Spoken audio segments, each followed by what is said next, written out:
What's up, everybody? We're back here again. Don't forget, don't press the bell. A simple game that we've already played before. This time, let me introduce you to the new players here today. Of course, we've got Kaiser from Yangon Galacticos, but his competitor on the opposite side, Chen. Welcome here. From GK. You know how to play the game, right? Yeah, right. Yeah. I'll give you a countdown. When I say start, let it rip. 3, 2, 1, and you start. Ooh, fast opening. Oh, nobody's made an attempt yet. Okay, I'm gonna make the move. Oh, nice one, nice one. Oh, Oh, you got these. almost, Does it go almost. in? No, Okay, I didn't hear the okay, ring. okay. I didn't hear the ring. Okay. Wait, you guys are fast. Are you guys just touching it at the same time now? Oh, yeah, maybe. Faster, bro. Yeah. Yeah, exactly. Ooh. Wait, was that it? Okay, yet, no. let's do it. One more. That's fine. We're gonna do a sudden death match here. We're gonna keep it fast. You got to be fast, all right? First person to make the mistake. If I hear the sound, it's over. So make sure you don't hit it too hard. Because if you hit it too hard, you can still hear it, all right? Just keep it quick, light on your fingers. All right, this is it. Rip it. Okay, Go. let's go. Don't hesitate. Oh. There you have it, boys. We already have our winner. Thank you so much to both Kaiser and Chen. That was awesome. And I think you guys have the world record for don't press the bell. We'll catch you after these messages. Everyone is playing, you're not yet. EWC Play is your all-in-one platform to compete in fantasy, pick'em, and quests for a grand total of $300,000 in prize pool. Build your dream fantasy team in 5 different games and track your score with live results tables. Predict the winner of every game, every group stage, and every tournament. Complete daily and weekly challenges to earn boosters that help you climb the global leaderboard. Got what it takes? Join EWC Play now.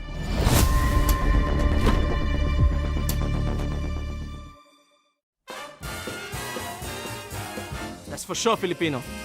100%. Is that my player? Sanford. Is it not easy? It either looks like Ogwen, something like that, or maybe Cardizi. Sanji? Really? What a guess! Nice. Good guess.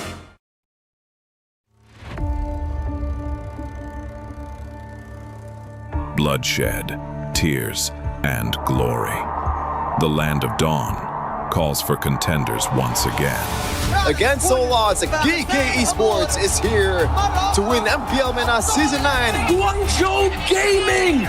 They go straight to the main stage. Ignite Gaming! MPLSG Season 11 crowns a new team. True Rippers are your champions. The place where a new chapter begins. The newcomers. MSC at the EWC, Paris. For many of us, this is our first. We may be the underdogs. We may have sacrificed everything to come this far. We will prove why we belong here.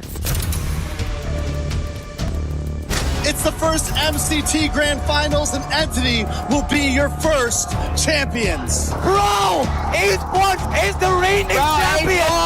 Team of Falcons will push forward to the main stage of MSC. Congratulations! Vamos as you punched your ticket to France for EWC! Breaking barriers, defying limits. The aggressors come with nothing to lose. We carry the expectations of our country, our families. The fans who believed in us. This is the stage we've been working toward. Maybe this is where a new Dutch house is born. Aurora Gaming have wiped the Yangon Galacticos out.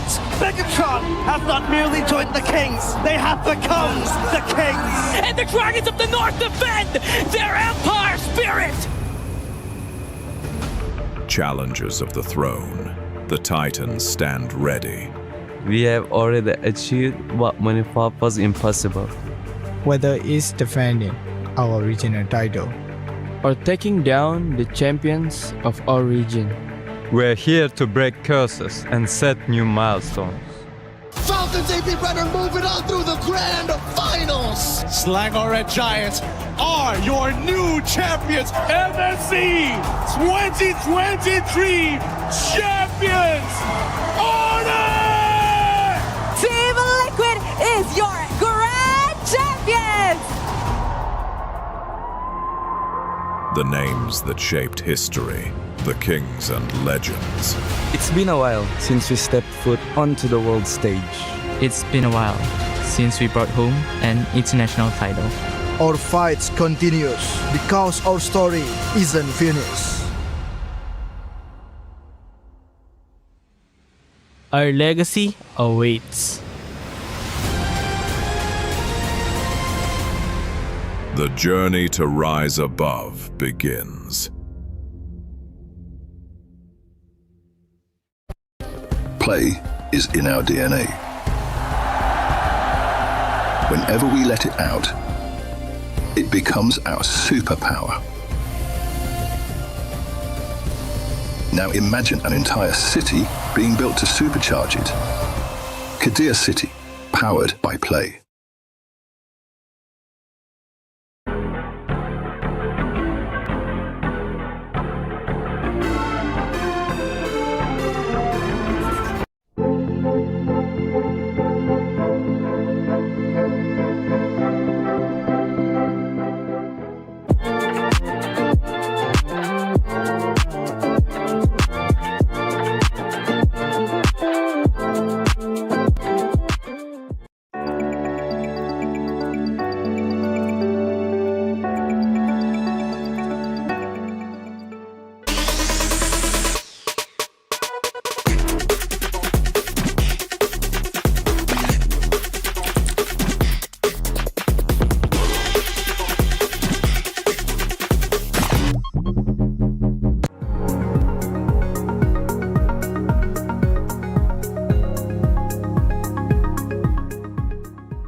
What are you doing?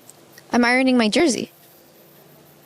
What for? I gotta prepare for today's match. Turner. Yeah? They got knocked out. What? You remember? It wasn't a nightmare. They got knocked out. They lost. No, like I said, they were going to lose yesterday. They lost.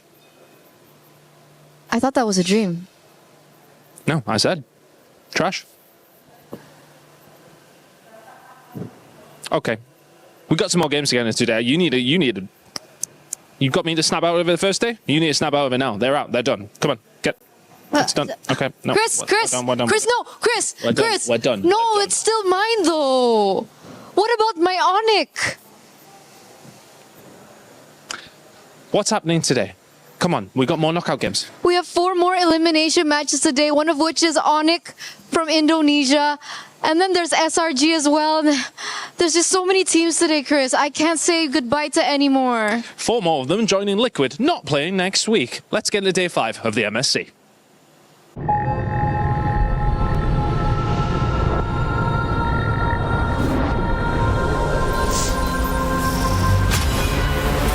In the past, we were always in Asia. This year, we came to Paris. What stories are still left untold? Kami sudah membuktikannya. Tapi ini baru permulaan. Tiada siapa akan ingat siapa nombor 2. We need the win. Bukan sekadar keinginan, tapi tekad. Hindi ang pag-abot sa tuktok ang pinakamahirap. Ang corona ang mahirap ipagtanggol. What happened last year became fuel for us this year. This time, we bring us to Paris and finish it. A new lineup, new chemistry, new fire.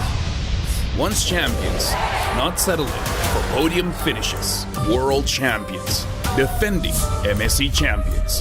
As the final boss of MLBB, can anyone stop them? Names have been made, stars have risen, but now they need to show the world what it takes to rise above. This time, the world is bigger than ever. Like every year, new challengers step on to the world stage. Some carry the ambitions of 2 continents. Some fight for the pride of home turf. Some have never stopped chasing the throne. So who will finally rise to clinch the title? This is where unresolved stories find their ending.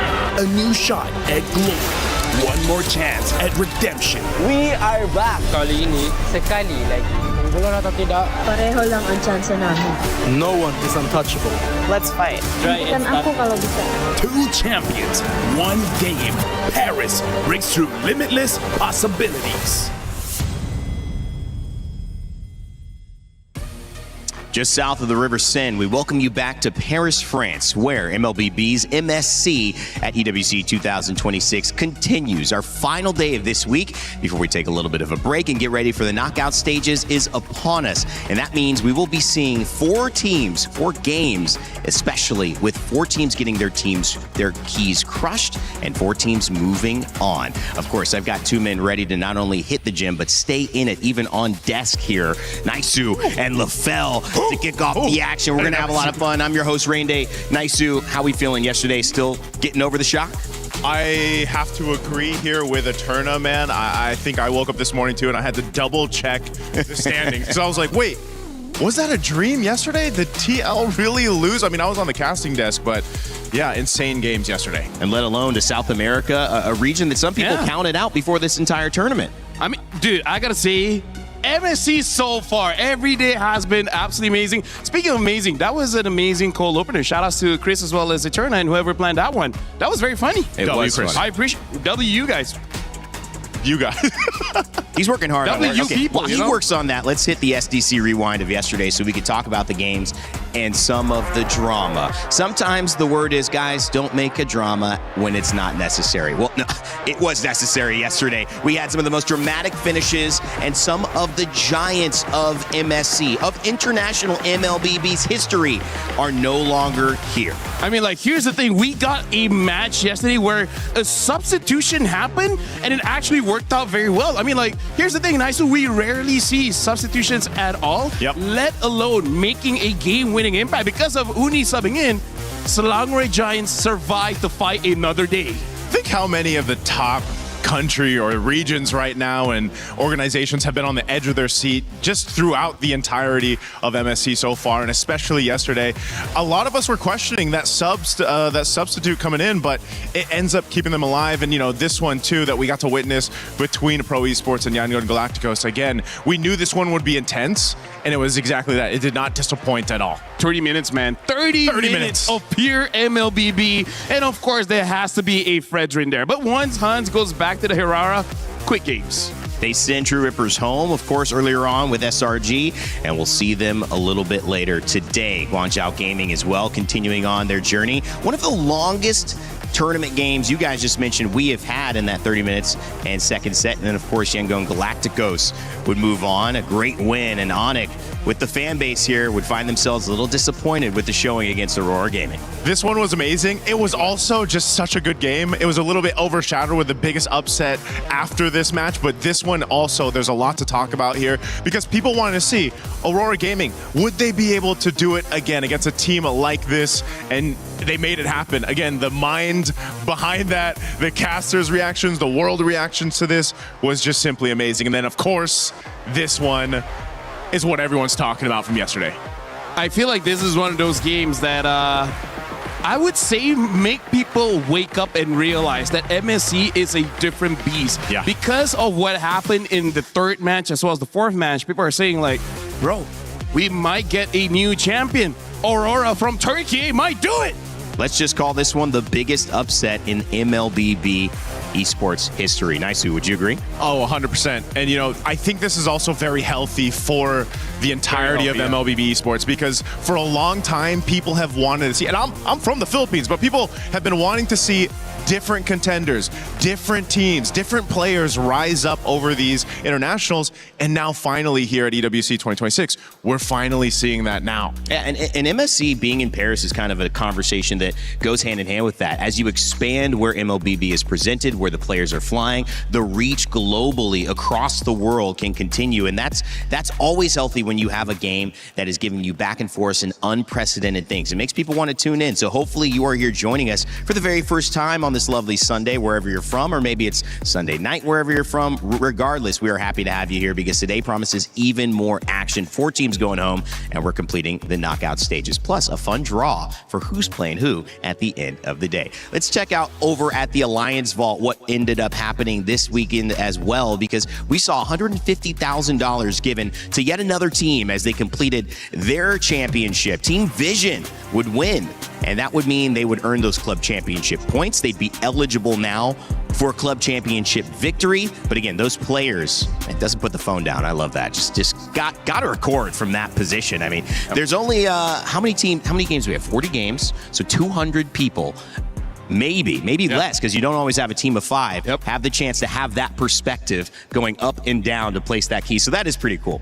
I've seen that. You're pretty cool. Yeah, he Thanks, is man. pretty cool. That setup is pretty cool. We were walking by it just the other day, and we were like, man, this is such a beautiful setup. Just because, again, here in Paris this time, we can actually, it's easier for us to see that whole totem setup. So to see it in person, I was like, dang, I can imagine the players putting that, you know, that symbol up there for them. Well, let's take a look at how we got here, because Group A and Group B both had brackets. If you're not used to that, where the entire tournament is in one bracket, we did it a little differently at this MSC, and it was actually great to see.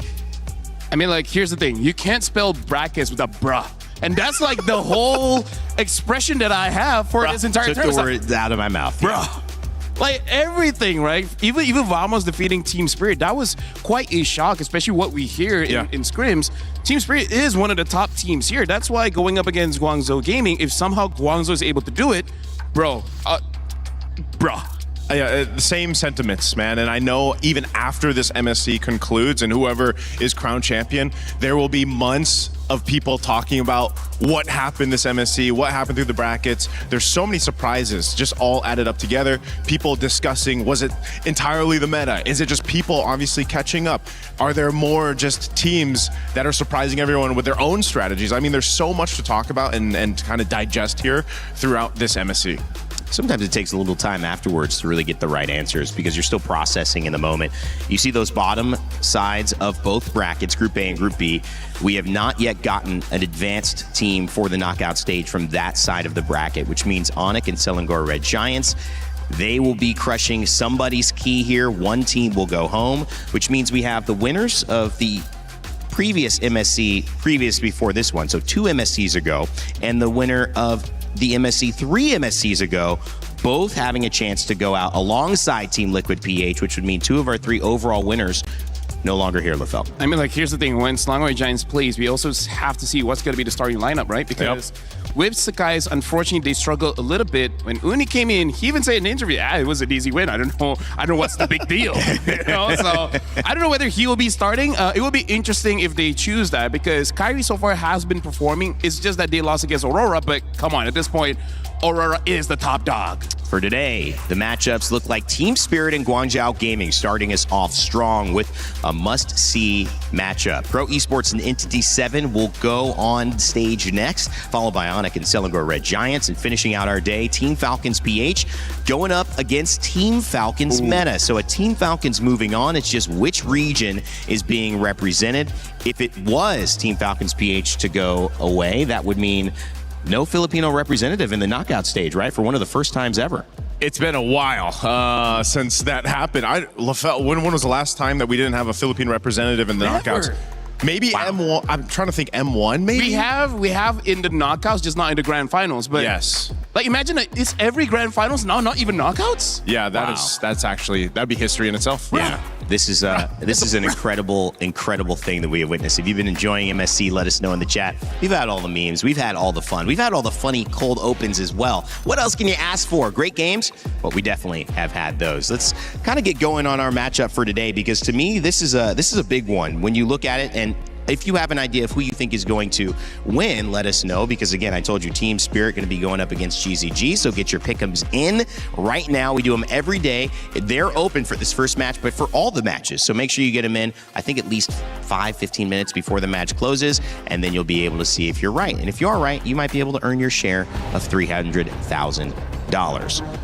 Who has gotten that right? Is what I'm wondering, because if you were doing the pick'ems, true. I feel like anybody has just been basically shaken throughout this MSC. So good luck to the pick'ems here. But yes, this matchup, man, Lofel, I know this is going to be a good one. Just between what we've seen so far between Guangzhou Gaming as they make their way to the stage, but also Team Spirit. I think everyone was shocked about their loss against Team Vamos. So let's talk about Guangzhou, where day number one, they showed amazing mechanics. It's just that they don't know how to use their advantage. The second time they played, they fixed on that, right? And now we got to see, going up against Team Spirit, getting the advantage in the first place is difficult, but we saw Vamos was able to do it, surprisingly, from their side lanes as well as the jungle. So it's a tall ask, I would say, for Guangzhou to do it, but because Vamos could do it, and because so far, MSC, you really can't count anyone out. So if Guangzhou Gaming is able to win those side lanes, enter the jungle, we might get another upset.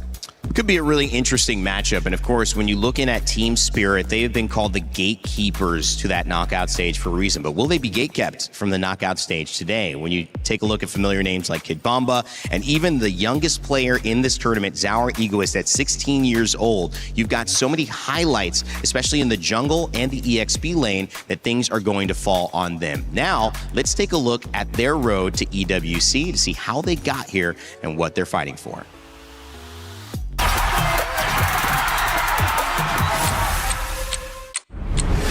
Team still winning, how can I flop? On the rise and I just can't drop. I joined Team Spirit in the very first season and in MCC, and then we won 5 seasons in a row. Bridges burn, tables turn, highs and lows, gotta figure it out. So in this MSC we have Zaur Geist in jungle and not one shot, and I think Zaur is just a young talent like Donk in CS2, and he have better communication with team. His mechanics are also great, so we trust in him a lot. It's not that we didn't want to work with him earlier, it's just that it so happened that everything came this way, and he's only in the team now. But obviously the good thing about him is that he's 16, and obviously very talented, so I have high hopes for him. It's really going to come down on how he's going to feel in the game. For Onyx Philippines, and a heartbreak for Team Spirit when they had the lead. I mean, if you've been watching MSC up to this point, you know that even if you have a 7, 8, 10,000 gold lead, a game can still turn around. It's very sad to lose like that, especially in the last game where we have a 10k gold lead, and then the rest of the world, we have been known as a team that's more concentrated on their micro, more on fighting. We tilt, we choke, that's the opinion of the other teams. But this year, this tournament, we have new goals, and we really have been working on our attitude to get better in game and outside of the game. So I really hope that we won't let the fans down, and that we're gonna give a good show. This MSC we hope to prove that we can beat Tier 1 teams in South Asia, like. In a way, starting from zero, but also in a way, knowing from your past experiences and trying to improve everything. We're always confident, but this time it will be like better results and not only words.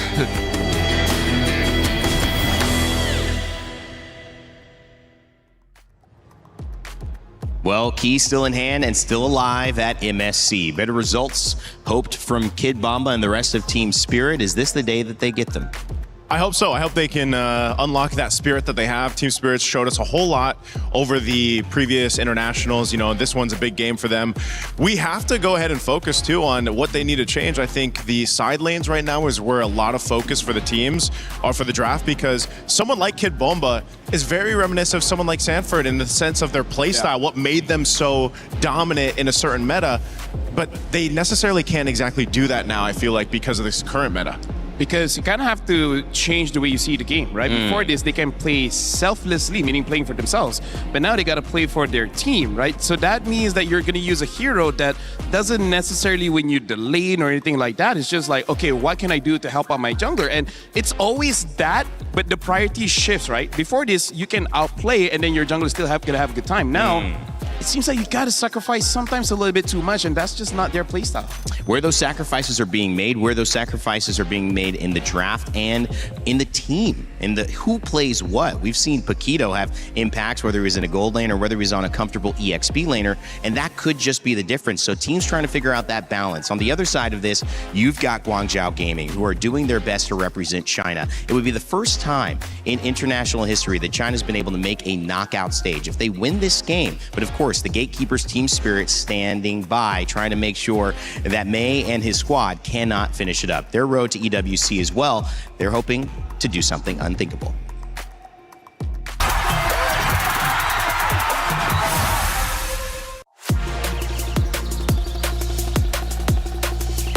刚到 GZG 这个战队，我被他从中国的另一个战队买进来，然后刚来到 GZG 就打进了 M7 的外卡。但我想，其实 M7 我们可以走得更远的，但是我们倒在了外卡的决赛，输给了我们的对手蒙古。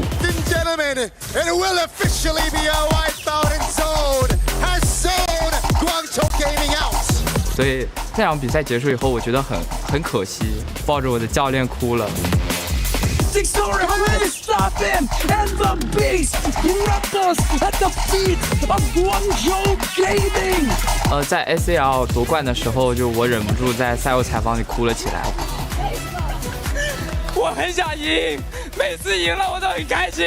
但以往经常了解我的观众知道，就是我哭经常都是输了才哭，但那一次是第一次赢了才哭。我觉得我们做得很好，就是这种情绪在我心里涌出来，就使我落泪了。我觉得这是给我们训练，就是我们在训练里付出的努力，我们比赛里。 我观看了这次在巴黎开赛的 MWI 女队拿到了8强，其实我有一点难过吧，因为虽然他们拿到了很好的成绩，我本来是开心的，但是我难过的是中国赛区的男队一直都没有很好的成绩，反而是我们的女队先做到了，所以我觉得我们男队需要一点突破的力量。 我希望中国的粉丝能看到的是中国队伍热血的一幕。我觉得我们可以创造以往没能做到的目标，所以我想跟我的队友说，放轻松点打，对面很菜，随便赢了。 Unprecedented, surely, but people are starting to realize they're just one game away. A strong result for China and their men's side in Guangzhou Gaming would prove an accomplished EWC and probably one they would enjoy in the international MLBB scene. We'll find out. The game's about to get started. LaFell, both teams, whether it's representing China or EECA, have a lot that they're fighting for. I mean, like, here's the thing. Even through the video of Road to EWC, we see them that multiple times they've been close. They're always just one game away.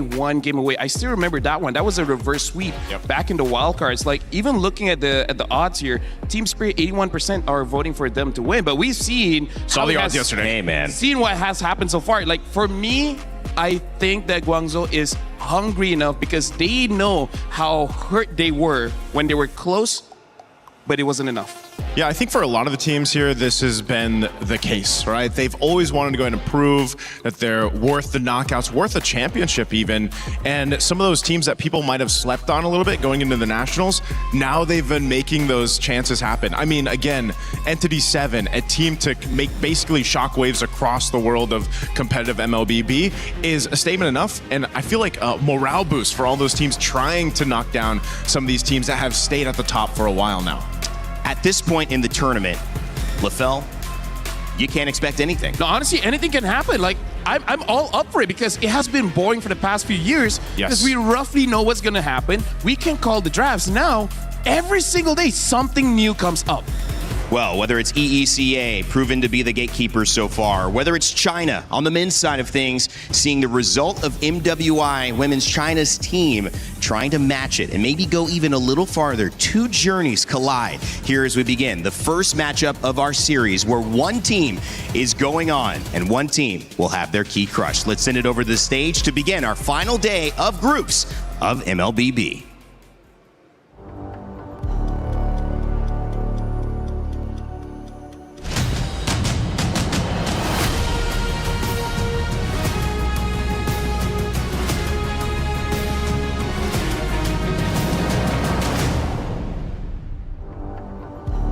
Yes, my friends, you heard it right. It is the last day of group stage here at MLBB MSC 2026. Crazy to think about the amount of surprise results we have had so far in the tournament, and we're only getting through the halfway point. Teams and regions that you would have never expected, dark horse runs that are only just starting, and some teams living up to their names even more than you can imagine. I mean, just look at them. Team Liquid, washed, it just works out.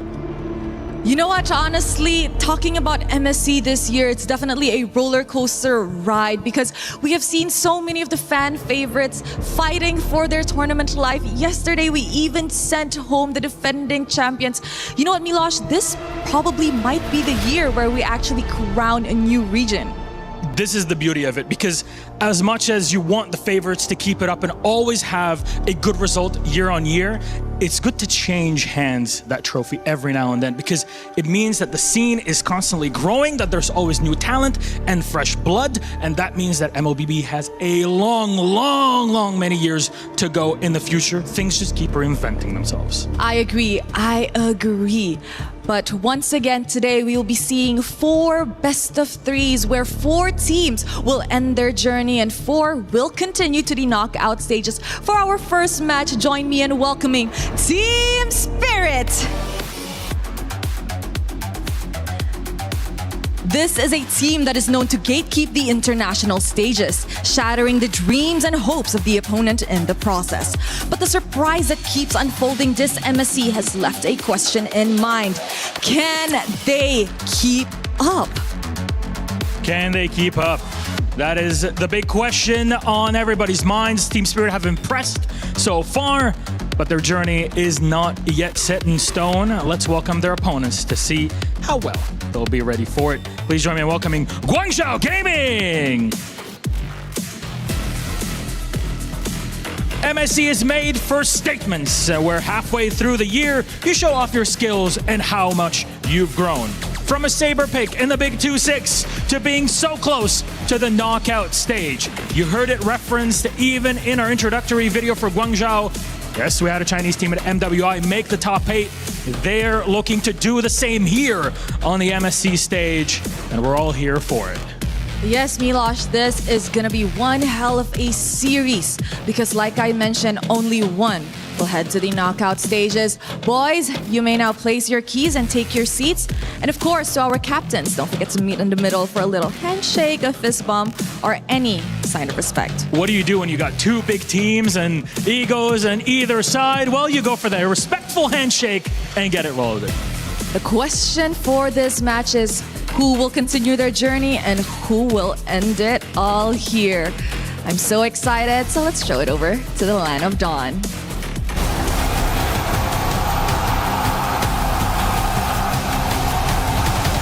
Day 4 of the group stage just wrapped up. We start off with YG making it to the knockout stage with Aurora Gaming, sending a titan of MLBB down to the lower brackets. Another team falls, and Aurora walks over into the knockout stage. First it was Liquid, now it's Onyx. Melawan Aurora Turki, menurut gua dari game 1 kita kalahnya mungkin Selenanya annoying banget loh. Selenanya jago, terus kita di press juga terus. Gak dapat momen juga buat balikin dia. Hero-hero draft bikin juga bagus buat mungkin meta sekarang gitu, dia udah paham banget lah. Jadi kita mungkin ketinggalan, kalah step lah. Ya kalau lawan SRG buat sekarang kasih pede banget sih. SRG ENG, they brought out a new Titan, a new giant to the mix, and they move forward for MSC, keeping their dreams alive. When it comes to fighting Oni, I think that it's just like another script, you know? It's like similar to 2024 where, and the last match was actually Oni Indo. They are fighting for the qualification also. And then I think that we just have to really prepare well, and then we really stand a chance to win as well. MSC 2026 continue to surprise with E7 out of all teams eliminating TLPH, and now they face Pro Esports. Then we'll have Guangzhou Gaming, who are going to take on Team Spirit. And last but not least, the brothers Civil War, Falcons PH take on Falcons Meta. Who will make it to the knockout stage? We only have 4 slots available. Let's find out in day number 5. Well, those slots are certainly coveted, but they are not going to be given away easily. You know how we say in EWC, nothing is given. Everything is earned. And Team Spirit, Guangzhou Gaming, are looking to earn it right here. But it starts with the start. Like a journey of 1,000 steps, the first one is sometimes not the most pivotal, but it is the most important to get started. And when you look at this, LaFell, a good draft, a good approach, we have seen be the difference in an early win or a loss. And of course, if you guys want to make sure that you're winning regardless of how your results go and you just want to look good, make sure to check out the 2 champions, 1 pick in my champions pick promotion coming up here with 50,000 diamonds possible to earn 5 winners, 10K diamonds each. Scan that QR code on your phone or your tablet and take part.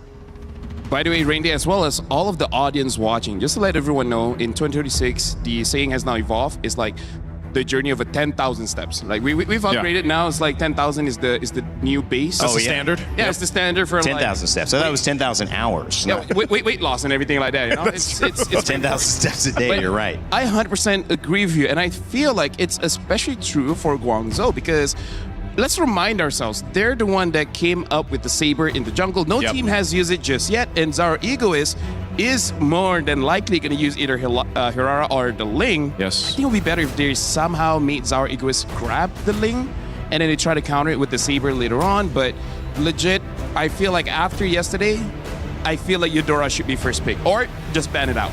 Yeah, there's now some of these picks, right, and some of these combinations too, have fallen into place throughout this MSC. And one thing's for sure, I'll still say it, like a lot of the teams are playing around their own personalities, which I really like because everybody can actually play a different approach to the draft, to these games. Again, you know, you only have so much room to do that in because it's a best of 3. And now that this last day is like, all right, you got 4 teams that are going to make it to the knockout, 4 teams that are going to get eliminated.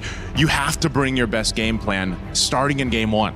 The refreshing thing is, I still remember, I believe the last international, that was the meta where you are punished for creativity, right? Yeah. The more you try to move away from the meta, it really does make it so that there's nothing much that you can do. But now it does feel like more of a rock, paper, scissors, but now in broken walls. I feel like this is one of those maps where it really incentivizes having a very beefy front line. And I feel like this could be a game that is good for Team Spirit in the sense that I think Team Spirit is one of the teams that can actually do what some teams have done, which is give the hyper farm over to the jungle, right? Yeah. Basically have 4 utilities and 1 main carry. For Guangzhou, actually no, I feel like Guangzou could do the same. They could do the same, that funnel strat. But so far, they funneled the best with the Nolan. Yeah. Talking about this setup, Freya and Uranus, 2 basically 100% picks or bans most of the time. Uranus sometimes making it through more so on the pick side than Freya does, who is often banned. Modi in that EXP lane, how big of an impact is he going to have in his connection? Because opening up the jungle is so important. Yeah, XP laners right now, it's in an interesting place just because, you know, for a while we talked about XP laners so impactful. They still are, and you see it. The teams that have actually struggled throughout the group so far have kind of with this struggle of what do we put in our XP laners' hands?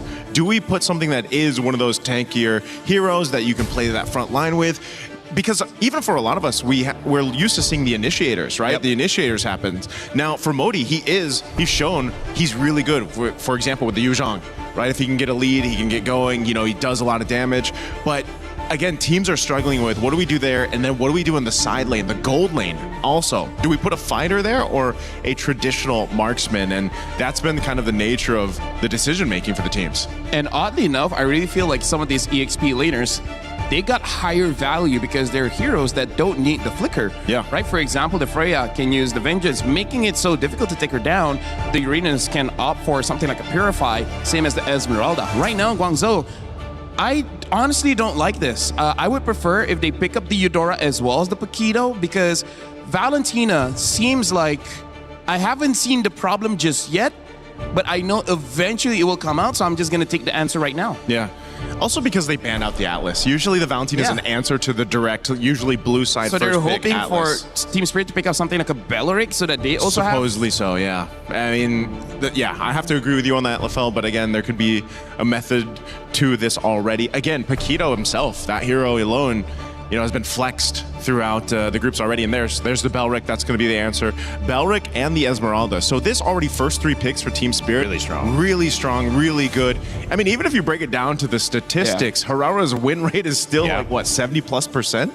And the crazy thing is, I feel like this might be one of those games that it's going to be very risky if you want to go for that Saber again. They might have to go for something else like a Harley to try and influence the side lanes, because even if Saber goes in, now it is much safer, but going up against a Belleric as well as Esmeralda, that's really no such thing as safe. And now we also have to see whether they want to go for a Ling or not, because I feel like for Team Spirit, wow, ban out the Ling and maybe even ban out the Nolan, and after that, not gonna have enough good junglers to deal with Team Spirit unless there's another surprise from Guangzhou. Yeah, this is, again, this is one of the interesting things here, just the difference of drafts, you know, throughout the course here. But Clint being banned out just because, again, they already locked in their marksman. They already got their gold laner. The carry hasn't been picked up too much than what we've seen before between, for example, the Claude and the Moscovs. But, you know, you have your gold lane locked in, which then also just shows your hand for the Paquito. But I feel like it's fine because they know that they need some kind of shred. Everything else, I feel like for Guangzhou is going to be more burst-oriented. And if that's the case, you will not be able to deal with the Belleric, you will not be able to deal with the Esmeralda. And I feel like they at least need one. And now even the Baxia gets banned out by Team Spirit. So they're thinking Guangzhou might go for the tank jungle route. That new portrait always surprises me, man. Yeah, I'm like, wait, is that Baxia or Franco? Yeah. It could be either or. Yeah, that little thunder god scene that Franco has. I'm like, Eve banned out here, so we'll wrap up our final bans with one more on the side of Team Spirit. Expecting anything funky from them, Cold Star, coach getting him ready for this, and Sunday as well, coming in with a plan. Both teams have seen the stats, like you mentioned, Claude's low win rate, and also the high win rate of Herrera, but that's not necessarily a part of this matchup. So far, some uniqueness. These last 2 picks going to mean a lot for both teams to see if they can get an edge. I'm wondering too, even for the roam options for Guangzhou Gaming, you know, what do they want to bring out? Just because you're already against the Spellrick, you don't have the Atlas, you guys took that out. You know, what is a play here? What do they want to fight against with this? And now the Cho being banned out too, a hero that's great for going ahead and, you know, obviously going for those pickoffs. So do they pick up the roam now? That's what I'm wondering. And the interesting thing here is they pick up the Alice. Oh. So is this going to be Alice jungle? Alice? We've seen it in MWI used by Na'Vi, and it did look pretty effective. Because here's the thing, Naisu, the thing that I was about to say about the roam, they need someone that can either heal or give revitalize. Because look at the 3 heroes of Team Spirit. Yeah. This is a draft that they can keep on fighting for even 2 minutes. Yeah. Right? They can fight for 2 minutes, and then eventually maybe Guangzhou will not have enough. Like Guangzhou, the moment carry dies, that's where Team Spirit really comes alive. So it's either I need more sustain coming in from Guangzhou here. Hylos or Gatakacha is basically what we have as an option. The Brody and the Dora get picked up. Solid choices here. Honestly, for Team Spirit's lineup, they have everything they need. I feel like Hylos would be a good pick if they want to go for a healer.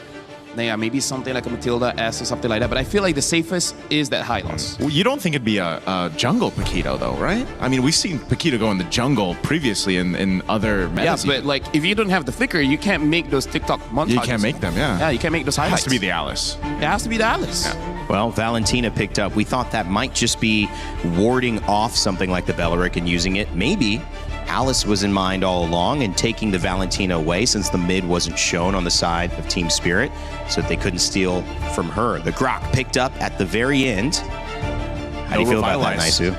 I feel like for Guangzhou, they're going to their identity, which is hard engage, hard dive. Because at this point, basically all of them have to go all in. And I think that's dangerous. But if they're able to take out Eudora first, then they're fine. Because they're not swapping. Because the thing about the Eudora, it's an AO. It's Paquito jungle. It's Paquito jungle. That's why I was throwing out there. Wow, wee, wow. That is a wow, wow, wee, wow. Ooh-wee. Modi on the Alice. May on the Roam with the Grok. This is going to be fun, guys.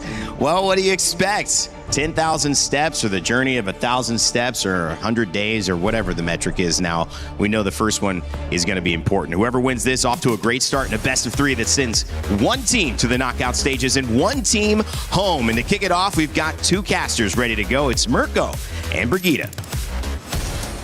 We're kicking off the final day of the group stage here in MSC at EWC 2026 with all elimination matches, starting off with Team Spirit coming from a loss and Guangzhou coming from a win. Who will get it this time around? Let's see here in game number 1. Mirko, I feel like the team fights for this game are looking to be pretty long between these drafts. Oh yeah, that's for sure. It really is going to be a lot of back and forths here for both the Team Spirit and Guangzhou Gaming. Spirit, at least it's more of the Spirit we know coming into this matchup, right? Yeah. It's also Spirit finally leaning into the meta for the mid lane. For the most part, I think the first 2 matches of Team Spirit, it just looks so weird for Sunset Lover because he's always been placed on heroes like the Valentina, evading away from the meta Eudora. Yeah, and now the Valentina's on the other side, which might just go down here. Quick rotations from Spirit. That's an early first blood. And that's exactly why you want a Eudora with you when you have a Hirara, right? Like, I mean, people have been talking smack on the Eudora because of a certain few matches yesterday, Onyx and TL notably. That's why you still pick it up though. It enables the assassins so well just by bursting them down. Pull yourself together though. That's a bit new, the Master Assassin for Sai, and Hiko's actually taking a Festival of Blood on the Brody instead of trying to bully the laner on the Brody. All right. Yeah. Interesting. The fighter emblems were something we're kind of really seeing now in the gold lane, but I guess there's been a bit more sustain to be expected here for Hiko, considerably as someone who could likely be targeted every now and then. There's just so much backline potential, honestly, from Guangzhou. If you take a look at their lineup, there's just so much ways for them to go for the backlines, even through either recall or, let's say, a setup from Modi on the Alice once again on the team fight later on. But let's see, it's the first turtle already up, and all 4 members of Guangzhou already positioned themselves up here. Zara's already going to be able to get level 5 here from this Lizard. Gets level 5, reset on the neutral objective as well. Side with the rotation first, clears out in the bottom lane, now into the mid lane he goes. Hiko's going to be late to this rotation, Bomba, falling Starman to the back, recall, still with the red tree, Zara nowhere to be seen. So waiting for the right moment, and Team Spirit will give over this neutral objective. Wow. No one went down there. I mean, Sai was there too, but I guess they weren't really able to deal with Sawo nor Kid Bomba first. A lot of their resources were used at the exact same time. So I guess it pretty much really boiled down to who really got the red tree in that scenario. It was clearly Guangzhou Gaming who got the better of them. So now they don't necessarily have the advantage, but I think it's somehow working out. So far, they did lose one in the process, but that's the thing. I don't think there have been any direct trades as much just yet. Team Spirit seem to be the more proactive ones despite everything that's happened so far. And I like their understanding of win conditions here in this game, right? Yeah. Their composition, yes, is very good at team fighting, but Guangzhou Gaming have kind of like hunkered down for the neutral objectives of the composition. Bomba's though, falling Star Moon by Bomba. Needs to get that skill 1. Good stun from Sunset Lover. Even an ultimate. Zaur, already using a dash, won't go in on Exig. Knows there's a lot more lockdown that Guangzhou Gaming can provide. And again, for Team Spirit, it's all about just understanding the win condition and taking a chill pill, not going too crazy, building upon their already winning lanes and waiting for their mid-game power spike to hit. Yeah, and they have really great use of their resources as well, despite them occasionally having to use it defensively. And you know how they pretty much understand their timings and win conditions, as you mentioned. They didn't necessarily force a re-engage after that. They knew what had to be done, and they just wanted to protect each other and set up for the upcoming objective. As long as they don't let go of this lead, things are looking to be great for them. Even if it seems like it's not that much at this point, but you need at least see that they understand their timings. So we see the movements right now. There has to be a very careful transition towards this objective because Guangzhou are controlling the mid as much as they can. Yes, how we're gonna get chunked as well. Has revitalized, but I don't think he wants to use it just now. Sai gonna try to go for the burst down, and it's instant recall with Retribution. Now the Wrath of the Giant lands onto the stun as well. Connecting in the back as Sour walks up, Bomba with the flicker, finding the damage on Xing as Sour walks up, and the knockout strike comes around. Throne of Ruin locks 3 members, but Sour is still right there with the rest of the team. Revitalized kept Team Spirit safe, so again it's Guangzhou Gaming with the neutral objective. Spirit with the winning team fight. And it seems like the lead just ballooned for Spirit rather than Guangzhou, just because of the amount of kills that they got, and now they might be the ones to be rotating towards bot lane first. Oh! Crazy damage! Oh my god, through the wall! Hiko lands the shot, and Mei just got bursted. They don't get the third, but that was a statement right there from Team Spirit. Now it's a 2k gold lead. Modi already down to half HP. And they've just solidified their lead and advantage here in the bottom lane. I think they're really taking control of the sides. And as much as you're seeing really careful movements from their mid, it's understandable, it's warranted. And they're not losing out on too much. Czar Egoist, it probably isn't as the most aggressive Hirara just yet, but you understand that they're also waiting for the right timings for them to find the engage. And the sides are just doing a spectacular job at holding down this early game. And again, if you guys are still, kind of confused on how Eudora works, that ball lightning second skill, the stun, it has reduced magic defense up against opponents. So even tanky boys like Mei on the Grok, they're gonna fall, especially when the Thunder's Wrath comes around together with Hiko on the Brody, who's munching on turrets. There you go. Oh, Sawa gonna be initiated on. Bomba gonna be caught as well. Wrath of the Dryad lands though on all of them. Still the burst comes through. Both frontliners taken down for the turret up top as Sunset is able to get away.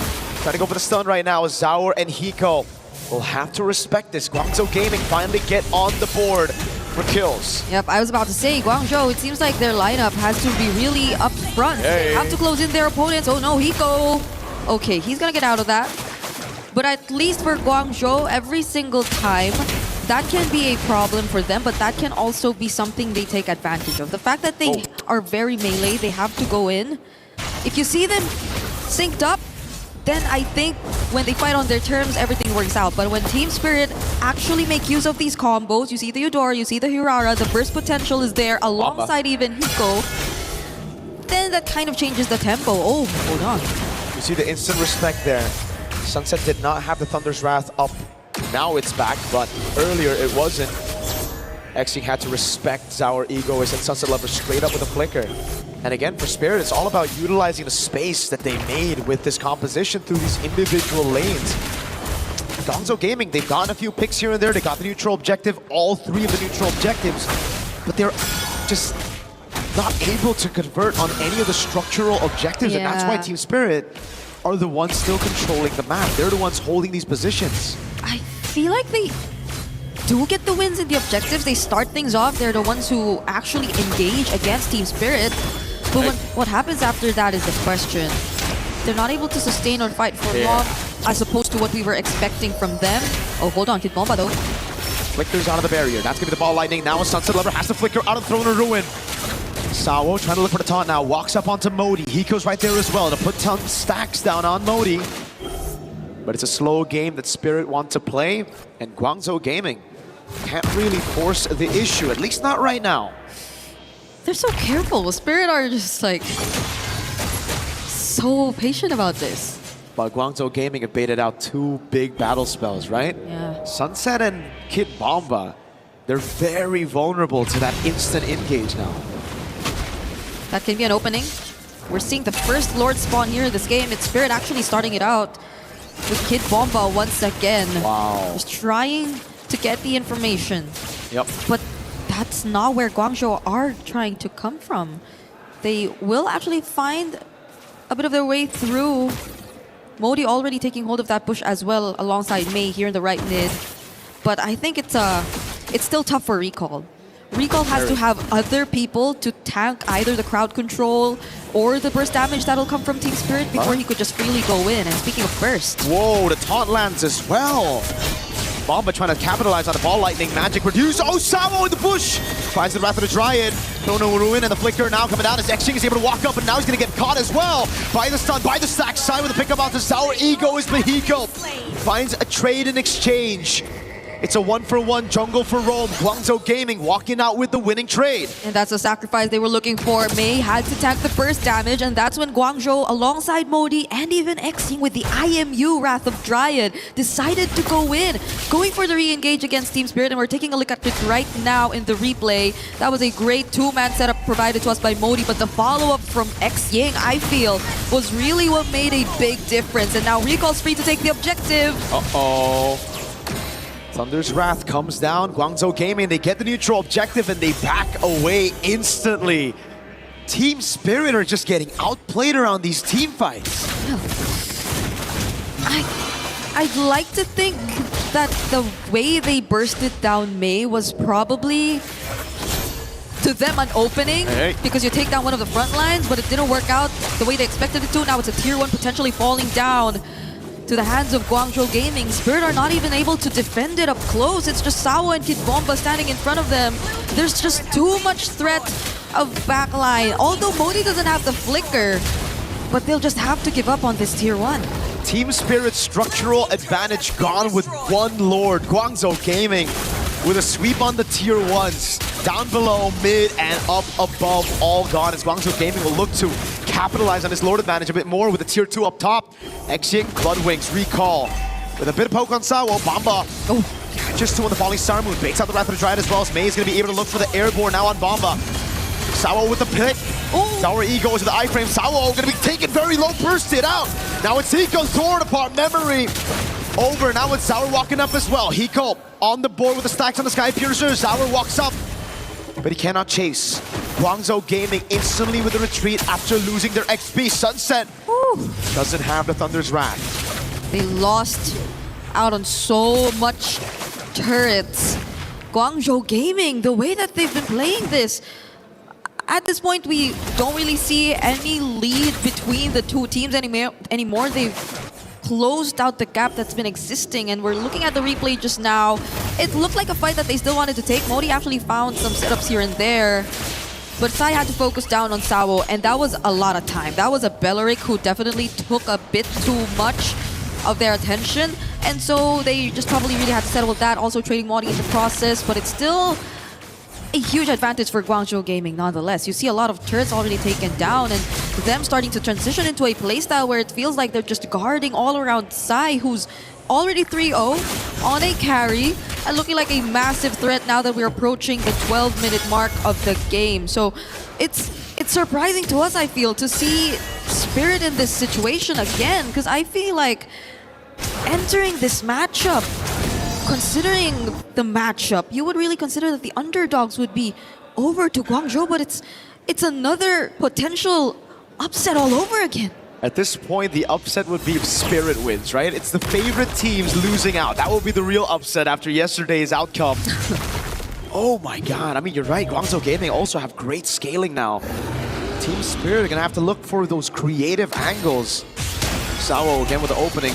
Under Revitalize on Belleric, though, you just lose out on so much proactivity, right? I agree. It's just all about reacting to your opponents. It comes down to Bomba making the plays on the Esmeralda, and that's certainly very difficult with a carry on the hands of Guangzhou Gaming. Yeah, it's like hopefully Sawo lasts long enough so that they can find some other angles around the team fights as long as Sai has his attention on him, but that's the thing. Will their targeting change? That's the ultimate already used by Sunset Lover.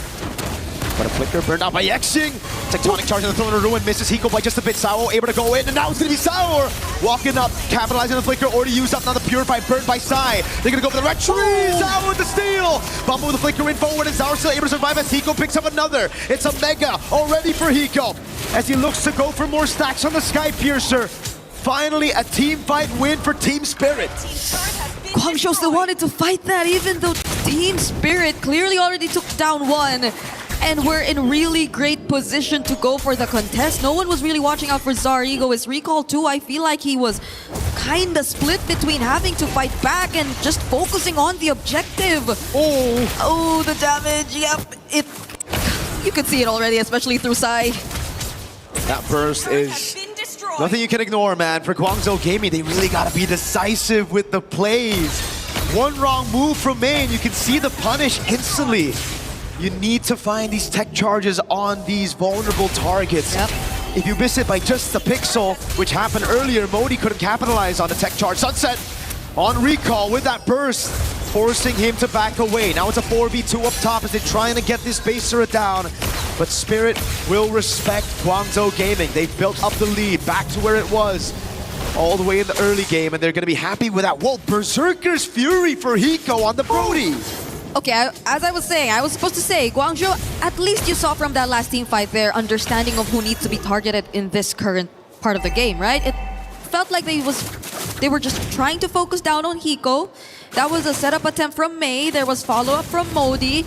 But Hiko was just a bit too quick to react as well. The fact that he is already 4-0 as well is not looking as good. With the Malefic Gun pickup and the Sky Piercer, I think he is going to be a bigger problem right now for Guangzhou. On top of the fact that Zar Egoist seems to be a bit too free as well in just trying to find these targets. Right now, Guangzhou, we understand the idea, but the execution has to be more precise. If they really want to go for Hiko, they got to land those skills. And if they don't land those skills, Zaur, I mean, even if they do, Zaur can just go untargetable. That's one, right? Yeah. But if they do get him, Hiko's a big problem now. I'd love to see the items. Berserker's Fury? What? You do a bit of true damage now, so I guess it's good for the shred on these very tanky boys up front. But usually when you want to shred, you go for like DHS, right? So I'm wondering what the Berserker's Fury is all about. I'm gonna have to catch him later on and try to ask him about this Berserker's Fury. Yeah, we've seen a lot of interesting choices here. Oh, but that's a Conceal. Winter Crown pickup available also for Modi. But I think there's another Conceal coming in too. All right, just Conceal for Conceal. They're a trade already. Good damage on Modi. Bottom lane, slow pushing for Mr. Hiko. Great for Team Spirit. They know Guangzhou Gaming can't send anybody down below.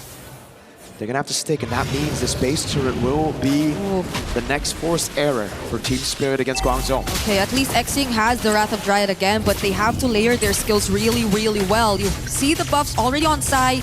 You understand what they're trying to play around, but it's a burst from Guangzhou. They wanna go straight for it. Thrown a Ruin, lands on nobody. Wrath of the Dryad from Sawo. Now it's a stun and the Sky Piercer goes through. He bursts him down. Recall with a Rectory Witness. Now Zaur walks up and he dodges away from the untargetable already. Sawo enemies of it all. Sunset walking out. Hiko with a jump again. With a double already. Jumps on site and gets bursted down. Oh my goodness. Before he gets shut down, he finds the last hit with a fadeaway. Recall all alone against two. Zaur with the chase is Recall. Gets into the bush. Zaur with the chase again. He doesn't have the stacks, but he's going to be able to walk up with a killing spree again. It's Sunset with a walk. Zaur gets the killing spree. And they get rid of the last member of Guangzhou Gaming. Oh my goodness. I think we have to see that team fight one more time. Just to understand the entire sequence and process. We take a look into the replay, and yes, the Throne of Ruin didn't land, but also we saw the exact same scenario all over again. It was just Guangzhou trying to deal with members of Team Spirit 1 at a time. It was Sawo first, but even Sawo, it took a while for him to go down, and all the while they were trying to burst down these front lines. Hiko was just there. He was just throwing out all these long-range basic attacks, and no one from Guangzhou was ready to answer back. Did you see that damage? No wonder he went Berserker's Fury. It was the True and the Sky Piercer. True damage from Berserker's Fury and the Sky Piercer working in tandem. Executing Sai with a quarter of health with one basic attack. Hey, he might be onto something, this Hiko boy. Yeah, how many stacks could he possibly have, right? If he's 7 kills, or not entirely sure if he got the Sky Piercer even before he got all these kills. Okay, it's 42. It's 42 right now. Not looking so bad, but oh my god, this is terrifying. Because at this point, you see the damage of a single basic attack. What happened to his Berserker's Fury? Oh. It's an immortality now. I guess he sold it for the immo. Yeah. That's a very weird build. Heptasee's Haas Claws. Did he sell it for the Haas Claws or did he sell it for... No, he had the Haas Claw. He buys the Berserker again. Oh, throwing a ruin on Asawo. Falling Simon to the back line now with the Wrath of Dryad as well to peel, but Bomba's able to flicker out as Hiko puts in those stacks. Sour with the walk up again. It's going to be the winner crown from Modi to try to stay alive. Hiko missed that first skill. Couldn't get the torn apart memory. Now again, I want to see the items. Okay. What did he sell for the Berserker's Fury again? Did he sell the Immo or the boots now? No, he has Immo, so it's the boots. Or is it the Haas Claws? Because I think he had the Haas Claws even a couple minutes ago. Wait, oh wait, it's gone again. What? Wait, I don't get it. Wait, he sold boots, and then he bought Berserkers, but it's gone again. Is this a visual bug or is it actually gone? Did he misclick? What is he going for now? I got no clue, but like, he bought Berserker's Fury twice this game. And he hasn't replaced it with anything just yet. Maybe we see it come in, maybe in a bit. I am so confused. Okay, yeah, it's actually the build. Yeah, and what? Where is it? Where is the... I want to see the Berserker's Fury. He's probably looking to pick up something. Did he sell the Berserkers by mistake? Oh god. Oh, he sells it for the win of nature. There you go, Sawo. For the walk-up burst down on Lore, straight up with the carry and Team Spirit. Yep. We were too busy with the items. Maybe Spirit was as well. Yeah. Guangzhou, I think the game plan worked this time. The fact that they went for Sawo first, but that was when they were off guard. They were caught off guard. Spirit were not able to respond. They were not ready, and they just barely had their members nearby to actually engage in a full-out punish against Guangzhou. So the moment that they were actually able to take that pick off, that was such quick movement from Guangzhou. 20 minutes into this game, we still don't know what the next pickup is going to be. The Immortality gets swapped with the Malefic Gun again for Hiko. Okay, I think there's a bug there because he also bought Wind of Nature, but it just shows 5 items. Oh, there you go. Okay. There you go. Okay, so he's had the Berserker's Fury. Yeah, that was just so weird. But okay, Wind of Nature. He sold the boots for the Wind of Nature. Now we know for sure. Okay, I think this is the final answer right now. I doubt there will be any swaps from this point onwards, not unless we see the Wind of Nature actually getting used. Oh, Kid Bomba, that was really far positioning you see from him. Team Spirit, this is 21 minutes, Mirko. This is very scary. Sour gets caught by the barrier. Lord, Evolve, charging into that top side already. Thrown a ruin and the Blinker catches Hiko! Oh, he just gets wiped instantly! Side bursting him down. Sour gets caught by a tech charge. Time to perfection. Sawo bursts it down. Bomba and Sunset left to defend against an Evolved Lord. Guangzhou Gaming strike first. Such precise targeting and focus onto Hiko when it mattered the most. Modi on that Alice with the setup. And the follow-up to Guangzhou. For the longest time, it seemed like they were always just after Sawo, but in that last moment, in that crucial game-ending siege, they got the target they needed to find the most. And Hiko, without the immortality, he had it earlier, but without it now, he was just a much easier target to take down, and we're not entirely sure if Guangzhou were aware of the fact that he didn't have the immortality at the time, but it was such a smart and quick decision that you get to see from Guangzhou Gaming as they secure game number 1. A fantastic game number 1. Again, just capitalizing on these vulnerable backliners. The Eudora and the Brody worked well in the early game to get structures, to get a snowball, but that one big team fight set them back so far. And it gave Guangzhou Gaming the right opportunity to scale up to where the Alice and the carry could just carry through. And again, Modi. We've been seeing him on the Yuzong carrying through these group stage matches, now on the Alice as well, catching Hiko. When has he sold his immortality for the Wind of Nature, man? Yeah, it's unfortunate. I feel like what you said about the Belair, just waiting for Guangzhou, was a bit too true in this scenario. And even for Kid Bomba, I feel like there were just moments they were waiting for Guangzhou before they also got to set things up for the team. And that did not necessarily work out for them, because you see every single time it's Guangzhou starting the fights, it's almost them winning it every single time. And in this meta, Brigada, it comes down to who makes the first move, right? It's all about tempo. It's all about you making that step, being the proactive team. So Spirit, with the draft again, they already kind of put themselves in a very reactive composition. They're forced to react to all the moves, and when this happens with an Evolved Lord, there is not much you can do. Yep, it's just overwhelming crowd control. that you see from Guangzhou as well. I think there's a bunch of things we gotta break down about that game, so we're throwing it over back to our panel. Thank you, Mirko and Brigitte. One of the exciting things about seeing these moments is that you see different regions have their opportunity in the sun to shine. And when the lights are bright, it seems like GZG have answered the call. Welcome back to the desk. I'm Brain Day, joined by Naisu and Lefel. Naisu, China, one step away from making history.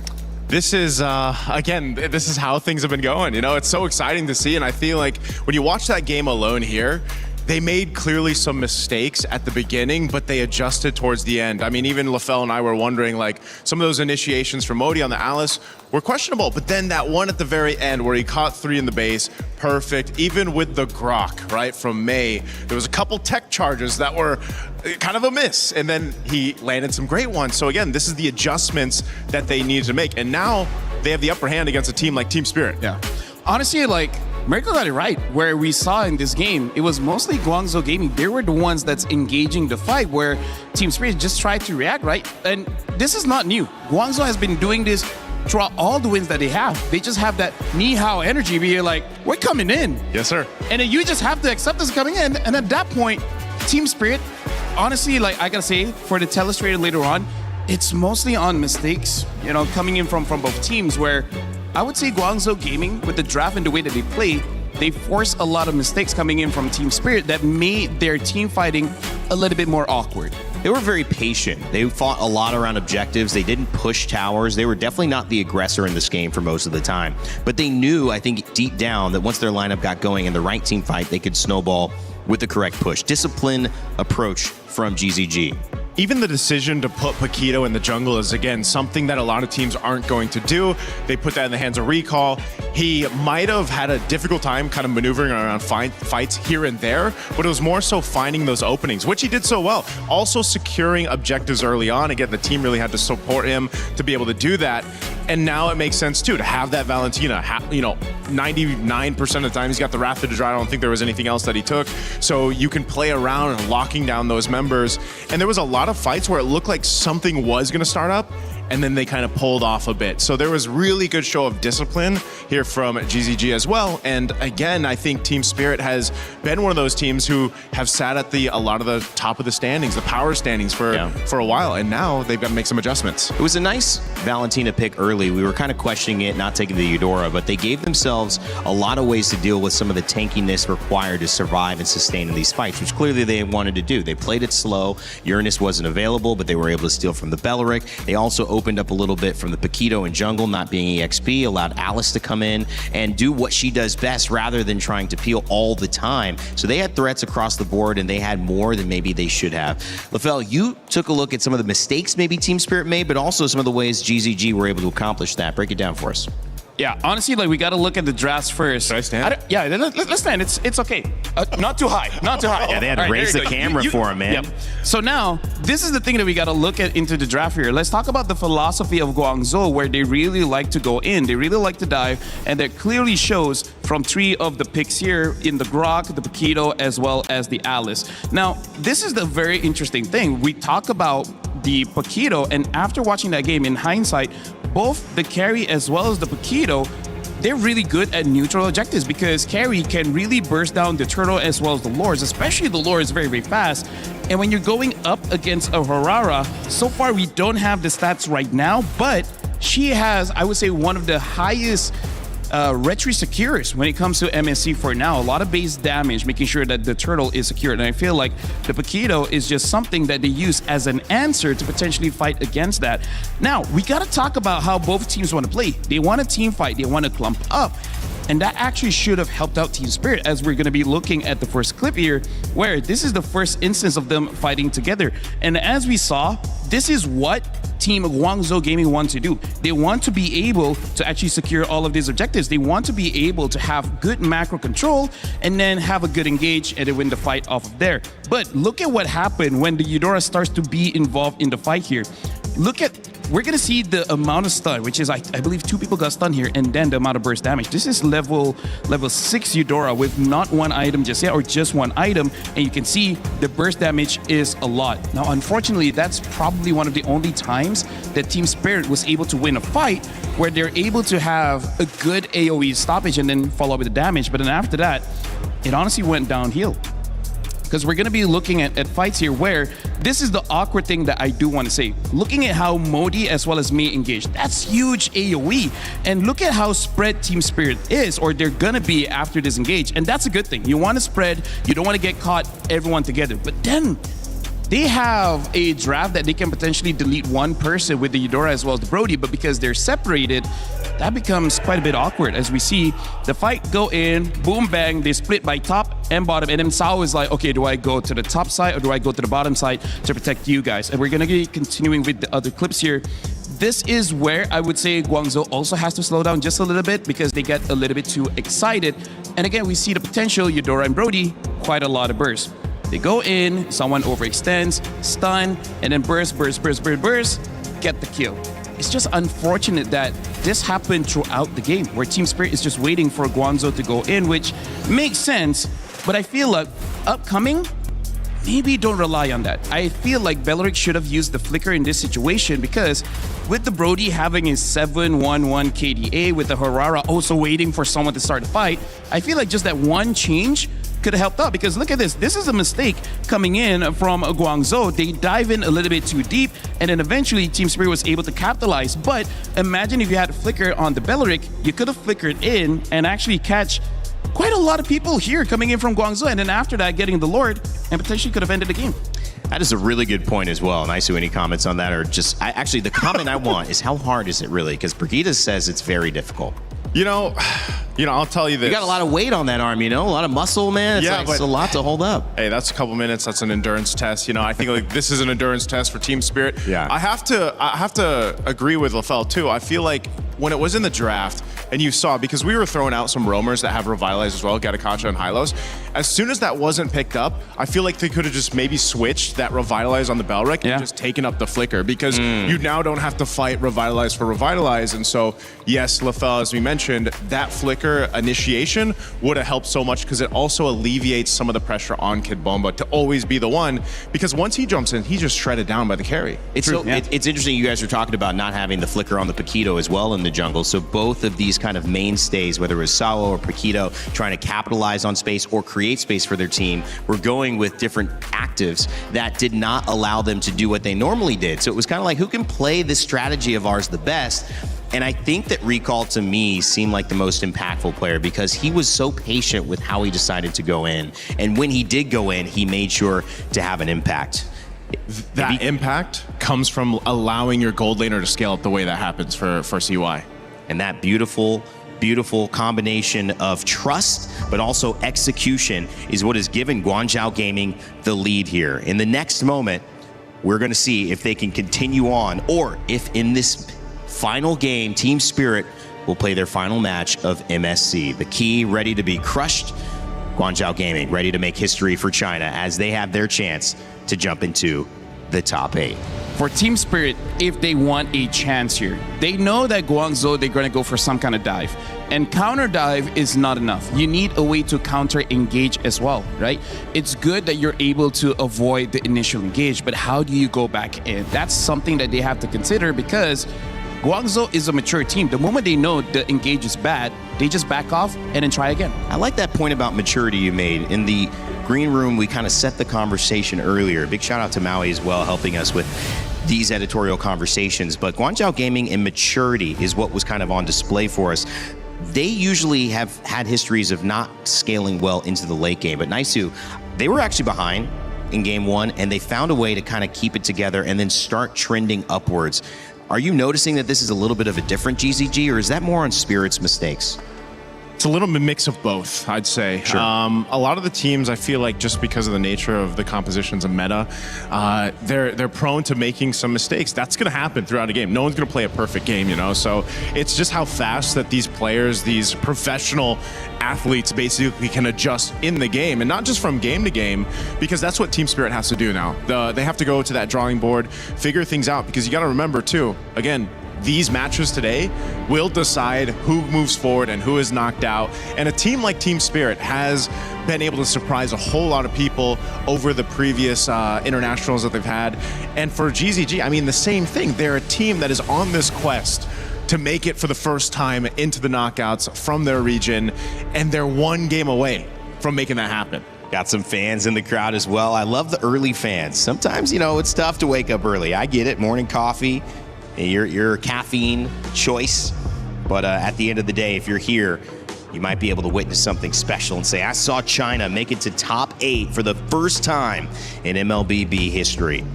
And again, they're going up against some serious competition here. Yep. Like, it's a statement to say you made it to top 8 by taking down Team Spirit. Team Spirit is also a mainstay in internationals. Like, we always look at them as possible grand finalists. Yeah, it's usually top 5 at least. Yeah, top 5 at least. But every single time, I think the closest was the previous MSC back in 25. They were defeated by Onyx Philippines, and that was close. They already had a 10K gold lead, so they should have went even further. But now, hey, c'est la vie, Team Spirit, they just make sure they get the Paquito early, and then the Valentina again, and this time with the Harara. So just a quick swap of the first picks. Yeah, I like this though. You know, we kind of questioned that Valentina in the previous game, but Guangzhou Gaming has pretty much proven that they're just comfortable with it. I mean, you can go ahead, take these quality ultimates from your opposing team, and obviously makes them kind of second guess what they're going to bring up. Because you already locked in the Paquito too, which now it makes me wonder, like, where exactly? Paquito jungle, maybe? They might be like, we might do this too. We might flex it on you. Yeah. Paquito goal and use the Ling. That's what I'm thinking, because Hiko has played that gold lane Paquito. You can grab the Ling just for that classic matchup we're used to seeing. We'll see if they end up flexing it or not. So the Eudora and the Cho will get picked up. Again, Cho was banned previous game. This allows you to go for those pickoffs with the Eudora really well. These should be, just those two heroes alone should be an automatic kill almost. This should already be fighting fire with fire, because if Guangzhou wants to go in, Team Spirit can do the same thing, right? Exactly. There's a lot of forward momentum coming in, and now Guangzhou, they reply with the Moscow. So he's going to be supporting his team in case someone dives a little bit too deep. He can push them away. So I'm liking the opening draft coming in from Team Spirit as well as Guangzhou. Quite a lot of interaction between the two. Again, with the Moscow being in play here, makes me wonder if we do just see the gold lane matchups now. But Team Spirit will play on that, because so many teams still kind of, if there is a flexible hero that can be flexed, and that has developed over these days as well, then they'll play that into the draft, because it also changes some of the focus on the bans. But you can see this just in case Guangzhou Gaming's like, you know what, we'll just ban out some more gold laners, so they do take out that Clint. Again, the Mozkov is so deadly just because of the mere fact that he can pretty much just stay in his lane, push it, farm up, do his thing, play the off map, and then join the fights if the SOD lands. Crazy enough, that was the strength of the character, but not the strength in game 1 of GZG. They grouped up and they committed to that group up. Obviously playing the lineup well. We'll see if maybe swapping over to the Mozkov allows them to be as effective as the Uranus expand. Day 7 of MWI. Yo, woo! Shout out to them. That is dedication. Since MW, yeah, that's crazy. And now that's us. That's you guys. Hey, we're here since wild cards. Yo, that's true. we're here longer. It's not a competition. It's like we're dedicated. It's like we love the game or something. Anyways, yeah, the Uranus gets banned out as well as the Esmeralda here. Good ban on the Esmeralda, because right now for Guangzhou, they don't have a proper front line yet. So what else is there, at least in the EXP? I mean, like, I guess they can pick up the Alice again. Oh, the Belleric, yes, is still open. And you can technically flex that if you want. Rarely do we see Belleric being in 4th pick though, right? Yeah. Usually the first 3. I think that's because the Valentina kind of worked against that. And I think they warded off, so it's like, why prioritize that? And I think it's been smart. I do have to say, though, right now the draft does look a bit difficult for the Cho to actually get a good kick in. But, hey, you know what? If you're here in MSC, you should be able to do it. Right? I think anything's Pick a target and then grab it. Ling's still available, but is like the hype on Ling fallen? I mean, so much. Obviously, Paquito's going to most likely jungle here. Or actually, EXP here. Yep. Right? Yeah. And so Harley picked up, Well, this will tell us if it's going gold or not. So it's going to be EXP Barrett's, and then it's going to be that gold lane Paquito. That's what I was saying. You know, he's 3 roles basically that you can see the Paquito go to. So that's the game plan here for Team Spirit. They really want to burst a member down, get an upper hand in terms of numbers. Maybe we'll see Paquito mid. Yeah, you know what? I've heard a lot of things. But yeah, right now for Team Spirit, they're using a draft with a lot of forward momentum, having the Barats being the main escort, and then having the Dura as well as Hardy. You should get a kill. And now a Kaja gets picked up. So the moment a Cho or a Harley overextends, the Kaja can help them get a kill. That's what he says when he ults. When he has divine judgments. Kaja. Dude, they're digging deep into the pockets here. Another unique hero for MSC. I can't wait to get an official count on what that is. We're aiming towards 90. We still got like a week to go, so plenty of time. I hope by the time we get to the knockouts, which is just in a few days away, we still have unique hero picks come through, because it's just been so fun to go through these drafts in this meta. It is a blast being here watching MSC live in Paris, France. For those of you watching online, let us know, who are you leaning towards? You might have favored Team Spirit, but now Guangzhou Gaming's in the lead with one more game to go potentially. China could be moving on to the knockout stage for the very first time. And to kick off game 2, let's send it back over to Mirko and Brigitte. Thank you very much, Rain Day. And indeed, we have a lot of surprises to break down here as we head into game number 2 between Team Spirit and Guangzhou. I'm looking forward to hear Mirko say the Kaja later on. No. You're not? They got it wrong. Kaja doesn't do Kaja when he ults. He does a... It's a whip. Okay. And I hear you do the Barrett's ult all the time too, so maybe we're Oh expecting God, it could be... Yep, too. Could be... And... That's a lot. But it's surprisingly actually Hiko on the Paquito this time. So we thought it was a jungler all along, but they do decide to flex it eventually here. Could we expect like maybe better synergy across the board though? Because this is looking like a Cho Eudora, yes. I don't know. Right now, it's looking very TLPH. I'm gonna be honest with you. The composition of Team Spirit, putting Bomba on a Barats, it's like putting Sanford on a Barats. You know, it's like, I don't want to see that. Okay, so they have to make this work. At least that's what we're getting from now. And we take a look at the emblems too before we move on to this game. It's been a while since we've seen a Kaja, so I think it's still very usual. See the support emblems come through, the additional speed and the break smite. Pretty much same across the board, I feel, for majority of our heroes this time. Oh, whoa. Also putting Hiko on a Paquito. It's like putting Paquito on Teddy. Oh, okay. You're still talking about that, yeah. I mean, it's the same side lanes as yesterday. It's crazy, actually. It does feel kind of the same. And I feel like TS are also in a sort of same position wherein you're just really expecting a bit more from them, but it's been a struggle ever since game number 1 to just coordinate. I think like it's weird to see Spirit in this kind of position, but hopefully they work things out this time. We are seeing a more aggressive laning phase from them, to say the least, here in game number 2. Oh my God, the Thunder's Rat straight up! One-shots, May. No, right now, first blood over to Team Spirit with a neutral objective as well. Yep, a much better start. We can say that for Team Spirit right now, that we're looking at the way they've executed the first 2 minutes of the game. Laning-wise, it's been very aggressive for Hiko, and at the same time, you see better coordination from Sao and Sunset Lover, which I think is something to expect, because you're not on a Belleric anymore, so you could just be as aggressive as you want, and May! Ooh, the deadly magic didn't land on May, thankfully, for Guangzhou Gaming. SOD goes wide. Oh! Okay. An attempt, you know, Sunset Lover flickers out of the way. Yeah, it's a IMU. Daytona's welcome from Xing, supposedly, so that changes things a bit too. Xing will be, I guess, picking up the Daytona's welcome or either the Way of the Dragon more than anything here from Team Spirit's composition, but how are they able to utilize that? That's like 2 potential lockdowns or pick-off setups, and the damage is mostly gonna come from Recall, at least for now in the early stages of the game. But has Recall been having a good time? Because I think he's already a level behind Zarigo is. Bomba's doing a lot right now with just delaying the jungle. He's going to lose out on a bit on the bottom lane, but it's going to be pretty good to stop Recall. As you can see, Zaur is really capitalizing on the fact that he's getting so much more space, so much more room to farm up, a whole level ahead with a turtle as well. Sao feels a lot more comfortable on a hero that can be proactive instead of a Belleric. Yep, and that's what we've been waiting for. Right now, Spirits seem to be back on track, at least for now, as long as they get to sustain everything that's ongoing.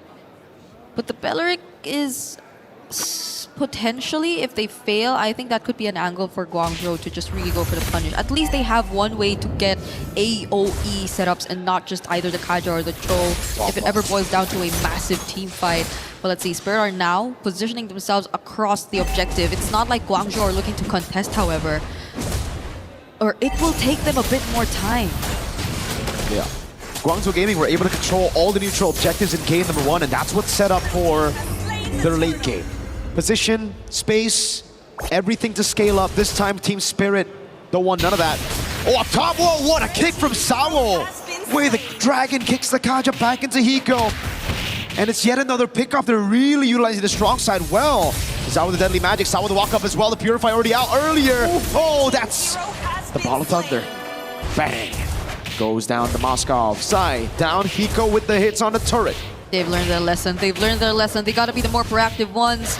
They gotta be the ones starting it off. And with this lineup, they're definitely doing it. Ooh. Mei has not had a single Divine Judgment in this game. And you could see that Sawo's just starting to feel it on this Cho. It's like watching... Oh my god, Bamba. He's getting free turrets. Guangzhou Gaming are the ones reacting to everything. And it's not the right reaction either. They try to go mid for some reason. And Bomba just stomps down bot. That's a free turret for a Barats. Okay, at least for Guangzhou, right? If we're looking for potential angles that they can turn this around, they have plenty, and it's a Flicker Belleric as well, so they could just try to go for more counter-engage as long as they feel like they're already on the same page. Because at this moment, oh, hold on. He goes for the whip now. Bomba with the response, throws him into the wall. Ball of Thunder, Bomba with a chomp. He just swallowed Mei whole. You saw that, you saw Mei, he tried, but Guangzhou, it didn't feel like they were ready to follow up. Ooh. It's tough, it's tough. Very tough. Recalls forced out of the fight, tier 1. Free for Team Spirit, Sawo. Doing a good job on this Cho so far, and yeah, like you mentioned, man, Mei cannot really go for anything. That's gonna be a free purple buff as well. Oh, Ball of Thunder lands, and everybody Thunder's Wrath as well. Wrath of the Dryad. Holy moly, lands on Natalia. All 5 Natalias.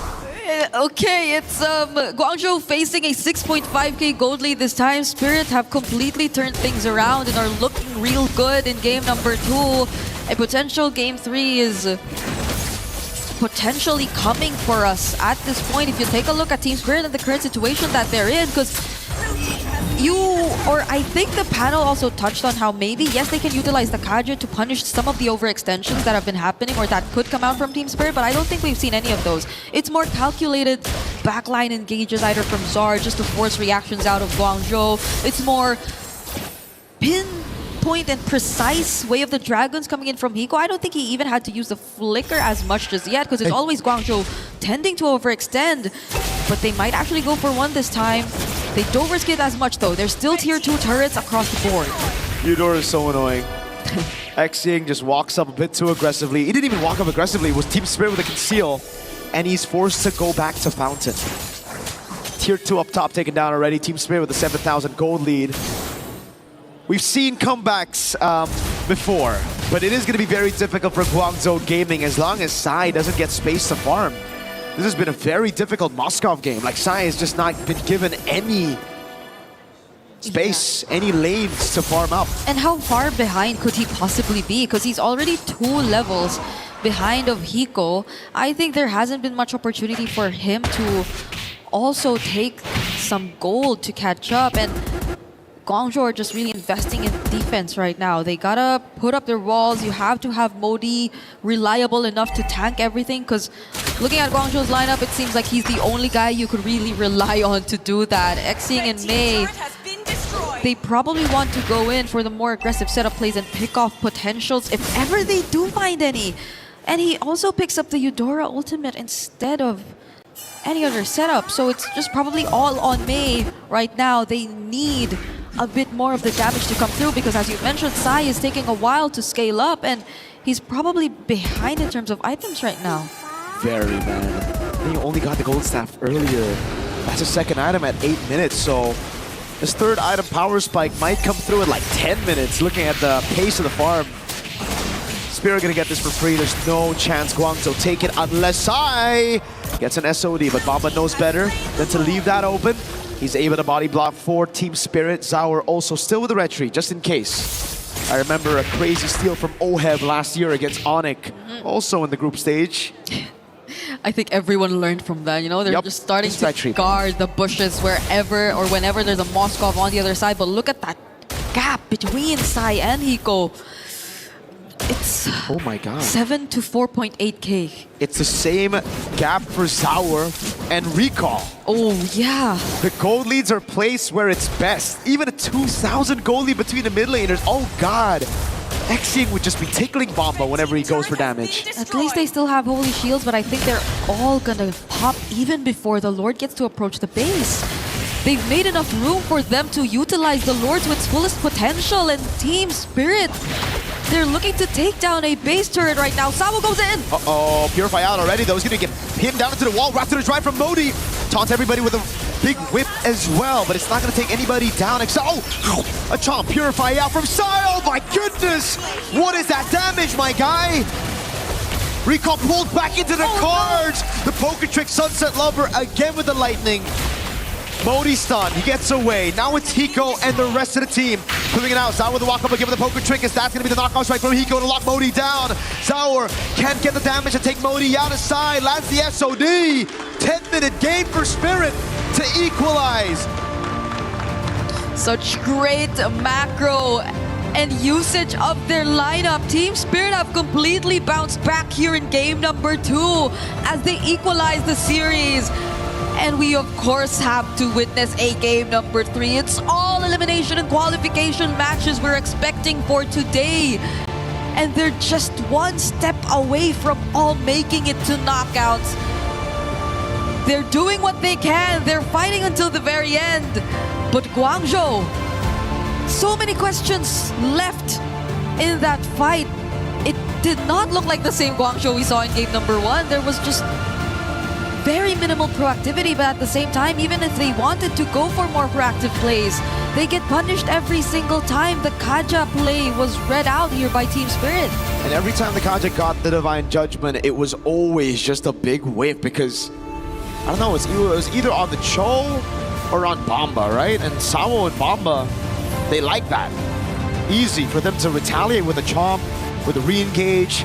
And it's just so much better to see these guys on proactive heroes instead of heroes that just were waiting for plays to be made on the other side while reacting to it. Again, Bamba this time, hey, I didn't like him on the Barats, but he did a fantastic job. Hiko on the Paquito as well.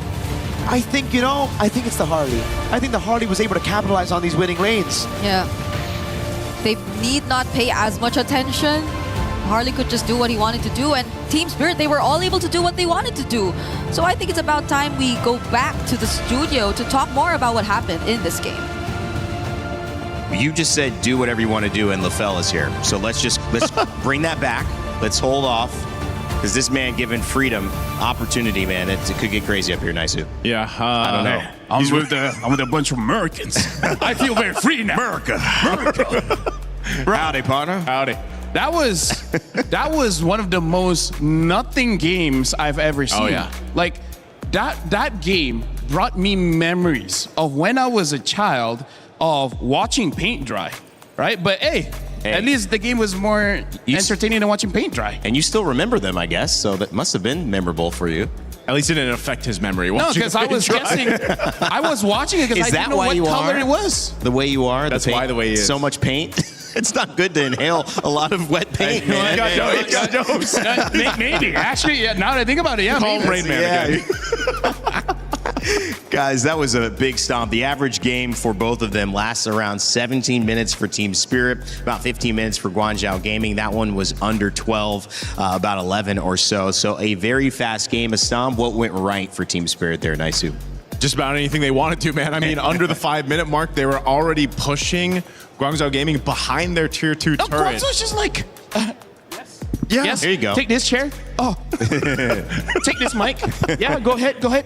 Like, Spirit could do anything. Guangzhou didn't do anything to stop them. I told you. All right, here we go. Fergita, why'd you give him freedom? Why'd you give him freedom up here? He's acting crazy. You want my You're not here to telestrate? stop Grab him. the telestrate. You know what? I could telestrate. That would be a funny segment, wouldn't it? See how I do? Yeah, that would be pretty funny.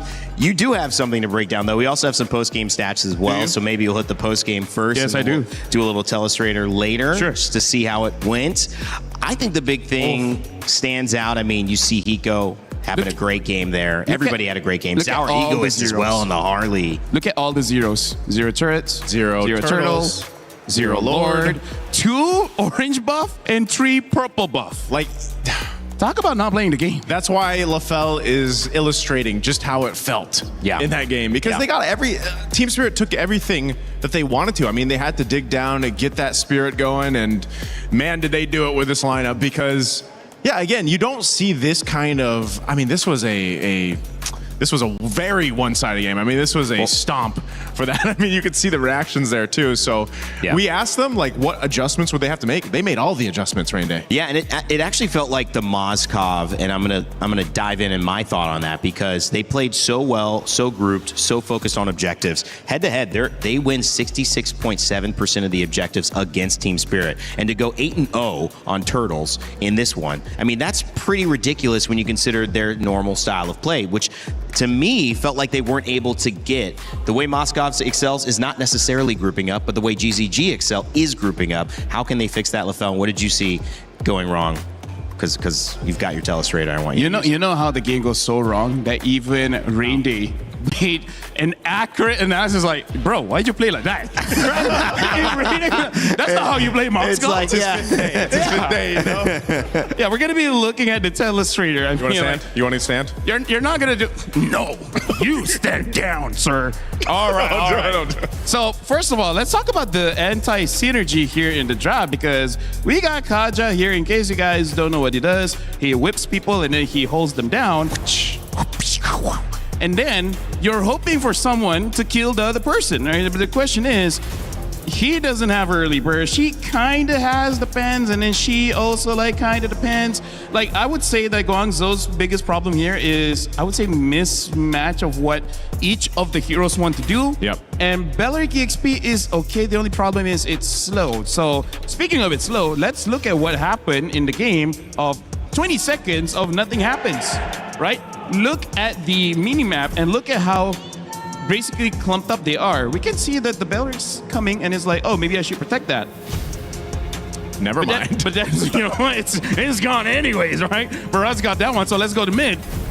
And let's not do anything. And then it's just, that's like the entire game. They're like, let's all group up together in case something wild happens. And nothing happened. I know what it is. It happens. Barrett's is a herbivore. Barrett's is a herbivore. Say it like an American. Herbivore. Barrett's is a herbivore. Barrett's is a herbivore. America. Fireworks. July 4th. Don't get him started, please. Rain Day. Independence. I've been there before. I love Mondani. It's always fun to see it. Sunset Lover actually had a fantastic game, and you look at that performance, I believe, on the Eudora again. The first game, it felt like they were surviving the Eudora. Their team was able to go around it, ignore it, maybe work and find a way to still have a win with GZG. But this game, starting 2-0, it was no chance for Valentina to catch up on the opposite side of things. Sunset Lover's control in this game, it needs to be dealt with, I think, at this point. And you have to consider, do we ban it or do we take it away? You take it. Take it. You can't spell Eudora without raw. She's strong, bruh. Yeah. And also, there's do in her name. He worked at it. So do pick it up, because Fusroda. Fusroda. That's what I was talking to someone who hadn't played Skyrim, man. It's like, come on. That's a part of the vernacular. You got to know that. She has great crowd control, great damage. She even looks like a decent person. Why wouldn't you pick it up? They have to do it now. Ban it or ban it out. Or ban it out. Ban it out. Yeah. We've seen teams handle it that way. Just ban her out. Well, that's a good question, because Guangzhou Gaming now faced with a conversation that is going to lean them one way or the other, a little bit like this or that. In fact, speaking of that game, we had Guangzhou Gaming make a few decisions that might split the team a little bit earlier this week. Hey guys, my name is Afel, and right now we'll be playing This or That, just to see whether the players, are they on the same page or not? Okay, right now you guys can line up straight. So, we got 5 questions here. The first one is, first thing, after you wake up, do you brush your teeth or eat breakfast? All right, you know what? They all brush their teeth. Okay, come back to the middle. So now, before scrims, what's your routine? Do you shower first or don't shower? All right, now we know that they don't shower. So, which jungle heroes you guys prefer? Ling over there, Nolan over here. Only one person likes the Ling. So for this one, how do they like to warm up before a game? Playing rank or playing training mode? Oh, I thought more people would play rank, okay? And now, the last one. Who would you like to go on a holiday with? Either CY or Ming? Huh? Now we know who's friends with CY and who's friends with me. All right, looks like Guangzhou Gaming, they're all good. They are in sync, so no penalties for them. So thank you very much, guys. Good luck for your game, and we'll see you guys next time. Sweaty scrims. That's okay, though. You know, at the end of the day, you're going to sweat in scrims. So if you shower before, you're still going to have to shower afterwards. I like the logic. I mean, some people, they might wash away the mojo. They might. That's true. They might wash away the mojo. Yeah. It's a different vibe. Might be more relaxed, too. Different vibe, but then what was that also? They don't like, they do ranked or training mode? Oh, training mode. Yeah, what's up with that? I've always warmed up in rank. I mean, first game of the day is ranked. Maybe that's why we're just casters. Maybe. You got a point. That's it. I'm just saying. That's it. We're good, but not that good. You know what I'm saying? Know what I'm saying? Listen. I know what I'm saying? How about when you play ranked? Here's the question: is it before bed? Is it at night? Do you get it first thing of the day? 24/7 rain day. 24/7. Wow. Okay. When shouldn't you play rank? Haven't you seen us in the talent room? Is that what you're doing with that tablet right there when you don't have it? There, because man. we're done with the telestrator, by the way. You're just AFK in mid? Oh, we took it off. We know what LaFell's doing. You gave him too much control, Brigida. We told you not to do it. At this point, though, we have everything that we need because this game is absolutely unpredictable. Going to draft for the third and final time between China and EECA. The gatekeepers of top 8 trying to gatekeep China's last hope here at MSC, who are desperately looking to match the result on the women's side of making it into the knockout stages. Can May, right there on your screen, figure out what to bring to the table to get a win? I gotta say, first of all, I appreciate that whenever something goes wrong, we throw it over to Brigida. Yes. It's her fault, not our fault. I appreciate that. And number 2, I feel like it's more on the mentality of the game because game number 2, clearly they just played scared. And that's not how you should play against Team Spirit, where you saw that in game number 1, just fight when you have the chance and it somehow worked out. You kind of have to go back to game number 1. It's tough to, put it plainly because that's exactly how it felt. It just felt like they were kind of in this state of we're scared to move around the map. Limbo. They were in limbo. They couldn't really move, and it almost was that mentality of what, we're so far behind, just go next. And so now it's their chance for Guangzhou Gaming to make this happen here.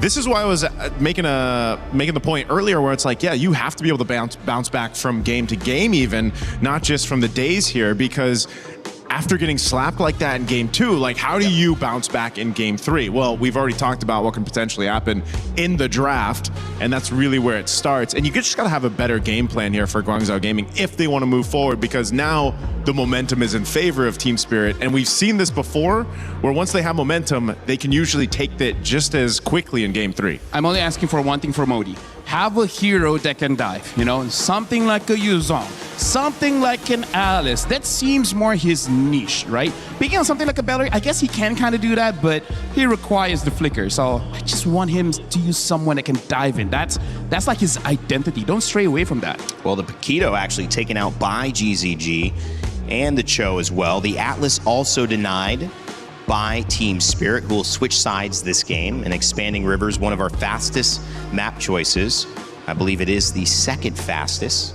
And one of the interesting things about this situation, which as a fan of MOBAs, every team comes in with a different plan and blueprint.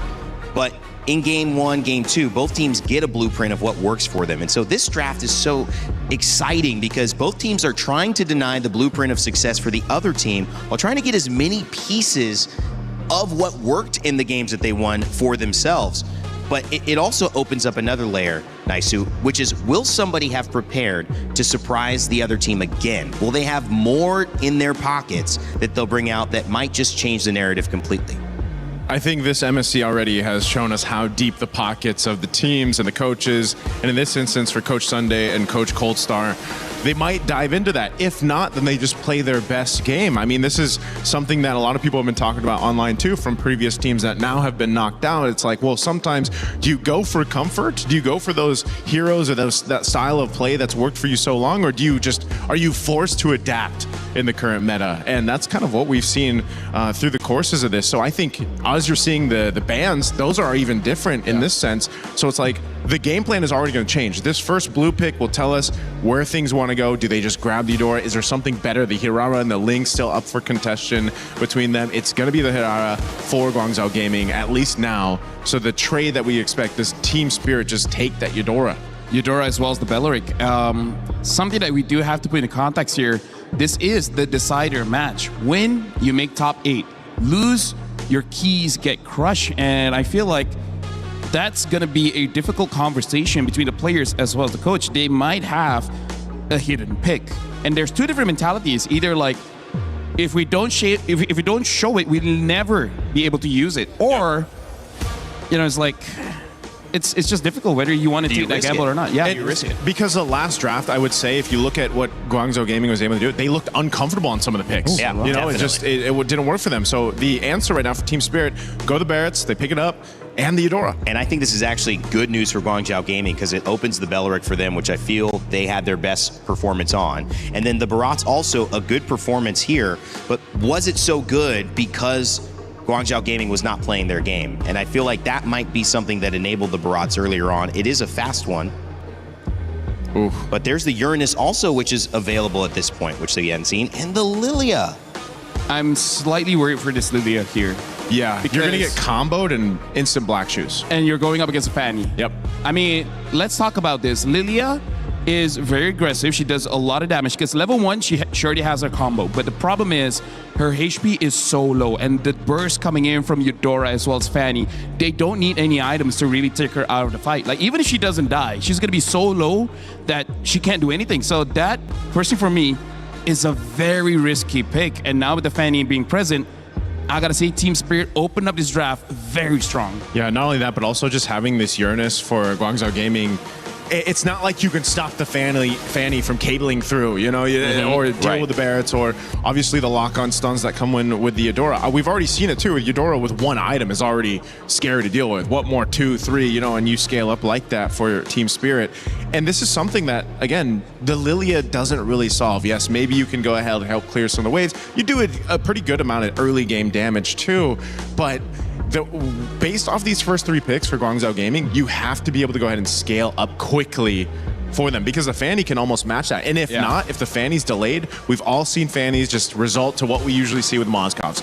Go somewhere else across the map, push that, put map pressure there. And my goodness, game 2 showed us that if map pressure is a problem for Guangzhou Gaming, they seem to not know how to solve that. It's also kind of a cool indication of where the hero comfort is because we're seeing some picks we're not familiar with. It's possible it's a region difference. It could be a player difference. Marcel, one of the only games he's left open and not banned and not picked. Both junglers already picked on both sides, so we won't see him. Yeah, which is like a surprise. He's got a 100% win rate. Yeah, honestly, I even forgot about the Marcel. But yeah, Team Spirit can pick it up after this. Yeah. But honestly, gentlemen, looking at both teams' drafts, the best way to say it, and literally go big or go home. Yeah. Because these are the drafts that you can win it super, super early, and now the Marcel gets picked up. Good call. I gotta say, Team Spirit, they can honestly like get the inhibitors by 11 minutes. Yeah. So where's that going? Marcel? Yeah. He's going Rome. Yeah. Wow. Yeah, going Rome. There's I don't think we've seen him flex anywhere else, but you know, he's the most, I would say the most annoying to deal with. Golden Road, right? Yeah, he's kind of like a mosquito, man, and it's tough to deal with. Matilda and Brody though, so I don't know, man. Looking at this Guangzhou Gaming draft, go big or go home. Win all the lanes, push it, and try to end it by 12. Does the Matilda help solve the macro problem though? I think it helps either the Uranus or Herard. They're gonna go in so deep, and then that's gonna be your backup option. But I don't know, like really for Guangzhou, it looks like all gas, no brakes. I mean, are these not some of the four most prioritized picks in the entire tournament so far on the side of Team Spirit? So far, and then a Granger to cap it all off to go in the hands of Hiko here. So playing range for range in the gold lane, but a lot of mobility for both lineups here across the map. And, you know, we've seen it before, though. Marcel's golden hour can either work for you or against you. I gotta say, both teams want to go fast. Both teams put a lot of risk in this kind of draft. So this is one of those What do we games. think? It's all about mechanics, man. Mechanics. I gotta go with Team Spirit here, Team Spirit, you like the draft. Marcel available, 100% win rate. You with Team Spirit as well? I love Marcel. I gotta go with Spirit as well. Literally. So Guangzhou will probably win it. 100% pick ban, 100% win rate. Guangzhou Gaming let Marcel through to Team Spirit. Do they know something we don't? Because if they win, they're in the knockout stage for the first time in China's history in Mobile Legends Bang Bang. If not, it is Team Spirit gatekeeping once again. Let's send it back to your casters, Mirko and Brigitte, for our final game of Series 1. Go big or go home, as mentioned here by our studio, is the game plan and is what is reflected based on this Game 3 draft from both sides. Both are favoring Team Spirit though. Mirko, would you say that you're also on the same page? Honestly, if you look at the draft, if you look at the prio, it makes a lot of sense. You know, the Granger for the strong side as well, that outrange against the Brody. The Fanny on the hands of Sour Egoist as well. But Guangzhou Gaming, this time around, it really feels like they're just trying to capitalize on the mistakes of Team Spirit. And it doesn't look bad. The Uranus against the Barats picked up, I think, way too early as well. It did well in the previous game, but I guess we'll just find out here as Guangzhou Gaming will have mid-prio for the most part with this Lilia. Okay, hold on. Saw? But the cables forces out the revitalize. Yeah. All good. So, we did say it's looking like Guangzhou kind of capitalizing on Spirit and the draft, trying to react to it a bit more, but we're hopefully just seeing that in terms of the draft, because I don't think it'll pay off to be as passive when it comes to the game, and you're seeing it even in the gold lane matchup. Both gold laners so upfront and aggressive in terms of the laning. Yep. But it is Hiko who has to burn the flicker first, so that's a massive advantage for Guangzhou Gaming as they look to dive past this front to back that Team Spirit wanted to play with. Recall with the rotation up top already, waiting in that bush. And Guangzhou Gaming have set up a brilliant freeze. Hiko's gonna be forced to lose out on a few minions here. Wow. Or maybe even die, right? Like, he has no flicker, he can't just walk up. And that's two of the marksmen with maybe or probably the longest range too, just going at it. And so we leave them for now as we take a look at how this first hurdle is going to pan out. You see Guangzhou taking a hold of it, Recall starting it off, but there's still Sao, there's still a threat about Marcel, but there is no golden hour just yet. So I feel like Guangzhou are still somewhat trying to take control over this. And again, the disadvantage of the Fanny with now purple buff. Look at the zone coming down, red tree battle. It's gonna be won out by Sour still, despite no purple. Recall gonna fall to first blood as well. Sour pops in a revitalize to keep everybody healthy. Spirit with a massive win. Thunder's Wrath in the mid lane, just one more splash of damage. Sunset picking up yet another 3-0 and the neutral objective. So unfortunate for Guangzhou. They wanted to start that out. It was Recall trying to actually get some damage in for the objective, but looking at where Recall decided to position himself to, the fact that it was both Kid Bomba and Zara Egoist just locking down onto this jungler and making sure that there was no other way he could go in for the contest on the objective was what granted Team Spirit that win.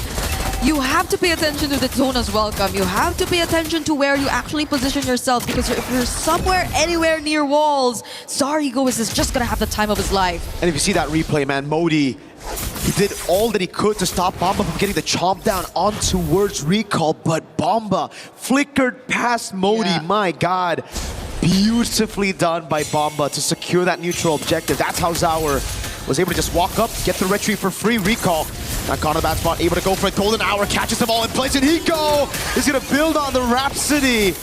Another pick-off up top, and it is against Sai on the Brody. And this is how you like to see the Eudora being played. Now that they're ahead, now that they are actually being the more aggressive combo. And it's also probably because of Sao, just the way Sao moves around the map, which doesn't make things any less or any more difficult for Sunset Lover to just also go in with the flickers, because you are fully aware of where to anticipate Guangzhou Gaming too. So that was a flicker play you got to see from Sunset Lover. That was a burst landed onto the right target. And this is going to be a problem for Guangzhou, because you see a lot of, I think, targets for Sunset Lover in this draft, honestly. You could consider so much people to just use your burst damage onto. Oh, if that cable actually landed. Okay, they're gonna get out of this, but does Kid Bomba has a flicker. Even the Chomp to get away. Maybe the circling Eagle Bomba. Oh, that's a very sad. Dino Revitalize. Oh my god, saves him. There's no damage from Guangzhou Gaming. Even after all that, a good stun coming out on Modi as TS are able to clear out the wave in the bottom lane. Sour, no purple buff, recall on the neutral objective, and this time Kid Bomba does not have that chomp. Oh, revitalized this time from Guangzhou too. Golden R! Great delay. Now the retreat. Sour try to steal, but recall stays patient on the retreat. Waits for Zaur to show it, and now it's Guangzhou on the board on the neutral objectives. Okay, at least if they weren't able to get anything down that engage in the bottom lane, they were able to convert it into something. The fact that they at least had to send one member of Spirit back and they weren't really prepared to take on that objective was already a win in itself for Guangzhou. Kid Bomba, did he get anything from that? Got the Purify out of Xing, but that's about it now as the torn apart memory comes around, but the double flicker goes for Sunset and Hiko to get away. The dinosaur won't have a good time there. Gun down, taken out. Modi doing a good job again, gaining this map control and giving the space for Sai to pick up a turret. I guess that maxed out time on the channeling maybe allowed for a bit more room for Guangzhou to really set up for that fight, which they are really taking advantage of this time, eh? Even gets bursted down, but they're just really looking to steal away this orange objective. There's a conceal from TS though. Yeah, they get the frozen moments on a few members, but no battle spells worn. Guangzhou Gaming just playing it safe. Oh, Zaur with the cutthroat. Nexing has black shoes, doesn't even need it though. Wait, Sai? Okay. It seems like he's trying to hold this bush for a while. No one really passes through from TS though, but just like that, Guangzhou have regained control of the map in some ways. It's still a mirror trade for that tier 1 up top and down bottom, but since the next objective is spawning here, Guangzhou, they probably are looking to take advantage of this. And the fact that Kid Bomba, yes, has been doing a really good job on the Barret so far, but so long as they get there first, you could expect it to be pretty slow for the XP laner here of TS. And this is why I had my concerns, you know, even in the early game, even though Guangzhou Gaming technically only have one resource to deal with the Fanny, that skill 2 of Sai, it's still very troublesome because for Team Spirit, they're going to have to outplay Guangzhou Gaming around these neutral objectives, around these team fights as well. Okay. While Modi can just stand in front of Bomba to take those deaths in his welcome. The Golden Hour placed down as well. Oh, Recall trying to go for it. He's going to be able to get away right now. The Chomp comes around, and that's going to be Sai who gets locked down, but he's able to flicker out the safety of Zaur. Goes over the cutthroat. Can't find it. Good stun over Spirit with the neutral objective. Take Recall walking up now with immobilization on Sunset. Just one more shot should get him down. Recall with a jumping forward, finds the kill. Immobilization on Zaur, but he's able to escape as Bomb appeals for him. Zaur in the mid lane, now on Recall. Untargetable. Hiko with the dash in forward. That was actually a flicker. Burns it away. Good eye phrase by Recall. Xing thrown again, but he has the black shoes. Zaur low. CY won't be able to go for the kill. The revitalize from both sides just made that team fight much longer than we expected it to be, but who won it out and who were still able to commit and prolong things even after the revitalizers went down were still Guangzhou Gaming. They have such low dom times, but Recall! Uh-oh, gets two, gets away for a bit, but Sao was just waiting there. Together with Zaur, Ego is the free kill up top. Chop down, Purify out from Modi. Turret 4 Sai in the bottom lane on the Brody as Zaur is able to go on the tier 2 up top, and this will be a win for TS. This is a very good trade on the board for them. Yeah, even though they lost mid though, but the purple, I think that changes things a bit. It's okay. He'll be able to steal the purple buff on the other side of the map. And Modi has no Purify, still goes up.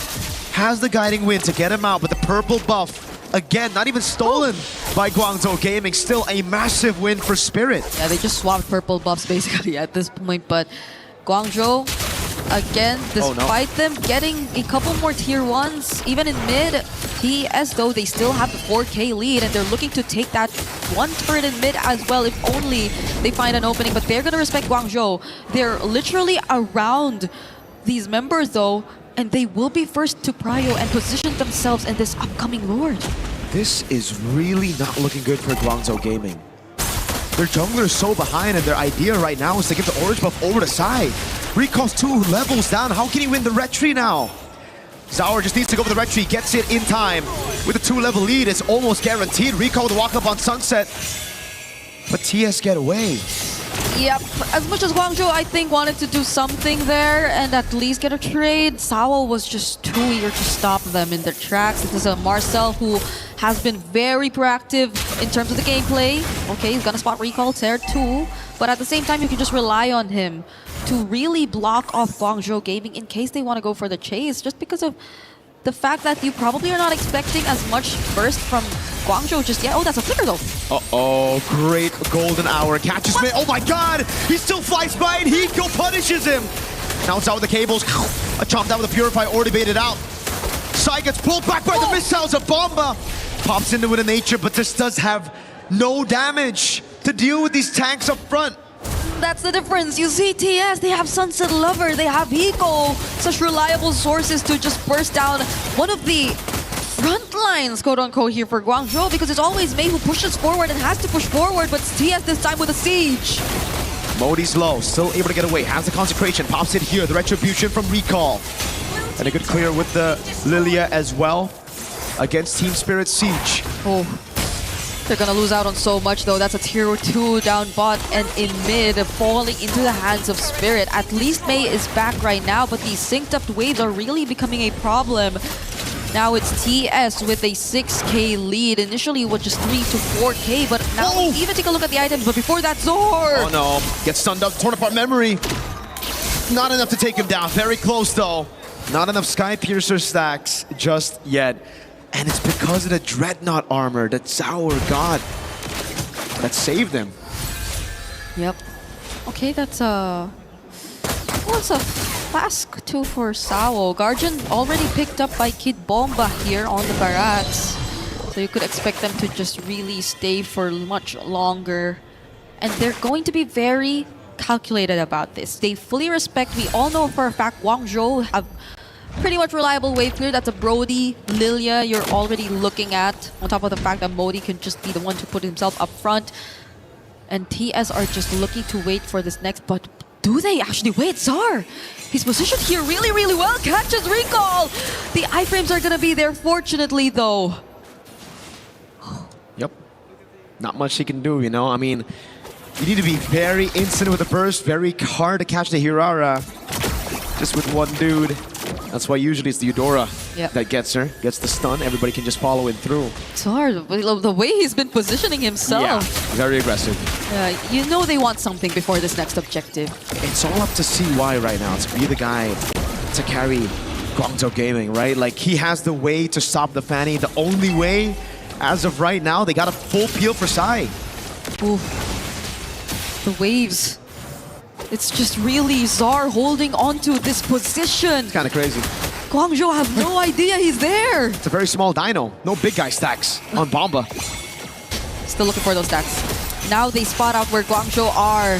They fully reveal the information and Zar, he's just waiting. Sao reveals just much more info. Oh man, great golden hour. Catches Sai. Oh, Modi gets bursted down straight up. The Consecration already baited earlier. Now Exing can't even use the black shoes. Gets cut-throated down to the ground as Recall goes into the bottom lane. And Spirit don't even want to go for the Lord. They want to go for top 8. They want to qualify to the knockout stage. What a play from Spirit. Could this be it? Recall goes in. Oh no, but he gets bursted.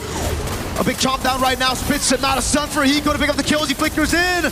Sai, very low. That's a win of nature as well. TS, now they say it's enough. We're gonna go for the Lord, guaranteed. Yep, Moni's back. Xing, he'll be back too. There will be much more reliable wave clear for Guangzhou, and TS are gonna play it safe, but that was such a great plan coming in from TS. They knew they had enough burst, so if they had to deal with a target from Guangzhou one at a time, they had enough damage to do so. Now Sunset Lover even picking the Divine Blade will make things all the more difficult for Guangzhou, for them to go up against Spirit in this scenario. As we take a look at that, yep, it is going to be the Divine Blade, the Lightning Truncheon as well. So you have to be very careful. Even Modi earlier on, you saw how they were able to deal with him only with the Oracle as his somewhat of a defense item for magic damage. Now there's really starting to play the kind of game we're expecting from Spirit. They have a Lord marching up top, but it's Czar.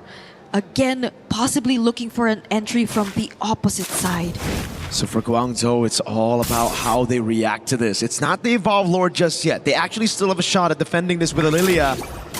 But it gets very difficult knowing there's an 8.7k gold lead and a few stacks already on Hiko. Modi caught in the Thunder's Wrath. Black Shoes used very early on. Lord up top, gonna be able to take the turret down already, as that's gonna be Spirit with a priority on the bot side as well. Both side lane base turrets have fallen. Such a great tool to create space. Golden R laid down perfectly just so Spirit get that base turret. So now they're looking to take out even this last one in mid. The damage from Hiko too is already no joke. Sao catches one. Bomba's just trying to zone right there, and he does well. Circling Eagle, now the retaliation on Bomba. He doesn't have the flicker. Torn apart memory takes him down, and Sauer is able to cable out of there. 1 for 3. 1 kill for 3 base turrets. Spirit will take that any day of the week. Yep, 15 minutes in, they finally exposed the base here for Guangzhou Gaming. Though they do show some signs of life, it takes a bit of time before they actually go in. They need to ensure that there is actually a target that will easily be within reach, but they're really pushing forward this time though. Guangzhou want to somehow equalize the map as we're taking a look at it right now. But you gotta pay attention to Zar and how they protect Sai. That's for sure. Double Sky Piercer? Wait, Sauer, oh my god, brother. You're playing with fire, bro. Just dashes into a Brody, Mathilda, and Hirata. What do you think about this double Sky Piercer? They're going up against... Hey, they steal the purple, but they don't go to their own purple, man. Bus. Okay, at this point, the kills are pretty much spread between Recall and Sai, yes, but... Well, what's the point of stealing the purple if you're gonna leave the purple for TS? Yeah. TS are just too quick. You gotta explain this to me, Big. Or maybe the panel needs to explain this to me. The panel will have the Telestrator to do that for us. Some of these games, I feel like I need to be streaming, man. Rain Day will have the Telestrator to do that for us. Yeah, okay, please. Now they will not have that... LaFell, please, Telestrator on that moment. Yep, Yes. Yep, you can highlight that. Okay, so we have a Lord now. It is still going to be Zar on the opposite side dealing with the waves first. And TS, I don't think they'll have as much problems with this. They have to still pay attention to the burst. Sao with the conceal. With the waves, though, Sauer can just end the game. If Guangzhou Gaming want to take this fight, and now they're going to have to fight 4v5. Recall, oh, he goes in. Gets the untargetable Golden Hour, isolates him for the rest of the team. Hiko! Flicker in, a shot to the face, and that was Modi. All alone, Circling Eagle used to get away. Modi's dodging away from the bullets. Call him Neo the way he's dodging from those shots. Sign the bush, torn apart memory. Maybe if they didn't get double Sky Pierce. Nah, actually, it doesn't even matter. So close, Sunset Lover. At least they got the flicker down, but that's about it. They've only gotten battle spells out from TS. I feel like Hiko even uses aggressively. And now with the Lord and an exposed base, Guangzhou Gaming, they only have so much to rely on. Xing and Sai will have to go for the defense of their lives. And Kid Bomba has a flicker too. Who knows if he actually finds another surprise Daytona's welcome. At this point, Spirit's gotta drop the ball for them to lose this game. Guangzhou Gaming, they have the clear.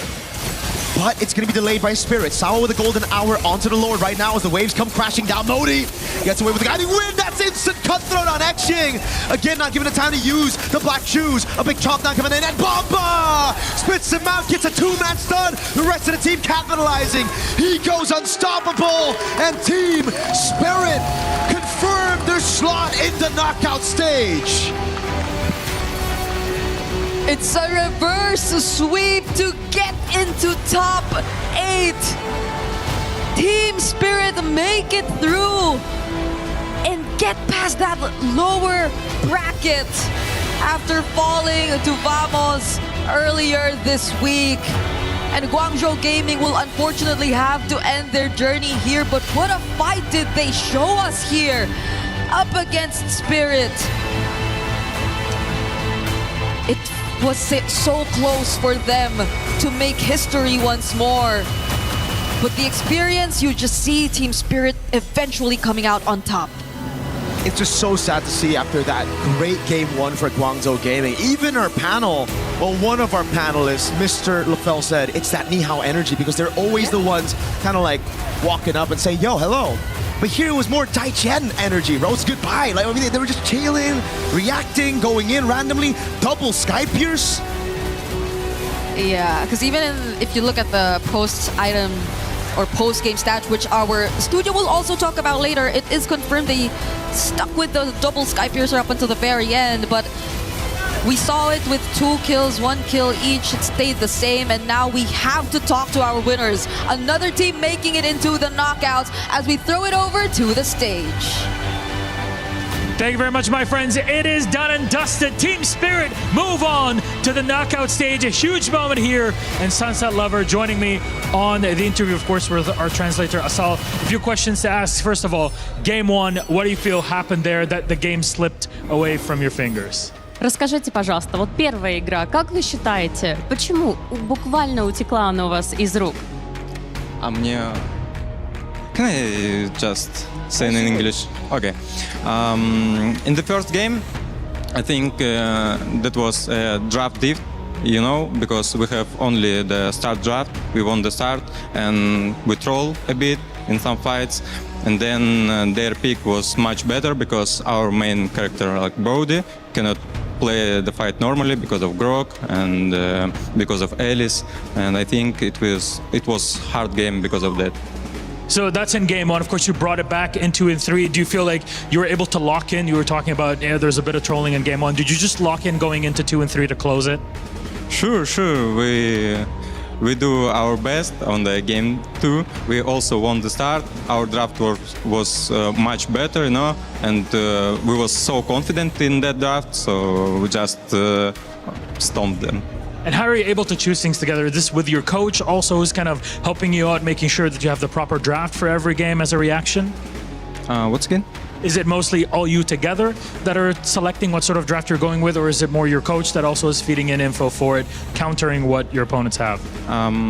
The main drafter is Kid Bomba, and coach and Savo also helping him a lot, and all of us can just a little bit help with our roles, you know, like Kid Bomba asking me, for example, Sunset, what do you think about this match and that draft, and etc. Very good. Then you've been to a bunch of tournaments at this point internationally. It's been a while that you've seen all of this stage experience. How do you feel this MSC is different than previous MSCs and M series that you've been part of? First of all, it's not in Asia, you know. The weather outside is like so different. It's the first time when tournament in Europe. Here's a lot of difference, like the food, the weather, the I don't know, atmosphere, and also I like the tournament. I like the atmosphere here, and finally we did it to the playoffs. So I'm excited. Honestly, it's not your first time, obviously, at knockouts either. There's been a lot of surprises that have happened here, results-wise. Do you feel that you were expecting all of these upsets that we were seeing? You know, Team Liquid being eliminated, also being a big part of them, or through scrims, you were kind of expecting crazy things to happen? We didn't expect that Team Liquid will just lose to everyone, but we can understood that it's not Team Liquid meta, you know, there is assassins most of all, and Carl Tizzy is more tank jungler. So I thought Team Liquid will be like top 4 maximum, you know, but it was so unexpected that they lost. There is also so unexpected that Aurora will stomp all of them, stomp all of the teams for the first match, you know, and they looks like the favorites, you know, of the tournament. So we'll see what will happen next. It's the beauty of MSC. You never know what you get out of it. One more time then. Team Spirit victorious. Thank you very much, Sunset Lover, for joining me. We'll bring out the rest of the team because, as we said at the start of today, it's all about crushing keys. You guys move on to knockouts, and I will ask you to join me over here. Spasiba, my friends. Come on over. Come on over. We're going to open up our wall for the first time of today. 4 matches, 4 eliminations, and 4 players or 4 teams advancing. Join us in here. It's time to crush Guangzhou Gaming's key. Does any one of you want to do it? Zarigo, is you ready? Yeah. Oh yeah, there you go. All yours. It only makes sense that quite possibly one of the best junglers MLBB has ever seen is ready to go. And he'll be the one to crush Guangzhou Gaming's hopes. Keep it going, my friend. I know he's so used to putting pedal on the metal in the game, and here it all goes down. Team Secret to the knockout stage. Going hard in the paint no matter the moment. And this is what happens when you get eliminated from MSC at the Esports World Cup. You get smashed to bits. And that's the lesson to be learned. Team Spirit advance. And there's a lot to break down. I know telestrations are set and ready for this one. So please, my friends on the panel, all yours. Well, the hope of China crushed in that moment, metaphorically and also in this set. The gatekeepers of Team Spirit do it yet again and gatekeep another region trying to make it to the knockout stage for the first time while Spirit go through. But it was so much more than that. It was a tactical masterclass. It was also a showcase of the young talent, Zaur Egoist, Sunset Lovers, comfort in mid with the Eudora 3 times in a row, Naisu. There were so many things that went right for Team Spirit that, yes, GZG disappointed, but it's really what Team Spirit brought to the table, showing that they proved to be in that knockout stage. I like hearing that from Sunset Lover too, you know, that when it comes to the draft, Kid Bomba's the one really helping them kind of make those decisions. And it's one of those cases where it's like, if it's not broke, don't fix it. Eudora 3 games in a row. We saw Kid Bomba play the Barretts a couple times now too. And the game plan for them was really standard. I mean, even, yes, Zaur Egoist to pick up a Fanny like this.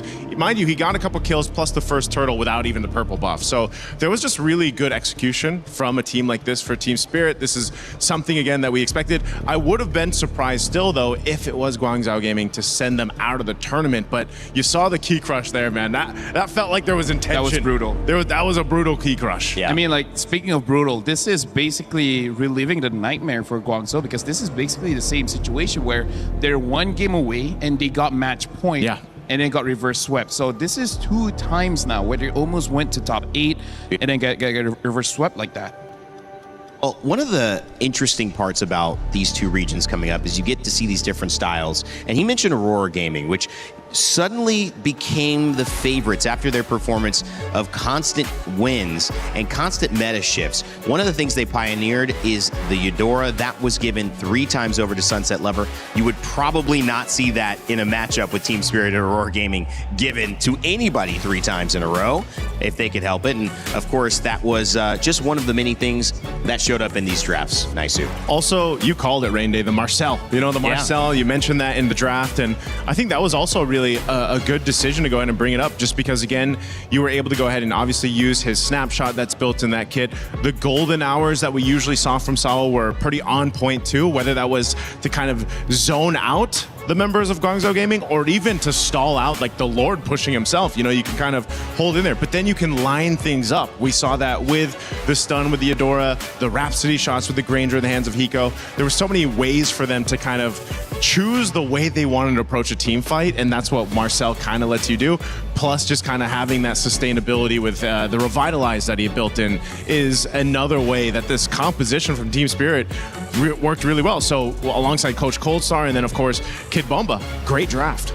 But also, we gotta say that Guangzhou Gaming, unfortunately, that draft has a lot of exploitable holes there, right? Having the Lilia is pretty strong early game, but as we said, basically three heroes have a lot of bursts that made it so that the Lilia cannot be a part of the game. So that's already making it into a 4v5, and without your mid helping out, both your EXP as well as your roamers can't really stay in front for a long time because there's no damage threat to the people that's threatening the front line. So I think that they were very ambitious with the draft, trying to make it so that they can win early, they can have a heavy push, which we saw-ish, but also even the items, nicely, right? The cast was talking about it, 2 early Sky Piercers. 2 Sky Piercers. That is very greedy. Usually we only see 1 in a team. If you have 2, the problem is the Sky Piercer gives 0 value unless you get 3 or more kills. So before that, it's just a wasted slot. And because of that, we see Brody did not have enough damage, right? He was like defense. He was like defense Brody. Yep. Yeah. One of the things I love about the comments that we just saw were actually the mention of the atmosphere in Paris, the fact that it's Europe, it's different food, it's different weather, and Sunset Lever and Team Spirit will be moving on. The team that will have to find their way back home will be Guangzhou Gaming. And instead of LaFell doing a breakdown of what went wrong, we decided we'd just do an exit interview with May. Right now, we're here with team captain May. May, could you walk us through what happened in that match? 那么现在呢，我们可以看到我们团队的队长 May， 请告诉我们在这次比赛当中发生了什么事情呢？我们觉得就是还是实力不足吧，没有办法抵抗对面出招的方式。I think we still didn't do well enough, and we are still a bit weaker compared to the other team and counter against their tactics. Okay, so was it because of the gameplay? Was it comms issues? Was it the meta maybe that didn't suit them? 那觉得可能会是什么原因呢？是因为这个现场的一些技巧呢？是因为最新的一个这些版本呢？这些有效的战术呢？还是哪些方面呢？我们觉得版本变动对我们队伍的改变很大，因为来到 EWC 赛场，马上就经历了一个很大的版本变动，使得我们之前练的阵容都没有办法有效。I think, in fact, the meta change had a big impact on our team since we came here, and we realized that we have to try to adjust our team and try to adjust our tactics. So that will take a time to get used to that. Understood. Very understood. But how did it feel to go so close, come so close to the knockouts? 是的，那么我们非常理解您的状况，但是这个比赛非常激烈，就是几乎都快要赢了。您现在的感受如何呢？就是感觉还是比较失落吧，因为还是没有进到8强。我觉得，这是中国赛区离8强最近的一次吧。Yes, actually, I'm a bit disappointed because we are getting so close to get into the to win this knockout stage. This is the closest time we come this far, so it's a pity. But it's only going up from here. May, that was a wonderful performance nevertheless. So what's next for you and your team? 但是呢，我们并不会止步于此。那么我们相信您刚才所做的表现呢，也是非常棒的。在未来呢，有什么打算呢？我觉得未来就继续征战好下一个国内的联赛，还有世界赛吧，争取在世界赛上把中国赛区和东亚赛区的内容展现出来。Well, we will go back and continue practicing. Hopefully, in the future, in the next game and matches, we can show our ability. Hopefully, we can be in a better position next time. Obviously, yes. And we are waiting. Once again, May, thank you. Do you have any messages to anyone back at home? 是的，我们肯定会也是期待着您有如此的成就。那对于您的这个粉丝或者是国内的任何的战友呢，这样来有没有什么想对他们讲的？还是感谢大家能一直支持我们，然后也对我们抱有期望的队伍说声抱歉，因为这次我们没有能做好。Well, first, thank you very much indeed for all the fans who supported us. And I do feel sorry. So for this match, we didn't reach your expectations. I'm sorry about that. Next time, hopefully, we can be the winner. We can't wait to see you again. Thank you so much for your journey here at MSC. We're going to throw it over back to you guys. 非常感谢您来到现场，那么我们期待着这次能够见到您，谢谢。 Well, thank you, Turner, for that one. It was great to talk to May. We know that he wanted to get them into a better position. He did, but they were one game short still of the knockout stages, which means there's still more to prove. There's still more coming for China and the region in MSC and in MLBB. Reminder, we've got 3 more series coming up, so get your pick'ems in. If you have a chance to do so, well, here are the ones to guess on. Pro Esports, Entity 7, Onyx, Selangor Red Giants, Team Falcons matchup between another Team Falcons and PH and Mena going toe-to-toe. All of these are decider matchups. All of these we're going to talk about soon. We're going to bring back the panel in a moment after we go on a little bit of a hiatus because Pro Esports and Entity 7 are coming up soon. Again, get your pick'ems in. Tell us who you think is going to win if you have a chance to do so and be right. Maybe you're on the other side of things. We had a 92% earlier that went the other way around yesterday. Can you guess and maybe surprise all of us? On the other side of this one, we'll talk Entity 7, but I do want to let you know that if you're a fan of Acecraft, there's a new way to play in We Fly Together. It's some co-op. Sounds fun.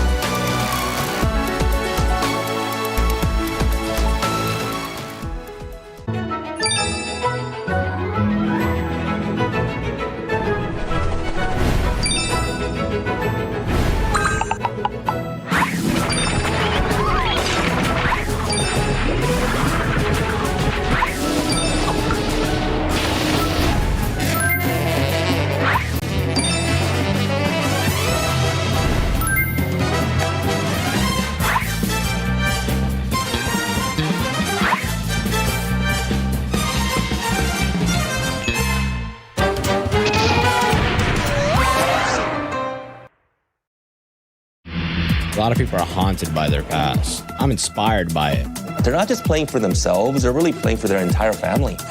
They have defeated their demons. They have crushed the curse. He thinks he can come in here and play my game. He knows nothing. Let's go! Tyler 1, you're done. Raw energy. Half and blow the house down.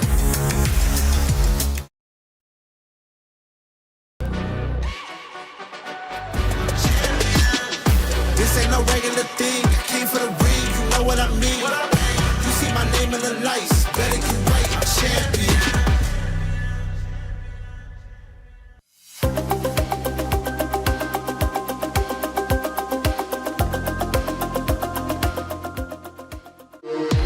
We were there. For every click, every clutch, every respawn. We were there for the years of grind. And we're here. Now, the proud founding partner of EWC, powering the biggest event in gaming, shoulder to shoulder with the world's best, making history. Greatness deserves a stage. Lenovo Legion, reach your impossible.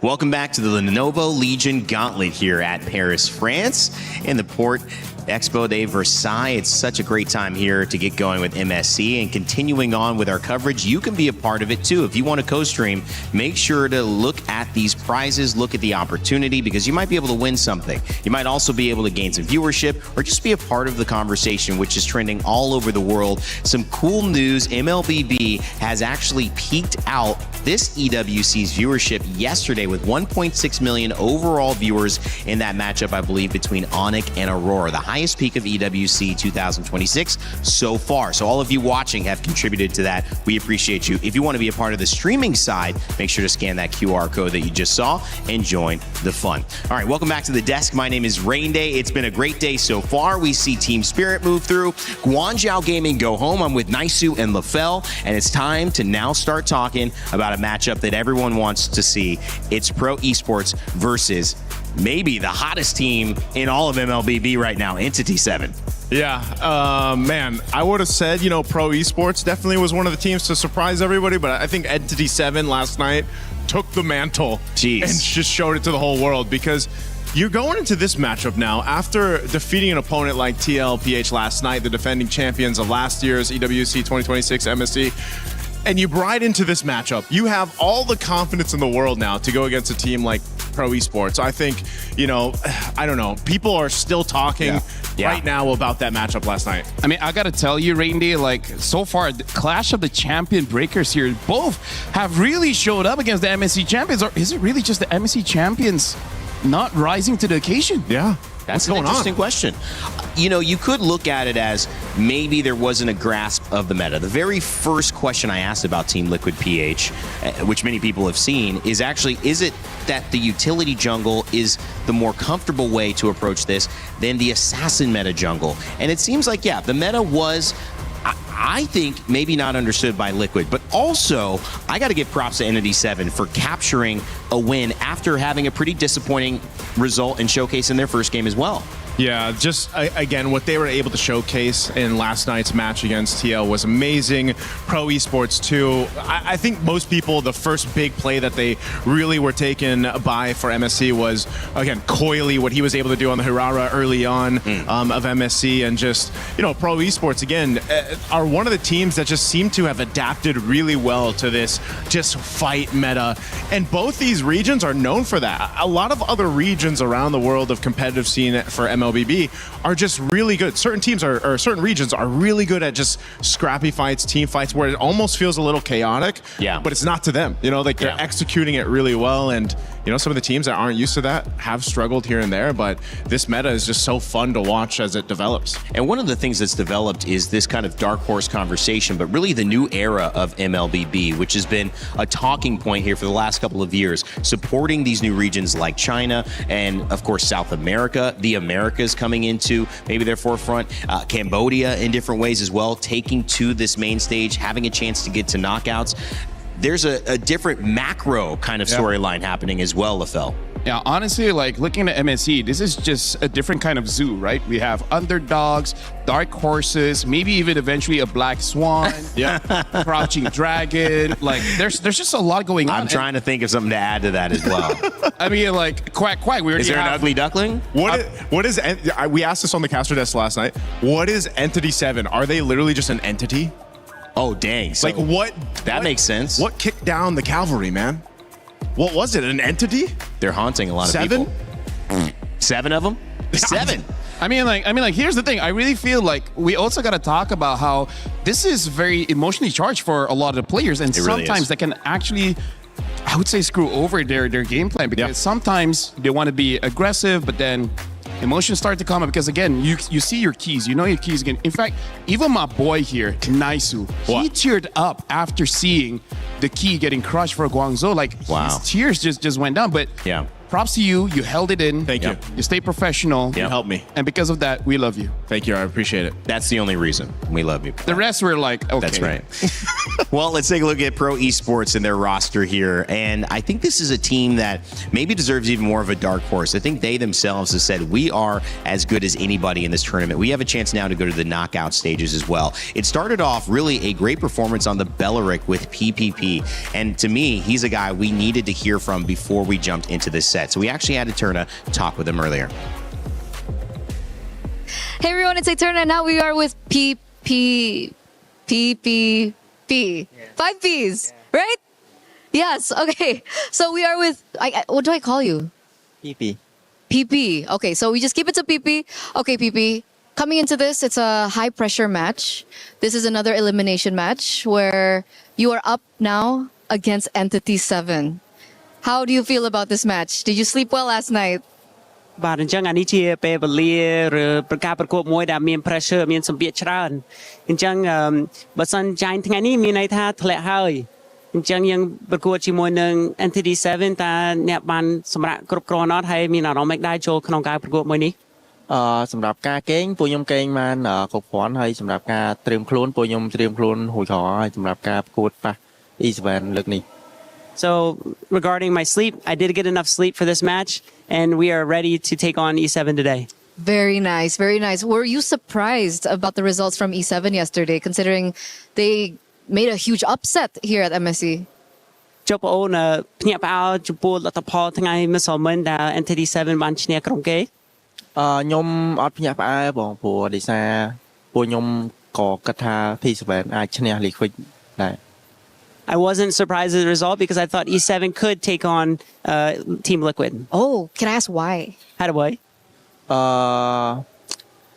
មើលតាមហ្គេមដែល Liquid ហើយនិង E7 លេង Just watching the competition or the match between E7 and Team Liquid. Oh, okay. What do you think makes them so strong? What makes E7 so strong right now? Okay, តើ E7 ខ្លាំងចំណុចអីខ្លះ គាត់ខ្លាំងចំណុចដែលគាត់វាយគ្នាហ្មងគាត់របៀបគាត់លេងចូលគ្នាត្រូវល្អ They're strong in their way they attack and the way they combo together.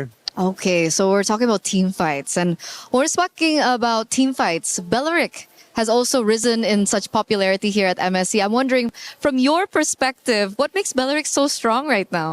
អញ្ចឹងក្រុមច្រើនប្រើ Belleric អញ្ចឹងតើ Belleric ខ្លាំងចំណុចអីខ្លះ Belleric តាន់ហើយអាចអថាក់ទៅ Golan ដែលវាយមក Belleric ហើយអាចមានអាទី stun ច្រើនវាល្អសម្រាប់អ្នកលេងតែងឥឡូវហ្នឹង Because Belleric is a tank, he can take on the gold lane a lot and can even stun other opponents.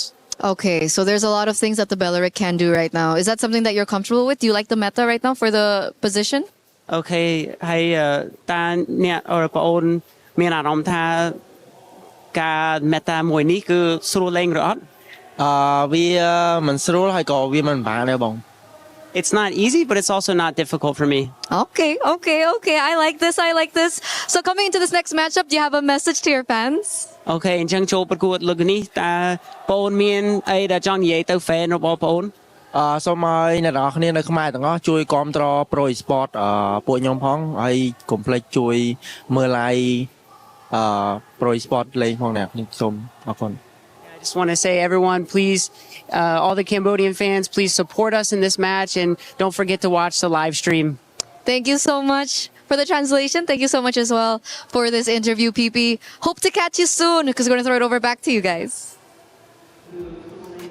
Well, PP saying that he respects Entity 7 and actually could have seen them winning that game. They obviously did. They won 2, but also noting he loves the Belleric, the potential to disrupt the gold lane. Naisu, we've seen it all. We've seen it in his games. We've seen it this tournament. Yep. But a lot of confidence and good to hear some thoughts heading into this matchup from PP. Again, it's regions like Cambodia. It's teams like Pro Esports that just thrive on this current meta that's developed, over the past week now up to this point, and they show it. So, whether it's the Belleric, whether it's whatever they want to put in the hands of their roams or their gold lanes, even the jungle, again, coily. There's so many things to highlight here throughout Pro Esports' lineup that's worked so well for them, and that's something that is gonna, I feel like, potentially take them into the knockout stage here. But they have a tough opponent now after the momentum from yesterday. That's a great point. And that opponent, of course, is known as Entity 7. They are from the Americas, Latin America, South America, North America. They share one slot this year. This is the first time that we've seen South America take that slot. And now, not only that, they have taken down the defending champions of MSC in Team Liquid PH yesterday, which many are calling one of the biggest upsets in MLBB history. Whether that's true or not, we do know one thing. That has been a phenomenal performance so far from everyone in Entity 7. And we had a chance to talk with Shin earlier with Eterna to see how they're feeling after that historic win. It's Eterna here with Shin from Entity 7, the team to beat one of the favorites, or the favorite, the defending champions, TL. And I think everyone is talking about you right now. What did that victory mean to you and your team? dieron la gran sorpresa el día de ayer al ganar esta partida. Todo el mundo está hablando de ustedes ahorita. ¿Cómo se sienten ahora como equipo? Nos sentimos bastante felices, bastante emocionados, con mayor confianza. Pudimos dar un buen draft y bueno, conseguimos ganarle a uno de los mejores equipos que yo considero. We are very happy. We got our confidence back. We managed to get a win against one of the best teams in the world. And I think that now we have a better draft and we can win now. And like, what happened? Like, did you expect it to go 1-1, 2-1, 2-0? Because that was a 2-0 victory against TL. Was that something that you expected? ¿Y tú esperabas que fuera el resultado 2-0? ¿Esperabas que fuera un 2-1? ¿O cómo te sientes el haber ganado en 2-0? No esperé un 2-0, la verdad esperaba un 2-1 o incluso que nos ganaran, porque bueno, ellos son considerados los mejores, digamos. Así que esperaba que nos ganaran, pero ganamos. We were not expecting a 2-0. We were actually expecting a 2-1 or even losing the game because they are actually one of the best teams in the world. But we won 2-0, so that happened. And now they're confident. So let's check, what is your confidence level up against Pro Esports today? ¿Qué tan confiado te sientes en contra de Pro Esports hoy? La verdad no los conozco mucho, o sea, lo íbamos a revisar ahora, pero bueno, estoy acá haciendo la entrevista y bueno, la vamos a revisar ahora después de esto, para ver cómo son. To be honest, I can't really say because we didn't know them. We were just about to check them out. But I'm here doing the interview, so maybe after this we'll check them out. Okay, so does that mean I can't ask them? I can't ask you about what you think is like the strongest about Pro Esports? Like, have you not studied them then? Eso quiere decir de que si te preguntan qué es lo más fuerte de Pro Esports, ¿no sabes porque no los has visto? Exactamente, no los conozco, no lo he visto, no lo he revisado y bueno, eso vamos a hacer ahora. Exactly. I don't know who they are. I don't know how they play. And we're just going to check them out. Wow. Okay, this is the first time I've ever talked to a player and they have not studied the next matchup. That's good to know. Good luck. Do you have a message to your fans back at home? And considering they were up very early to support you yesterday. ¿Tienes algún mensaje para tus fans, ya que se despertaron temprano para ver tu partida ayer? Sí, que nos sigan apoyando, ganemos, perdamos. Bueno, la fe es lo último que se pierde, así que gane el mejor equipo. Yes, please continue supporting us. The faith is the last thing you lose. Please continue supporting us even if we lose or if we win. And thank you. We will always support you. Thank you so much, Shin from NDD7. Thank you so much for the translation. Who's going to throw it over back to you guys. Wow, great to hear from Shin. I mean, that was kind of playing on a knife's edge, but in a way that maybe we didn't expect. No prep, but staying present. Hey. And LaFell, I mean, hey, something's working. I mean, like, if I beat TL, I'm like, who cares? I didn't know them. I don't know who's next. I don't know who I am. We didn't text. Who are you, man? You know what? Hey, they came in no pressure. No pressure. No pressure. And no expectation. And also 32% say they're going to win. Well, how can you not have a little bit more than that? They just took down Team Liquid PH. You got to know that there's something to the tank. Can you continue? But against Pro Esports, that's not going to be the easiest thing in the world, guys. Some quick early thoughts before we head into the draft. I mean, this is looking to be a really good matchup. Yeah, man, it is. It's going to be tough to call this one, especially, again, after what Entity 7 showed us. I have no idea because Pro Esports definitely looks good, too. I mean, like, for me, as long as they're able to get a good draft for Coily, it's going to be great. That Yusichin didn't work out. Everything else looks good. Well, Cambodia and South America continue their run. One of these regions is going on to the knockout stage. In a moment, we'll find out who. Oof. We started off the last day of groups with a reverse sweep. 2-1. To the side of Team Spirit going up against Guangzhou Gaming. And boy, after game one, I was kind of scared for Team Spirit. I was thinking, will they make it out of this alive? Well, they did. Guangzhou, they really tried their best. Honestly, that first game was incredible.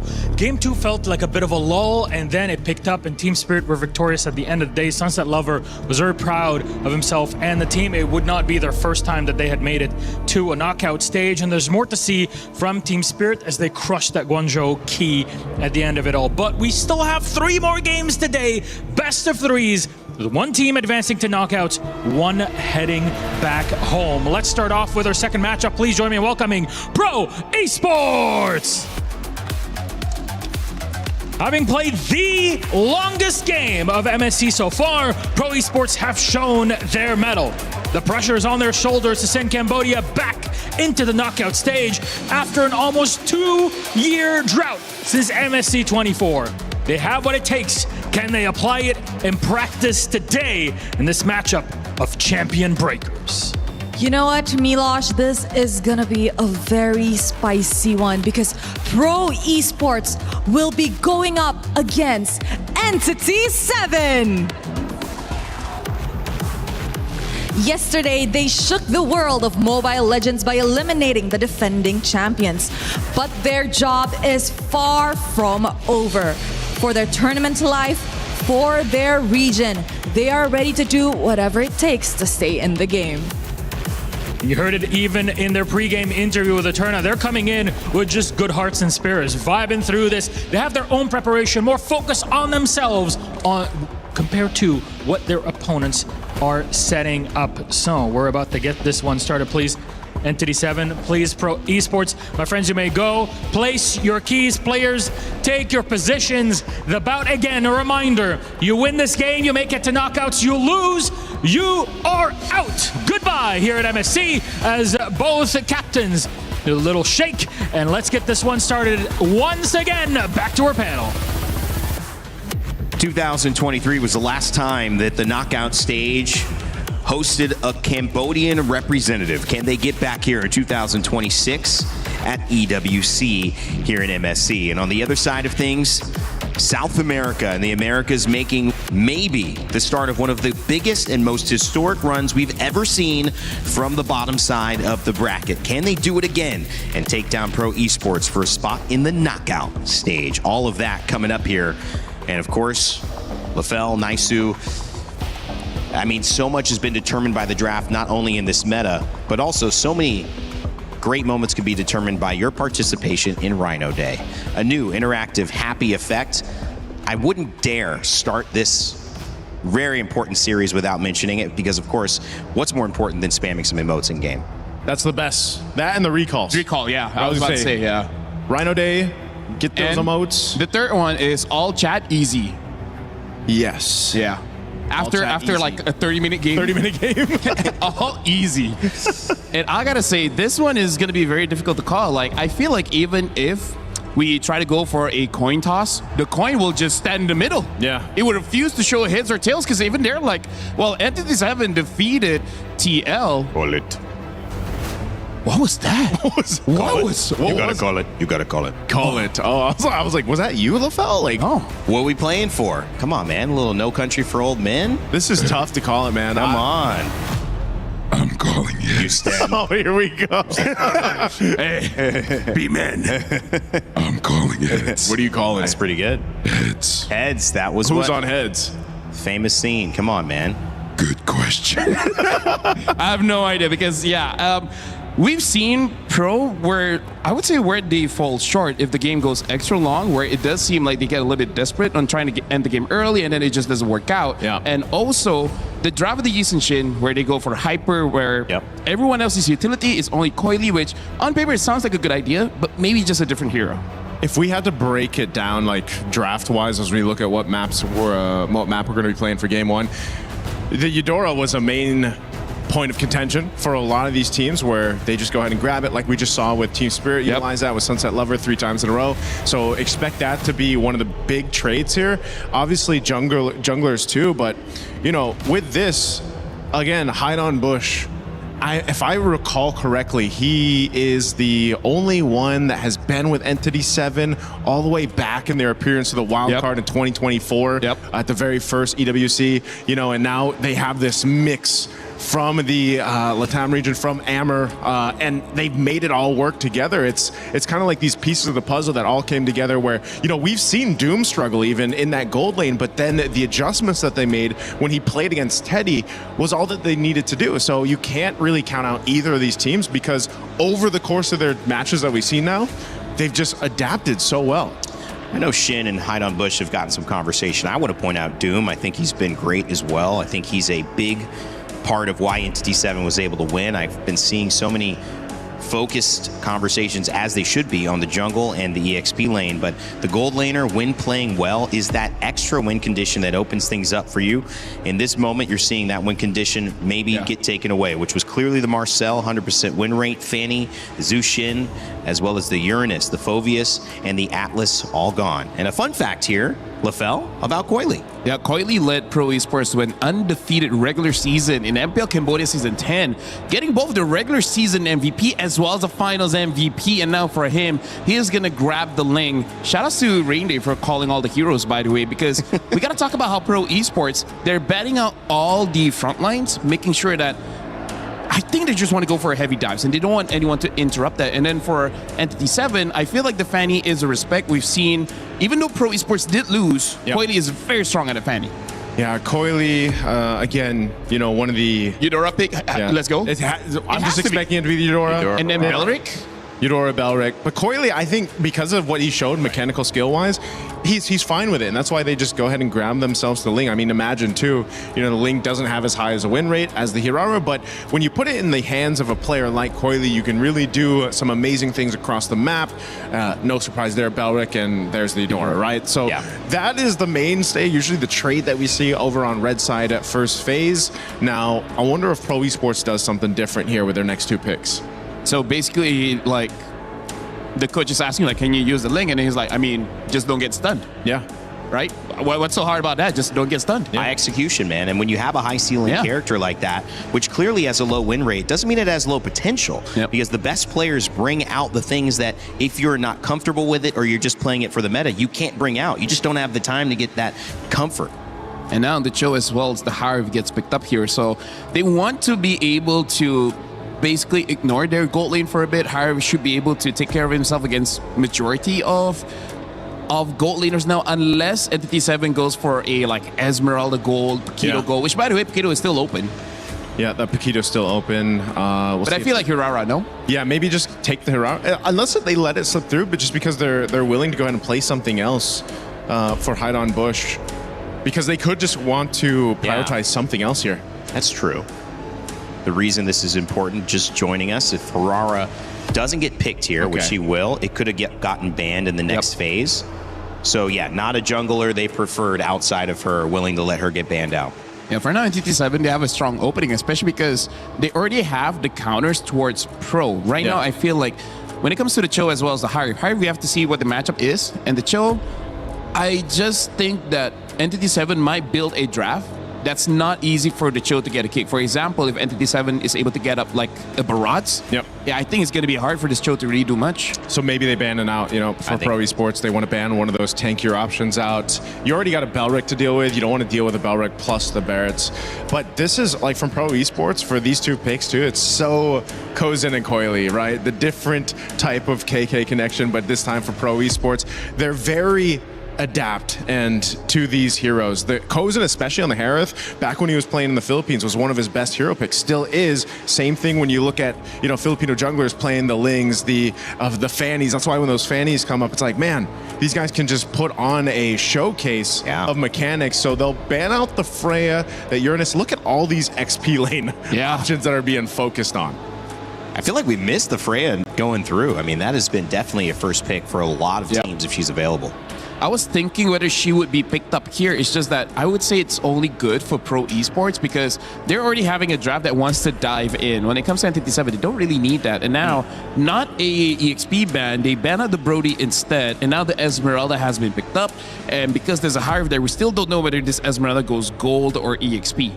I think this is just the right combo. I feel like they have enough presence in team fights, and I feel like that's how they have thrived. I feel like that was kind of the way that they put their strategy together to tackle Liquid PH yesterday. It feels like they're getting more of what they want here today, Naisu. Yeah, and I'm expecting on this one, too, for that Belric to have the flicker. Remember, in the previous matchup, we saw the Belric Esme combo, but it was a revitalized Belric. So this is the answer over here on this side for Pro Esports. They'll take Valentina Moskov. Yeah, you got to take... I think so. I feel like if they want a marksman, I think the Moskov works perfectly here against Pro Esport. I agree with you. The only reason they don't pick it up if they pick up a Paquito Gold. Paquito Gold. It's only either or, but I prefer the Moskov. Well, the Melissa still available also. Oh yeah, true. And you do have a Cho, which that would do okay against, right? I'm curious. I feel like the Moskov, they played it yesterday, didn't they? I think they did play Moskov. Yeah, and Doom had a pretty good game. If I'm Doom, I'm thinking, I mean, it's comfortable. It's in the meta. It serves what we need. I like it. I think the combo might just be, do we do this or do we do Melissa instead? What's your take? Well, they go carry. Oh, carry. Wait. Which is interesting that they go carry because... Carry? Yeah. It has a good lane against Harif, but then after that, there's no high HP hero in Pro Esports. Hey, that's exactly what I was thinking. You're not gonna you don't need to shred through anyone, and you know, carry has one of the lowest ranges, attack ranges for a marksman, so you're gonna have a difficult time. Maybe they just want to rush Lord later on with the Harara to just get it. Yeah, blitz the Lord perhaps. Very interesting. Yeah, interesting choice there on the last. Maybe also just that has one of the things where it's like, we got to go with comfort on this, and a lot was banned out. Yeah, all right. Well, this is going to be an exciting one as well. Our second series of the day begins. Pro Esports from Cambodia versus Entity 7, both on dream runs. Will the dream continue, or will one wake up to find it was just a nightmare? Ready for our Series 2 cast. We've got Trex and Brigida. We're jumping into the land of Dawn for the second series of the day. Entity 7 coming off of the momentum of a big win, while Pro Esports trying to recover themselves after yesterday's loss. Two different stories looking for the same dream. This is game number 1. Trex and Brigida bringing you the action. How are we feeling, Brig? I can't help but think about what our panel was also wondering about before we headed into this game. The carry last pick and choice here for E7. Is it really comfort? And are they looking for a specific angle to play around this? Because you don't really see it paired up with a pick-off-centric setup type of roamer. It's more on a Belleric that you see in the hands of Backend, but we probably will figure out what the plan is for E7 here, because again, laning, it's pretty much guaranteed. You could see it just now. Kozin is not having the best time of his life. Yeah, but honestly, this is also a pretty comfort pick for Kozin. We did see him on it yesterday, a little bit of damage. Oh, Shin flickering out. That was close for both mid laners. Both flickers are already down. Imagine that. Yeah, already some aggression, but still no deaths on the field. Taking a look at the emblems, both mid laner and Roman aside of Pro with some speed to move around the map, and the Bargain Hunter into Kuza. But look at the damage already on a Doom. A nice pick off by PP.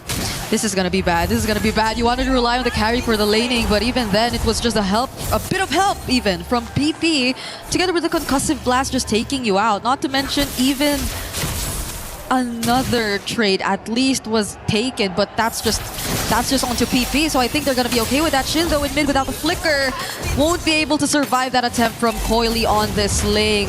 Does Bush find one? I don't think he will find a re-engage from Coily, and the damage too from Sa. Pro are now 3-1 against E7. Yeah, all before Turtle as well. 700 gold lead in the hands of Pro. If they can translate this into a Turtle, we're looking at 1.5k gold lead possibly. It's going very well for Pro, but Entity 7. Whoa, what? All around the map now. That was on a the solo top side, kill. down on the bottom as well. Doom, there's no way. Okay, he does get to dash out of this. Doesn't have to purify, but this is looking bad. Both sides are not in favor of E7 just yet. Pro, they will have enough time to catch up to this objective. E7 are bursting it as much as they can, but the Way of the Dragon lands onto Bush. Tempest of Blades and Coily finally securing the turtle. E7 no longer want to fight Trex. Exactly what we thought. You get that turtle, and now Pro has a huge lead. Luckily, Doom didn't go down the second time. He has already taken a death though. Purify is going to be up on the top side. Akashi taking the death, so both off lanes just kind of suffering. You add that up with the mid lane as well, the pressure.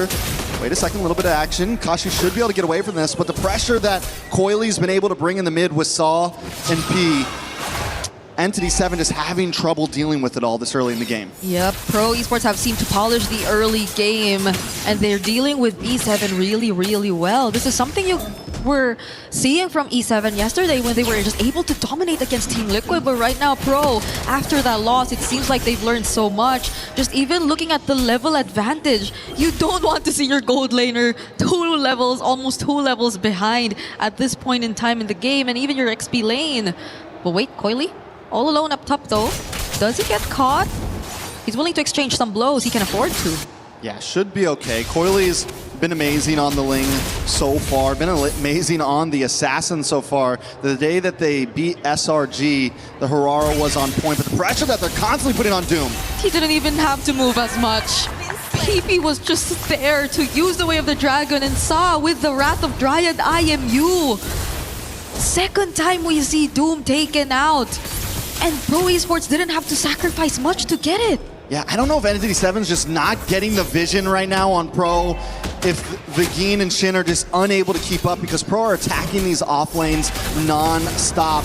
And Entity 7, they shift up to the top, but all they're going for is Gold Crab, and they're unable to really protect their offlaners. They're having trouble keeping up with the rotations, and now we're looking at almost a 3K gold lead before second turtle into the hands of Pro. This is only going to get worse and worse very fast. I'm only starting to think of how E7 could maybe utilize the Eudora and the Hirara together to at least burst down a single target from Pro, because you don't really see much tanky heroes on their side. I think this is also why we question the carry pickup, because you don't necessarily need to shred anyone from Pro Esports lineup, but just the same, I don't think Shin and Haidon Bush have enough room to just connect and find a setup. Granted of how Pro Esports are so good at just limiting their movements right now, and they're again starting this objective. There's a setup coming in. Sorry, I'm Felix focusing onto Vaguin. Doesn't even get to use the Wrath of Dryad on time, and there he does, but the follow-up isn't going to be there. Counter Wrath of Dryad coming in from the original one. That's E7, but it's already a double kill for Coily. Two-man knockup from PP. E7. They just couldn't find their footing in this game yet. Yeah, I mean, at this point, I feel like the best thing is to not even maybe go for that last turtle, play a slow, go for plays on the off lane, go to keep that gold at a minimum deficit. But at this point, it's a little bit too late. We're 4K ahead into the hands of Pro Esports, 8-1. Towers are going to start dropping to the boss side. You've got Coily up on top lane, taking tier 3 as well. Hyde and Bush is going to just have to watch. They are going to go for the 1v1 up top, but I don't think that's a good idea for Hyde on Bush. Okay, Coily doesn't have the Tempest of Blades, fortunately for ES7. So Haidon Bush will be able to get out of that. I think there won't be any chase, but here in mid, you see Akashi trying to hold down the front, Coily trying to catch up as well. Vacuum goes in, does have the Wrath of Dryad, but it's actually the backline that Coily's after. He finds both Shin and Doom at the same time. Cousin taking care of the rest, and it's almost a complete wipeout for Pro. These are not fights that E7 should be going for right now. It'd be one thing if it was Vagine who had taken 3 or 4 deaths. It'd be one thing if it was anyone other than your offlaners. Doom unable to output any damage, Akashi just getting shredded down immediately, and while that's happening, Vagine tries to make that engage, and Coily shows up and just completely destroys the back line. And so why does Vagine even go in for the Wrath of Dryad? This is the time that they need to kind of back off, alleviate the pressure, and try to stay as safe as possible. One more big lose like that in a big team fight, and it's a wrap. And it's already big enough of a lead you're seeing from Pro Esports. 6.8k approaching 7k. You see most of it significantly in the carries, between the jungler, between the gold lane. So the spread of the lead is just looking too good for Pro Esports right now. The conversions are starting to come in. Haidon Bush though, Kozan is he actually going to take him out? Sorry, I'm Felix with the last hit. Oh my goodness, Pro Esports, the leads just keep getting bigger. Way of the Dragon onto Akashi, and he uses the Falling Star Moon, but he fails to survive. At this point, it's looking like a bloodbath. Just about anyone on Pro Esports can 1v1 anyone on E7. Where do they go from here? Like I said, I think the best idea is stay together. No one can get caught alone. Even Haidon Bush, even the Harara, who's got tons of iframes, tons of defensive measures to escape, is getting taken out by a Harith. Not even Coily, not even someone tanky, didn't even need any help. And Haidon Bush goes down, sitting at 0-2-0. E7 has to play it safer. They've only ever taken out one member from Pro. It's only PP. So as much as I also want to see them try and play the macro, it's just going to be too tough. So playing it slow, I agree, might be one of the ways to go until they feel like they can't afford to engage in a fight. Because not even Akashi could just tank the damage. You see him falling down even to Sorya and Felix one-on-one, and now there's another wave of the Dragon landing onto Vagin. There goes the Wrath of Dryad and the falling Star Moon. This might just be a counter engage coming in from E7. But the clapback, the answer and response from Sorya and Felix and Kuzen, it's a triple. It's only Akashi and Doom left, but look at Coily getting back. It's gonna be another attempt, but it's a shutdown instead from E7. It's all right, though, honestly, for Pro. I think at that point, they didn't even have to keep that fight going, but they wanted to try to get Kuzen that Maniac or Savage. Another Zamon's Force drops. Kuzen should be able to get away safely here. Sorry, and Felix going to get involved. Akashi chasing down. It actually might be bad for Kuzen. Yeah, he doesn't have mana.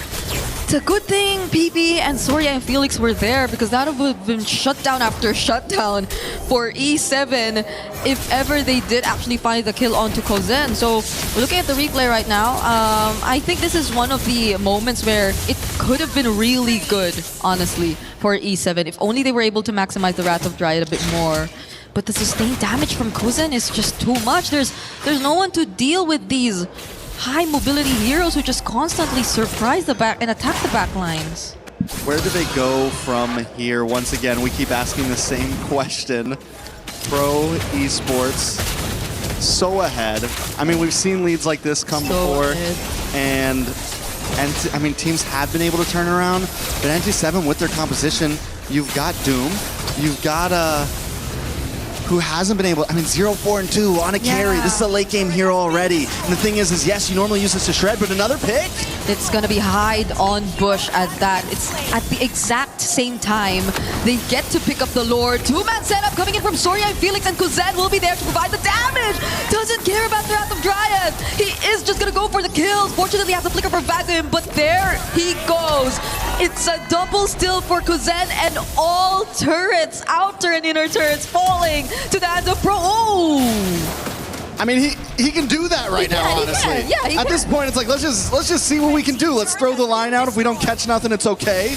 Look at him under the tower right now. They pop the Holy Defense, get some minions still through. Wave coming down top. This could be game ending. Okay. Pro Esports have an entire wave and a Lord marching up top. They're still gonna focus and try to take down the turret first, but he goes charging in. Vagin doesn't have the Wrath of Dryad, but he's still gonna go for it. PB! Finding another kick, it lands onto Shin. Coily too with the Tempest of Blade. There might just be a shutdown right now from E7, but that's about it. As they're looking to get more, Vagin! Hide on bush!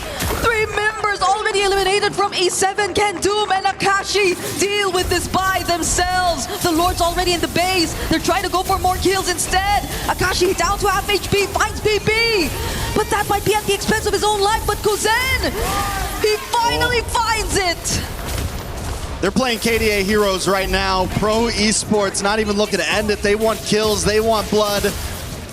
Trying to recover themselves after yesterday's loss. Kuzen right now, 9-0-7. Wow. He's untouched. Sorry, I'm Felix Samuel, 5-0-2. Overall, Pro Esports have completely dominated, but maybe the best plan was to target on base in that last push because the clock is still ticking. 72 seconds for next Lord. Would love to see exactly where Doom's at in the items. Has he got Trinity in just yet? Fully out. There it is. Has finally locked it in. He's hit the AK gold mark. Maybe we start to see a little bit more on the side of Agin. You haven't finished the antique cuirass yet for physical defense. You have at least got radiant armor in, so there's a little something there. Only 2 items in onto Shin. They are behind, to say the least. And yeah, you have some damage output from Hide on Bush, but the thing is Hide on Bush can't last, can't actually get in there. And every time you do get past, Sar and Felix catches you, or Saw steals the Wrath of the Dryad and catches you, and it's the same thing for Akasi trying to come in to absorb the damage. I feel bad for both Hide on Bush and Doom. Really, you want to find these creative angles. Oh, Coily actually tried to take down that base turret all by himself without a wave. Could have been a possibility, but there was fortunately quick response from E7, but it doesn't change the fact that Pro are still ahead. And going back, Hide on Bush, aside from the fact that there's so much catching up to do, I agree, it's just so tough for him to go in. You have to anticipate so much punish. Sorya and Felix, Sa, there's just a multitude of ways that Pro Esports could turn things around with this lead. So E7 could probably not afford to just put themselves out there, but they'd still decide to get out of their base. Now it's Akashi down to HP, PP in the back lines. He's gonna find shit all over again in the IMU Wrath of Dryad. Or it's not actually the IMU, but there you go. Finally, it's a shutdown from Doom. He eyed on Bush, finding Kuzen too. E7 turning that around. Yeah, able to get a big catch, and the damage does seem to be there. We talked about this the other day. All it takes is 2 items for Eudora to really start outputting. It took about 12 minutes to get those 2 items, but Shin is finally there along with Doom. Pops a speedy light wheel, and the combo with all of it together, it's a lot of damage. Saw everyone just had to essentially run for the hills. 2 members go down. Lord is still coming, though. Pro Esports unable to stall it. Yeah. It's just going to be 3 pushing in. Great timings from E7 here. The Wrath of Dryad especially. Coily, going for hide on Bush, had to force out the iframes. There's just so much damage already from each basic attack that you get to see from Coily, but just because Kuzen and Sorry I'm Felix aren't here, E7 defend and live for a bit more longer in this game. All right, so Entity 7 able to defend, but they still have no inhibitors, have only taken 1 structure away from Pro Esports, and Pro Esports are hungry for the end. PP wanted to go for something there. I think it took a bit too long. E7 too were just really grouped up together, so I don't think it would have been easy for him to find a target. On top of the fact that Pro Esports, they're not all ready for the engage just yet. So E7, again, defending. They're taking it slow. Bit by bit, we're getting there. We saw Doom on the 8K gold mark earlier. Now he is actually complete. Yeah. All it took was a couple minutes, a couple kills, a little bit of gold between the teams, some shutdowns, and he now has the rose gold in. Be prepared to see some item swapping. This is big for Doom. This is big for Entity 7. Oh, it's Shin all over again. They really want to go for Shin. First Wrath of Dryad, final use here by Faggot, but gets knocked up by the Tempest of Blades as well. And Kuzen on the other side trying to take down Akashi will be able to do so as Doom falls to the hands of Coily. Heidenbush goes in. He finds a trade, but it's just going to be Coil. Is it enough? There's a wave coming in mid and top. Heidenbush and Akashi will be here to defend, but Kuzen is just going to set his eyes on the base. Salmon forced to end things, but they clear out the minions. Another potential outplay from E7. And can they do this? Kuzen finding Akashi does eventually get the kill, but the minions have spawn tracks. 5 seconds for Shin. Kuzen drops him on Force. Hide on Bush with the iframes. They're still to defend. Kuzen just wants free shots. Hide on Bush, the stun.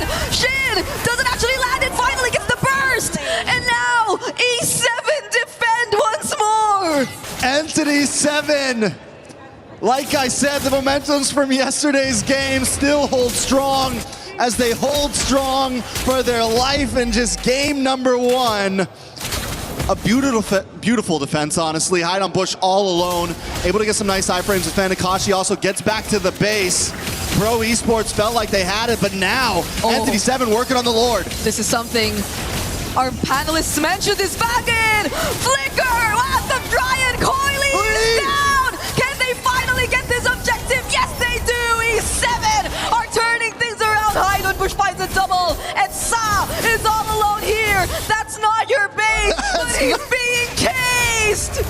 That's not your base. It's looking reminiscent of yesterday's game where Pro Esports had the lead and just couldn't finish it. Entity 7 right now. You know, we gotta say, they got that dog in them right now. And they are ready to push this game to the limits, pushing Pro Esports to the limits. It's 30 kills on the side of Pro Esports. What if that was the plan all along? You know, we need to suffer a bit. Yes. But we get to a point where we just get to rely on builds character. Yeah, you build character, you know, and this is something E7 have been building for 17 minutes now, Trex. It's the villain arc right now. You gotta go through pain sometimes to be ready for the big battle, and Coily can no longer win the 1v1 against Hide on Bush. That changes things significantly in this game. E7, they still have the Lord, but it will be dealt with by Pro. Sorry, Felix doesn't find the setup there. And E7 are looking to disengage. Coily doesn't get access to his purple buff too. Imagine that, E7 are suddenly the ones in control. That 10k gold lead is nowhere to be found. No, we are officially in late game now. Maxed items all around. Immortality has been picked up by Doom along with the Rose Gold. This is what I was talking about when we talk about the item swapping, and this is where a carry becomes extremely dangerous. Late game carry, probably one of the most vicious marksmans you can go up against. Once you have the capability to start hopping around with items, the amount of damage, it's just so hard to pick off. You add that up with the Purify instead of going for the Flicker, it's a problem. How does Pro Esports catch that?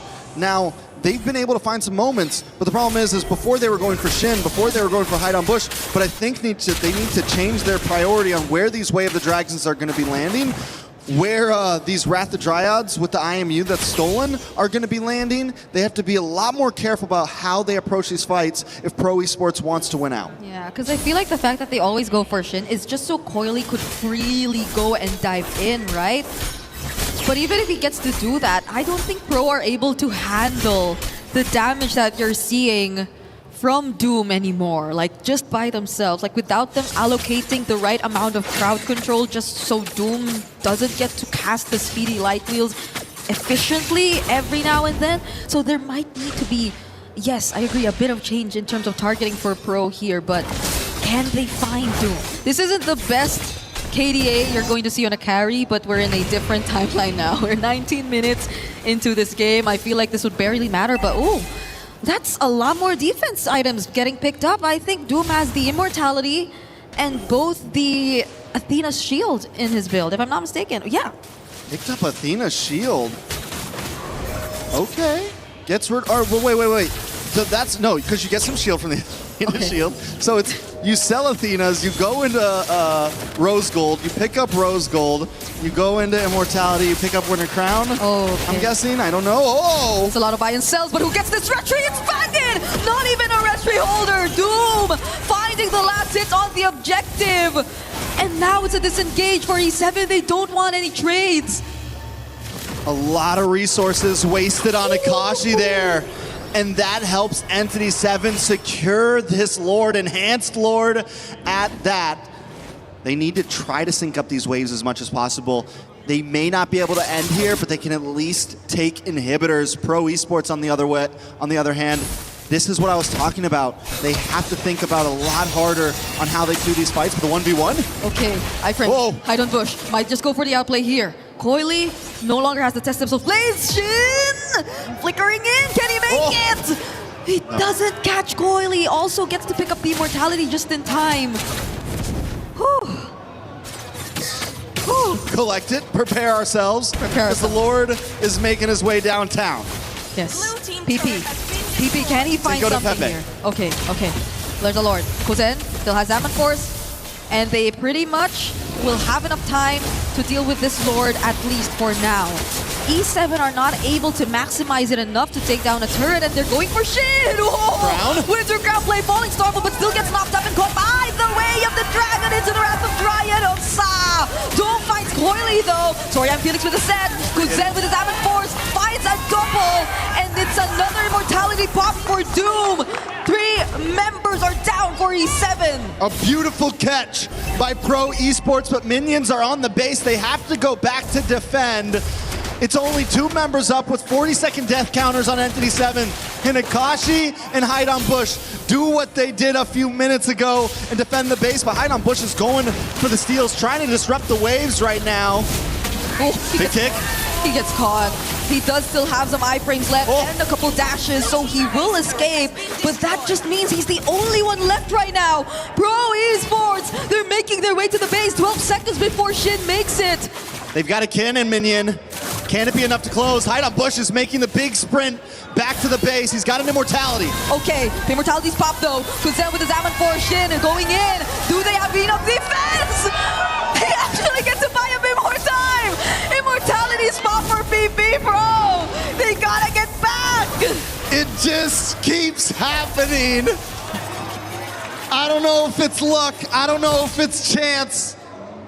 I don't know if it's pure skill at this point. Entity 7 just keeps on hanging on. We're 23 minutes in. Another Lord on the map. Akashi's up in 17 seconds. And it's a 5v5 once again. Pro Esports trying to make their way to this Lord. Do they burst it down? Hide on Bush picks up a purple buff. It's down to the wire once again. Yeah, Shin has to be very particular of his positioning this time. Lord already below half HP. Vagan getting bursted down. Both Wrath of Dryas already committed. Island Push going in! But it's still Coily who finds the objective. It's a shutdown towards Island Push, and Pro have seemed to find the perfect engage against E7. Akashi, the only one left.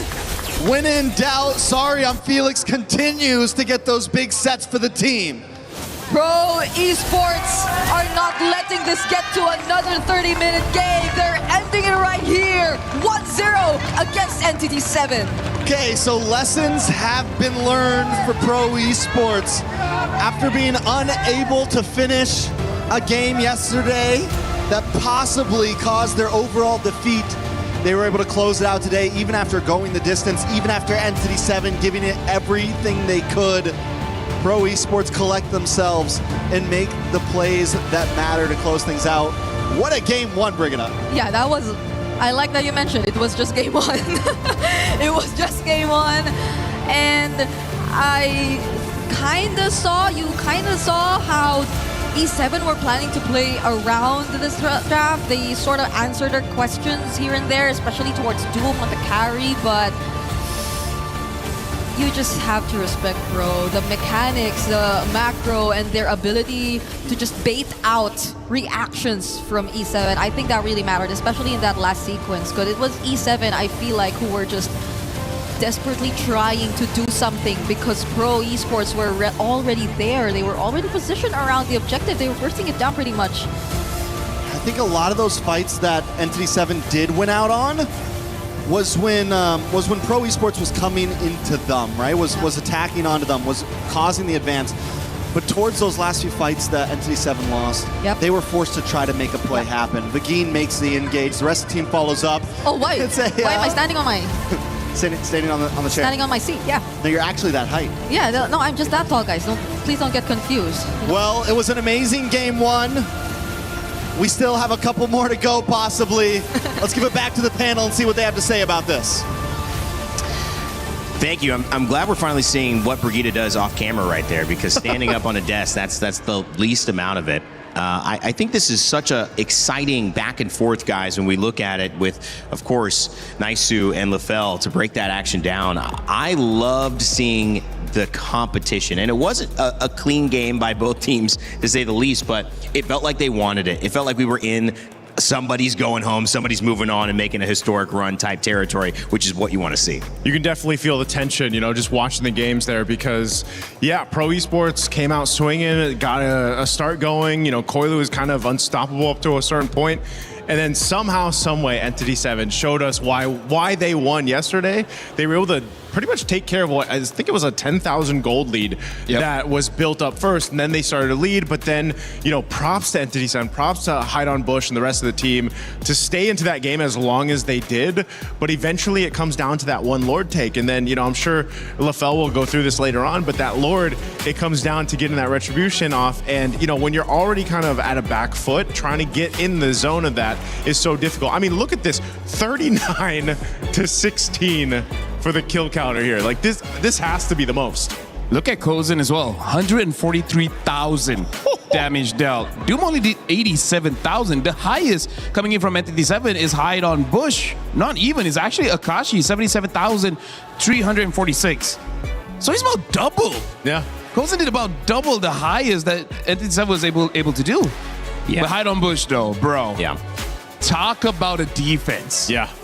This is really like a sword against a shield kind of matchup where we can see Pro Esport non-stop offense, but Entity 7 with not one, not two, like how many defenses that they did, and every single one of them is highlight worthy.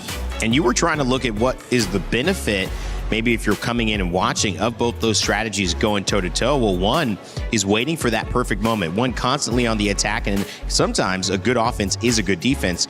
But when you slip up, like we saw Pro Esports do, losing a Lord, losing another Lord, an evolved Lord, it was the chance that Entity 7 wanted, erasing that gold lead nicely, but they weren't able to take advantage of it. There's a lot of learnings to take into game 2. Yeah, again, in instances like this, when you turn a gold deficit of 10,000 around and you start to get some momentum in the game, you still really have to stay disciplined, because there were a couple mistakes made. And I know LaFell, like I said, he has some of this on the Telestrator later on, because a minor decision, like for example, using a battle spell or using one of the defensive items or not getting the setup you're looking for, all those little, let's say, mistakes could lead into a game loss here. And as you guys know, again, this match is a decider match, so you don't want that to happen and going into the next game. Somebody's key is getting crushed. Somebody is moving on, making a historic run, guaranteeing at least $100,000 for their efforts. Top 8 and a chance at glory here in the Lenovo Legion Gauntlet at EWC. LaFell, you took a look at some of these clips. You've got those set up for us. We're going to get you on your Telestrator. Break down what you saw in game 1 between these two teams. So first of all, we got to look at the drafts here. There's quite a few things that we have to look at. But first of all, in terms of the drafts, the only question mark really is on this carry, just because it doesn't really solve a problem that's presented here by Pro Esports, because there's not a lot of high HP heroes, so it doesn't fully utilize the passive that the carry has. But more importantly, it doesn't protect yourself. And we're going to be seeing that in the clips here, where starting off, this is basically what happens in the early game, which, by the way, what Pro Esports does so well in this game and previous games on how they got a 10,000 gold lead is they perform the best at an open map, right? When everything is still there, they can capitalize on everything. Where if you're going to be looking at the map here, you can see that in terms of the position, they're playing a 3-2 position, right? So 3 at the top and then 2 at the bottom, because one of the reasons that they understood is that Doom made a crucial mistake, where this is basically like the safe place for you to be as a gold laner, and multiple times Doom actually stays in this area, which, yes, he wins the lane, but you're going up against a Ling. Ling moves very fast in the game, and we can see here that's basically how it keeps going on. See, Doom moves forward again, gets ganked. I'm only showing this clip, but it happens multiple times as we see in the game. I feel like the first 3 to 4 ganks are all in the gold lane, so that is something that could have been remedied if they pick up something like a Moskov, because Moskov can basically protect himself. He doesn't need any rotation. And you see, honestly, there's no rotation going to the gold lane coming in from Entity 7. And this also shows why I would say the best win condition for Pro Esports is just to play outside of the base. Once you get inside the base, it does become quite difficult, because if we look at the square that Entity 7 always forms, they try to clump up together, but what Entity 7 does is they split them up. It's not a front to back, it's front and back. As we see the team fight coming up here, they are pulling the front line away, and then you can see a clear separation here where the front line as well as the back line is clearly separated, and the one going for the back line is both the gold laner as well as the jungler. Massive damage, and there's really nothing that Entity 7 can do, and this is why Entity 7 keeps losing those team fights. They just get separated. But then things start to change when we start going into the map here. Get into the base. This is one time where I would say they made a grave mistake, where they're put into a situation where we can see multiple members got stunned up by PP on this Beleric, right? A very big ult hits onto basically everyone. Look at all the taunts there. Everyone was taunted, and that's the reason why they lost this fight. But then we go into the base, which, by the way, hide on bush. This crazy. Man. I would say this is a career-defining highlight, where you can basically show to all the teams, like, this is what I can do, right? On the Herrera. But also, this is why they cannot end the game. This is something that they've done in the previous draft as well, where they're so good at splitting the fight. But what if there's no way to split them up anymore? They're always going to be clumped up, and you're going to make a mistake. So I feel like that's something that they have to look forward to, where you can play at open map perfectly. Right. But once you're inside the base, what's the next step? We see that the Joe try to kick someone else to separate them, but sometimes it's not that easy. Yeah, and it feels like, I mean, I'd rather be, if I were, and if maybe you guys let us know in the chat as well, I would probably rather be Pro Esports in that situation, where I have all the energy, all the momentum, the gold lead early on, everyone's doing well, and the only issue is how do we get through to that final portion of the base. I feel like it's a scary type of situation that we saw Entity 7 put themselves in, and the Moskov did come into our attention in the draft. Is it on your attention now, getting Doom on something more comfortable, something he could protect himself more from those picks coming in from the roam? I think it was almost unanimous when a lot of people when that carry was picked up in the draft, that last pick, I think some people definitely share their sentiments about that. Even the casters, I heard them mention it too. And it is one of those things where, again, in late game, and we saw this late game get to that point where, the carry can shred even through the Lord, right? But yes, maybe something like the Mozcov where you have a little more space to work with. You can play the long game if you want to, stay on the other side of the map, join the fights with SOD. You're up against a matchup like that where Kozin gets his Harith. Again, this Harith is Kozin's probably one of his best picks that he has in the gold lane, and you saw just how they played that. So Mozcov might be one of them, but I think even for Entity 7, they really need to get the ball rolling in their favor early on, because I feel like that's where they're able to go ahead and build up. Also, when you do get a lead, you got to make sure that you're very disciplined, because something that we were not able to clip just because it happened so fast, but once they got a lead, we saw Coily on that lane trying to run away, and then Shin tries to stun him, even expanding that flicker. That is one of those situations where if you can catch him, you could have ended the game. But he couldn't, and then that's just an avenue that Pro Esports saw. Like, hey, he doesn't have a flicker. We can go in, and then we can start holding the map again. And that's how crucial battle spell timings are, especially in that type of game where that information is enough to say, you know what, now we're going to go take out Shin or whoever burned that flicker. That's an automatic kill for us. That's an automatic advantage in a team fight. It all comes down to this one for Entity 7, who's representing the Americas. From South America, the last time they had graced a main stage like this, from my understanding, is M4 with RRQ Acura. And that was in 2023. They've been rebuilding in that region ever since. This is the result of that. Can Entity 7 find a way to clamber back and get into this matchup again? Pro Esports looked the better. They got the win. One more game for them, and they're through to the knockouts. I feel like one thing that they can do to slow the game down is to have one person to basically track where Coily is, because in that game he was perfectly free, right? Whenever he goes to the goal lane, great point, no one stops him. Whenever he wants to go for those objectives, no one stops him. When he goes to kill the mid as well as the goal lane, no one stopped him. You need one person to keep track of that guy. Well, like, when you have a character who's so mobile, that's one thing. But when you have a team that's so committed to grouping up, I mean, it's even making that mobility even more effective, because no one's going to go chase him down. They don't want to play like that. Yeah, that's one of the things, though, especially with a Ling, right? Like, it's like you want to keep track of him and keep tabs on him, but at the same time, like, Ling's can't just allows him to be everywhere he needs to be, and then you put him in hands like a specialist like Coily, even more so is it a difficult task to deal with. And that's so this time we might see some different things. Entity 7 is going to be on that blue side for that first pick. You know what, it could have been clipped when during the draft we're like, yeah, just don't get stunned. And look at how many times he got stunned. Not much. Not much. Only like once or twice. High ceiling, Coily proving he just really is that good. One of the junglers we've been keeping an eye on. Pro Esports looking to use his expertise and ability going into the next stage. Hainan Bush has been getting a lot of conversation on the LATAM side. The man of many hats. Hainan Bush does it all for his squad, leading as the jungler, captain, shot caller, and taking on coaching and analytical duties whenever needed. That's a lot of responsibility. That sounds underpaid. Hey, we don't know his salaries, by the way. If they go forward to the knockout stage, hey, that's a big salary. That's a big salary, but give it up to Hainan Bush again. Like I said, he is one of the mainstay members from Entity 7.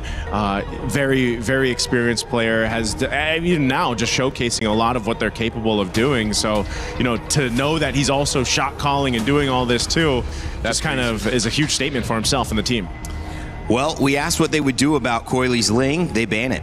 They don't want to deal with it. The Harara also banned as well in response, alongside the mainstays, Freya and Marcel.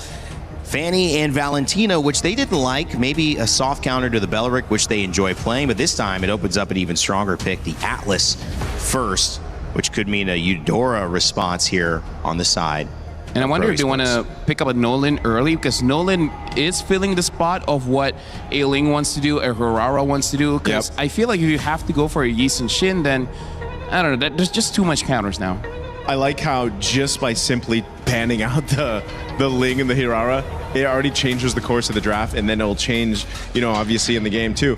Atlas being picked up, and they took care of the Valentina, so you don't have to worry about a Fatal Links being stolen by Pro Esports. If you're Entity 7, you can build on that. But this does leave open now quite a few options to take right on the swing. So you still have the Belric available. You can go ahead and what else? A power play move. What else is in the mid that you would actually go for here now that you have that? Or do you just go ahead and secure something else? I feel like it is fine to delay it just a little bit, which, by the way, honestly, very good opener coming in from Entity 7, because betting on the Fanny as well as the Ling and then the Valentina, that proves to be, I feel like that's a good way to open up going up against Pro Esports. Just that if they do win and the Pro Esport lose, Pro Esport can take that first pick again and then deny them of this strat. Anyways, when it comes to the mid, I really feel like it heavily depends on what your jungler is going to be. For example, if you're going to pick up a utility jungler, say Fredrin and a Kai or whatever, you need a mid with a little bit more range to back him up whenever he does go for those neutral takes. But then if you're using something with damage, like a Nolan, maybe even a Harley, you need a mid that can set it up. So that's why we see Valentina's still being okay, even though it's a mid-range, not long range, but you got crowd control and you got some amount of burst damage, making it easier for those assassins to actually get the kill. So I really feel like it's dependent on what the jungler is going to be. Okay, so we got word. It is, they're going to go ahead and sort things out here for this draft. I'm wondering if we'll still see that, at least the Atlas picked up or not. Probably same bands I'm expecting, but what was that one combo we saw? Was it just yesterday where the Nolan was picked up and that amount of bursts that they had? Because Nolan's only been picked up, what, literally twice, I think it is so far? One of them was from Guangzhou Recall, using the Nolan. Yeah. Even in a game that they lost, the burst from Nolan is insane, because the buffs make it so that the Nolan can basically spam his abilities, making it very hard to catch, but also just does quite a lot of damage. And now the Uranus as well as the Zushin picked up, and I feel like this is kind of a deny, saying that if you want to go for a tank jungle, hey, good luck. This is already different, right? Uranus, Jushin going over on those first picks for red side here for Pro Esports. Now for Entity 7, you already got yourself an Atlas. You know that you can play around the setup potential. You know that too. You're gonna have to get through some purifies, but you can take your jungler now, hold on to it. Maybe the mid lane option as well, just so you don't get things banned out, because you already have to deal with the Jushin. I would say Eve is not a bad pick, yeah. Because in terms of damage junglers, now it's like all the niche ones, like the Nolan, maybe even the Saber, Hanzo. Oh, Gwyn. Oh, totally forgot about the Gwyn. Gwyn as well as the Moskov gets picked up here, which Entity 7 for now has a lot of crowd control. Yeah, there's the YSS you mentioned too. So YSS being picked up. Again, this hero does not have a great win rate. A great win rate. Is it only one game? One game win? One game win. Yeah. One game win right now for the YSS so far. That was with Aurora, no? Yes. Yeah. Yesterday. Moskov, though, picked up. We wanted to see that adjustment. They've made it. Also taken out 2 of the picks that were used on the side of Pro Esports last game in the Valentina and the Ling, adding Guinevere to the rounding of that first 3. YSS, will this be another bit of drama that continues? Because if they have this and it loses again, goes to about 1-7 in this tournament, and you gotta start saying, guys, we need another option. The YSS is just, I mean, most teams have either just gone with it or they go with a double fighter in the side lanes to try to make that work. But you can already see some of the focus again on XP options for Entity 7 to be picked up here. So I feel like Entity 7's got to ban out that Paquito. Yeah. Right, Paquito is, I think, will win Pro Esport Draft. Because right now, this Isun Shin is not a bad pick, because it's not going up against the Ling, it's not going up against Aurora, and it's not going up against the Claude, right? So for now, in terms of the dive, it's just the Guinevere. And at that point, kind of the same thing as before, just don't get stunned, right? And I feel like there's not enough threats here. Pro Esport, if they pick up the Paquito here, I think it will really make Entity 7 difficult to finish up their draft. Yeah, Paquito open. It's going to be a Harith, though. So, again, this is his pick. This is Kozen's, one of his favorite, if not the favorite hero that he's got. You just saw an amazing game performance here from the previous match in game 1, so you might as well go ahead and get it. This is, so for this YSS, you still set it up, but you also can lean towards the Harith power spike later on if you have to. I feel like either Eve or Gort might be okay here, because there's not too many dives go in. So I feel like either Eve or Gort should be fine. And yeah, I feel like the Hive has so much kill potential even after first item. So again, that's just Pro Esport playing their map. As long as the map is open, we're gonna split the front and the back, and they're able to do something with it. We have a technical pause here. We're continuing on this draft. The importance of where we stand cannot be understated. Shin, Haidan Bush, Akashi picked for their team, obviously just in name right now. Not necessarily what they're going to be playing. The Mozkov instead is going to be going up against the Harith. The Yisun Shin, the Zushin, and the Uranus were left off of the ban list this time around, and Pro Esports will grab. As you see, sorry, I'm Felix on your camera. He said in response to, why is your name Sorry, I'm Felix? Well, just because when I go at you and I take you down, I want to say sorry for my actions, but then I want to introduce myself as well, Naisu, which is polite. Yeah, I like how he, he picked up the Sora in the previous game. You don't see Sora too often anymore, man, but, he played it near perfectly, and a lot of the initiations that he had or the setups that he had, you kind of remind yourself like, oh yeah, Sora, still a threat when it is picked up, but, again, these XP options that are left on the table are important here.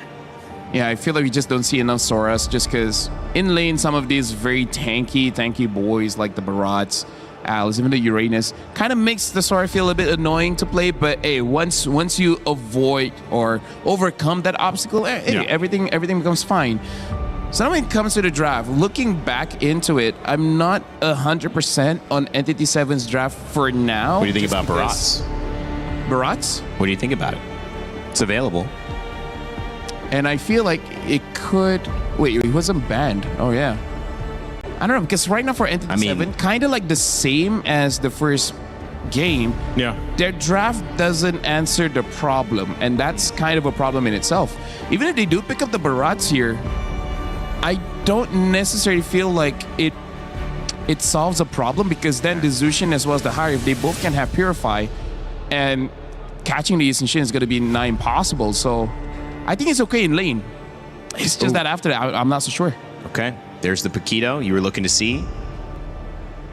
What rounds this out? I'm thinking Eve is okay. Yeah. If not Eve, Gord. I was going to say Eve or Gord. Gord has really taken a sit down, too. Yeah, he's picked up.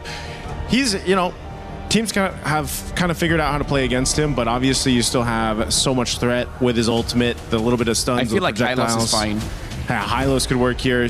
You help with that slow or the speed up for your team. And even the stuns too. So this is, again, playing around your YSS, but this is a bit of a different game plan just because even if the YSS can't scale up the way you're looking for, then you lean towards the Harith. The Jushin too, even with that nerf, again, she's still a threat. It's almost like that, the Sora to an extent where it's like, oh yeah, there's still a lot of utility that's available here to set things up for your favor on the team fight, and the answer is going to be the Gatokacha. So a good, sturdy lineup to go ahead and protect your members here if you're Pro Esports. Yeah, I feel like they pick up the Gatot here just because the main threat is going to be the Mozkov as well as the Paquito, and his passive works really well going up against physical damage dealers, so we'll see how it turns out for now. Pro Esport does seem to have a pretty good draft. It's only like, can the Yisun Shin work out? Well, we'll have to wait and see, guys. Not waiting too long, though, because Game 2 is right around the corner. Yisun Shin's been a topic of conversation here at MSC. Over 5 days of play here on the Lenovo Legion Gauntlet. He's gone 1-6 so far. Will it be 1-7? Or will it be 2-6 and start to turn things around? It's Game 2. Maybe that's a little bit of a sneak peek at what's going to go down. We got Trex and Brigida on the call. Let's see if Pro Esports can move themselves into the knockout stage. We're jumping back in. It's match point for Pro Esports, but if we take anything from game number 1, it's that Entity 7 will push them to their limits. Taking a look at the drafts, Brigida, I am a fan of Entity 7's draft here. So much combo play, so much ability to just work together, and even if one member misses a skill, someone else can back it up. Pro Esports, on the other hand, they went for this YSS, and the only time we've seen the YSS work so far, which is once, is with the double fighter. They take the risk, they pick up Kuzan on a comfort pick with this Harith. Do we think it's worth it? Do we think this can work?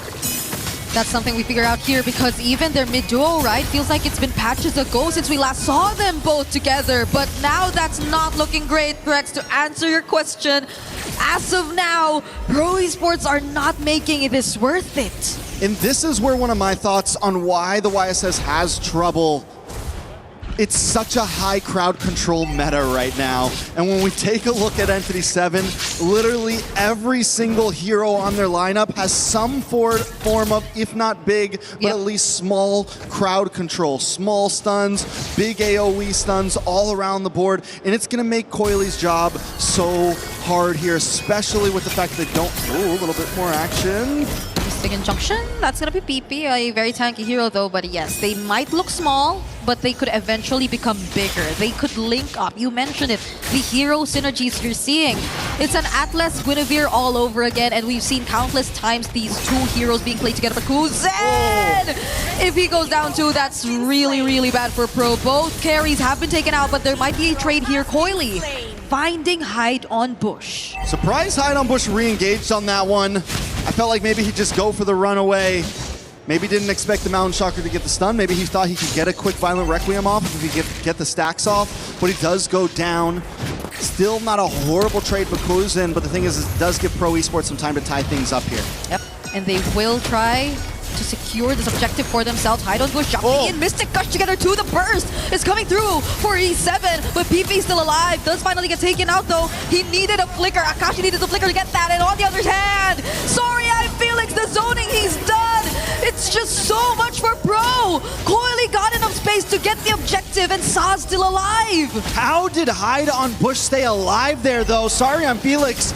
Brings him down to about 10%, but Akashi goes down. Coily able to get a quick pick off.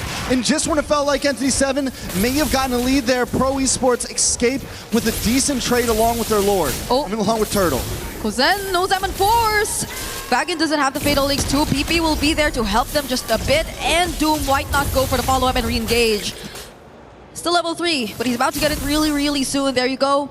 But it wasn't in time to find a punish onto Kuzen. So at least for now, Pro Esports, they are behind in terms of kills, but somewhat because they were able to just allow Coily to bounce back. I think that's what really matters the most for now. They at least kind of recovered what went away or what nearly went down for them in terms of their win con. But PP? Oh, he has no way out of that. No way out at all. A small pick off for Entity 7. You know, you mentioned it. Coily getting those 2 kills is huge, especially after taking the death early on. It's what you want on this YSS. He needs to be able to scale, especially with the odds that are stacked against him. With how much crowd control's out there, every hit's gonna matter, and he needs to make sure the damage is stacked up, and that's what you want to see from YSS in these types of fights. Luckily, Sara and Felix also doing a decent job. He's taking a death, but Akashi has as well. Death's pretty spread out amongst the field. Hide on Bush, the way that they're able to constantly engage and do it alongside Vagan, I think is something Pro Esports really need to pay attention to. You kinda are put in a spot when it comes to using your phraseless. Coily and the amount of ways that he needs to dodge everything, I think is eventually going to take a toll on them. If Pro Esports are not able to create enough space, and the way it's looking right now, it's only Soria and Felix who can afford to do that. PP might be someone you expect to go in a bit later, especially with the AOG. Well, you see right now, they're both holding the turtle. Both mid-duos will show up. Akashi does get that Hunter Strike in right before this fight. Might be able to do a little more damage, a little more speed. Oh, Kuzen. Is he going to use the Zaman Force now? Akashi onto Kuzen right now. Does force out the Zaman Force. Soria and Felix too, trying to go for the zone. Akashi has a lot of damage. Mountain Shocker already used. It's Pro Esports taking control of the objective. E7 couldn't even get close. Yeah, Akashi thinks he can go for Kuzen, but wait a second, little damage. Why? PP actually jumping in with the AOG. Does block off a couple members from E7, but it's actually Sa gonna go down. Akashi finds him and PP next. Soria and Felix, does he still want to go in? He finds a trade onto Shin, but are they still gonna fight this? Kuzen showing up, does have the Zaman Force again. He's going after Hide on Bush this time. But the dash is a bit too much! Now it's Akashi trying to find a punch. Soria and Felix with the help. And Kuzen gets out alive, but Doom, he does not expect Coil to be there! What are you doing? Not like this! Jumps in thinking he's going to be the hero. Jumps in thinking he can save the day. But Coily was ready and waiting. The back and forth of that last fight. And I mean, let's be honest, both teams made some mistakes. Both teams threw some bodies in when they shouldn't have. On the boss side, Doom gets 1v2'd. Saurian Felix makes his way up to try to help out, and honestly, this is not a bad play. Look at the amount of damage Saurian Felix is able to output, gets the kill onto Shin, and at this point, E7 has to back off, but Koizen's not done yet. He's under the tower, and the fight should have ended there. Once Koizen backs off and Akashi's back off, but for some reason, Doom felt like he could be the hero. We gotta see Doom Moskov last night, or Doom carry game 1, who was very particular and cautious of his positioning, because he's getting caught a lot more often than we expected him to be on this Moskov so far in this game. Kuzen, another Zaman Force already used, and hide on Bush. He is no longer afraid to deal with him. Even without the Purify, Kuzen was just ready to take that fight on. So we're seeing another turtle in just 4 seconds. E7 have yet to take a single one over to their side. Can they actually make it and position themselves around it this time? Yeah, it's definitely important for Entity 7 to maybe try to gain some ground here. They're down about 3k gold though, so if they lose another big fight, it could look very similar to game number 1. So honestly, smartest move at this point, just give it up, look for play elsewhere. Doom is on top side, gonna be able to farm, take advantage of that, maybe get a tower somewhere on the map. But Coily already on his way back up along with Saw, and Doom doesn't know they're coming. Yeah, sorry, Felix is just someone E7 are having a hard time dealing with at this point. You really want to expect the damage from Shin, but there's not enough ways to just hold down Saurian Felix on this Uranus. Enough time for the Mystic Gush to just really shred him down. Also has the Purify, so that adds to the problem. Out there onto Fagin. Does have the perfect match.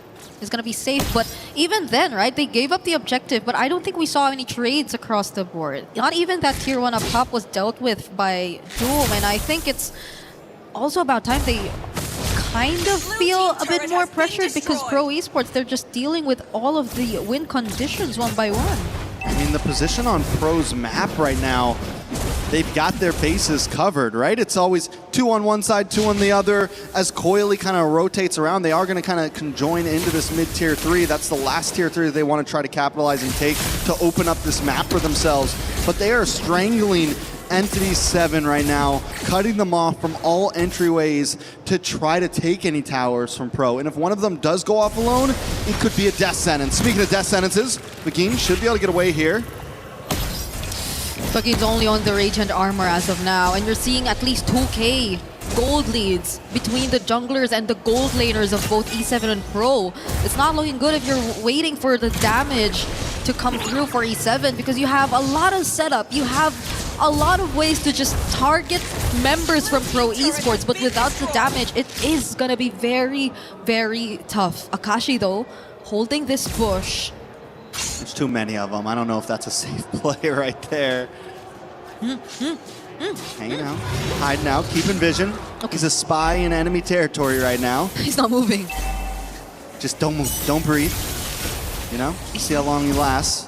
Lord is going to be up, and this honestly not the most horrible position for Akashi, but he is going to make his way up. They know that Pro Esports want to rush this. Hide on Bush, might try to look for the engage. Okay, Vagin, does he find one now? Uses the perfect match, but doesn't find a setup yet. Going with the Crimson Pico, they just want to lock onto Akashi, and they find a mega kill for Coily there. Kozen now with the Diamond Force, does force out the Purify, using the Fatal Links, but they don't get to capture him. And now it's going to be Saurian Felix targeted, but with the Purify out, he's still going to be okay. AOG in for PP. They're going to set up with a trade. Spatial Migration onto 2. SOD! But can Doom make a difference? That's a stun from Shin, but Pro already got what they want. It's just the Lord. Pro takes the Lord, losing nothing. So many utilities wasted, I'm sorry, on Felix, that by the time Doom shows up, there's just nothing to hold Pro down, but E7 doesn't want to stop. Okay, concentration. No Purify. E7 probably wanted to go for him, but it's still a Uranus. He can still make it out alive. Now E7 have to deal with another Lord Siege incoming for Pro. This is nothing new to them, though. But the wave clear I guess it can be handled. It's a Moskov and a Gord in their hands either way. Yeah, they definitely have opportunity to defend against this Lord push. Pro Esport, the major objective is definitely take these tier 2s and try to maybe get one inhibitor. Holy Defense is up on that top lane, so not a whole lot. They may not be able to get that, but a second wave in coming after, if Pro looks for the re-engage, or if NT7 makes a big mistake and comes too far out, that could be the advantage that Pro's looking for here. Okay, Haunted Shocker in, Doom gets caught, Mystic Kush forced out too from Shin, and now they're already gonna take out all turrets except for the base turrets here for E7. This is a lot of control going over to Pro Esports alongside the Holy Shields too, so I think they will be very happy with what they've been able to take, at least with this first Lord.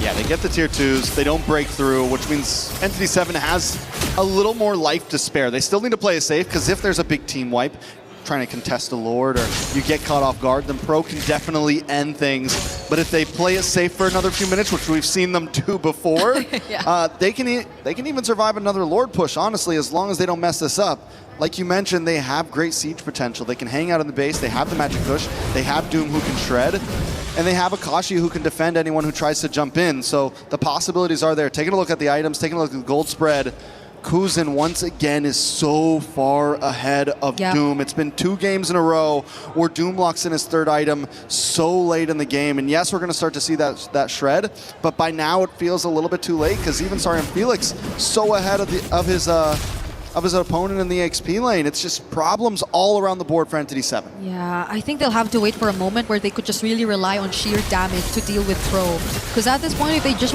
really want to go for the setups, the captures, I think these 3 Purify spells you're seeing on the side of Pro will not make it easy for E7 to pull off a combo like that, unless they find ways to force it out and actually target on specific members of Pro. But that's the thing, the damage is spread out. It's really, really well spread out, and now Sorya and Felix tanking a majority of the damage, already forced to use the Consecration, but in exchange, why was Vagin there all alone? There was no follow-up, no one nearby from E7, even if he wanted to go for the setup on Kuzen. Well, Vagin was looking for Koizen. Everyone else focused on Asari on Felix once again.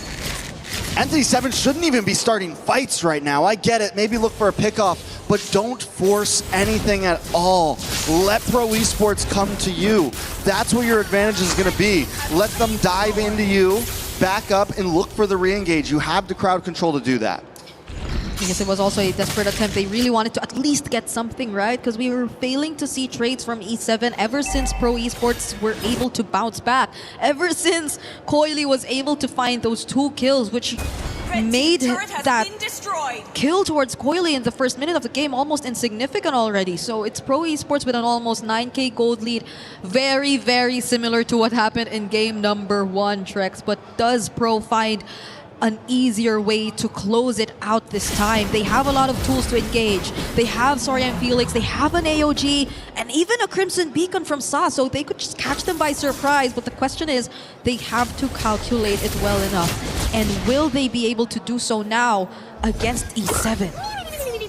Alright, so Entity 7 just has to hold strong under these towers as Pro makes their engage. Nice Mountain Shocker! The engage actually came from Coily! It's not from anyone else, and now it's Kuzen's really taking down this base turret in mid together with the Zaman Force. They're gonna transition to the top. Hide on Bush, trying to defend it as much as he can. Vagin going in too. Does he use the Fatal Links now? He does, but doesn't catch anyone. Hide on Bush on the Spatial Migration does find Kuzen and force out the Purify, but he's gonna get punished just the same. It's Doom left to defend. They had to make room for Doom to defend. Vagin catches no one and barely gets all the Purifies out. Sarian Felix gets Consecration back. This is bad for Entity 7. Vagin doesn't have the ultimate anymore. Akashi waiting for the perfect timing, but Kuzen with the Zaman Force is just bursting everyone down. AOG doesn't last to anyone, but Coily already goes in. Pro Esports, they have the base within reach. The minions have spawned, but they have another wave coming down bot. But E7 are pushing them out. SOD doesn't connect. Flying Clouds from Akashi. Where does he want to go? Sorya and Felix being turned down. Consecration! They finally find a target and take down one. They got to go back to the base though. There are minions down. They finally put another kill on the board after multiple minutes. We're back to a 15+ minute game, Brigida. Entity 7 somehow still surviving. We did predict that since they had all inhibitors up, the defense was possible. It definitely could have been cleaner, maybe not lose all three, but Entity 7 is once again in this position that they were in game number 1. Once again, they need to not make the mistake of jumping in. Don't force it. Be careful if you do. Okay. Hide-on Bush nearly caught someone there, but that's just all going to be for this tier 1 in mid. And yes, E7, how are they able to do this every single time? In every single game that you see them. Even if they don't get a hold of the early game, they just find a way to at least push the game to a much later time. And that is when you expect Doom to really hit his power spike, right? We're approaching 20 minutes in the game. All members are almost at level 13 to 15. Pro Esports, though, they want to rush this. They don't want to allow for E7 to find any opportunities. But Vagin from behind. From the back. From behind. From the back. He's going to find anyone he can, but it's taking a while. Does land the Fatal Links and the shutdown from Shin!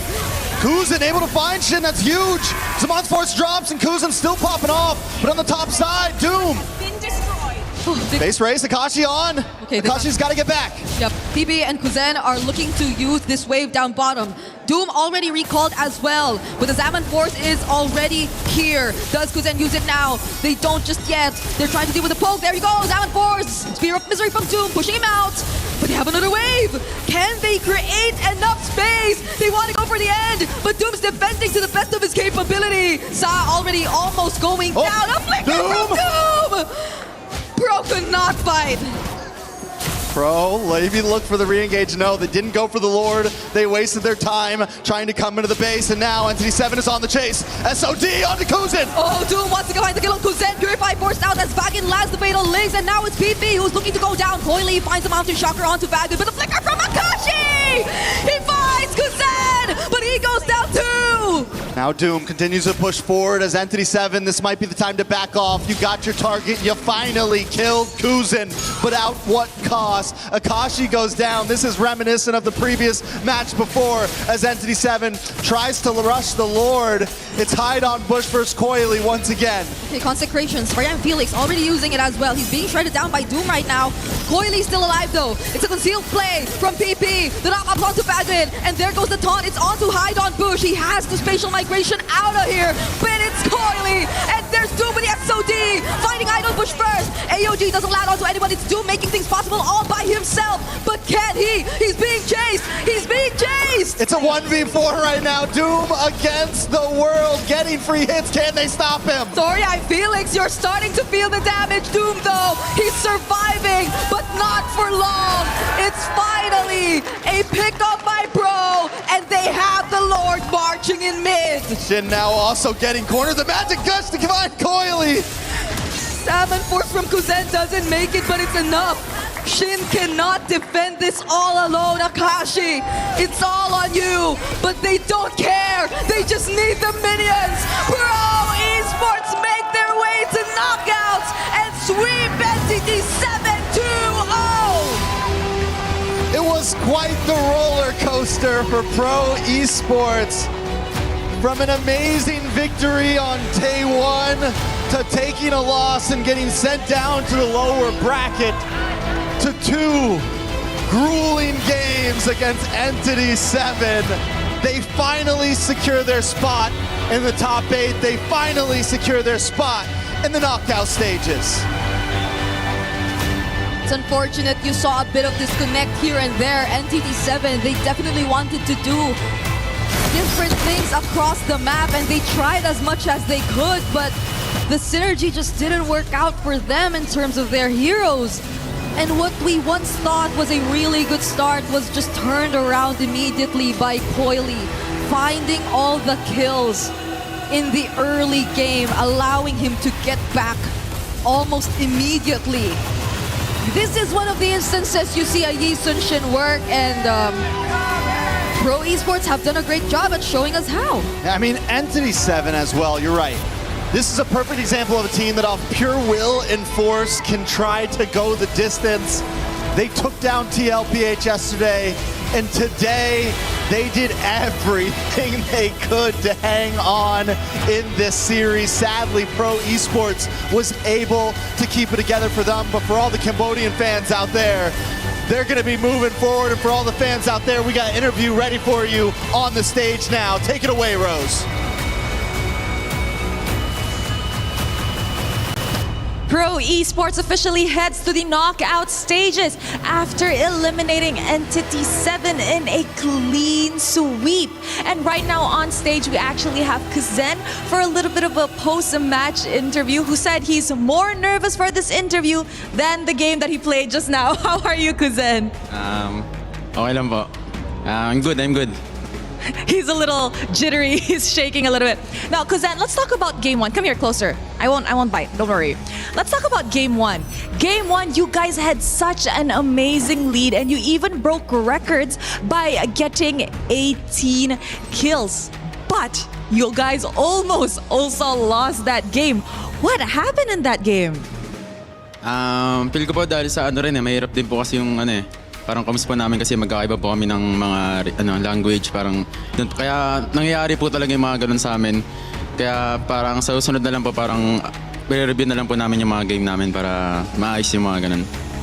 So he said actually in game one, he felt that it was more towards the comm difficulties that they experienced in game, as most of the players actually speak in different languages, which means that during critical moments, it's very hard for them to actually coordinate and organize their thoughts. And Kuzen, you are going further and further from me. Let's not go too far. It's getting harder. So how did you guys manage to keep composure knowing that you guys almost lost such a big lead? Sa akin po parang inano ko po yung sarili ko na di po ako pwede mawala sa laro kasi ganun na po yung nangyayari sa game. Kaya parang positive na lang po buong game. Parang hindi ko na po iniisip parang reset lang po talaga. I see. So he said that he actually had a mindset during game one that he just needed to lock in. He needed to be positive. He needed to just keep his head in the game because he cannot be outside of the game, or that could potentially cause an upset for the side of Pro Esports. Now, finally securing your knockout stage tickets, what are your expectations moving forward? Siguro po sa susunod na mga kalaban namin, hindi na po namin iniisip, parang gagalingan na lang po talaga namin yung focus po kami sa team namin. Parang feeling ko kaya naman po namin makapalag dito kasi nakaabot po kami ng ng top 8 ay knockout stage po kaya feel ko para sa akin po kaya. He said he feels like they were actually do really good moving to the knockout stages. You know, it's been such a journey. It's a roller coaster for Pro Esports here in the group stages moving forward. I'm pretty sure this young man over here is more confident to play the game than to talk to me. You know, one more time. Later on, you guys will be having a draw where the 2-0 seed pool will choose from the 2-1. Who do you think will choose you guys? Hindi ko po alam pero baka sorry po. Baka Vamos po yata. Vamos po. Or Yangon. Hindi ko po alam Why do you think Vamos is gonna pick you guys? Baka po, isipin din nila kami na yung pinaka pwedeng makatapat po nila ganun. Pero tingnan lang po natin parang He said he thinks that Vamos actually might choose them, but we'll see later on. Do you have a message for Vamos if they do pick you guys later? Sa Vamos, wala naman ba parang good luck na lang. Galingan na lang natin lahat. No message for Vamos. Good luck to us, and let's do our best. Any message to the fans back at home? Sa lahat po ng may mga Pinoy din po dito. Maraming salamat po sa mga sumusuporta po sa amin kahit dala-dali pa rin po namin yung bansang Pilipinas. Saka sa lahat po nanonood dito, mga sumusuporta rin po sa akin, maraming salamat. And sa girlfriend ko rin po and sa family niya. Tapos sa lahat po ng pamilya ko. Kuzen said that, thank you very much to all of the supporters, especially to the Filipinos in the arena that are showing the support for Pro Esports. He'd also like to say thank you to his family, his girlfriend, his parents, and all that kind of stuff. So are you ready to crush some keys, Kuzen? Ready na po. All right, Pro Esports, come on over. Who wants to crush some keys? Who's gonna be the one pushing? Who? Will Kuzen be pushing? Who will be pushing? Who wants? It's okay. We'll decide as we walk. Come on. Okay, we'll decide as we walk. Who will be crushing? Who will will be crushing? You?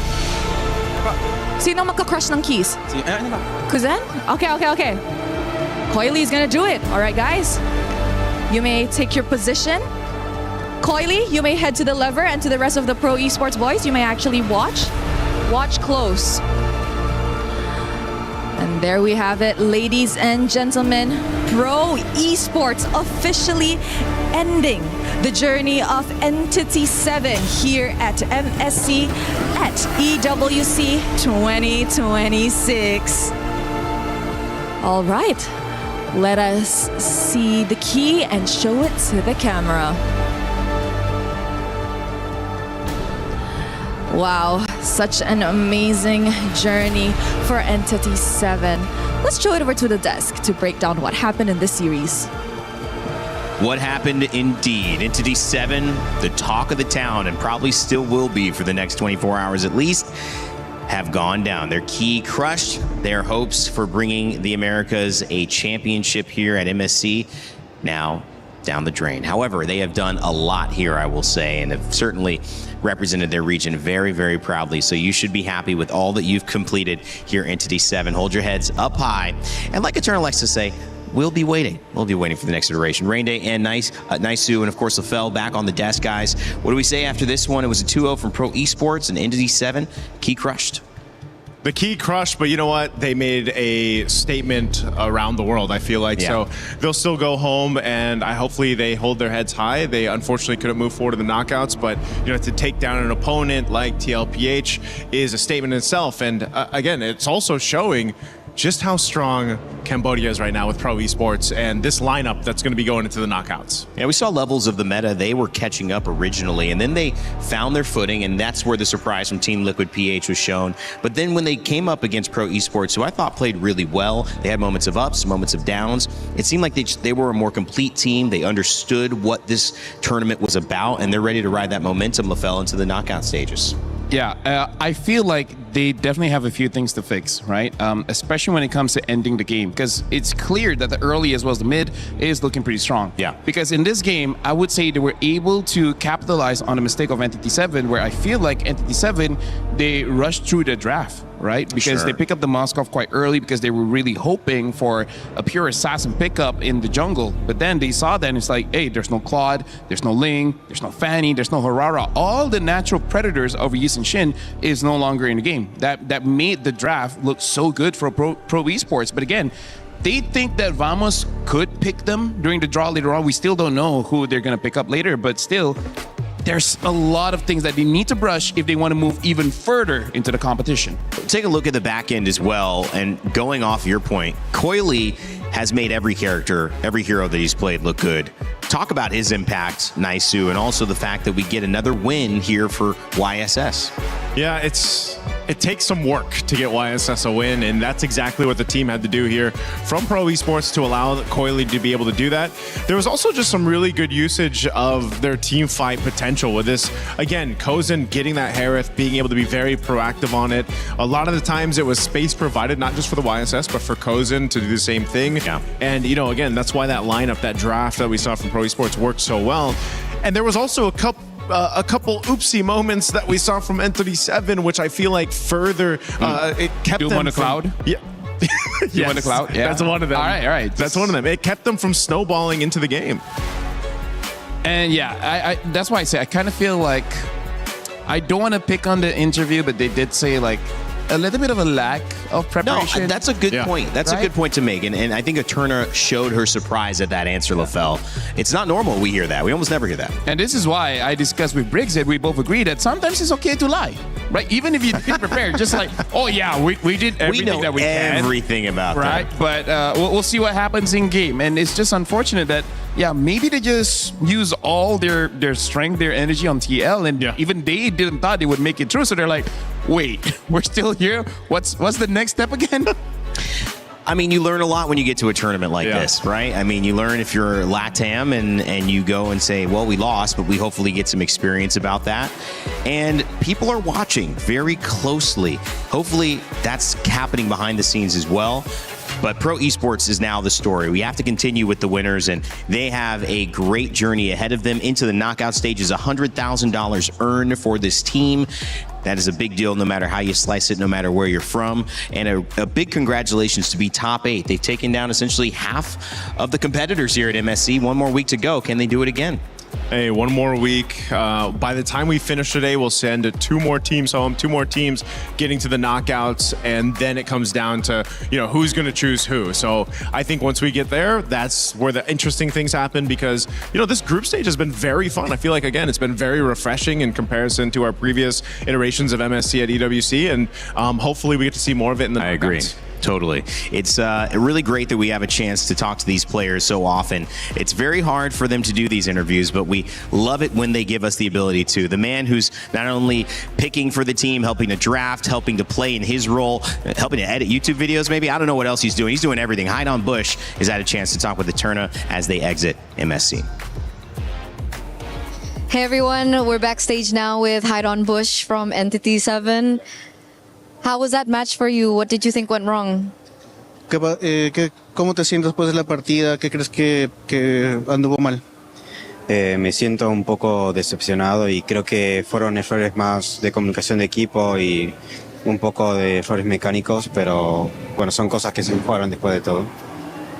I am a little bit disappointed. I think it was mostly about communication within the team and a little bit of mechanical skills, but those are things we can still polish. Okay, so communication was something that could have been better.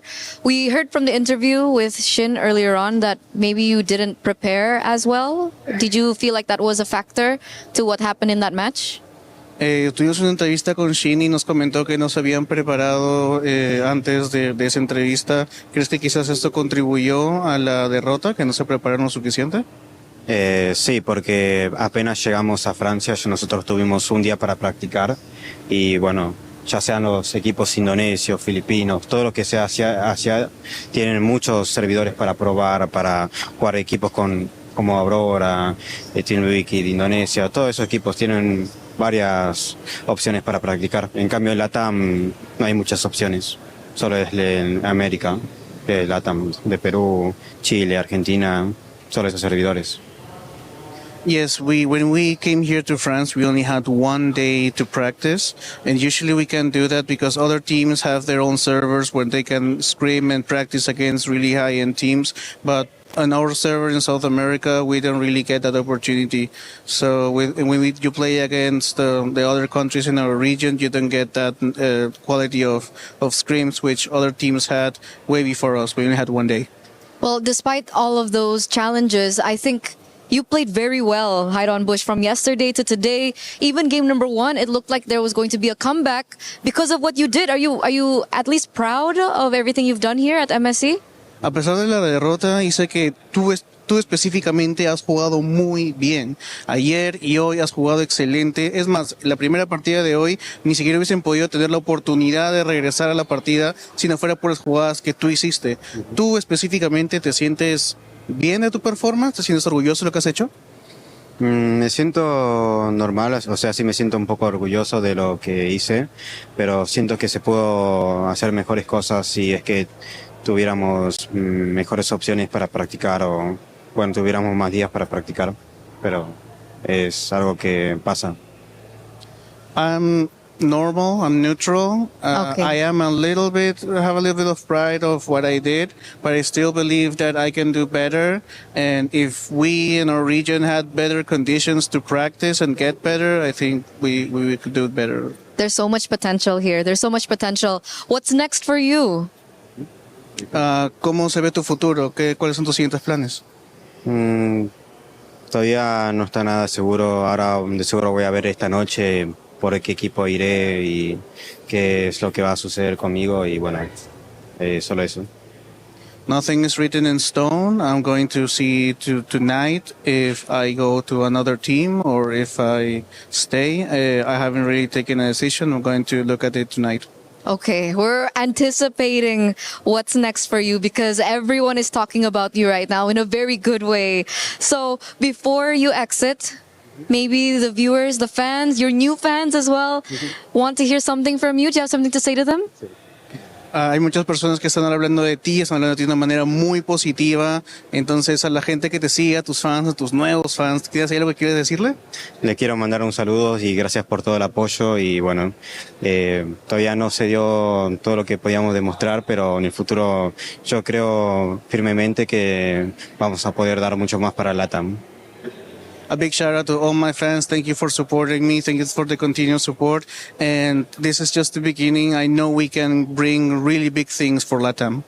I'm so excited. I'm so excited. Once again, thank you so much for being here. Thank you so much for your journey here at MSC, because now we're going to throw it over back to you guys. What support coming over from LATAM? Guys, nice to LaFell. We're going to be changing out soon, but I want to get your thoughts. What set are we looking for? What set stuck with you the most? First of all, I got to say it has been as we expected for today. Team Spirit as well as Pro Esports will go through, but Onyx against Langlory Giants, this is going to be quite a big one because, again, MSC champions going up against MSC champions. But if I'm going to give my thoughts, I hope for the best for Langlory Giants, being a Malaysian myself. But honestly, Onyx has been looking very, very strong. So I don't know. I kind of feel like Onyx could actually win that one. And then we have the Battle of the Skies, right? Yeah. The last one. I'm going to have to go, and it's going to be tough, but obviously they're the last remaining team for Team Falcons Philippines to represent the Philippines. And as much as I love the META team too, I know they're, the civil war that they have going on, but I hope we have a good match. We get 3 games, but I got to lean towards Falcons PH. All right. Well, thank you, boys, for your analysis as well. I have a really, really good analysis. Clip this. Falcons are going to win the final game of today. Wow. It's going to happen. Understood.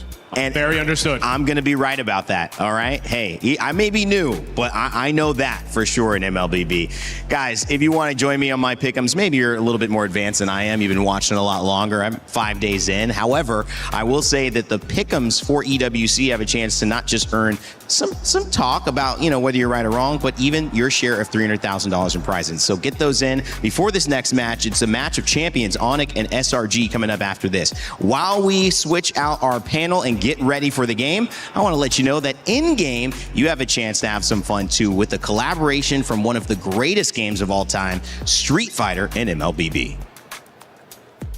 Human body was built to move. Not trapped at a desk in one singular posture for 12 hours a day. It's time your chair evolved. This is Secret Lab Titan Evo. Ergonomically engineered for you, gamers, hybrid workers, artists, backing your every move.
He can come in here and play my game. Let's go. He knows nothing.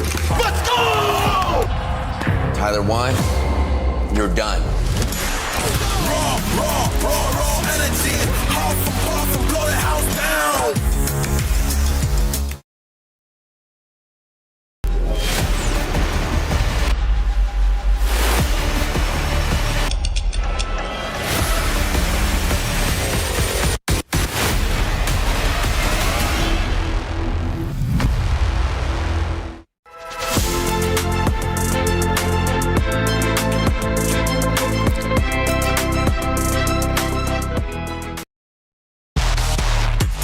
Citizen Cup at EWC makes its third appearance, and for the first time in MLBB history, the prestigious stage arrives in Paris on European soil. Awaiting the 25 teams from 15 regional qualifiers is a monumental $3 million prize pool and crucial club championship points.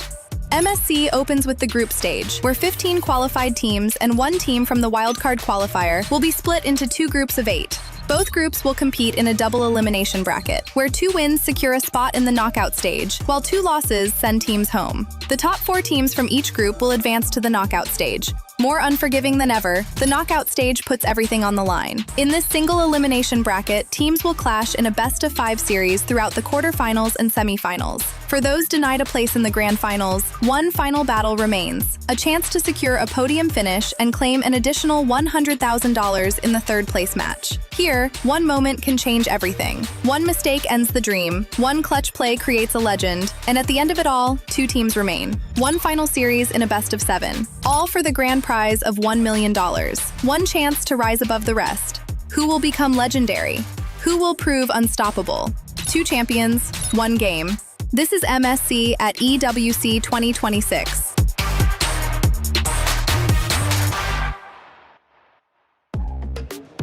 Welcome back to MSC here at Paris EWC 2026. My name is Rain Day.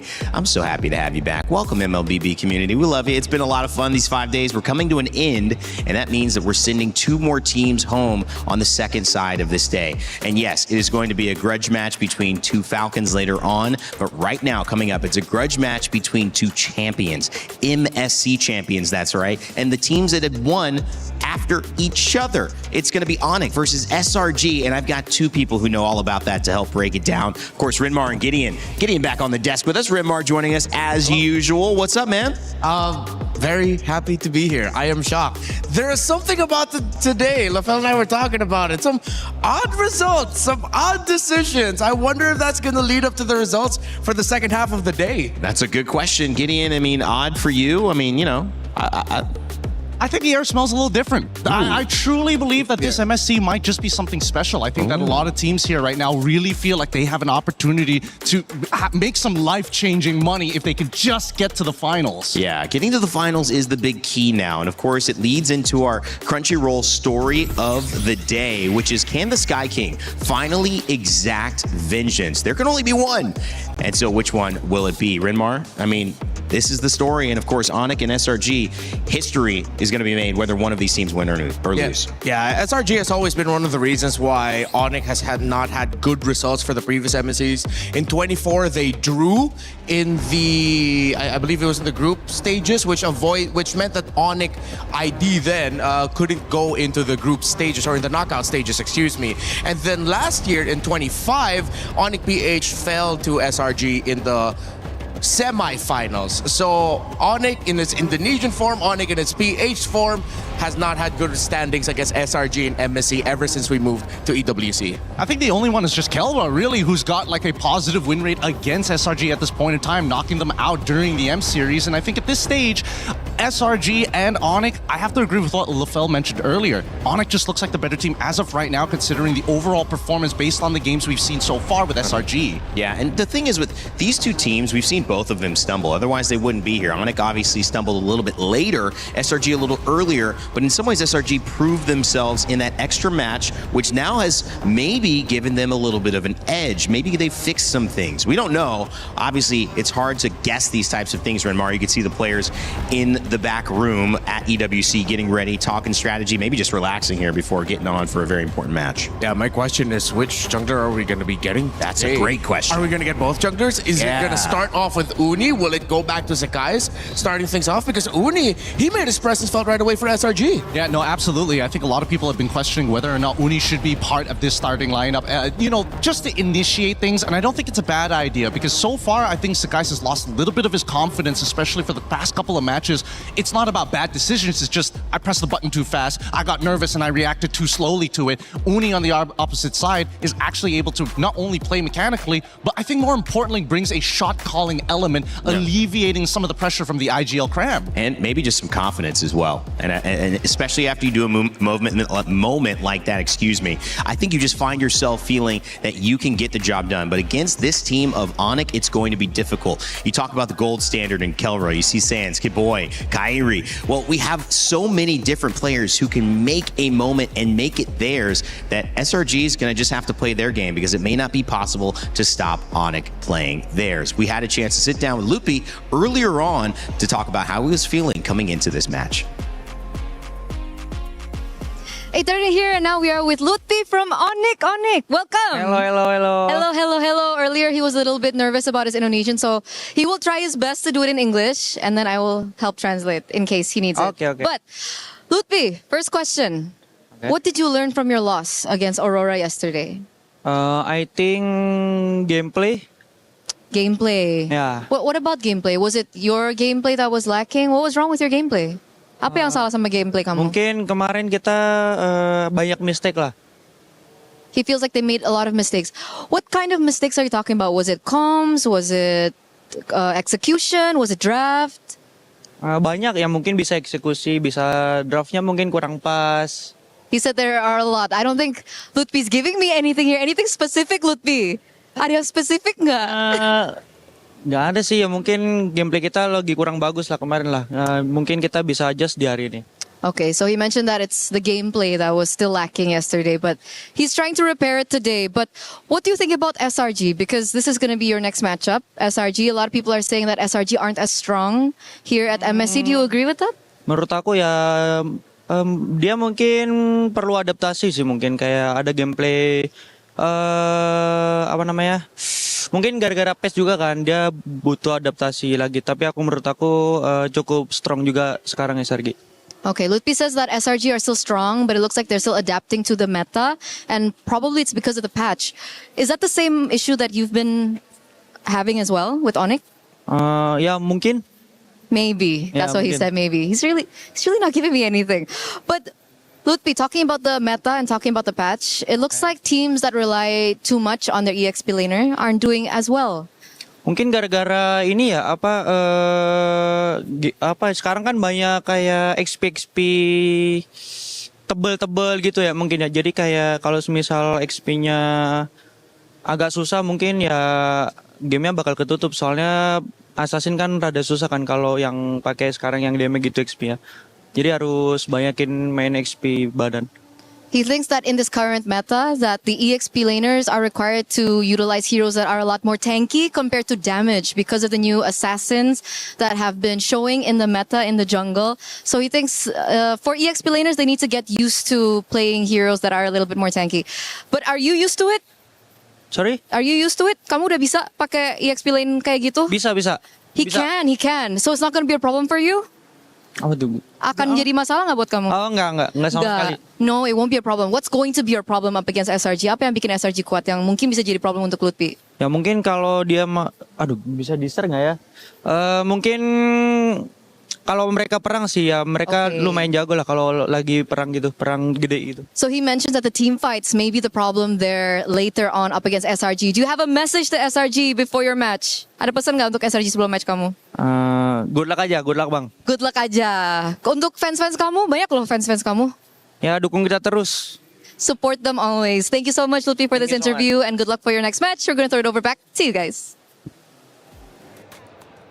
Well, the conversation and the translation there, thank you, Eterna, for that. It was great to hear from Lupi talking about EXP, getting a little tankier and having a little bit more responsibility in this assassin meta. But on the flip side of it, they're going up against SRG, the Malaysian 5-time MPL champions, looking to go back into the grand finals yet again. And obviously, when you see this squad, Cram, Sakai, Stormy, Yumes, Innocent, there's one person who's missing.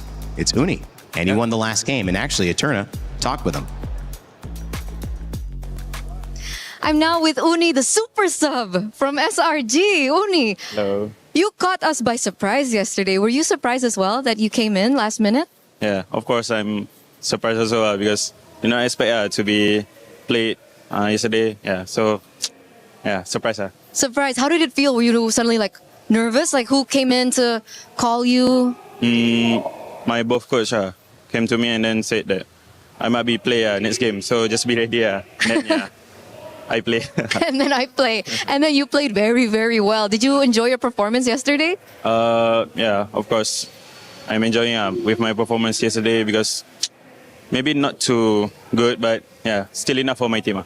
Still enough for your team. And since you're here with me, does that mean you're going to be playing again?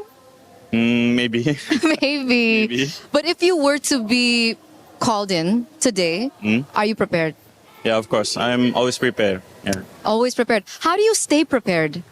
I don't know. Being at sub, sometimes you just need to always be ready. Because you don't know what will happen on the future, right? So just be ready always. Is it challenging for you being in that mindset always? Sometimes, but we cannot choose, right? We don't have a choice. So Okay. basically, we just be ready. We're very proud of you, by the way. Very, very Thank proud. you. And let's say you are going to be the starting lineup. You're up against Kyrie. I think a lot of people are talking about Kyrie. Everyone knows Kyrie at this Yeah. stage. How is that for you? Mentally taxing? Are you okay with that? Is there anything specific that you have prepared up against Kyrie? If you ask me, I didn't think so much about it. I just play with my team and focus with my team. I didn't care which enemy I facing off. Yeah. All I just go through with my team. That's amazing. Is that mentality from yourself, or did someone help you bring Yes, that mentality from out? myself, from From yourself? Yeah. Wow. Okay. Thank you so much for this interview. But before I let you go, just in case you are going to be playing, because we don't know yet, Yeah, right? We don't know. No one knows. Do you have a message to your opponents? Do you have a message for Onik? My message for Oni, good luck. Yeah, good luck. Just good luck. Just good luck. May the best Yeah. team win. Yes. Thank you so much, Uni, for this interview. It's been an honor, and we're going to throw it over back to you guys. All right. Well, Felix says, sorry, I'm Felix. He says, good luck. I'm Uni. We'll figure out which one is the better entrance, the better hello.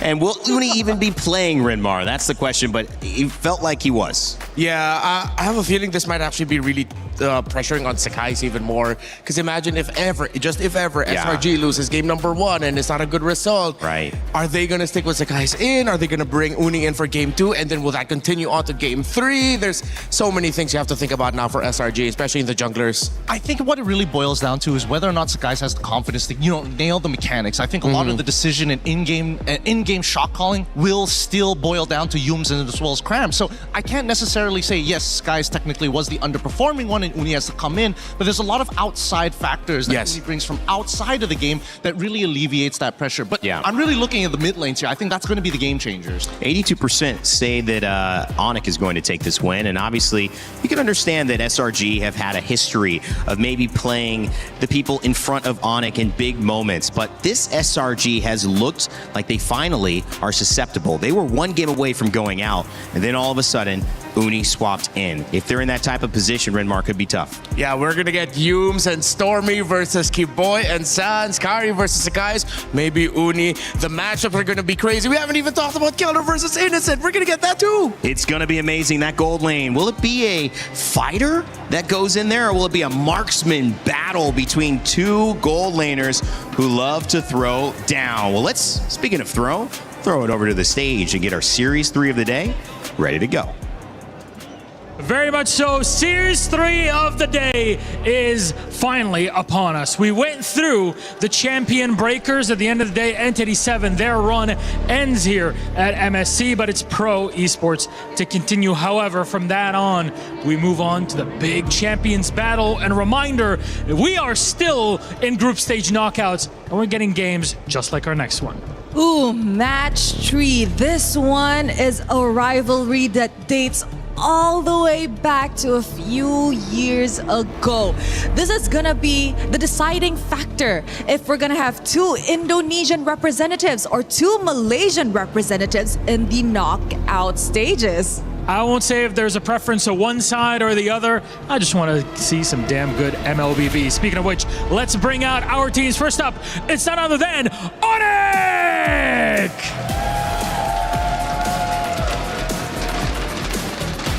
Their fans are worldwide as they are greeted to the stage. MSC 23 champions, semifinalists last year at MSC 25. One of the names most synonymous with MLBB, now walking the razor's edge between qualification and elimination. A narrow loss to Aurora put them in the lower bracket. Their tournament run hinges on beating yet another fan favorite.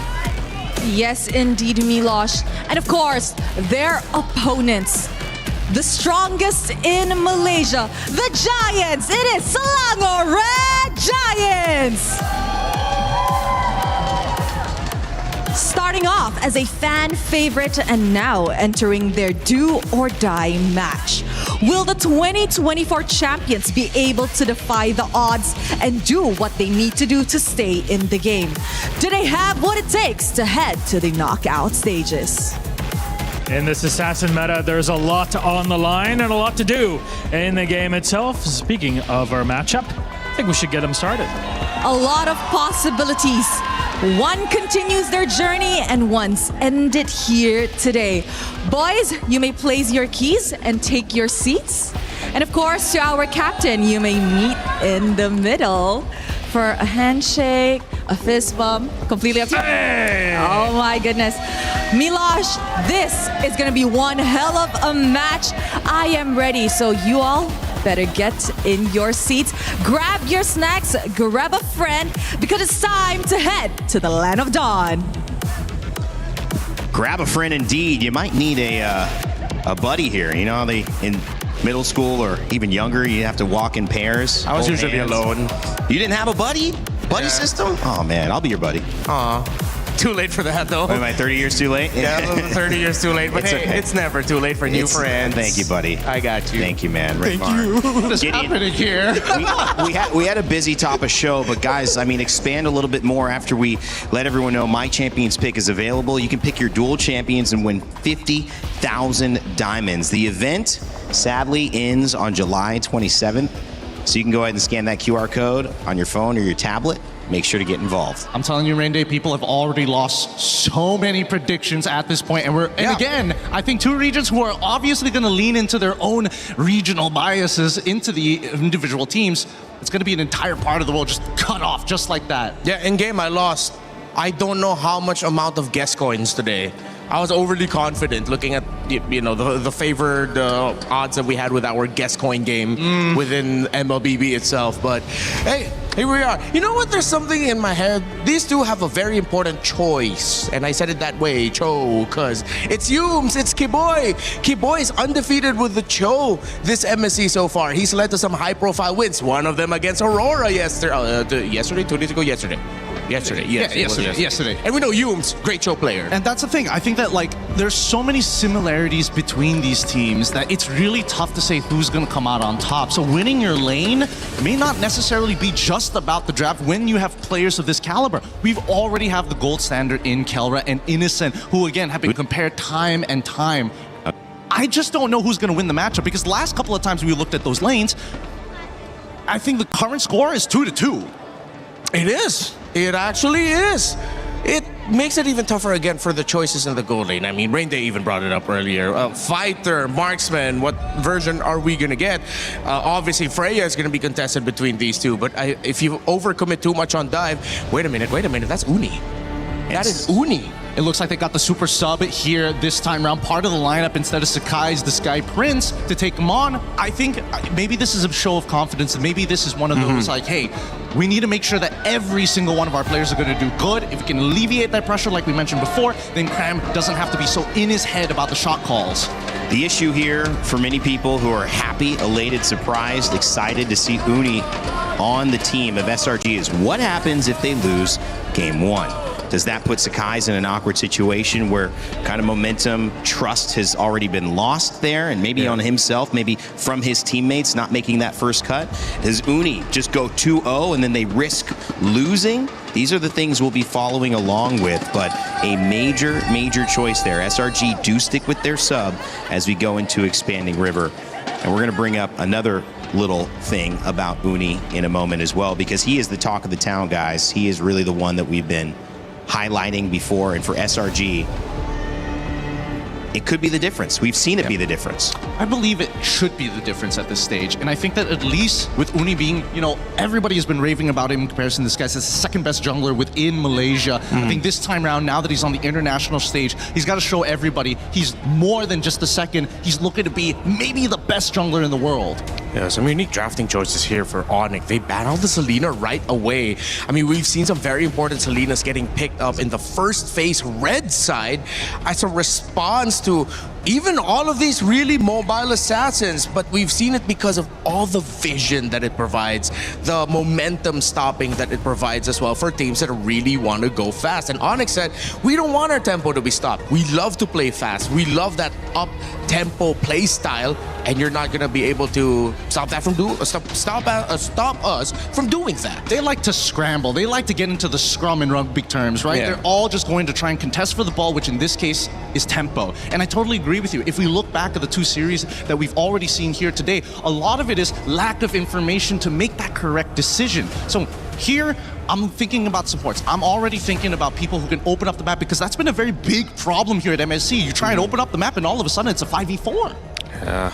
All of these assassins just making it so much deadlier for roams and mids to go around. You really have to have someone who can face check real quick.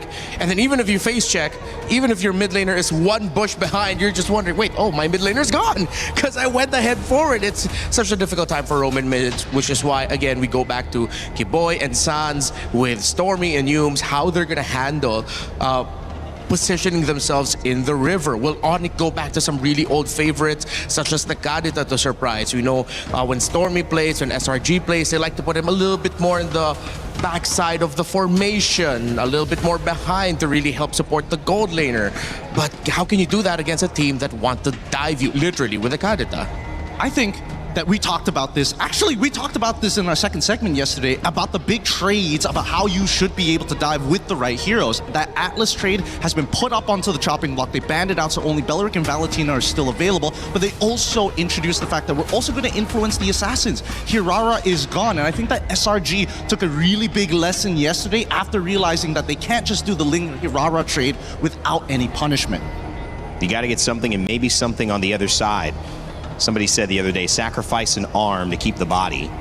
And so maybe sacrificing some of the priority in the assassin matchup in order to get something else where you have the lead and can play around.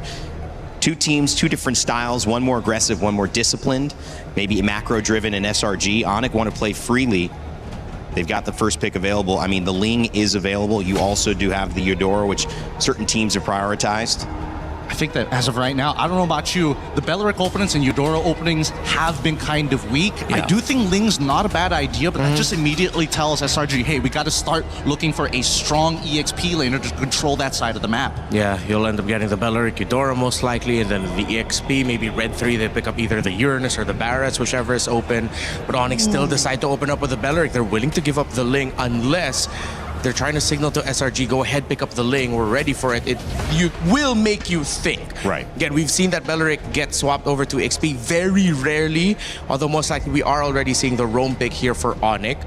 I wouldn't be that surprising too, because you still have some assassins on the board. Yeah, the Fanny's gone. If ever the Ling goes to SRG, you still have the Nolan that Kyrie plays with very well. I think this is a three-step process, right? It is get the Beleric first, then pose the question to the opposite side. Do you want to show your mid laner? If you pick Valentina, then we can start choosing other mid laners that can attack your backline as well. Right. Things like maybe even Farsa, but this is under the assumption that that Ling is still part of the question. So we currently have three simultaneous equations going on, so algebra nerds, go at it. Zushin, a great pick, usually on the ban list, and the Paquito, which is a great pick as well, because it doesn't show as many of your cards. We mentioned the hesitancy and the struggle maybe between the gold laners here on the fighter meta, but Paquito could be flexed to a gold lane. It's not a guarantee that he's not, even though it's most likely not the case, Renmar. So what does this set up for now the answer with Onyx? I think you can go Barretts in the EXP for Onyx. Even Esme. Esme possible too if you want to look at the matchup, but Uranus around. Uranus Barret. I'm leaning a little bit more towards Uranus Barretts compared to the Esme, even though Esme is the normal counter that you see now up against the Paquito in lane, and they do go for the Uranus, that constant disrupt. You still end up getting the link for Onyx. I wonder if SRG are thinking about going back to Akai? No, it's going to be too slow. I think the only scary thing is whether or not they're going to, see the previous games. They saw Recall playing. That's what I was just going to say. Paquito jungle, it's possible. It is possible, but it's not one of my favorites here because, again, it falls off. That's the big problem when you're facing up against Ling. Ling will naturally outscale you at level 15. Paquito is great in the early to mid stages of the game, but if you don't find that snowball lead, then it becomes impossible to get past the Belerican as well as the Uranus, which again, I think that Onyx have taken into consideration. Question is also the underperformance of Ling. We saw some very high skill stealing performances in our previous match. But with Uni, there's already a confidence conversation. He feels like he has it, but you can't not understand you're here in this moment. And do you want to play Ling? And also, do you want to play Paquito? Because if you're saying he's not going to trust playing Paquito right away, coming in as he's going to want something a little more safer, then you kind of expect, okay, maybe that is the EXP lane, and we can understand their draft a little more. Well, we might be able to get a tell from SRG if ever let's say the bans. They don't have to worry about the Esmeralda anymore. Because I'm thinking that Harith is still going to go well for them. Harith has done very well against lineups with the Ling. Once you get your power spike, even though you're in the full team fight, despite you going up against a Beleric, as long as you get away from the taunt and the Wrath of the Dryad is gone, Zaman Force gets dropped, and that even sends any Ling back away from the fight. You get the tempo with the Cho to help scale it faster. You move the Paquito away from the gold. You put that in the EXP or the surprise jungle. I could see the vision in it. It could work out. What are they forcing mid here? I mean, that's what I'm trying to figure out. I see the Eudora ban and it's like, but wait a minute. If we're trying to, I guess it could be a red herring. It could be saying like, hey, Paquito might not go into the EXP. He might go into the jungle, but just in case, we need to show as if we are going to lock in another assassin in Red 4. I mean, that would have been a good mid pick as well, because with the Beleric, you don't need the Valentina as much. And so maybe just saying, hey, we're going to limit your options. Now you're going to pick something that kind of would have done a better job for us in this lineup. You're a little weaker as a result of that. This might actually be a jungle Paquito, because if you look at the Cho and the Juicing together, they're not a combo. But if you put the Paquito in the jungle, then you get the combo of the pick off and then burst it down right away.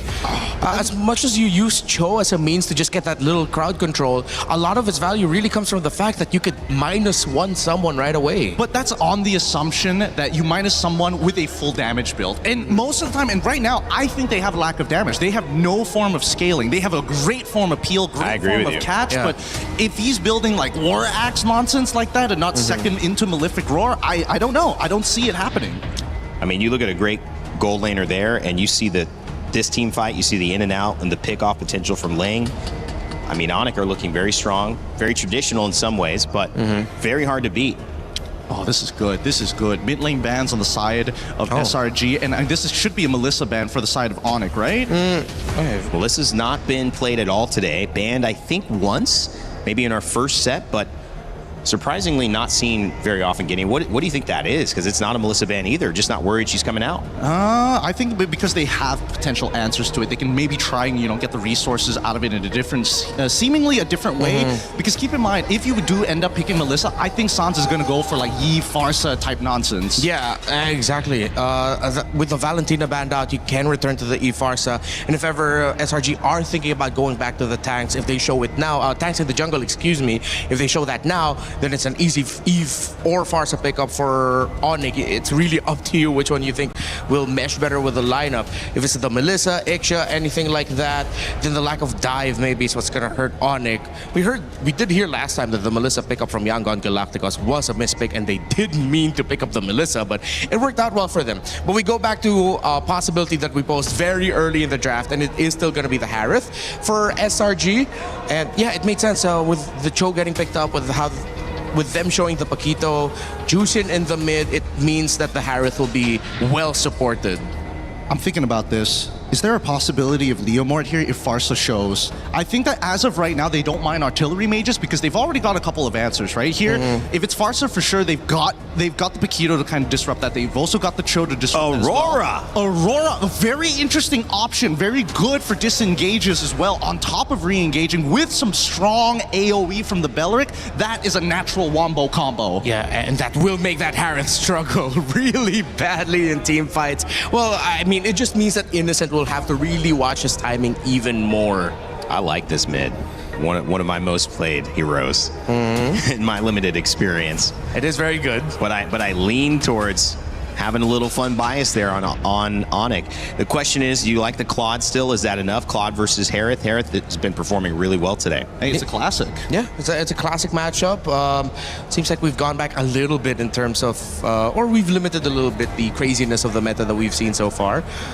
And they go for the Hilda. Huh? Interesting. Okay, so their entire lineup mainly is going to be focusing, like, utilizing this Hilda to be able to kind of, you know, double up on certain things. But it does mean that we have confirmation that Uni is actually going into the jungle with this Paquito. Yeah. And now the early game is a lot harder because as much as Paquito is strong in that early game, with the added addition of Armor Shred from Hilda, they could set up some potential gank angles. Yeah, and real quick, besides the roam mid, I'm just looking how the Uranus and the Hilda will be handling the lane and making their presence felt. Whoever has more presence will win it for the team.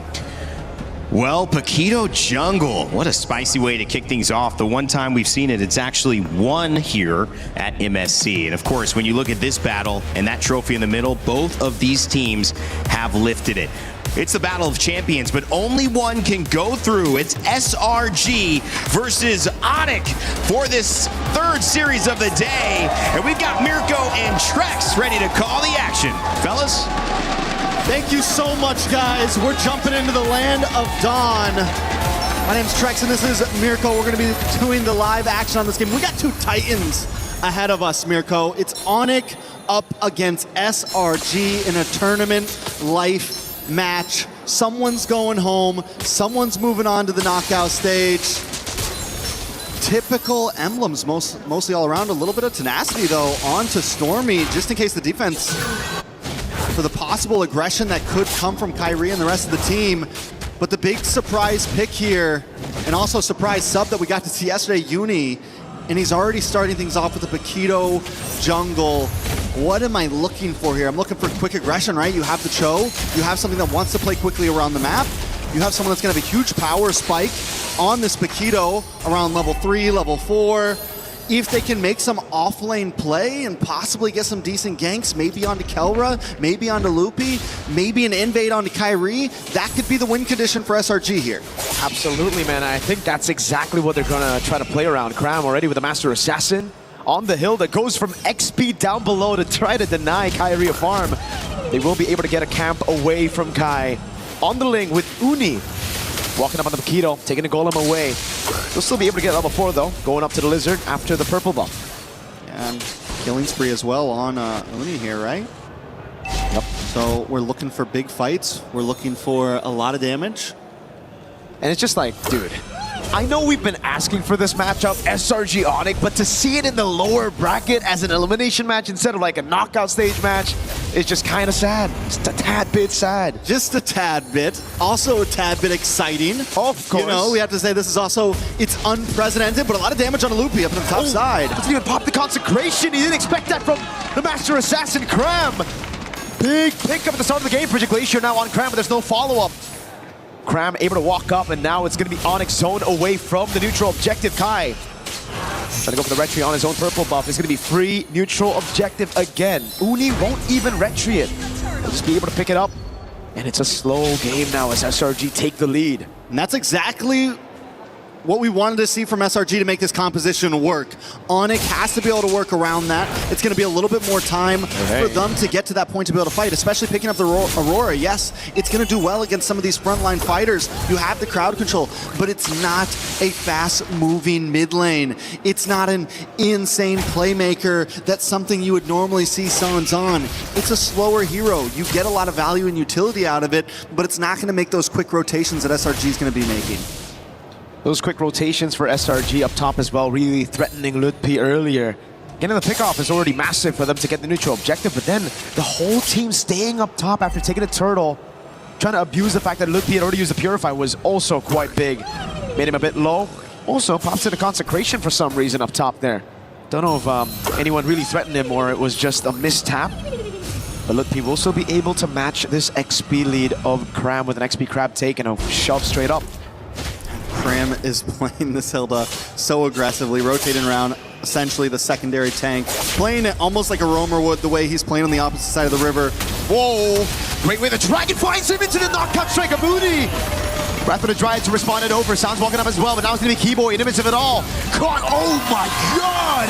Frigid Glacier comes around to peel Yums with the G-Kundo and the flicker. Sounds caught in the bad spot, doesn't have the flicker. Crab with the swings of the battle axe. Uni!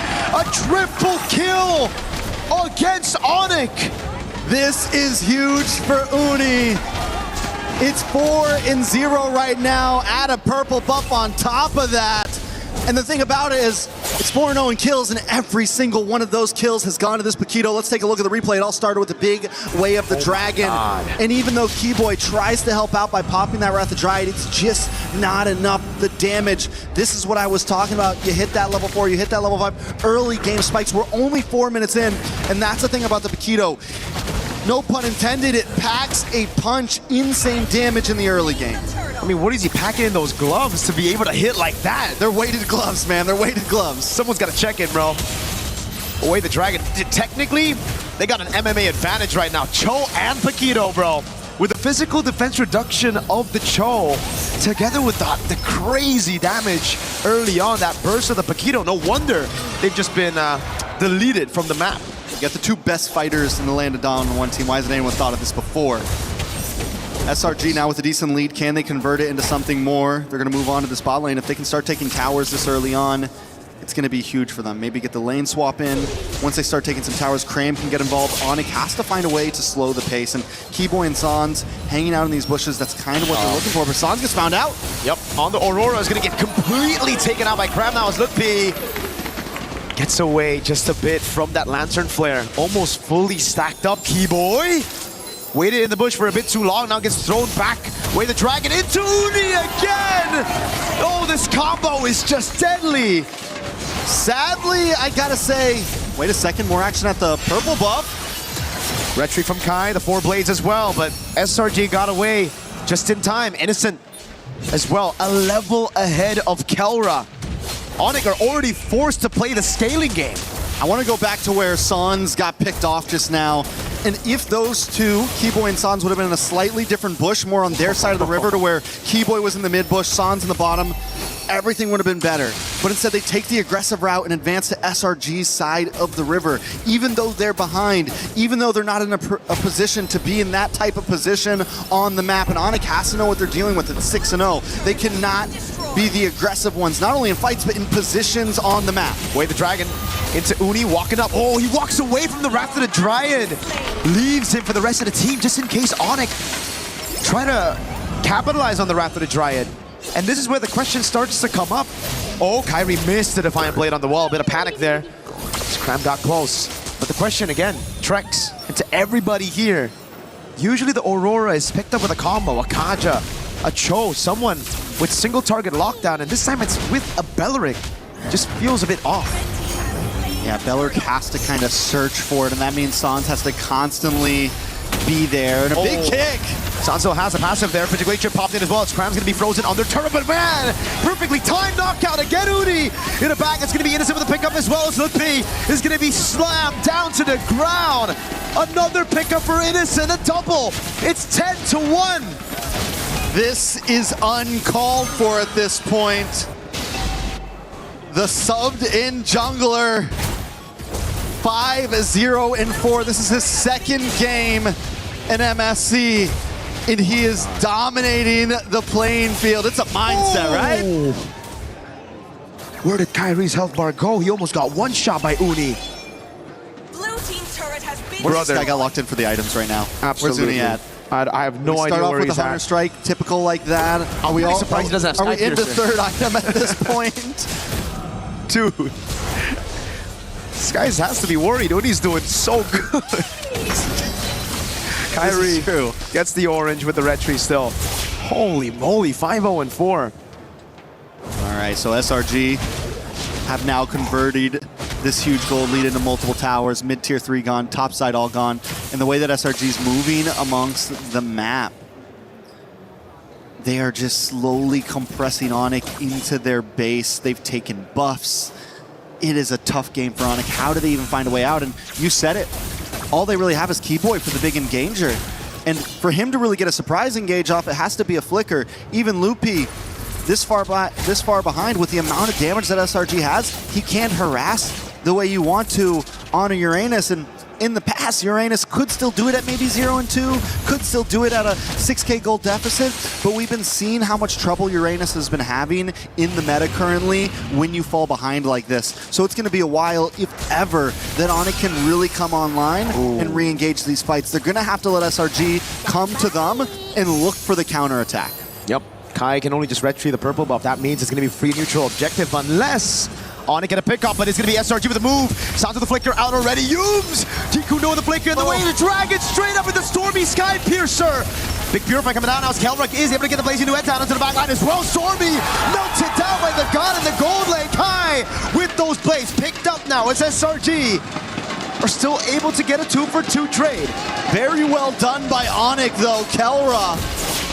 We fail to talk about Kelra. He's 2-0-1 right now. He's been having the gold lane experience. He's been waiting for his time to shine, and we just saw the damage come out. Innocent, though, does lock in Holy Crystal. It's going to be more damage from him as well. Let's take a quick look at the replay. I want to keep our eyes on Kelra because he knows he has to move down. Keyboy comes in a little bit late to pop that Wrath of Dryad, and right when it pops, Kelra BMIs forward, uses the Blazing Duet on the backside, and outputs the damage, matched up by Kyrie's Tempest of Blades, and then able to just get away. Uni doesn't go down, no, they're not able to get the big shutdown onto him, but still, they're able to kind of slow down SRG a little bit. Gotta give props to Uni though there. It really looked very dicey, but he was able to get those stacks back up, get the damage reduction out so that it doesn't die to Kelra on the Blazing Duet. But Yums, he's had one member in his eyes. It's just Sans, dude, every time. Walks up, sees Sans, especially when he flickers, boom, Yums is on him. All right, Onyx, they do have some ability to defend here, right? Retry down for the purple buff. Kyrie is able to get it. That's going to be helpful in this next big push as Kelra moves forward. And SRG, I think at this point, take these tier 2s. If you get anything more, it's definitely a bonus. But with a 7k gold lead, they could try to force things open. Oh my god. On the Uranus taking that much damage. Holy Shield procs in the end, and the charge still comes through. SRG now looking to get 2. Holy Shield's down before the 12th minute of the game. Innocent popping that damage again. The Synchro Fission doing work. It's a scary bottleneck to come into against Onyx right now, even with the gold advantage. Oh, no wonder. Look, Holy Crystal picked up already on a Harrod. 11 minutes in, and he's on the way to the Divine Glaive. It's definitely trouble for Onyx, but SRG respects the composition, right? You walk into that tower, you get hit by a big Frigid Glacier, you get hit by any of those big AoE skills. The possibility is there for a quick table flip, a quick turnaround by Onyx, so SRG has to play this smart. They can't brute force Onyx base open right now. 60 seconds for Lord, they just freeze lanes. Solid for SRG. No real reason for them to push the tempo anymore. No real reason for them to take any risks. They have the lead. They can play it safe. Heck, Cram can take a beating as well, and he can get away from it. It's all good. Divine Glaive for Sans, though, and it's only his second item. 4.8 gold. That's painful. Kelra able to spot Yums in that bush. 4.8k gold. This is going to be big right now. Yums going to go for the cut right now. It's Kelra. He's going to get caught as well. Blazing Duet popped in. Oh! A kick, but he's going to get canceled. Now it's Stormy. Dives in, picks up the kill with the Sky Piercer and the Lantern Flare. Kyrie with the blades. Uni jump in, and again, the Purify out for Lutpi. But Kelra has finally been taken out. 2-for-1 trade for SRG. Right in front of the base, 10 seconds before Lord. It's exactly what SRG needs. They're finding these quick moments that they know that as long as we get one more hero, we can go for this big objective. We won't have them harassing us, and Kelra was the big problem in the last fight. So they know who they needed to lock onto, and Uni hasn't missed. 6-0-5, and with Kelra finally down, this is going to give the advantage to Innocent in a lot of these fights. We saw the gold lead earlier. We saw how much damage he can output as well. So if Uni does start to fall off, that's going to be their next saving grace. A beautiful engage. Keyboy tries to stop it. He almost saves Kelra. He almost stops the big advance, but Kelra still gets caught off. And this is the right side of that double-edged sword for Stormy. So many times in this tournament, he's going in, you know, even flickering forward, Crimson beaconing forward, and it just looks awkward. But that's where you find, you know, the benefits of having this crazy aggressive style on your mid lane on Stormy. When it works amazing. That shot into Kelra. This is such a good turret to take as well, man. It's going to be the far lane up there. Wait the Dragon onto Lil P. Frigid Glacier, able to lock him down just for a bit as Yums is able to flicker out of it. Frozen Innocent, no Purify burnt out. Lord going to be dealt with as well. And SRG are happy with just the base turret on the far lane. Clock is ticking though, they're at 10k. I think one more base turret could be helpful. Kelra getting faster and faster as this moves forward. Kyrie also, even though it's an assassin jungle, it's gonna start scaling eventually. SRG has to be careful about how long they want to let this game last.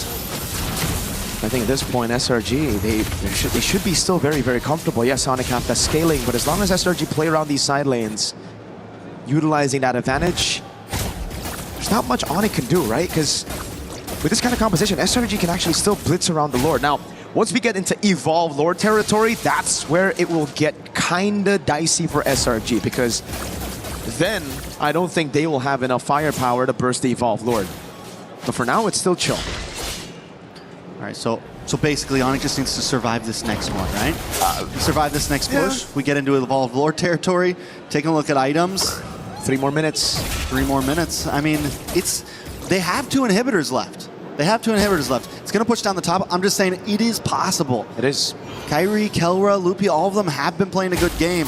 Anyone else in SRG might have tried to finish this a little bit earlier. Anyone else with a 10k gold lead, they might have tried to shove things in, but the respect is there, and I'm wondering almost, is it too much respect? Are they playing too passive here? Kelra now also looking at almost getting maxed out on items.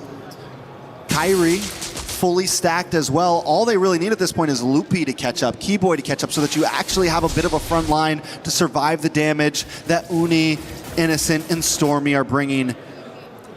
For sure. I think the biggest gap right now has to be between the frontliners, man, because the damage dealers, as you mentioned as well, they're on the way to their full items, right? We're going to get to a point where it won't really matter. That, oh, hold on, Lit P takes a big beating. Doesn't use the Purify though. This is a pure 50-50 now onto it. Kyrie doesn't get it. It's going to be Uni and Innocent, I believe. Kyrie wasn't able to get his hands on it, and without a purple buff, this will just be another free neutral objective, and then it's going to build from there, Trex. SRG, they're playing a safe game because they know as long as they're able to build these small wins, get those neutral objectives, and then transition them into structures, in the end, it's going to be very, very difficult. He saved his retry. I'm wondering if the reason why is because Kyrie wants to try to go for the steal here. Maybe. They wanted to bait out the retry so that he wouldn't have it to try to contest.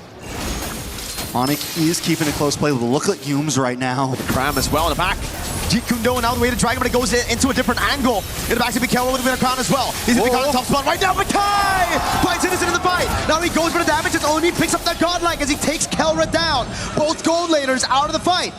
This is huge for Onyx right now. Kyrie, and this is what I meant. They hold on to it. Yes, we don't get the purple, but as long as we can as long as we can hold things out a little bit, they do have a chance. The problem is that long lane. SRG's okay with playing it slow. Wow, SRG's okay with chilling it out. The engage comes in. Kelra gets a good chunk of damage, and Keyboy plus Kyrie on the bot side freeze Innocent, stop him, and Kyrie's able to get the kill. And in that moment, SRG knows they have to back off. They don't want to play the long fight. You gotta give props to Onyx, man. They layered their skills very well. The Wrath of the Dryad baited out the Purify. Then we saw the Frigid Glacier. Not the stun, but just the damage. Right as Kyrie jumped off the Finch Poise with his own Defiant Blade to burst Innocent down. So now Innocent, he's also fallen. Both gold laners aren't deathless. The only man who's deathless right now is Uni. Bro, 7-0-5 on a Paquito. Who would have thought? Who would have thunk? Another pick that's, you know, another crazy layer to the meta right now. Something that at first you see it, you doubt it, and SRG is making it work very well right now. But they are having some trouble closing this out. They're finding great position. Yums always in a side bush. Cram always looking for an angle as well. Onyx has to watch out for it. SRG are going to go for the commitment here. They see the Ling. It's insta-commit. No way for Onyx to respond to this. They still want to try, though. Look, P caught again. It's going to be the taunt landing with the Shun boost right there. Uni with the red tree. Keeps it clean. Sounds to the background, waiting for a Frigid Glacier. Plays down as the passive. Going to be procced in the sky. Jumps in on Innocent. Picks up the blades. Picks it up. Waiting to try and appeal again. It's that's going to be Kyrie with the blades. Over and over again. It's Cram in the back, waiting for a position. Signs for Innocent, but SRG got the neutral objective. Kai with the chase now onto Cram. No flicker available. Kelra wants to go with the chase as Keyboy cuts him off. He doesn't have a Wrath of Druid. No, he doesn't. Doesn't land a taunt either. It's not the Evolved Lord yet, so Onyx, I feel, get the win with a mid and a gold traded. But if SRG can stop these three members from recalling, it's going to be massive. The pincers here. Uni comes in. This is going to be bad for Onyx. Oh, watch how stormy he goes. We're trying to disperse the damage. Kyrie able to get the fine blade. His Cram tries to get him down. Wave up top, and the Lord is going to come crashing down, but the mini wave's actually going to spawn in time. Look be there. Kyrie with a Tempest of Blades gets him out. Look pay against 3 on this Uranus. All he's got to do is keep him away from the base as Onyx tries to clear this Lord. All he's got to do is buy a little bit more time. The Lord and the minions almost won SRG the game. Lutpi falls in the end. No consecration, and now it's Innocent back up in the Lanadon. Onyx with a Hail Mary play there, and SRG responding so cleanly, but it's not over yet. SRG still at the door. They're waiting for another wave to come down. Oh no, Frigid Glacier, the Frozen as well. Innocent jumps over to Montfort, but now he's going to Kelra! Going with Lazy New by Innocent! Takes him Kyrie's trying to save it, but Uni wants to stop him. Kyrie gets the shutdown, the double, the back and forth. Neither team wanting to give this up. We got a game in our hands. SRG versus Onyx. This really should have been a knockout stage game, but we find ourselves right here, right now, seeing it. Every time you think it's going one team's way, something else happened. Uni with the immortality, then takes the shower shot by picking up the winner crown, gets the kill, but Kyrie pulls up in the nick of time.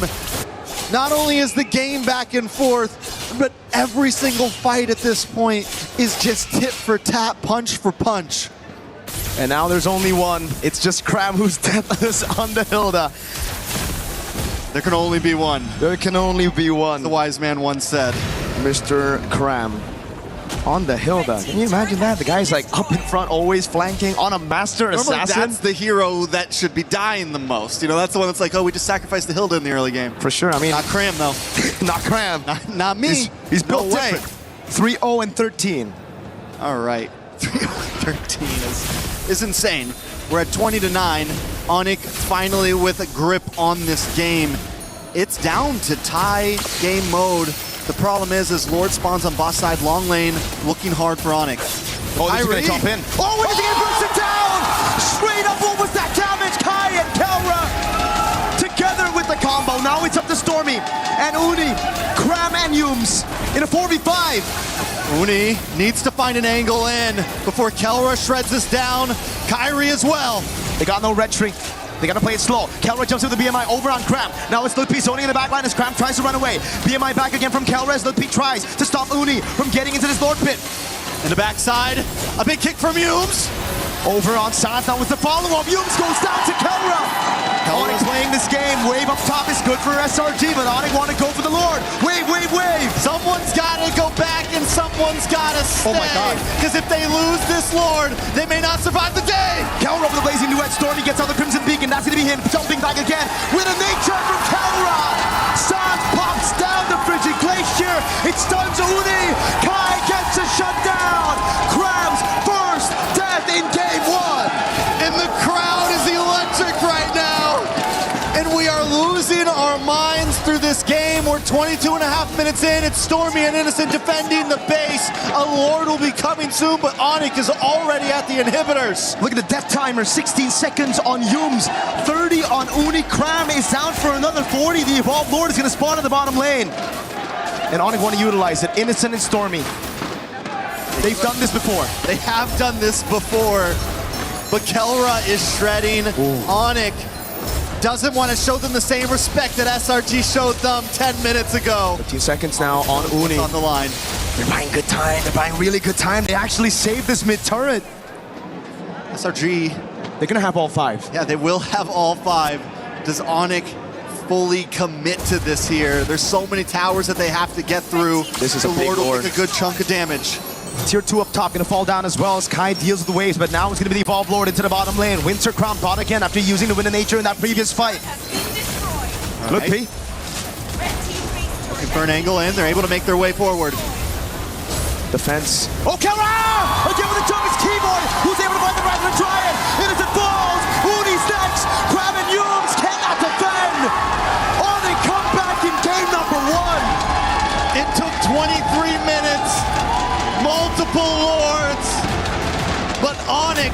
finally pull the game back into their hands. And that's only game number 1. Wow. What a series. What a game, I mean. Not a series, because we're just getting started right now. Onyx takes them the distance in that one. Pure insanity, and SRG played so well. Uni played so well. Multiple members of SRG going deathless throughout that whole game. But Onyx, I think, I said it. Yeah, you did. If they buy too much time, I think they need to end this now. SRG being a little too passive. You've got a 10K gold lead. And they let it happen. I think it's a mix as well, right? Like, they were playing passive when they shouldn't. They were playing aggressive when they should be the ones playing passive as well. So many of these skirmishes were a bit too unnecessary with the 10,000 gold lead, having the macro advantage on the map as well. Here as well, right? I mean, the dive over under tier 2, it made for a hell of a highlight for Uni, but it wasn't the right call if you look at the macro decision making. Why dive a tier? Why dive a base turret?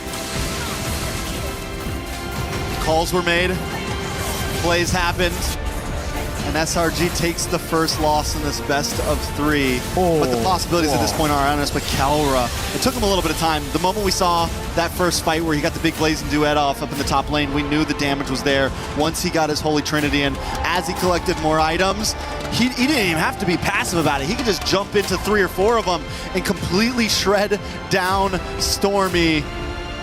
How we doing, Virgo? Dude, I'm looking at that play again, right? Say hello. I know. Say hello to the people. I know. I just want to look at that play because he's got to go back and let us know about it. Dude, Kalra, I was just like, I don't know what that damage. I think he was fully stacked up. I think that's exactly what it is. He's fully stacked up on both Corrosion, and his Art of Thievery. So that's why it looked like insta burst. It literally just looked like he blew them up and did not shred them down. That's why. That's why I needed to look back. There's definite insanity. Taking a look at some of these stats. We got to go back to Uni, man, because he did have an amazing start of this game. 69,000 damage dealt. But the fact that Kelra ends up doing 127,000 damage. Oh my God. This guy didn't touch anyone for like the first 6 minutes of the game. Bro's 001, I think, for the first 6 minutes of the game. And then he was able to get 2 kills on Stormy. And I think Yums. Stormy and Yums, a double up top, right?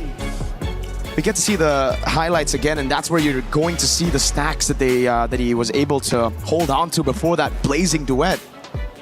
I mean, what a game! Hey, I love the smiles. They're ready at this point, And we saw some reactions as well from the side of SRG during the game. Uni felt comfortable, but you never get too comfortable. I think SRG got too comfortable in that game. And the pressure was on for Onyx, and they thrive off of those types of games. So too. It's not the first time we've seen them make insane comebacks like that, where all it takes is one play. And it felt like when it was needed most, Kyrie and Kelra, and even Keyboy as well, were just working so well together in those fights. You mentioned it during one of the moments where the layering of skills with everybody, from Sans getting involved as well with the Frigid Glacier. I mean, all of it. From back to back to back to back. It was well played. It was fantastic. I mean, when you see the guys who lost and they're laughing, they're smiling, they know it was a good game, right? Like Uni, after a fantastic performance, you saw it right there. Uni was laughing. He's probably like, dang, it's been a while, I'm just happy to be here, yo. I'm just happy to be here. I came in one game, got a game against GK, said it was easy on stage, and then now it's like, I mean, he proved himself, man. He had an amazing game. He's made me an Uni believer. Yeah, so as we take a break and take a breather and prepare for the next match, we have something for all of you. Some more confessions. Oh, God. From what I hear. From who? From your bestie. Renmar? Ooh. Just kidding, bro. My bad. It's obviously nice. Play is in our DNA. Whenever we let it out, it becomes our superpower. Now imagine an entire city being built to supercharge it. Kadir City, powered by Play.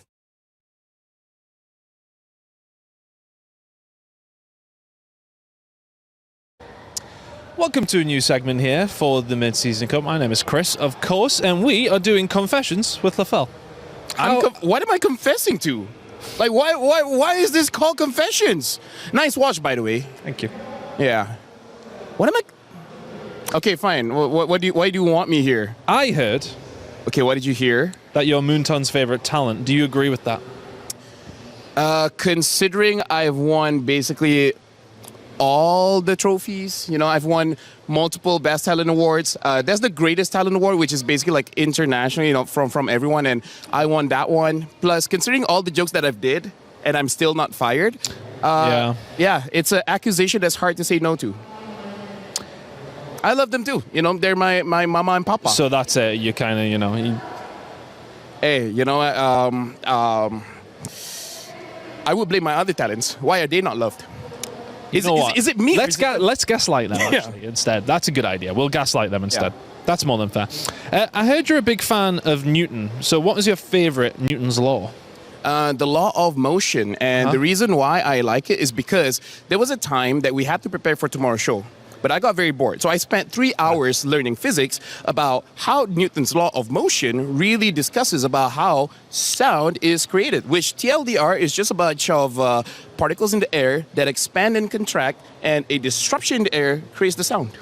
I don't know whether to believe you based on what I just read elsewhere. Apparently you like to come up with things that don't actually make sense. So you could be lying straight in my face. I could be lying, but hey, considering I'm Asian, I'm probably correct. Did you have a smooth travel here, particularly for wildcards? Do I smooth travel? Did you have a smooth travel here? Well, that's a good question, Chris. The Frencher. That's a very good question. So first of all, getting here was already trouble. One of my flights here, I had to fly in twice, by the way. One of my flights here, they give me a ticket 30 minutes before the flight, and my house is 1 hour away. So I had to break a lot of traffic laws just to be able to make it to the airport so that I can check in time and then we can actually go in. And then when I finally arrive, right, to the airport, out of hundreds of people from the plane, they pulled me to the side. When I say they, I mean the police. The police pulled me to the side, and then it's like, okay, I brought all of my documents, showed them, and it's like, okay, you can put them back. I'm like, okay.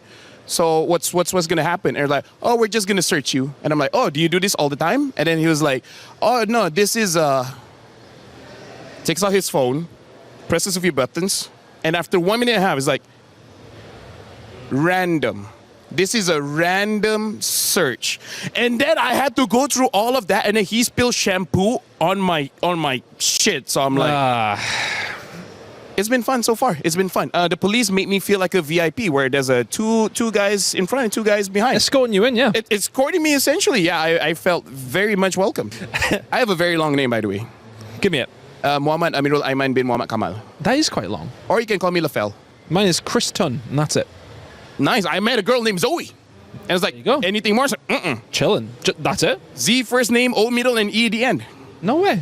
That's Yes, actually right. kind of clean. Yeah. That'd be great for like talent. She's work. I mean, thank you very much, mate. That was insightful, to say the least. Thank you for having me. You're a very good person. I have no idea who you talk to get all of the stories, but now I need to do my own confessions, finding out who gave you all of this. It's all right. We're gonna get some people back. Don't you worry. Yeah? Yeah. That's my job for the rest of the week. It's all I do, actually.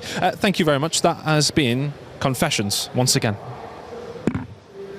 A lot of people are haunted by their past. I'm inspired by it.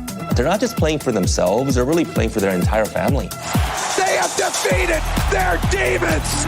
They have crushed the curse.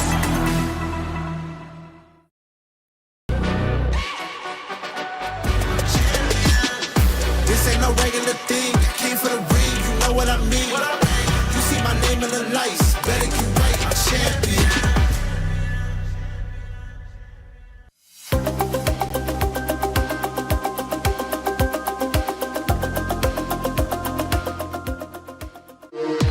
We were there.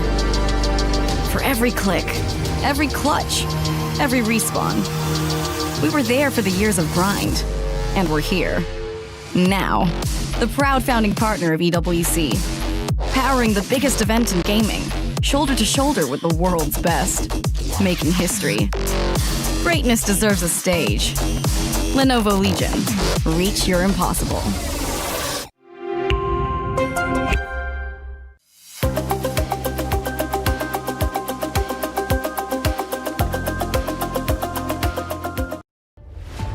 Selangor Red Giants leads the series. It's what I would have said if Onyx didn't make that insane comeback in game number 1 to lead this 1-0. One game away from eliminating the 2024 champions and advancing into the knockouts. Welcome back to the studio panel. Renmar, Gideon here. Gideon, how are you feeling, man? I'm feeling hot, man. How can your blood not be pumping after a game like that? When all odds look like SRG was going to take it away because of their early pressure, somehow Onyx, they edge it out. Killer comes up, sets the standard once again. Yeah, the Winter Crown plays, the Wind of Nature's just in time to survive onslaughts from Uni, especially right there in the end. But of course, Uni coming in for SRG as the starting jungler for this series definitely made a name for himself and showed up.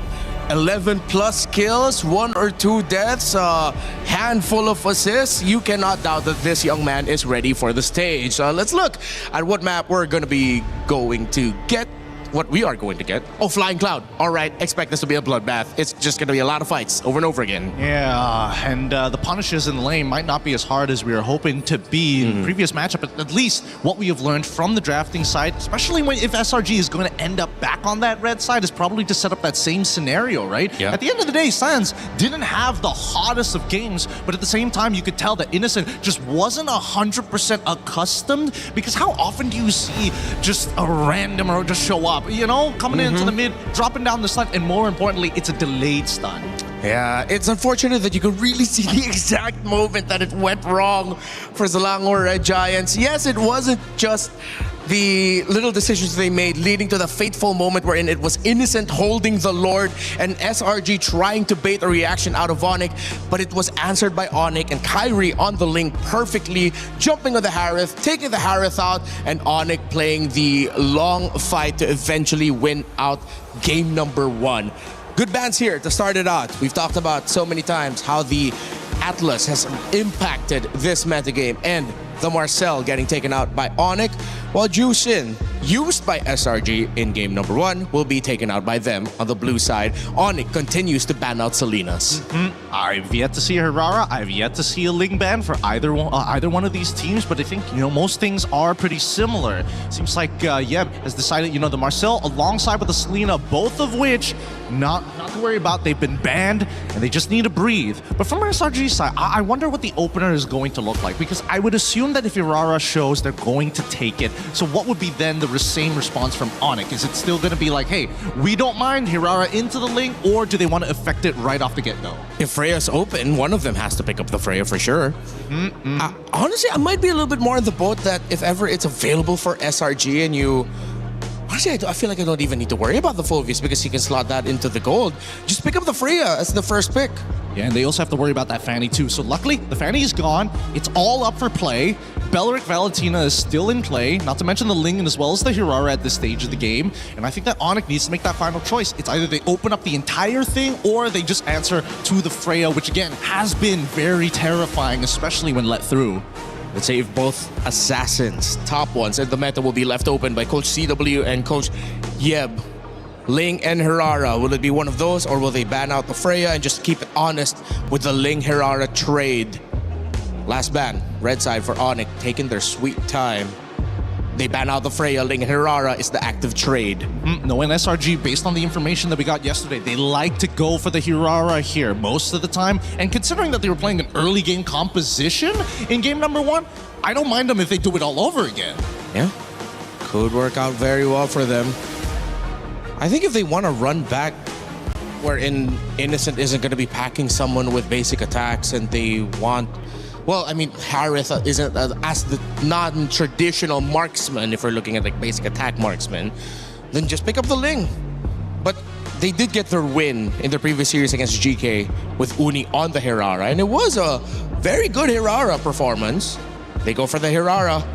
I wouldn't be surprised if once again we'll see Cho getting fought for in the first phase of this drafting. Yeah, I wouldn't be too surprised too, but at this stage now, at least we know exactly where the jungler is going to be. In game number 1, the big question was where exactly were the 2 flex picks, one on either side, we weren't 100% where it was going. And SRG was utilizing those flex picks as a mean to start affecting some of the other laners, right? And they're even using the the draft bans to also indicate, yeah, we're going to be attacking you on this side. But the response straight away, surprisingly enough, they go for Nolan. Yeah, so that was a hero that we mentioned earlier, but that's if ever the Ling and the Hirara are taken away.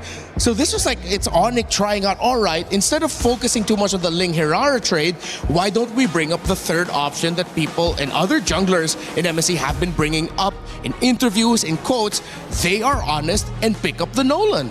And I think there's a couple of interactions that will be shown here today. Number one, at least comparative to Ling. Ling is able to get across the map really, really fast, make that huge impact, and has iframes. Nolan may not have iframes, but he has a much better early game. He's got a lot more damage to work with, just as much mobility as Hirara, arguably with purple buff more. And most importantly, I think it's going to be a difficult 1v1 because Hirara's going to try and lock you down. He's able to dash back out. Yeah, but now we look at SRG. They pick up the Barretts. Obviously going to be going to the EXP lane for this one, so that's an honest pickup. Wouldn't be surprised if Onyx just balance it out and pick up the Uranus themselves. There we go. And then for the gold lane, that's what they're going to be fighting for. Now, you already have strong burst. I think some great sources of basic attacks from Onyx would be good. If SRG don't ban out the carry, would it be the worst pickup in the world for Kelra? But if they really want to play through the AoE and knowing that technically this is going to be somewhat of a front to back, knowing that you have a Barretts that you're up against, maybe his good old favorite in the Beatrix might make a show up. I don't know why I said it like that. I think that it's not a bad idea, especially if that Belleric is going to be able to, pick up a flicker for himself instead of a revitalize. That does give him a lot less pressure in the early stages of the game to kind of walk up and do whatever he wants, especially when you're up against someone like Eudora who can just naturally poke out these tanks in the earlier stages of the game. But coming into the second half, right, the Cho ban, as expected, we were at least expecting one of these teams to affect it, and now SRG side, they got to make the same answers. Are they going to start leaning into, hey, we don't want you to play double fighters, or we're going to target Sands again? Sands pickups, with the juicing gone, he can't Valentina, and yeah, the Valentina might not be the best bet here. They don't have many good ultimates to kind of work with. Will they just end up getting Sands on something like a Lilia? Ooh, that doesn't sound like a bad idea, but we're already seeing that Rafa is going to get banned out early on here. One of the key conditions is the fact that Flying Clouds is the current map play. So you can revive somebody, put them on a Flying Cloud, and they lose 0 EXP in the mid lane. Oh, this is a great ban here. Keyboy did show up with the Badang. We've seen it also in the hands of Finn in Team Vitality. Can't remember if you've picked it up. But it is a great pickup. With all of the dashes that you have here, momentum stopper, with Onyx looking to play a much smoother team fight. And it is just very annoying to deal with, especially if you're up against a Barretts. That extra wall brought up by the Badang could be another extra obstacle wherein the missiles of the Barretts could knock in their opponents, and then that's just an extra way for you to get easier stuns. I mean, let's not forget about the anti-CC in that ult, right? That's just a great way to just kind of disengage when Belleric tries to make a flickered Wrath of the Dryad play on you anyways. I do want to see what this last ban is from the side of SRG. Lo Yi is going to be the option. So Lilia, technically, low health pool. The Eudora does a pretty good job against it. Going for an artillery mage may not necessarily be that great, but Harith is going to be the red 4 pick for Onyx side. And I like the fact that they're denying it. I think they're going to end up picking up a Vexana. Remember, we saw the Vexana as an answer to a lineup that has a Barretts. Going up against a Eudora, they have the range. It's strong disengage, crowd control. It would set up theoretically for the Nolan and the Harith. Might be a mid lane Vexana. It's not a bad idea. I think the real question right now is who is going to be the concussive blast user for SRG, because that mid wave, if assuming Vexana is going to be that very last pick, that's going to be like an impossible to contest for. It's just instant clear and you're just dancing around it for 2 or 3 seconds. Yeah, Gatakacha and Hylos both want to pack up the Revitalize, seeing that they're up against the Belleric. Ooh, actually the Hylos doesn't sound that bad. Now that Harith is already available, that glorious pathway just to slow him down from actually retreating. It's not a bad idea. But the Belleric and the, the Barretts and the Hylos. Oh, Kufra. Ooh. Another unique pick. But Vexana will mess that up if ever it is one.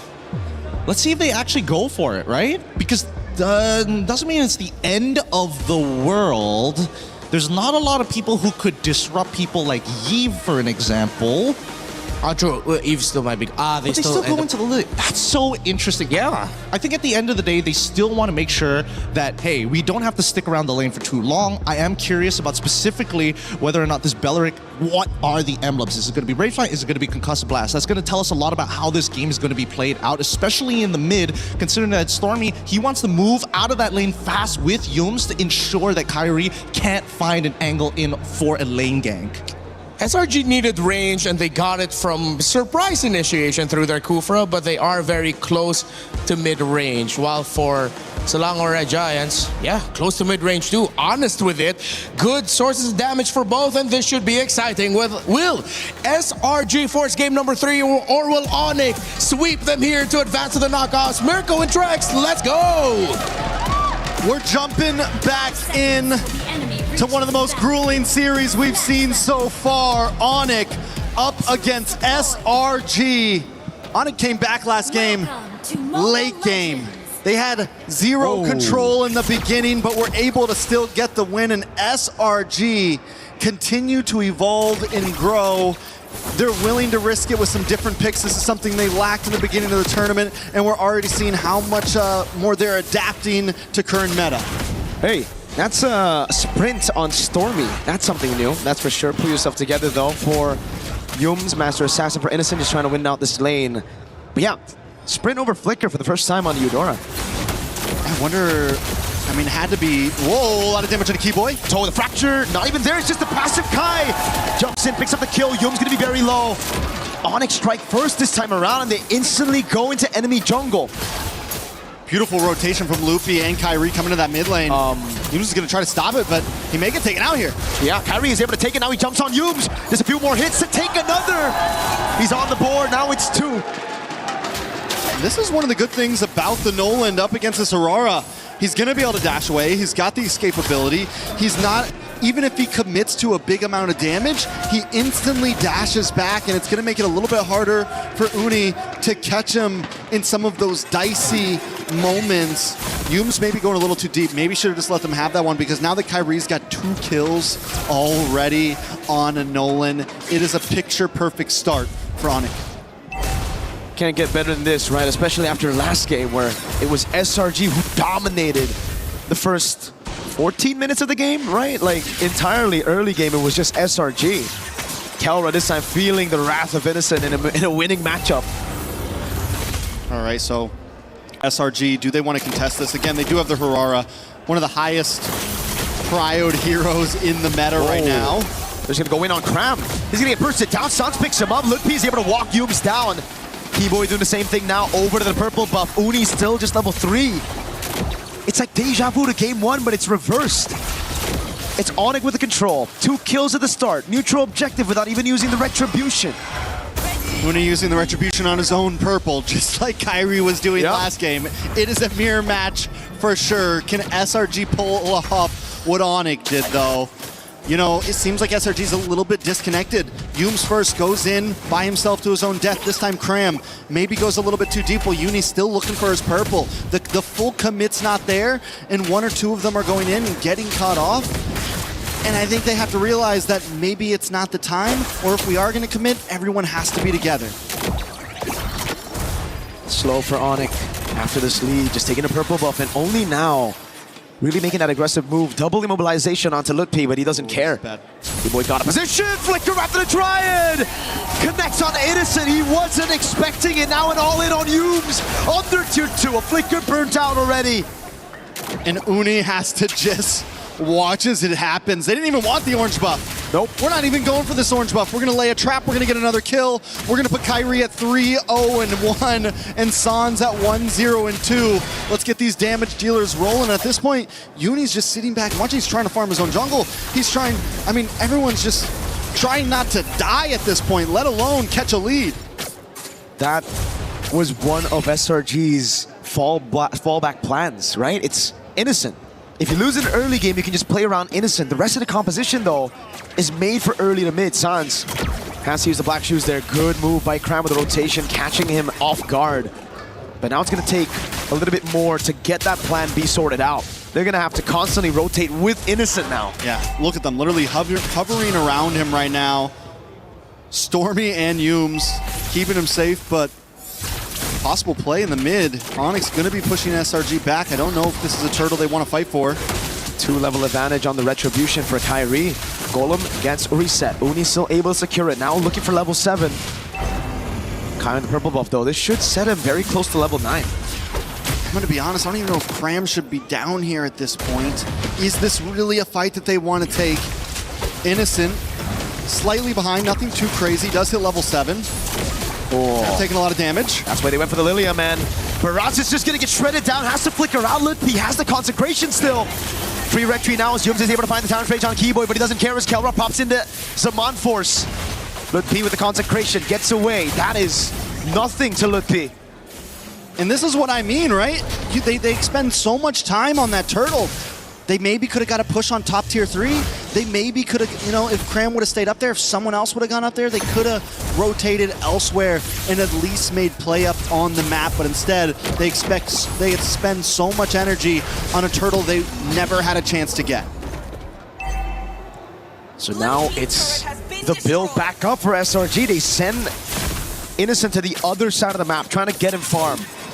It's all they can do right now. And Uni, like you said, they went in for the skirmish earlier. And against a Nolan, if you lose out there, Nolan's going to be able to rotate around the map much faster than you. So what that means is he's going to take your green camps away. That's why we see such a big lead. 3 whole levels for Kyrie on the Nolan. And again, he goes bot. When the purple buff is up, he knows where Uni is. He's constantly stealing these camps away. And it's going to get really tough for SRG because they have to feed 2. Uni and Innocent. Yeah. It's a lot of mouths to feed when everything's being taken from you. Onyx already at a 4,000 gold lead. A lot of damage on a Loopy though. They're going to go under the tower. Yep. Again with the black shoes, just reacting to the Tyrant's Rage. The taunt lands on Humes, and that's the damage of the Glooms. Kelra picking up a turret for free as Onyx zone SRG away from that tier. Oh god, it's Kai even waiting in these bushes. Again, no chance, no space for Innocent to farm. I mean, look at the bush. It's been the same for Uni too. He's barely able to move around. Early on, getting pushed in on multiple jungle points, and Keyboy's been loving just hanging out in these bushes, waiting for the next target to come along. He is the bush. He is the bush. Keybush. He's a tree. Conceal from Keyboy. Look at the play again.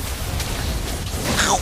Big chomp down now. He goes in the flicker as well, but it's only Keyboy's son. First grab down. They're able to get Keyboy, but now it's going to be Kelra with the Zaman Force, popping him down. That's Uni in the back, going for the kill, finding one. And the trade as Kai walks up, and Uni finally a bit of retaliation. Jumps on again, the Purify out, but now he's going to be on cooldown as Lutpi looks for the chase and finds the kill onto Uni. I don't know if taking the death at the end of that was worth it. Finding Kelra at least is a saving grace.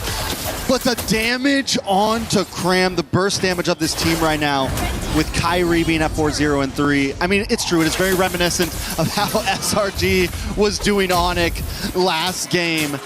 But the problem is, I don't think Onyx is going to give him time to breathe. I don't think Ooh, Innocent in a bad spot. He's going to have to flicker out of this, man. There's no way. He might not even flicker. He might just take it. Keyboy with a flicker in the Rapid Dryad. Innocent fed to Kelra. Again, not given space to farm. Humes, body block from the rest. They feed another over to Kelra. Sometimes you got to just take it, Mirko. Sometimes you got to just accept your fate. Innocent knows there's no escape there. Onyx moving on to the tier 2. Onyx has never won against Selangor Red Giants. SRG on the defense. Can Onyx pull this off here? After a grueling game 1 of pushing the limits, it just goes to show Onyx diversity right now. We can play the long haul. We can dominate in the early game. Just give us the chance right now. What can SRG do? Having the carry just makes this all so much harder too. And the fact, we called it out at the beginning, taking a death early on, and now you've got 2 deaths, being unable to farm. It is a long haul. The thing is it feels like it's been 12 or 13 minutes. It feels like they could get to late game in just a few minutes, but we are just breaking 9 minutes. We're talking, it could be another 5 or 6 minutes till Innocent even has a chance of really outputting damage, till Cram can actually hold down the front line. Onyx didn't really have the game in their hands until 18 or 19. That's a long way away. Can SRG do what Onyx did to them in game number 1? Those are the questions that we need to ask right now. With this kind of composition, it's going to be difficult. They don't have the clear. Holy Shield already down, up top again. Now down below, Lutpi ushers those minion waves in to deal with the Holy Shield. Takes a bit of a beating, but it's all for the orange buff to be taken by Kai, who's 5 levels ahead. Yunes with the rage, but it's going to be responded over by Sons of the Black Shoes. Now it's a taunt, lands on Cram, and again it's Kelra. Oh! A big chop down thrown again, but he has to purify. Cram low, has to flicker back. And that's 2 big flickers as Kai secures the Lord. They do bide some time though, clearing out the waves, but another wave is coming soon. But SRG doesn't have the greatest comp to defend. Yes, they have the carry to Shred, who has gotten in the Trinity, but still 1.5k gold behind. Taking a look at the jungle, it is a 4.1k gold lead. Uni just got his second item in, just got War Axe in.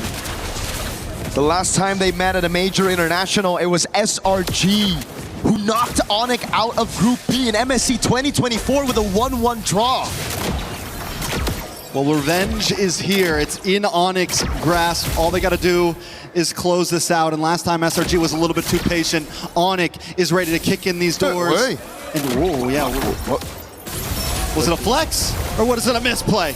We'll see with the result of the game. Comes down to that. Depthless Welcome coming down onto the Uranus now with no winner crown, no problem. Silence deals with him. Wave in the mid lane is good. Onyx gonna look for the slow build up into the siege right now as they go over the top lane. Lutpi holding in the front. Is it gonna be Kai with the dash in forward as Kelra jumps in again. The fracture lands on Yums. Lord cleared out. Black Shoots comes down. Uni goes down. Keyboy with a rapid drive to the back lane. As that's gonna be innocent with a pickup. But Onyx! Clean sweep. Salamo Red Giants to make it a top 8.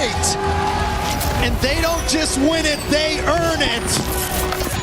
After game 1, pushing themselves to the limits, and then to prove they can finish things in style, they win game number 2 in a very quick fashion. You can see the smiles on their faces. Kelra, Keyboy, happy about it, because both of those teams were tested in this group stage. Almost every team in group stage had some rocky games. Nobody was a guarantee. Everything was earned. And Onyx will move forward. They will. Top 8. Selangor Red Giants. They will unfortunately be the ones eliminated. The key crushed today as well. The revenge was very late. 2024 was when it happened, when SRG knocked Onyx out of groups. It took them 2 whole years to regroup, to relearn, to improve. And fate had it with this matchup. SRG dropped down early by Pro. Onyx dropped down late by Aurora Gaming. Into the last chance for both these teams. It looked good for SRG at the start of game 1. They couldn't close it out. It looked great for Onyx in the start of game 2. They went for the throat. Yeah, they weren't wasting any time. They knew that they had the advantage. They didn't want to make the same mistakes that SRG made, and they were able to pull through. But with that game over, let's send it back to the stage. Rose, who we got up there? What a series, honestly, guys. This is a matchup that we didn't see coming. Closing the group stages, we expected something like this in the knockout stages rather, but still, Onyx secures a 2-0 in the bag up against Selangor Red Giants. Ladies and gentlemen, give it up for Kyrie! Kyrie, congratulations. How do you feel after finally getting your vengeance up against SRG? Because if we recall correctly, they dominated and defeated you guys back in MSC 2024. That ended your journey, and Kelra last year's journey too for MSC 2025. So how do you feel today? Okay. We've been waiting for a long time for this match, and happily we succeeded today. Happy. I'm pretty sure you guys are very happy. But did you ever expect that this moment would come at this period of time? Group stages elimination match, lower bracket, Onyx versus SRG. Or did you expect it, in the knockout stages perhaps? Yeah, we expected to meet the champion teams in the knockout stage. You're the only one left right now. Onyx is the only one left because 2024 champions are gone. 2025 champions are gone. What does this mean? Do you feel like it's coming back to Indonesia? Do you think it's coming back to Onyx? I hope so. That's all I can say. Now let's talk about game one just now, okay, Kyrie? Game one, you guys were shaky. You guys were behind by a lot. You know, how did you guys kept yourself composed to be able to make a comeback to secure the win? We just looked at the enemy's hero, the SRG's hero, and they were using Paquito and Hilda, which are very good at early game, but not that good at the late game. So we just had to be patient. So the plan was technically to let Kelra snowball as much as possible, give him the resources so that when the time comes, it's gonna be him and you versus the world. I think so, yeah. Now, Kai, you guys are heading later to the draws after the last match. Am I right? So you guys will be seated in seed 2 with all the 2-1 teams. The 2-0 teams will be picking. Who do you think will pick you guys today? I don't know really, but I hope it will be Aurora. Why do you want to meet Aurora Gaming again? Just because we didn't really lose that easily, against them, and I think we have a chance against them. I agree. You guys were the only team that managed to push Aurora Gaming to a 2-1, and people are saying they are currently the strongest team in MSC. And if people are saying that, I think we want to meet the best. No, Kyrie? So is there any message for Aurora Gaming? Who knows? Maybe that will make them pick you later. Just good luck. And of course, a message to the fans. And to my fans, thank you so much for supporting us, especially my team, Onyx. Thank you. So all the Filipinos out here, thank you so much. And I hope you guys still keep supporting us in our next match. Thank you. Thank you so much, Kyrie. And now, are you boys ready to crush some keys? Okay, first up, first question, Onyx, who wants to be the one crushing the key? Keyboy? Keyboy? Okay, let's head to the back. Come on, guys, follow me. It's time to crush some keys. And as we head our way to the key crusher, Keyboy will be the one leading the pack. So, Keyboy, you may head to the key crusher. And of course, Onyx, you may watch. All you have to do is press that lever all the way. All right, guys, ladies and gentlemen, as of this moment, Onyx officially eliminates Selangor Red Giants in their journey this MSC at EWC 2026. All right, it's time to see the keys as we show it to the camera. It will take some time as the keys are oh so shattered. All right, look at the keys. And with that, let us throw it over to the desk to break down what happened in this series. The hope of a returning champion.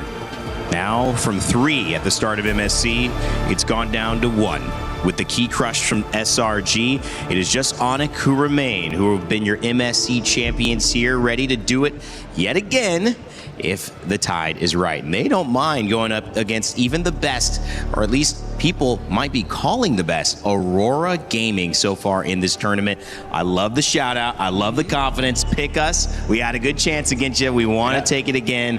Rinmar, Gideon, this was a game that went all the way Onyx, but they did it with class. They did it with a style, and they feel very confident, as they should, with a win like that. Yeah, and what I liked about it is it was clean. They are playing against around a Nolan in their jungle.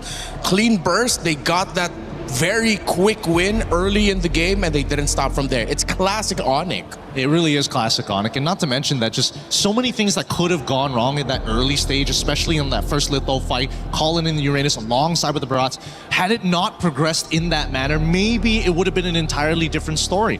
Truth be told, I think that so far, Onyx have seemed to adapt it a lot better than SRG, and I think that's what really is why they took the cake here in game number 2. There was also something personal on the line. You could hear it was Kelra, Kyrie, who had their journeys cut short because of SRG. SRG's dominance, not just in Malaysia, but in international tournaments. That was something that they were up against, but it felt like they paid special attention to this matchup, and they were ready for it.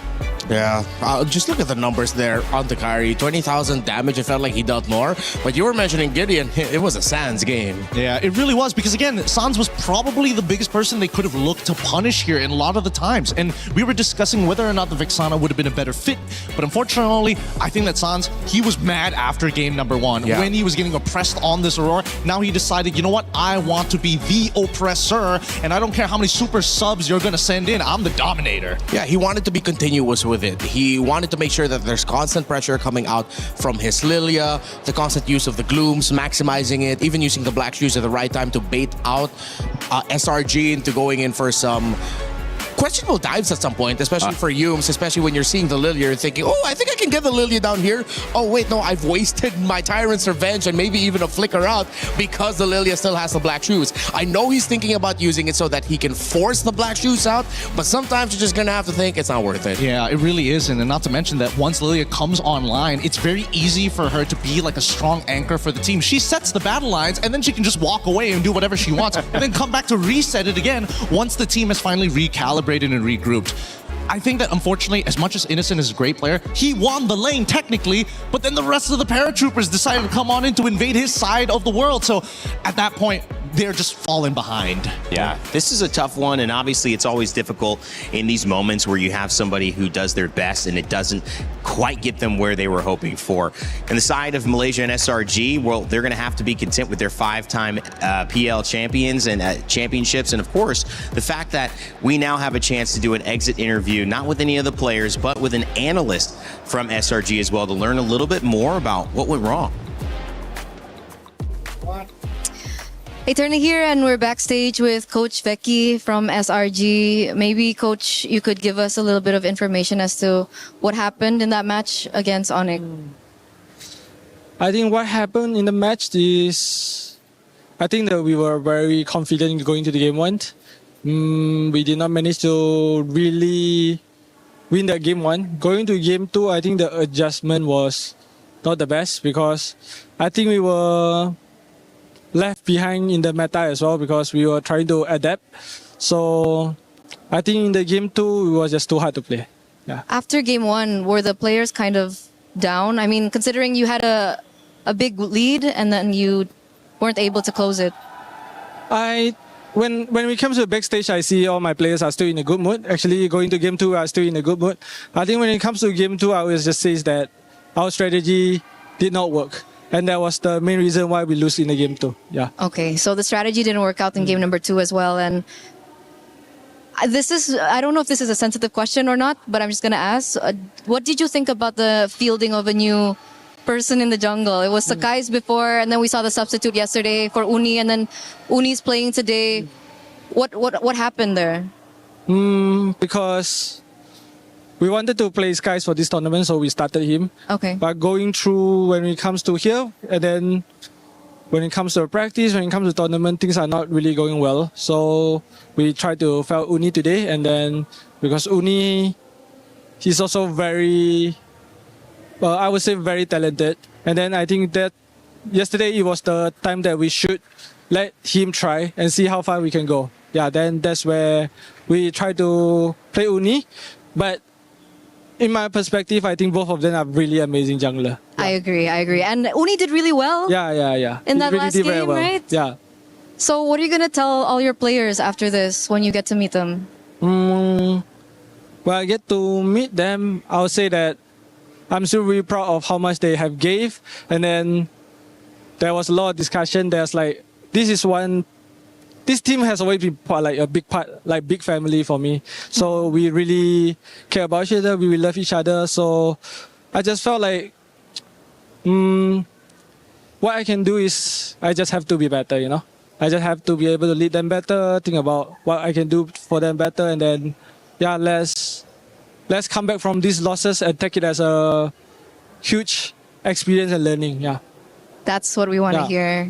Very excited and anticipating the next international performance from SRG, obviously. But, Coach, I know it's done here for SRG, but obviously there's still another Malaysian representative still fighting for their life here, Vamos. Do you perhaps have a message to Vamos who's still trying to get that trophy? For Vamos, it's great that we have another really good Malaysian representative in this tournament. You guys are really strong. You guys are getting a momentum. And then especially when it comes to Aero, I really see how well you are playing this tournament. You are really a shining bright jungler in our region right now. So let's keep that momentum and then make Malaysia proud. Maybe this time you guys will be the champion for us. Amen. Amen. I think everyone out there is proud. And talking about everyone out there, do you have a message to the SRG fans that has, supported you from zero to now? So for the SRG fans, thank you very much for always supporting us, especially when we are having a hard time as well. But I know in this tournament we really underperformed and that we did not deliver up to the expectation. I'm really sorry about that. And then, I mean, I don't need to say that I would take a blame, but people, this is just part of the game. And then, we really did badly. And then, I'm sorry. Thank you, Coach. I know this was not an easy interview to do, so we really appreciate it. Once again, good luck for your future journey. Thank you so much for your hard work here at MSC. And we are going to throw over to you guys. Well, wishing the other Malaysian representatives proud. Team Vamos Aero 404, maybe one of the stars of this tournament so far. Certainly look like they could make a run for grand finals. SRG, a nice exit interview with Ozo Revecki, their analyst. And big thank you again for everyone who does those for us. Not easy to do. Rimar, I want to come back to you because we talked a lot of the story. I want to talk now more of the game, as we have one game coming up, but you took some info and you got some stuff ready for the telestrator for us after this game 3. Tell me what you got. Yeah, well, we're going to look at the draft. Coach Vecchi did mention that when it came to the draft in game number 2, that they felt like they were a little bit left behind in the meta. So we look at one thing first, and that's going to be the Atlas ban first up. So if you're going to ban the Atlas, it's either expected you're going to be first picking the Belleric, knowing that the Hirara link trait is still active at this point later on, because you will see that Onyx will leave it open. So then you're thinking, okay, maybe Belleric's going to be coming in as the first pick. We did make a point earlier that it hasn't always worked out well, but if you're not prepared with a roamer, that is one of the surprise responses to not having the Belleric Atlas available for you, which is these two right here, the Badang and Cho, which were banned out by Onyx in the second phase because SRG went out of the second phase, then it is safe to assume that the Belleric would be a great pickup for your very first one. You have 2 assassins available, you will get that. But it seems like they feared the Hirara a little bit too much. The order has already been shifted here. This is post-exchange, but the Hirara was the first pick of Selangor Red Giants. Then Onyx comes in with a surprise by going ahead and picking up the Nolan. Now, Nolan is one of the names mentioned in terms of, hey, if Hirara's not available, if Link's not available, maybe we could pack in a Nolan there in the jungle. And they played it really well. It's up to their tempo.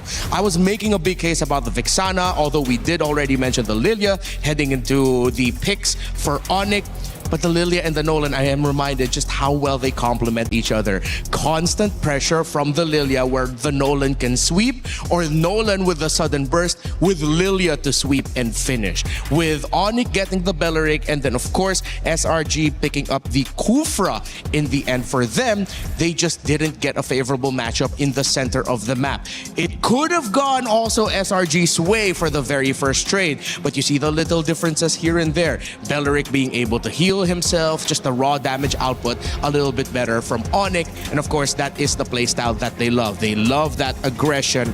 These two, you need to watch out for future drafts coming up, the Lilia and the Nolan together. You know that Onyx wanted to play this fast because they even closed it out or started it off with a Harith coming on later in the draft, excuse me. You knew that they were just going to go for pedal to the metal aggro. Now I go back to the pick yet again. I know it's meta. I'm not saying it's terrible, but we've seen too many drafts at this point where the expectation of Eudora getting picked ends up becoming the point of, it's like a turning point for the draft of the opposing side that doesn't have the Eudora. They look at the Eudora and say, we know that's already gonna pop up. How do we make the most out of this? All right, so for Onyx in this regard, it's we'll take out the best roamers that you could pair up with it and then force SRG to play a different roamer instead. They played the Kufra because once again, they banned out the Badang and Cho. I'm not saying completely forget about the Eudora. Yes, I acknowledge all the amazing Eudora games we've had. Team Liquid lost to a great Eudora game by Shin yesterday, and there have been plenty of great Eudoras today as well. But teams are starting to look at that hero and the lack of range it can provide, and not being able to get that quick turnaround right away that you want from the Eudora as a means to suddenly shift the draft in their favor. Once again, just revisit the priority in Eudora. Don't forget about it. Just revisit it. Yeah, I mean, if you have a Belleric as well, you know, you don't really have to worry about. Eudora could work with that, but if you're not going to have it, that could be the issue. They ban out the Cho, they ban out the Badang. That's a great analysis there, Renmar. Thank you. Gideon, you know, as we head to kind of looking at the next series, but before we do, finishing this one, any final thoughts on seeing two champions of MSC going down, one left to go in Onyx? You know, it just means that right now the level of competition has definitely gone above and beyond most people's expectations. Absolutely. I think, you know, it's really understandable that most of these teams, especially with the confidence that they have, one patch could change everything, and maybe there's something that you miss. It also helps that a lot of these, you know, high-level teams kind of want to keep those secrets for themselves. They sure do. And unfortunately, other teams figured out something else and they just didn't see it in time. I think that's the unfortunate truth of it all. It's a great look at what's been working and what hasn't. And some of these top teams are exposing matchups we haven't seen before. And these are the results to prove it. Team Spirit and Pro Esports move on GZG into T7, who took down Team Liquid PH yesterday. They are out, and so are Selangor Red Giants, your grand finalists last year, the winners of MSC the year prior, 5-time MPL champions in Malaysia, and Onyx have taken them down. Next up, it's a battle between Falcons and Falcons, and if you think you know who's going to win, go ahead and get your pick'ems in. By the way, if you want to know a guy who knows what he's doing, he's sitting to my left here. Renmar is like second in the pick'ems leaderboard at this point. So whether you agree with him on Eudora or not, you should agree with him on who is going to win. You must have voted like for somebody unexpected to win one of those games. What are you talking about? Leaderboard? Yeah. Oh, the leaderboard I showed you? Yeah. Oh no, that was the trivia game we were playing. Oh. Yeah, unfortunately, thank you, but my predictions have been very wrong this MSC in terms of the matches. You know, and that now it's all making sense because you were like, oh, I'm not even going to say it because I don't want to hurt the fan base anymore. But at this point, you were wrong yesterday. Let's put it that way. Yeah, I was very wrong. As were a lot of people, but it's not your fault. Okay, Renmar, I was giving you a compliment, and now I take it all back. In this break, story of my life. All right, in this break coming up, we're going to have a lot of fun and let you listen to the players' reactions with the Saudi radio comms. When we come back, our final series of the day, it's Falcons PH versus Falcons Meta.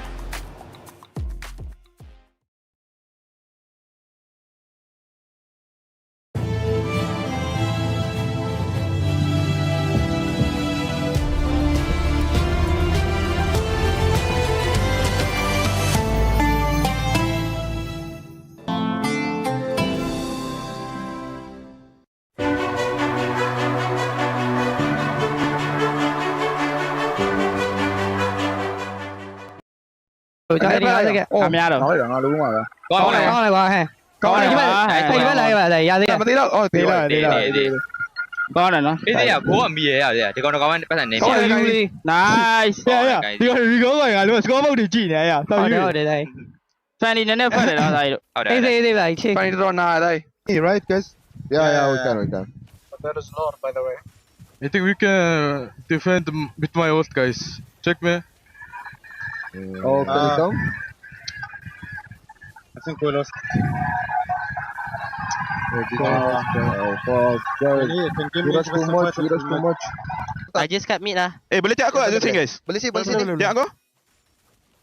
Nice. Lo. Aku stand dua. Mati.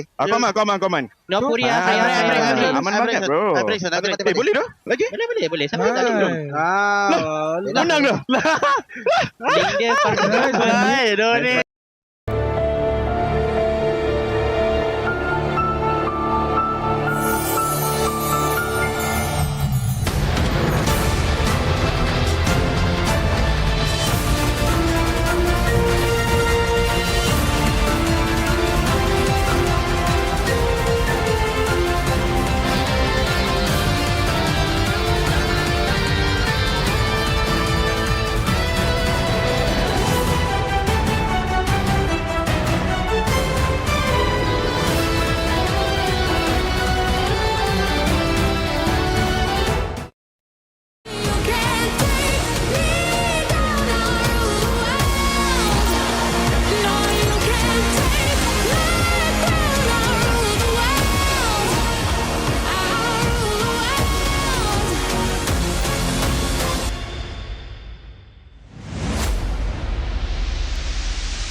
Play is in our DNA. Whenever we let it out, it becomes our superpower. Now imagine an entire city being built to supercharge it. Kadir City, powered by play. 16 games, 4 weeks, and the hopes of a nation all on the line. Support your country and fight for a championship for the first time ever. It's the Esports Nations Cup in November in Riyadh. Make sure to tune in. Apex will be there. MLBB will be there alongside 14 other amazing games. And I got to say, the passion has already started here in the MLBB community. It's been a pleasure to join, and it's been a pleasure to see all of the story unfold. I think I picked a good one to kind of jump in and host, by the way. Oh, yeah, definitely. I think the best amongst, maybe that's just me, but hey, at least you got to experience the real passion. That's right. That's right. And speaking of passion, well, I don't know. I feel like this is passionate maybe for some, but for others, if you're a Team Falcons fan, you're gonna get Falcons representative either way. Now, that being said, two very different teams coming from different regions representing different journeys. Mena coming all the way through the wild card. Team Falcons PH, the last Filipino representative here to make it potentially to the knockout stage. So huge chances there. We will see how this all goes. But one thing we know for sure, Falcons will continue their club championship title race with a potential knockout representative. We just don't know which one that will be. Yeah, something I noticed here with the walk-ins, it seems like, of course, the Falcons Mena boys are really locked in. Falcons PH boys, they're a little bit more with their usual loosey-goosey vibe. Flap, this time around, actually jamming out to some tracks. We didn't get to see that the last time he was walking out. Hey, big shout out to... He's back. Hey, they know. He's back. How do they know? How do they know? Someone said, okay, you're live right now. That makes me wonder what all the people playing it cool were like. They got told they were live, and they're like, yeah, I'm going to act like I'm studying up in here. Yeah, gotta look cool, gotta make sure. No, yeah, I'll make something that. Post on Instagram later. Yeah, exactly. Just faking it.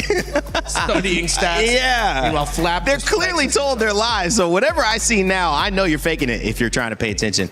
Guys, this is a fun one, and also to end the day, it carries the weight as well of the same element of all of these series, where one team is going on, elation. One team is going home, despair. But can you really call it that at this stage? Is there a team that would feel that despair more than any other in this matchup? Or do both teams at this point feel like we played well, we're okay with how we did, we'd love to do more, but what we've done so far is good? Heavy is the head that wears the crown. We are still in the middle of what people would call the Philippines era because of how many times a Filipino team has dominated in international tournaments. We've been winning world championships since M2. We've been challenged in MSC, but we've won a lot of those as well. I'm pretty sure the pressure right now is a little bit on the Falcons because they can't just go thinking like, oh, Liquid's still here. Wait, no, Liquid's not here, man. It's just us. We're the only team left representing the Philippines, a country with a lot of pride when it comes to MLBB. I mean, some people would say a lot of pride, but as a Filipino, I feel like it's just the right amount, you know, but yeah.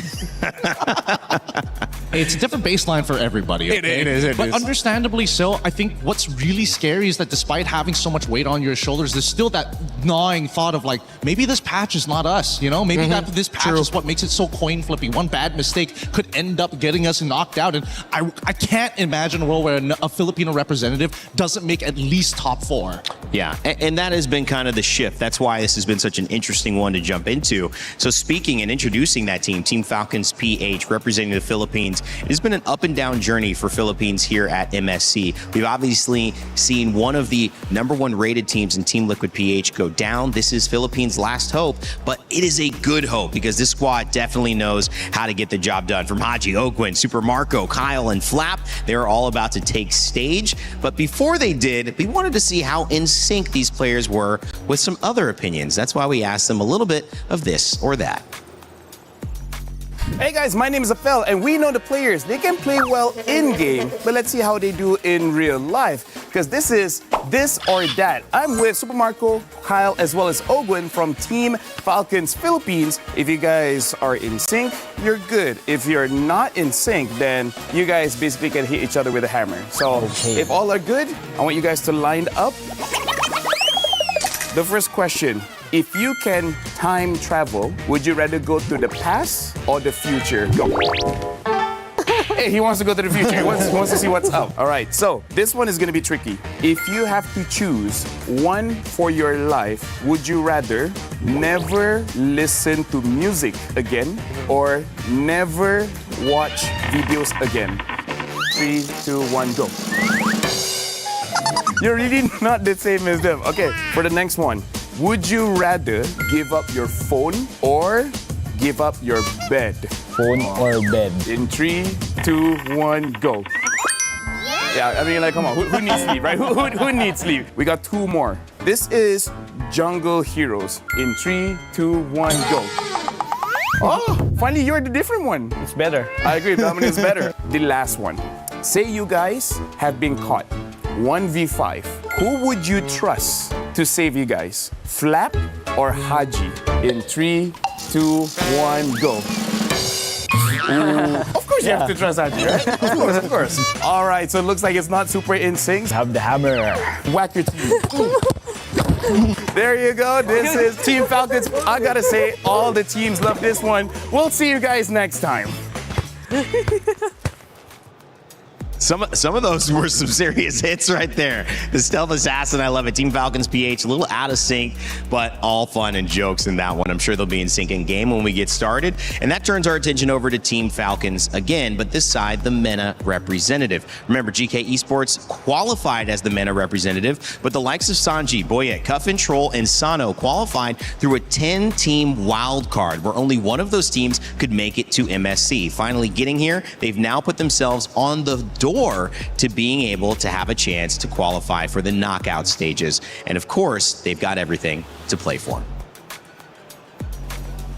And now we are with the coach of Falcons MENA, Coach Pawi Byrne. How are we doing? I'm good. You're good. That's not what you said to me earlier.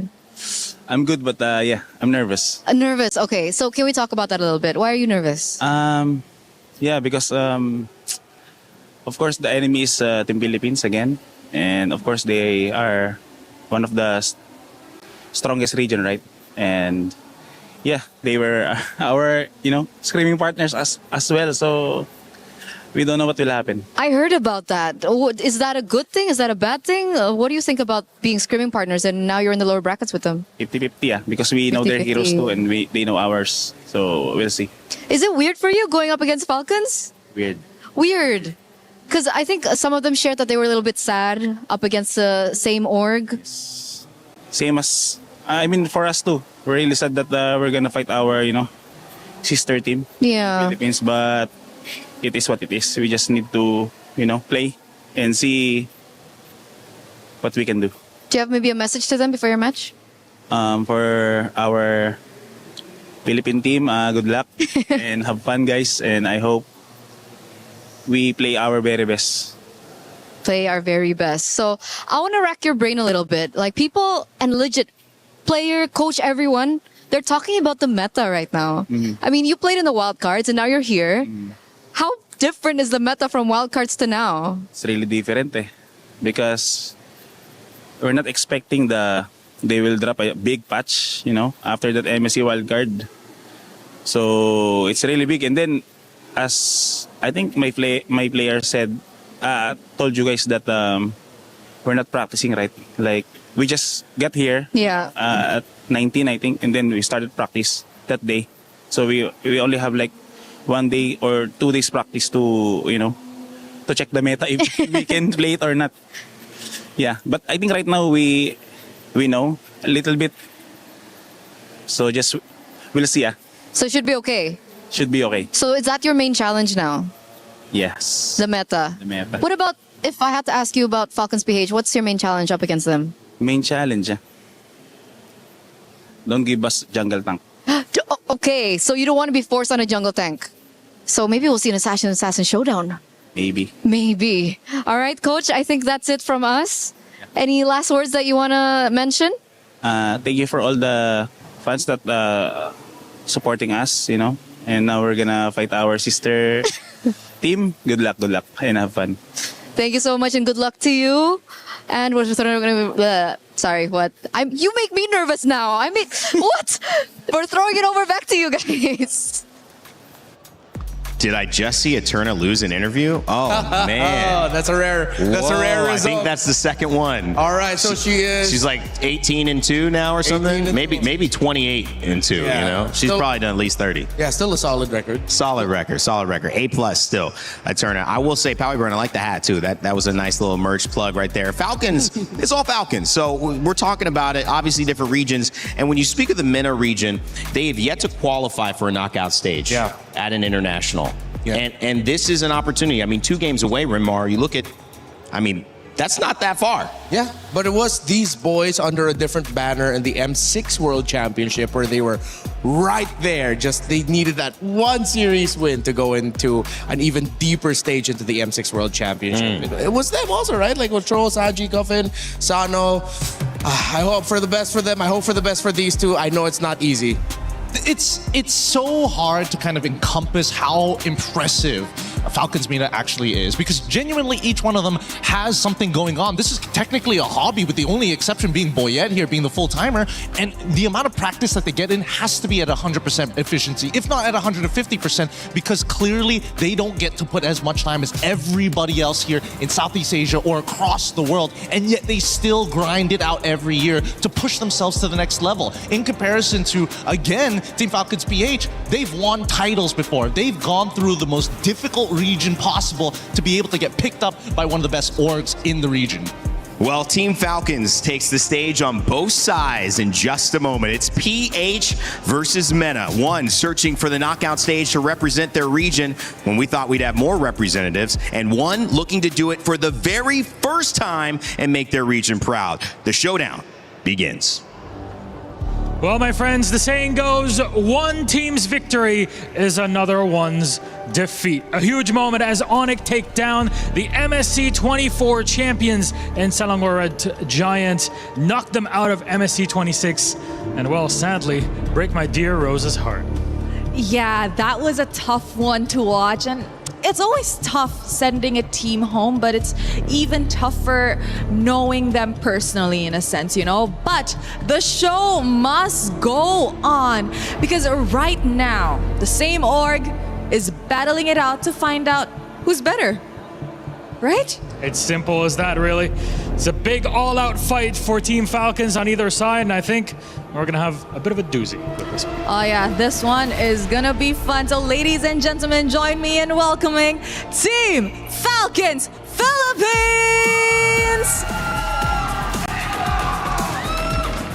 A team that has experienced the highs and the lows, ready to reclaim their dominance no matter the opponent. They are doing this for them. They are doing this as the last Filipino representatives left at MSC at EWC 2026. You can tell the regional battles are incredibly important here in MLBB and MSC 26. They are the epitome of competition, though they're not the only region that is fighting for their only representative. Please join me in welcoming Team Falcons MENA! The last MENA representative remaining at MSC 26 joins us on stage for a mirror battle for the ages. After defeating Ignite Gaming and putting in good work versus Vamos, all eyes are on this match that could be historic for their region, Middle East North Africa. Whatever happens today, history will be written. And no matter what happens today, Team Falcons will win. That's a perfect way to put it, Rose. Couldn't have said it better myself. Yeah, so you know what? Teams, you may now take your seats and of course place your keys. And of course, captains, don't forget to meet in the middle. A brother going up against a brother. This will be an interesting match for sure. Either calling it sister or... we got the save at the end of it. That's all we needed. Ooh, this is an exciting match. I think it's going to be a chaotic way to end the group stages. So with that, let us head on over to the Land of Dawn. Well, a wise man once said that the only things certain in life are death, taxes, and Rhino Day. That's right, it's Rhino Day live in the shop. Make sure you grab your new interactive effect. Happy Rhino Day, everybody. Spam those emotes and join us. I've been trying for so long. My wife has been actively telling me, I swear to God, if you propose to me on Rhino Day and I don't get to celebrate it, we're done. And I told her, okay, I'll avoid Rhino Day. Jeez, wow, man. Yeah, I once slept through Rhino Day. Good thing the cameras aren't on me right now, because it wasn't a good time. It may not be a good time, but at the very least, with these emotes, I'm hoping that they may actually use it this time. I mean, they're brother and sister team. They gotta have like a little bit of fun with each other, right? I think you have to take it light. I mean, coming from a situation like this where a lot of your cards are already on the table, there's not too many secrets you're going to pull out. Anybody who's done something different has done it in the last 7 to 8 days, as you saw, just started playing after they got here on the 19th. It's not even the 27th. I think it just is the 27th. It's going to be an interesting one. These are battles, though, that sometimes you love and can go down to the wire just because of that familiarity, Gideon. It's not even a matter of skill sometimes anymore. It's a matter of you're so comfortable, you know this opponent so well that it's like just the tip of an emotion or a bad play can end up causing the swing in a game. But here's the thing, like, again, brother against brother, sister against sister, brother v sister, doesn't matter. At some point, somebody is gonna start playing dirty. Yeah. And that's when all the secrets start revealing themselves. That's when you see how personal this might actually be. If both sides keep it calm and don't reveal any information, technically, it's good for the Team Falcons as a whole for club championships if they want to get further into the tournament. Yeah, I'm looking forward to seeing the reactions in the bands. You know, those surprise bands, and then suddenly the coach from the opposing side is either going to be angry or just laughing. It's like, haha, yeah, we couldn't get that past them because they knew. Well, Broken Walls will be our map reveal. And I like it too. You're talking about the reactions in the bands. What are our expectations here? Two teams that have fallen down into this position, one to be eliminated, one to go on, but both have struggled in different versions of this tournament that they've been in. What's your take, Gideon, that we're going to see now? I think that right now, what it really comes down to is whether or not you can get as chaotic as possible with the Filipinos. And I think especially for the MENA, they've shown in the wildcards that they can get underneath people's skins if they get just a little bit of a lead, like a 1.2K, a 1.5K type lead. Considering what everybody is banning, it feels very standard. They've already initiated the Hirara trade. They're probably going to leave it up because Atlas needs to go. And now this should be a pretty simple first pick unless they want to show us like a different angle. I think this is actually a little early for Belleric from what we've seen. Although it does, like, we've been seeing that 1-2, right? With the Hirara or the Belleric, the Eudora. I almost don't want to say it in front of you, Renmar, because I know you're done with it. His fist is already clenched.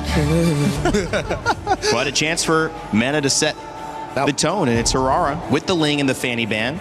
Yeah, no surprises here. And I think really understandable that getting rid of the Belleric makes sense. It already kind of forces the initiation of, hey, do you actually want to play Valentina? If you don't want to, then maybe you can just get rid of the Atlas and save everybody some time here. And let's make sure things get a little sweaty.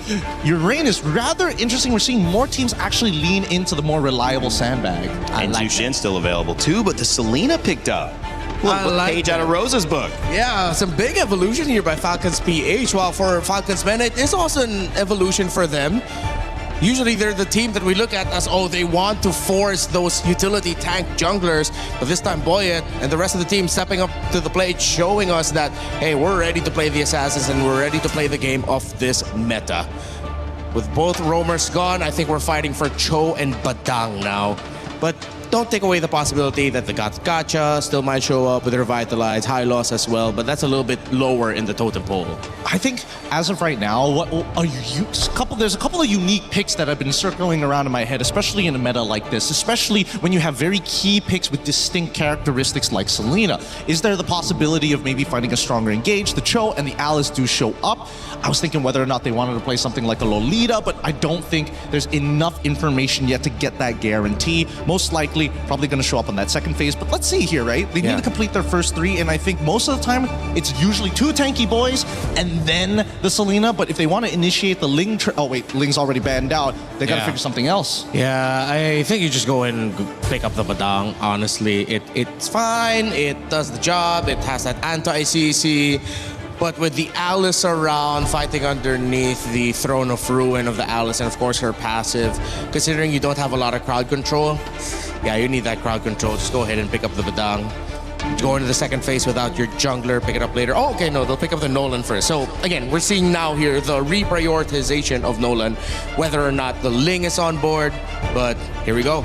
Yeah, they're trying to match it, right? Match that pressure. And so far, if we're comparing the Nolan Selena versus the Hirara alongside with the Cho, that early game is generally pretty even, slight advantage over to Falcons Mina.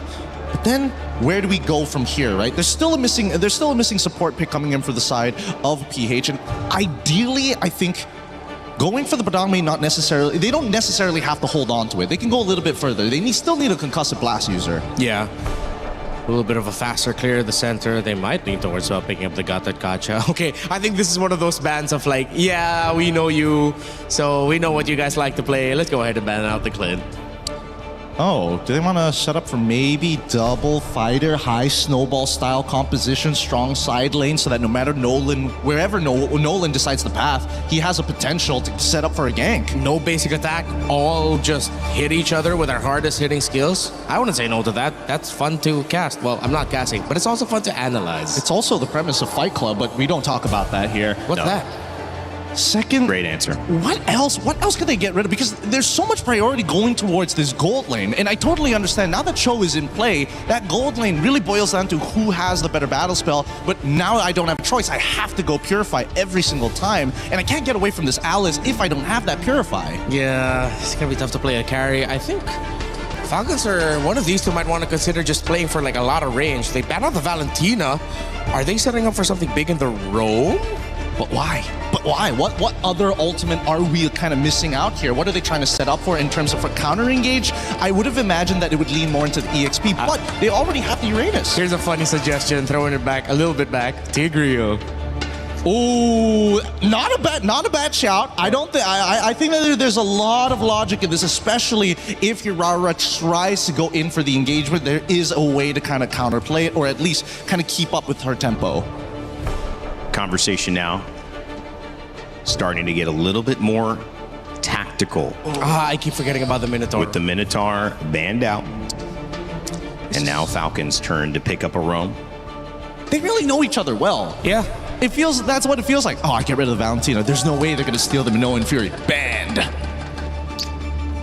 With the range, with the pokes, we might be seeing a different style of mid here. I think Falcons are, they're just going to go ahead and show the Claude.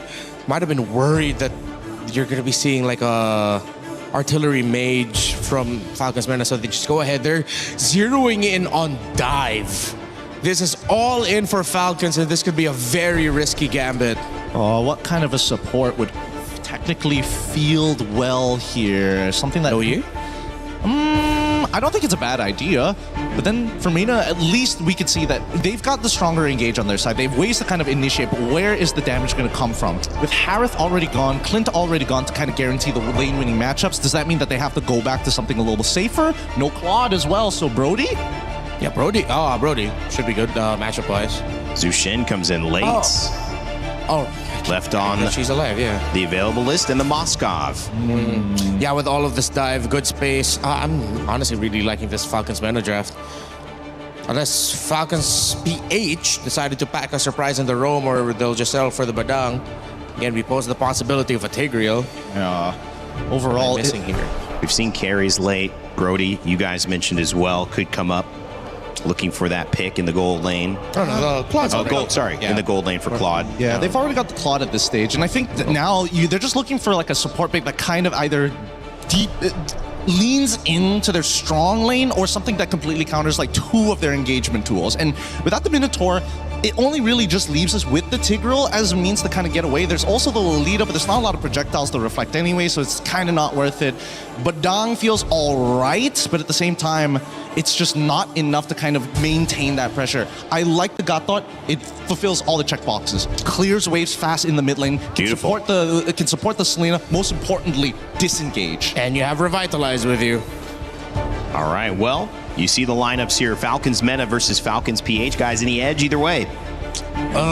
Very execution based. I'm leaning a little bit more towards Falcons PH if Haji lands some big time arrows. I mean, if he's gonna hit all the arrows, I'm gonna say PH as well. But I think generally safe composition, it's Mina. Everybody seems like they've got some win conditions here as well. The Nolan we saw win last game. Zushin left off the ban list also and back in the side of Meta. They've got a good lineup on both sides. What else would you expect from Scrim partners who share the same organization just from different regions? It's Falcons PH versus Falcons Meta. One's trying to go to the knockout stage for the first time. One's trying to bring the knockout stage to the Philippines one more time. Let's send it over to Brigida and Mirko to get this game started. Thank you so much, panel. Welcome to game number 1 in this elimination bout. I know one thing's for sure. Falcons gonna win. Falcons. Falcons, Team Falcons. Yes, that was something Rose mentioned earlier too, and that is the only thing guaranteed, at least heading into this series, where I feel like a lot of eyes are definitely watching out for. Yep. Considering what has been a very unexpected turnaround for the PH representatives already so far here in MSC, there's a huge task and challenge for Falcons PH this time, but just the same, Mina, they've finally been stepping up. And they're just one step away from getting into knockouts right now. And that's been the case. Let's see if Falcons Meta can actually pull up an upset, right? Because so far it's been crazy upsets here and there, even yesterday. All in though. Oh, that's a crazy arrow. I don't even consider that's crazy. It was just right in front of them. Troll doesn't have the flicker. At least he will survive this though. But a great start somewhat for a Selena on the side of Falcons. Yeah, pick up already, and they want more. Ogren with the unbreakable. No, it just gets the wave shoved in over to Falcons Meta. Now, all right, one thing. The panel was questioning if Haji can land the arrows, right? Yeah. That's the goddamn Kadama machine, bro. I think he can land some arrows. He went for Season Hunter, though. That means he's going to go for the fast clear onto the neutral objective. So already a different approach on the Selena for all the other Selenas so far. Yeah. Sana's doing a good job in lane. We've been seeing more bargain hunters from Moreno, My Goat, Wilderness Blessing for some other Selenas. But Haji's gone for the normal Season Hunter. Yeah, and I think we've all been wanting to see that KDA machine gameplay, Kadama machine gameplay from Haji, which I feel like hasn't really been the case for Falcons PH so far. Again, when they went up against Vitality, it's really Moreno as the highlight of that match. Now it's Troll already poked down to less than half HP. How do Falcons Mena actually dance around this? That's a good question. Falcons Meta do have a lot of ways to engage, though. Troll and Sanji mainly. Falcons PH are going to be the ones having to kind of react to these engages unless they just start it again and blitz it down, and that seems like it's going to be the case with the Season Hunter. Oh, yep. That is the game plan. Right now, Falcons Mena, 0 trades across the map so far. They aren't able to really get anything out of that. It's just Boyet still farming in his very own jungler, and the way that Falcons PH have been controlling the mid duo has been spectacular. They aren't really enabling Boyet to just go in for any burst nor pickoffs just yet. Yep. It's gonna be slow. Haji! Oh, another arrow onto Coffin. Doesn't use the flicker. There's the knockup of the Lantern Flare. But that's about it. Even Flap coming by as well. These Falcon boys, man, are playing it so macro, Kyle, using the space to invade in the jungle. So it's all about building up those small leads for Falcons PH. They might be able to steal this. Oh, the retreat from Kyle! Takes it away from Boyet. It was on cooldown for Boyet. iframe's forced out too. Now, initially, what has just been Falcons Mena sticking to the jungling, sticking to their very own farm. Now it's been successfully infiltrated and interrupted by Falcons Mena. An arrow, if it weren't for the Shumpo, that would have been very dangerous here for Troll. But this is a Selena which is actually working in the early game. Yep. They definitely took a few pages out of the Vitality book after losing to Selena. Abyssal Arrow! Onto Boyet of all members, and that's gonna be a pickoff as well. Heptasy's already picked up by Kyle too. Wow. That's the start you want for Falcons. Oh, another! Oh wait, there's an AOG. Everything just used to secure the kills against Falcons Mena. No ifs, man. No ifs, all right? Haji doesn't do if, buts, or maybes. He just does absolutes, bro. It's when he lands the arrow, not if. Oh my goodness, the Kadam machine. Haji's just been landing these back-to-back arrows like it's nothing against Falcons Mena. The lead basically is all onto Haji, right? I mean, all because of Haji, sorry. 3,000 gold lead almost. at 4 minutes in the game, 3 kills. All with the arrow. Yeah. One on Jusin, one earlier, and now on the turtle. Yep, the Jusin is pretty much dealt with at this point, at least in the early stages of the game, so it'll be a struggle for them to catch back, but that's the Throne of Ruin. It's gonna catch Kyle! Oh. We have the Dragon onto him as well as Soti connecting, and Sano makes it to the team fight! Sanji finds the kill, the knockup onto Owen. He's still trying to sustain it, but Flap though, he tried to find Boyet there. Another episode of Arrow connecting, Haji will go in again, and an AOG! They still want more! Haji's on a killing spree! Boyet! Okay, knockup onto Owen, but Haji finds a double! Again, it's the arrows and Haji keeping them alive.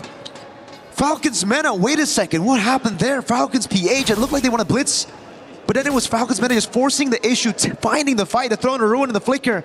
Caught Kyle off guard, a good Jeet Kundo to follow it up as well, so there's still going to be ways for Falcons Mena to pull off a victory here, and it's through forcing these team fights, and Falcons PH gotta be ready for it. They can't be caught off guard like that. But Falcons PH, they're just so good. They're just so good at managing the man-to-man defense. The members of Falcons Mena individually, you saw how Flap just had his eyes set on Boyet and he was capable of dealing with him all alone, enough to put him at a very low HP.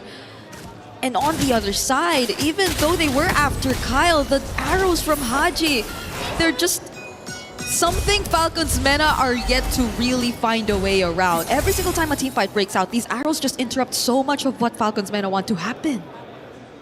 And so it builds up again. Kyle, luckily, bought the Sky Piercer after the death. Flap though will not make Boyet's life easy. Chases him under turret, pops in the consecration as well. Classic Flap on the Uranus. That's been the case for Boyet and Flap for the past 6 minutes. It's always been Flap on Boyet. Troll shows up. Fracture already used. Another episode trap. But Falcons Men are holding on to this mid turret. But it feels like they haven't been able to move out of it as Kyle, much. look at Kyle. Kyle? Okay, he's onto Sano. SOG connecting as well. Crimson Beacon in! Troll doesn't land the kick onto Kyle, but he does find Haji. But do they have enough damage to deal with him? They finally get to shut him down here or not! They do, but even at the expense of Sano, they had to lose him just to take Haji down. Usually I'd say it's going to be worth it for the Selena to pick up the Moskov, but he gave the Moskov a big bounty. That was a 4-0 Selena. Now gold given over to Sano. Falcons PH will still capitalize over this neutral objective. That's going to be free. But man, great targeting by Falcons Men. I really thought they were just going to go for Kyle. In the end, Troll picked the right guy. He went straight for Haji, who had a bounty, who could actually, again, beat a turn for Falcons Mena. Yeah, I thought so too. I thought it was actually Kyle they were after all along. But at least in turn, I feel like this somewhat allows Falcons Men a bit more room to go for more plays. It does grant a bit more wave control, but I think the fact that Sano has been forced to at least participate in the fights more frequently than we're used to seeing gold laners do is somewhat slowing things down a bit for Falcons Mena. It's maybe also because Cuffin hasn't been having the best time in the early game, which is why they needed to compensate for damage in other departments. Oh, but Troll, he finds one. There goes the follow-up from Cuffin. They find the knock-up on Haji with the Lantern Flare, but the damage, it needs to come from Boyet. Iframes trying to dash out. A flicker from Flap though. He doesn't let Boyet get away. Okay, the first time is going to be worth it to get the kill on Haji because of the bounty, but the second time around for Boyet's life, not that worth it. But then you look at it again, and Falcons Mena were able to get a turret in mid lane. Luckily for Falcons PH, they also retaliate with a turret take. So in the end, it's Falcons PH who get the benefit of that trade, the advantage. Chastise Pauldron done for Sanji. That'll certainly help in their endeavors to fight around in these 5v5s against Super Marco. Yeah, you know what reminds me of? When I see Sanji on the Alice, it just brings back memories, you know? Yep. It just brings back memories of Wildcard. But now it's a much bigger task at hand for Sanji. He does have to give up that turret though. At least it's not one of those wildcard games where Sanji went 0-7 on the Alice, right? It's a good game. Oh, arrow! Oh, it's not a good game for Cuffin though, that's for sure. Now that's the Throne of Ruin already forced out. He does land it onto multiple members and flickers out safely. And I guess they're just trying to buy more time. Look at what Sano's been trying to do on the Moskov. They are able to get a tier 2 down below. The SOD doesn't land, and it's Falcons PH who are just getting the better trades. They get a kill off of that on Cuffin. They get a base turret as well. Falcons Mena only got the Holy Shield, but hold on. If Falcons PH commit onto this, the Moscow might be able to go for another turret. No, it's too fast. Okay. Sano just gets the purple instead. There will be Haji to deal with the waves too, but even the placements, just look at the placements of the traps. I mean, it'll go down a few, but I think that's helping Falcons so much. Just play around their macro much more easier. A Malefic Roar pickup for Kyle.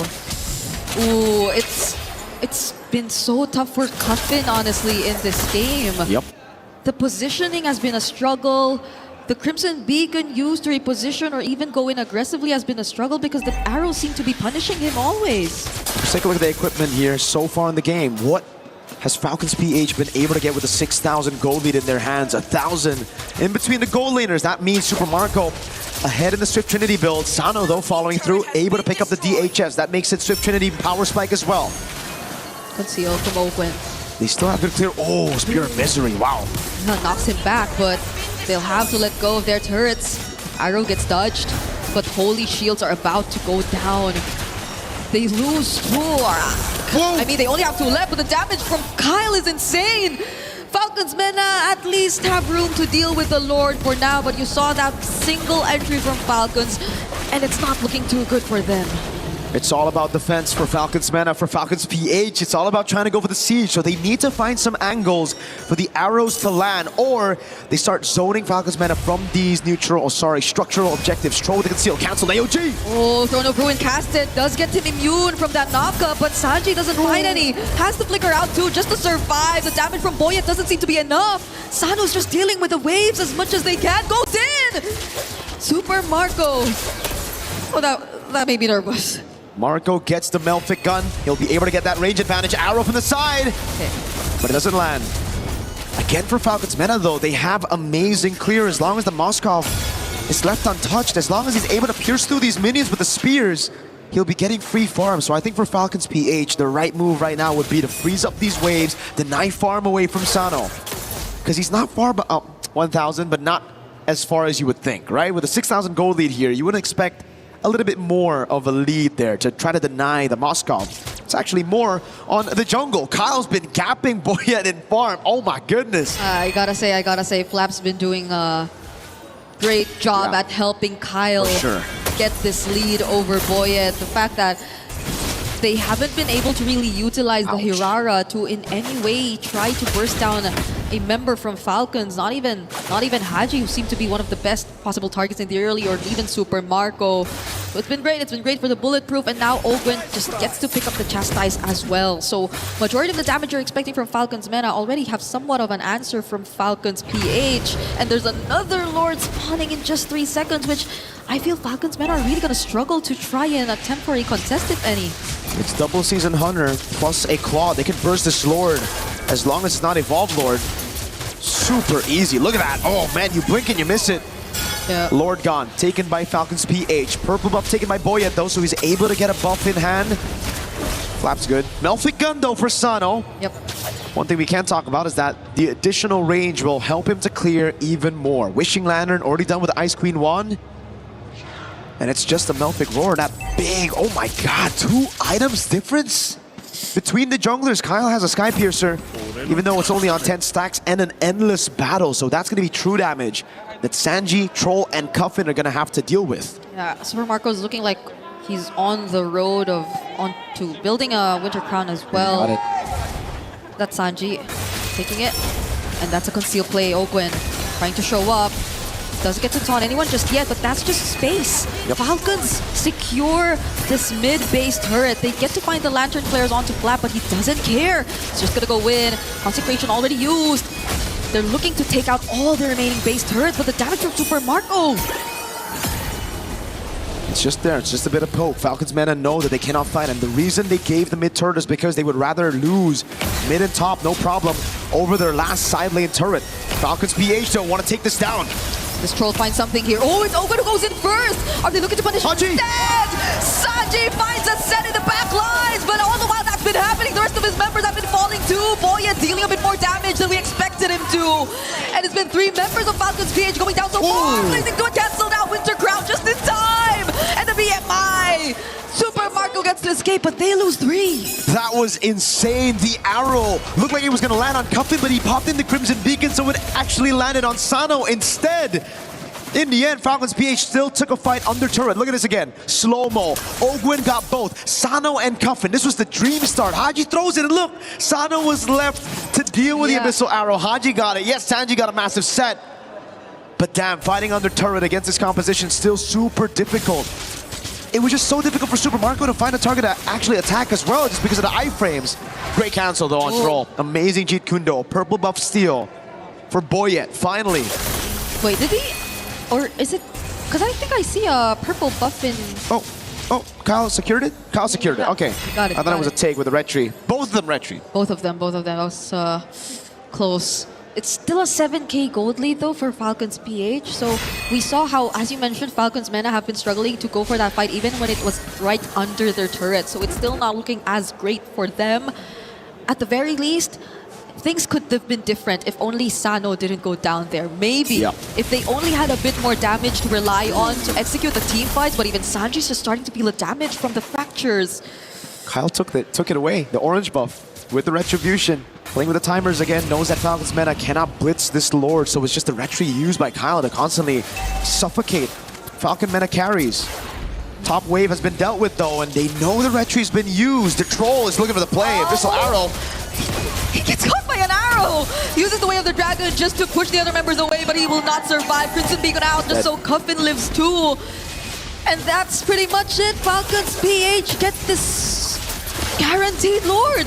Yet again, it's Falcons PH, man, controlling the game. Falcons Mena have only had one neutral objective.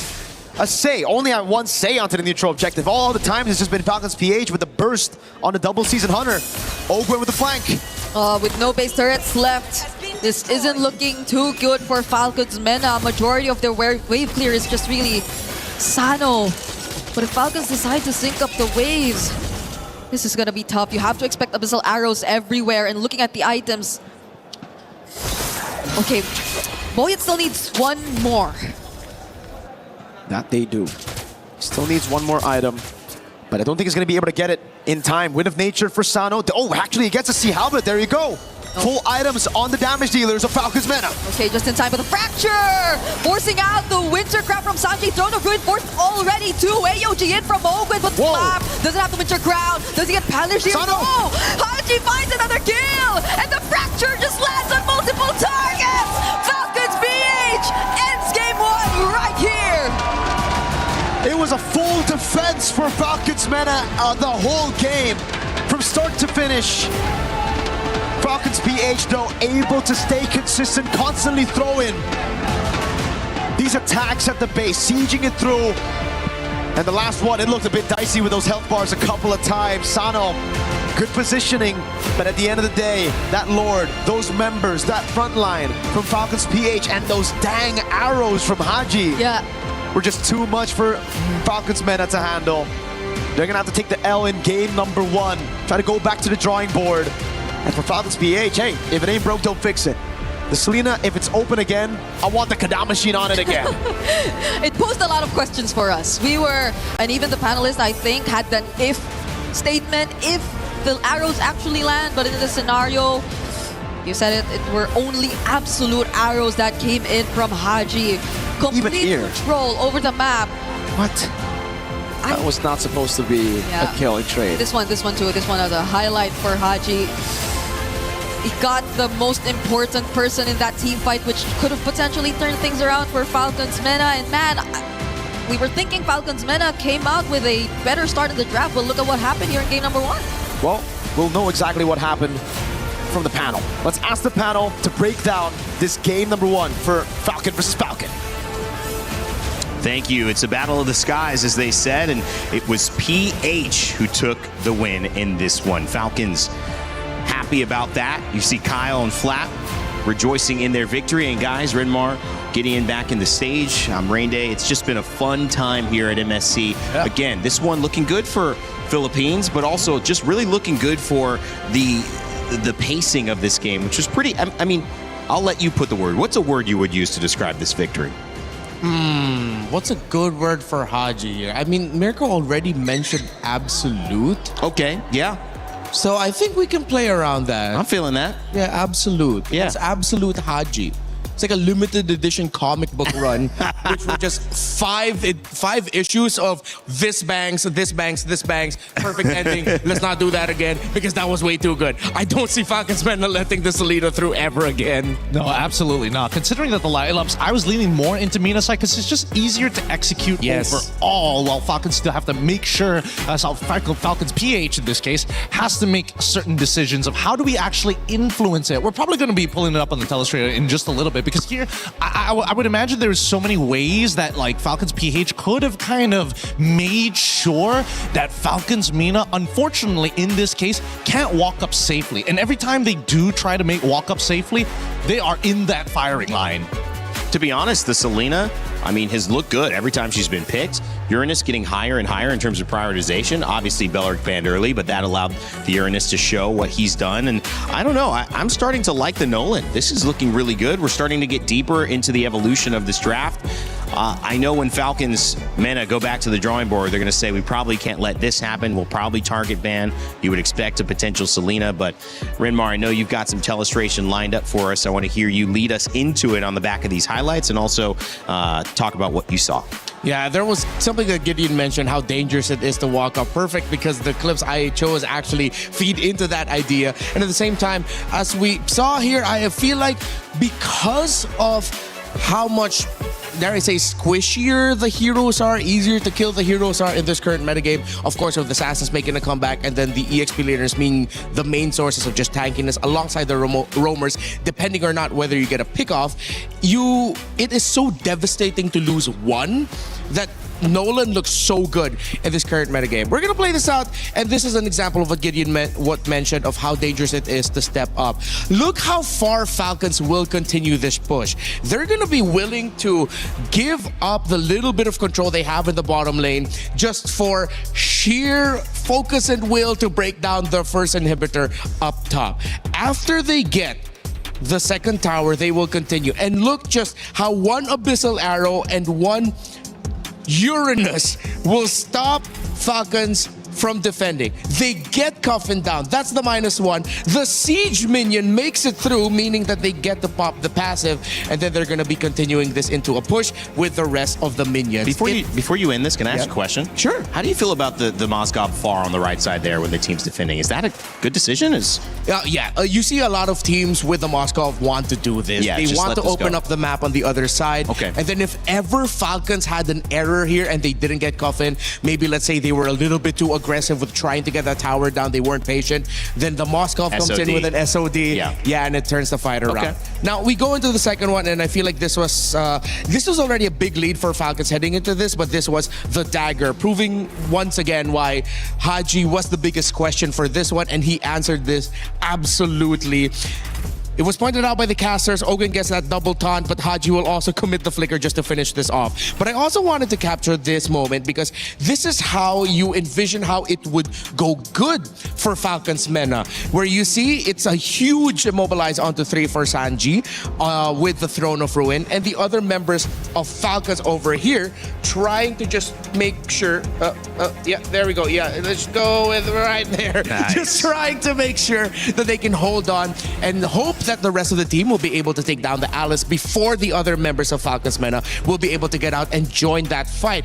But the problem is, here for Falcons Mena, pointed out by Gideon as well, they were just lacking the firepower and they needed the help of the turret to do really well with this. But even with the help of the turret, it was still a trade that went very well for Falcons. They lost members, but Kyle and Super Marco were able to get some small wins here and there. They didn't lose themselves. They burned the flicker from the Cho, which would open up options for them for the next 2 minutes. So in the end, that was still a win for Falcons PH, despite Falcons Mena getting some kills. It was just a harsh reality check that they just didn't have enough to be at a good spot. Is the indication there too, I'm going very in depth, Could you bring that back up real quick? I wanted to say something about it. If you can, no problem. It was a 15 Moskov going against a lot of level 12s, 13s, 14s, but 0 kills. Yeah. So this just indicates that despite the Moskov pushing and trying to get what he's supposed to do, he was still being completely outfarmed by Super Marco. Yeah, and that's the thing, right? Because again, it's about how much actual money is on the map at one time. There's a couple of ways you can get it, from kills, which unfortunately Falcons don't have access to, the lane, or even jungle creeps. And out of those things, Super Marco can hit 2 lanes, 3 lanes at the same time, clear up the enemy jungle while they're doing it. He will always have double the farm, double the money in this particular scenario. And like Redmar mentioned, right? Especially they needed this turret specifically to deal damage because unfortunately for poor Moskov did not have 3 items at that point of time. So that's the only other way. Yeah, it's an interesting point because you look at like where your win conditions are, and it's kind of a popcorn term, but it helps to understand what went right, what went wrong, and what has to go right next time around. Obviously, that gold lane matchup really important, and for a character like Claude to be winning at that high level, and obviously not having a great win rate. To me, I think that seems like they did not do enough in that matchup to really put pressure on him, or at least.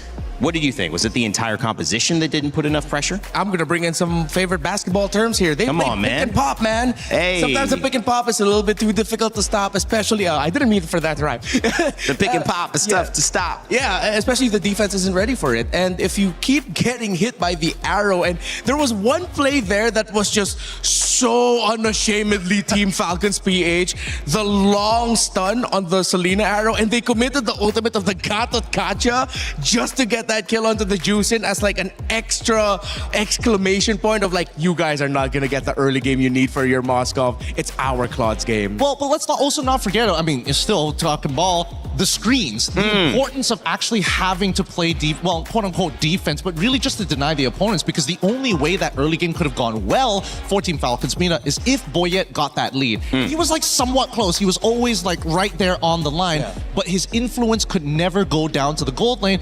Every single time it occurred, Falcons PH one step ahead, either having traps for vision, more importantly, sending in supports to cover that side. Yeah, and since we're still on basketball, the balls on Team Falcons PH. Come on, man. Like they were honest with it, man. Nolan, Selena, they were just saying, we don't care, man. We're going to be able to execute this. Yeah. You need a lot of bravado to make this work, and they were so confident with it. I love it, man. And Team Falcons PH dunking on Team Falcons meta just to continue with it. I also got to ask you guys got a basketball go? Because I already know my answer. No, you're not going there? It's MJ. It's MJ. Mine's his protege, Kobe. Oh, Kobe. Kobe, man. Come on, I'm a Kobe guy. I feel you. You got an answer? I don't. You're staying out of it? Too much heat. Every time we get into a talking ball, man. It's not good. You got to have a favorite. Hey, I'm from LA, born and raised, so I can have a Laker as my number one, right? You understand what I mean? I love talking a little bit of ball. Also talking about the back and forth between these teams too. One of the interesting things that I think about the squad of Team Falcons Meta and Team Falcons PH is how they're utilizing their drafts and trying to catch each other off guard, and how people are responding to that, because you're already at the second or third layer of the response. And I want to point out the fact that the Belleric was banned early and the Harara was prioritized for the first pick, and it didn't actually get ahead of the Nolan, which was taken later on, which means you set up for a draft to get an advantage and you didn't get that advantage. And so now do you go back and you ban the Selena, or you take something else away like the jungle situation so that you force even a Nolan to potentially get picked up by you and then no other jungle options? Or if they take the Nolan, you have something else to respond to win another lane? I'll drop my opinion on this real quick. I think it's okay for Falcons Mena to just prioritize bans on the Selena. We saw Onyx do it earlier against SRG. We did. Absolutely, but that comes with a couple of conditions here, right? Because last time it was like, I had to be the one to ban out the Belleric, and the opposing side needed to get rid of the Atlas on their end, so they're just gonna have to roll the dice a bit. But if, let's say, right, in a perfect world, they swap sides. I think red side comes in with a much bigger advantage, especially when we're talking about red 4 and the final couple of bans at the end of the day. But the hard decisions really come down to, hey, if we do decide to get rid of Atlas on our side, we still must always get rid of Marcel, always get rid of the Freya, and that doesn't really change. Yeah, on Falcon PH, when they were on the red side earlier, it was Marcel, Freya, Atlas, as you mentioned. For Falcons Mena, they banned out the Fanny, Ling, and Belleric. Not terrible bans, but maybe we're slowly starting to see a little shift away from rushing the Hirara right out of the gate. Because with heroes such as Selena, I'm not saying pick the Selena over the Hirara. Yeah. But now there are answers, risky answers, not absolute answers. Maybe? I think, because every time we see There it is. Yeah. Every single time, right? It's about building the system around the Hirara. Do you have a strong enough mid trio to enable this first blood? Or do you at least have a sandbag to kind of control that side of the wave? Well, I like the adjustment because we mentioned going deeper into the assassin ban and not prioritizing the Hirara. They take out the Selena as well, which we mentioned. Ling and Fanny gone, which forces you to go deeper into that pool if you want to grab it. The Hirara taken on the other side, but the Uranus taken on the side of Falcon's Meta. They liked how it worked.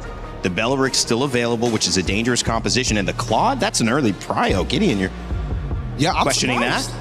I'm very surprised because now they can pick up Belleric on their side and even look to actually secure their mid lane down. But maybe this could be like an attack, right? This is a hidden attack. I'm saying if we finish our first 3, we get to the second phase, we're looking at your gold laner if you don't pick it up in the first 3. But isn't Belleric Eudora too good here to pass up? Or would you?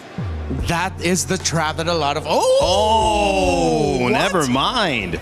Why are we shifting it now? Yeah, why? This is like 3rd level. These teams have done this before to each other, it feels like.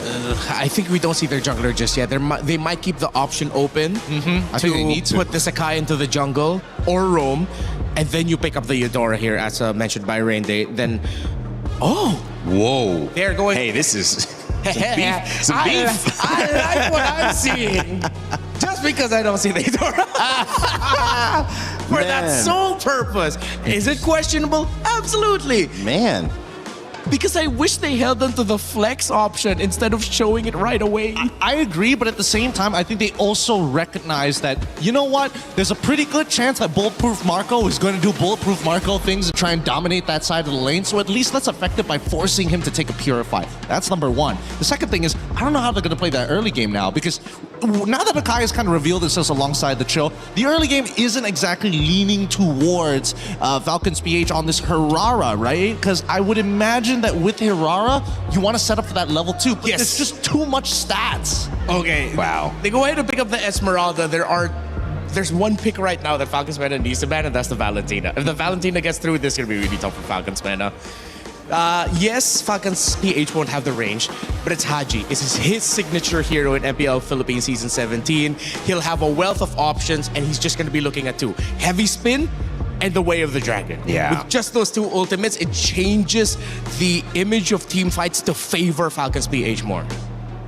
This is an interesting one, guys. I mean, I thought a lot of things. Now, who knows what we think.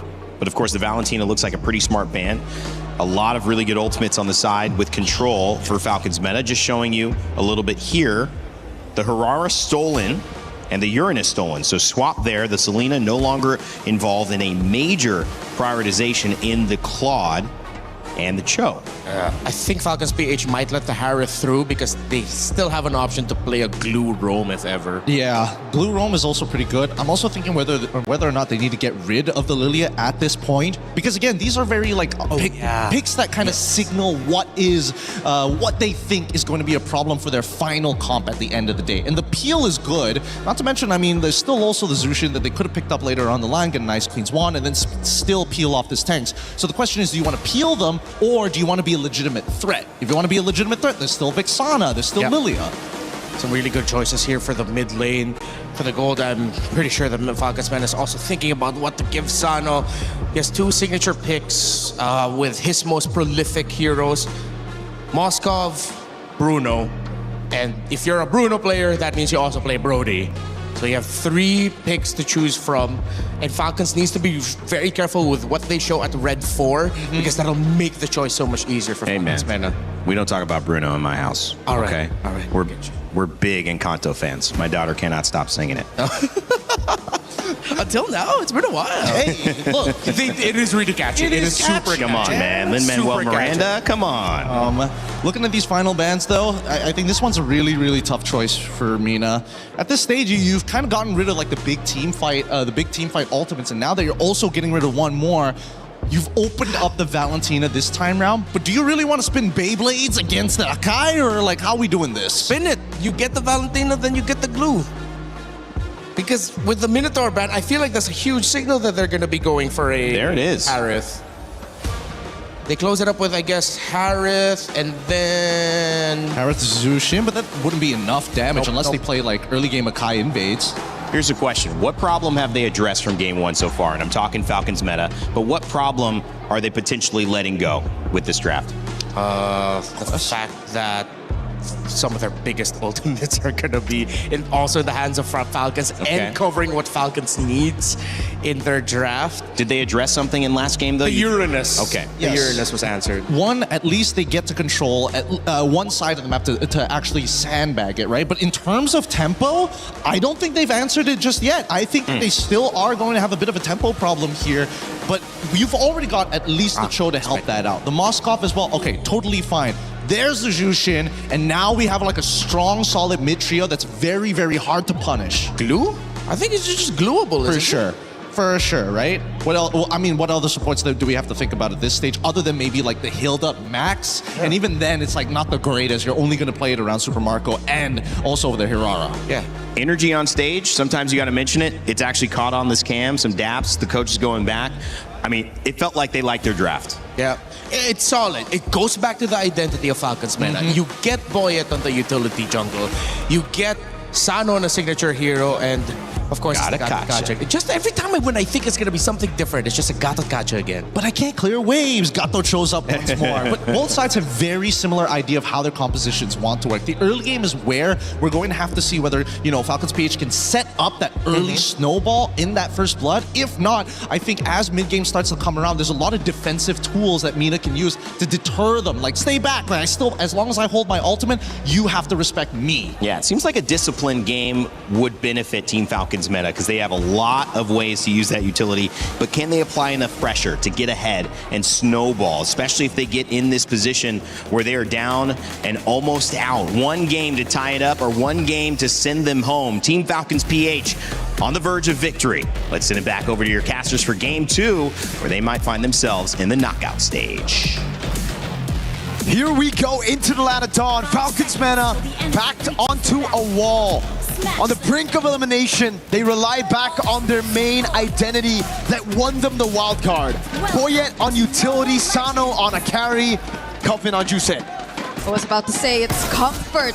Going back to comfort for Falcons meta in this very dangerous spot that they're currently in. A do or die up against Falcons PH, who based on this series alone have seemed to figure out what has been lacking for them in their previous series here in MSC. You see how they've been very proactive in setting the tempo. And now that they're on a Hirara, it's all the more reason for them to do the same. Oh yeah, definitely. Let's take a look at the emblems here. Sano taking a Master Assassin, but losing out already. 1v1 up top. At least the Letho gets taken out by Falcons meta's Boyet. But you can definitely see the clear speed difference earlier. Kyle got level 2 so quick, he was able to get the gold crab.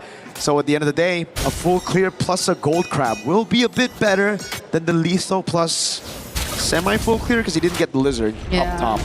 And let's see Falcons meta to play the mid differently this time, because earlier it was a clear struggle for them to just rotate out of this. Once again, you see Troll on the Troll, but nonetheless, it's not a guarantee that you have the Spear Wave clear and you tend to win it out, because right now Falcons, you don't really sense where Kyle is just yet. Hookfin might just get caught here. There goes the flicker. Forced out again just before the objective spawns. Falcons PH are just so good at this. Right now it's 2 times. First time it was Haji on the Selena who's forcing it. Haji! Okay, he gets caught there. Fortunately has a dash, so he will get away, but Troll is actually going for it! First blood over to Falcons meta. And isn't this great? They have an Akai in their side, and they take out the mid from Falcons PH right before the objective. They bet out the flicker of Coffin, but yeah, that's definitely way more worth it for Falcons meta. They're able to pick up the kill. Just when I was about to say Coffin needs to be way safer up against the Assassin, we see Haji step forward a bit too far, and now it's Sanji who's zoning them away. Unbreakable doesn't land. Sanji flickers out. Troll trying to look for something. Space creation is the name of the game. Sanji actually creates enough and also secures the objective for himself. Heavy spin used defensively. The SOD does land, but Falcons meta, I think it's a clear re-engage from them this time.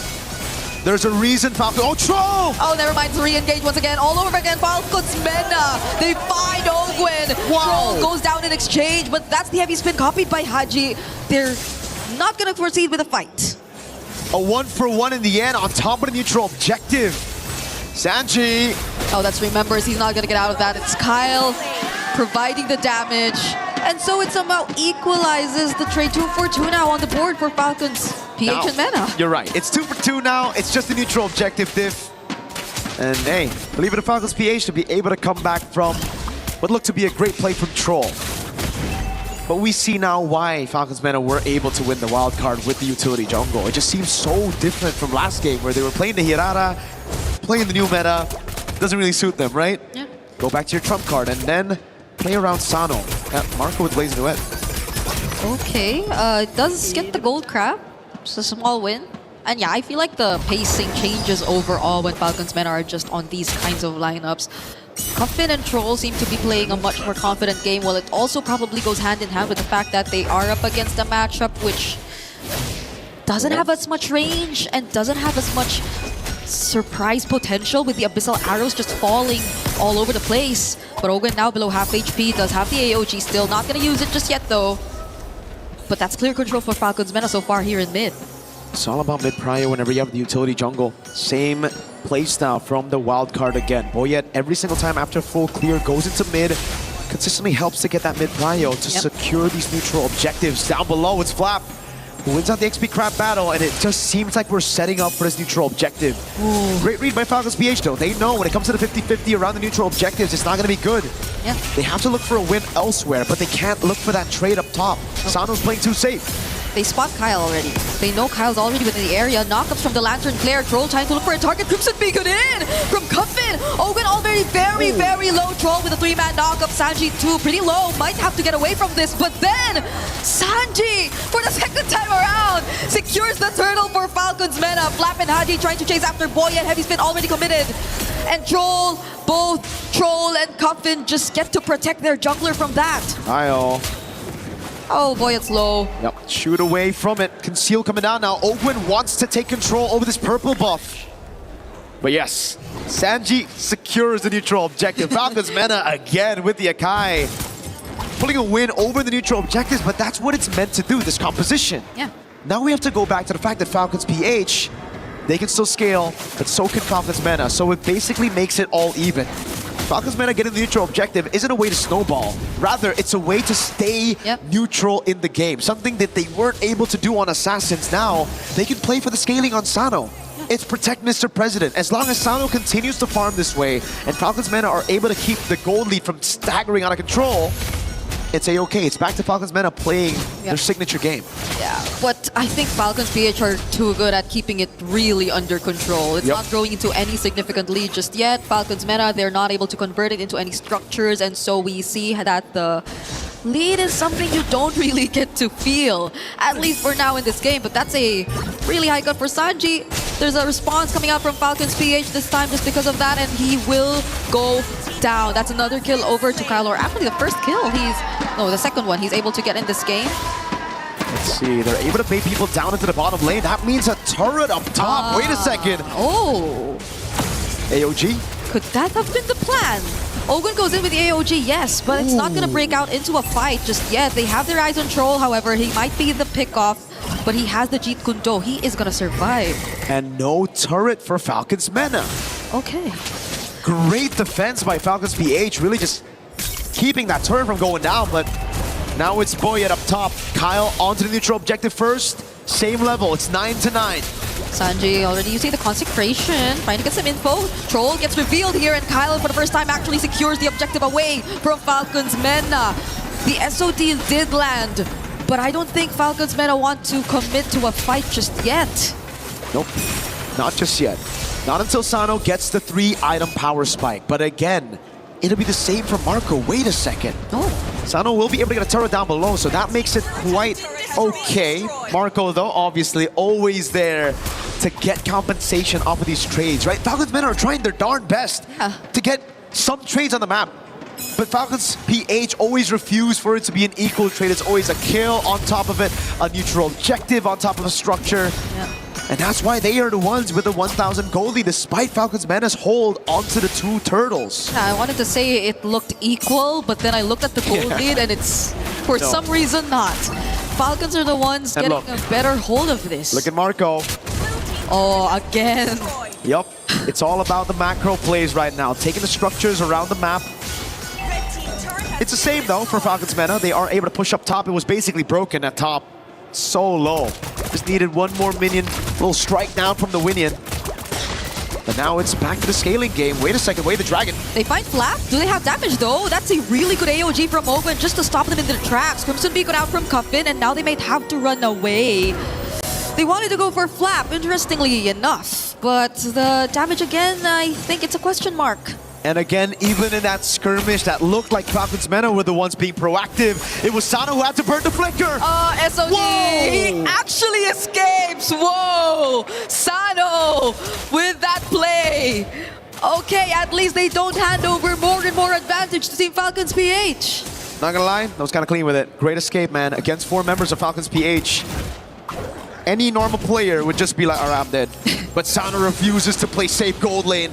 He is the definition of play safe gold lane. He knows if 4 members are coming up, how to handle them. Up top though, Marco's gonna try to build a slow push. And Falcons Mena won't actually be using Moskov, Sano. Oh, yeah, he's here in mid, and because they need the damage, they pin down Owen, they want to burst him down. Flap goes in with the falling star moon, but the Crimson Beacon too as a response. They want to apply a bit more crowd control, and now he's slowly being shredded down.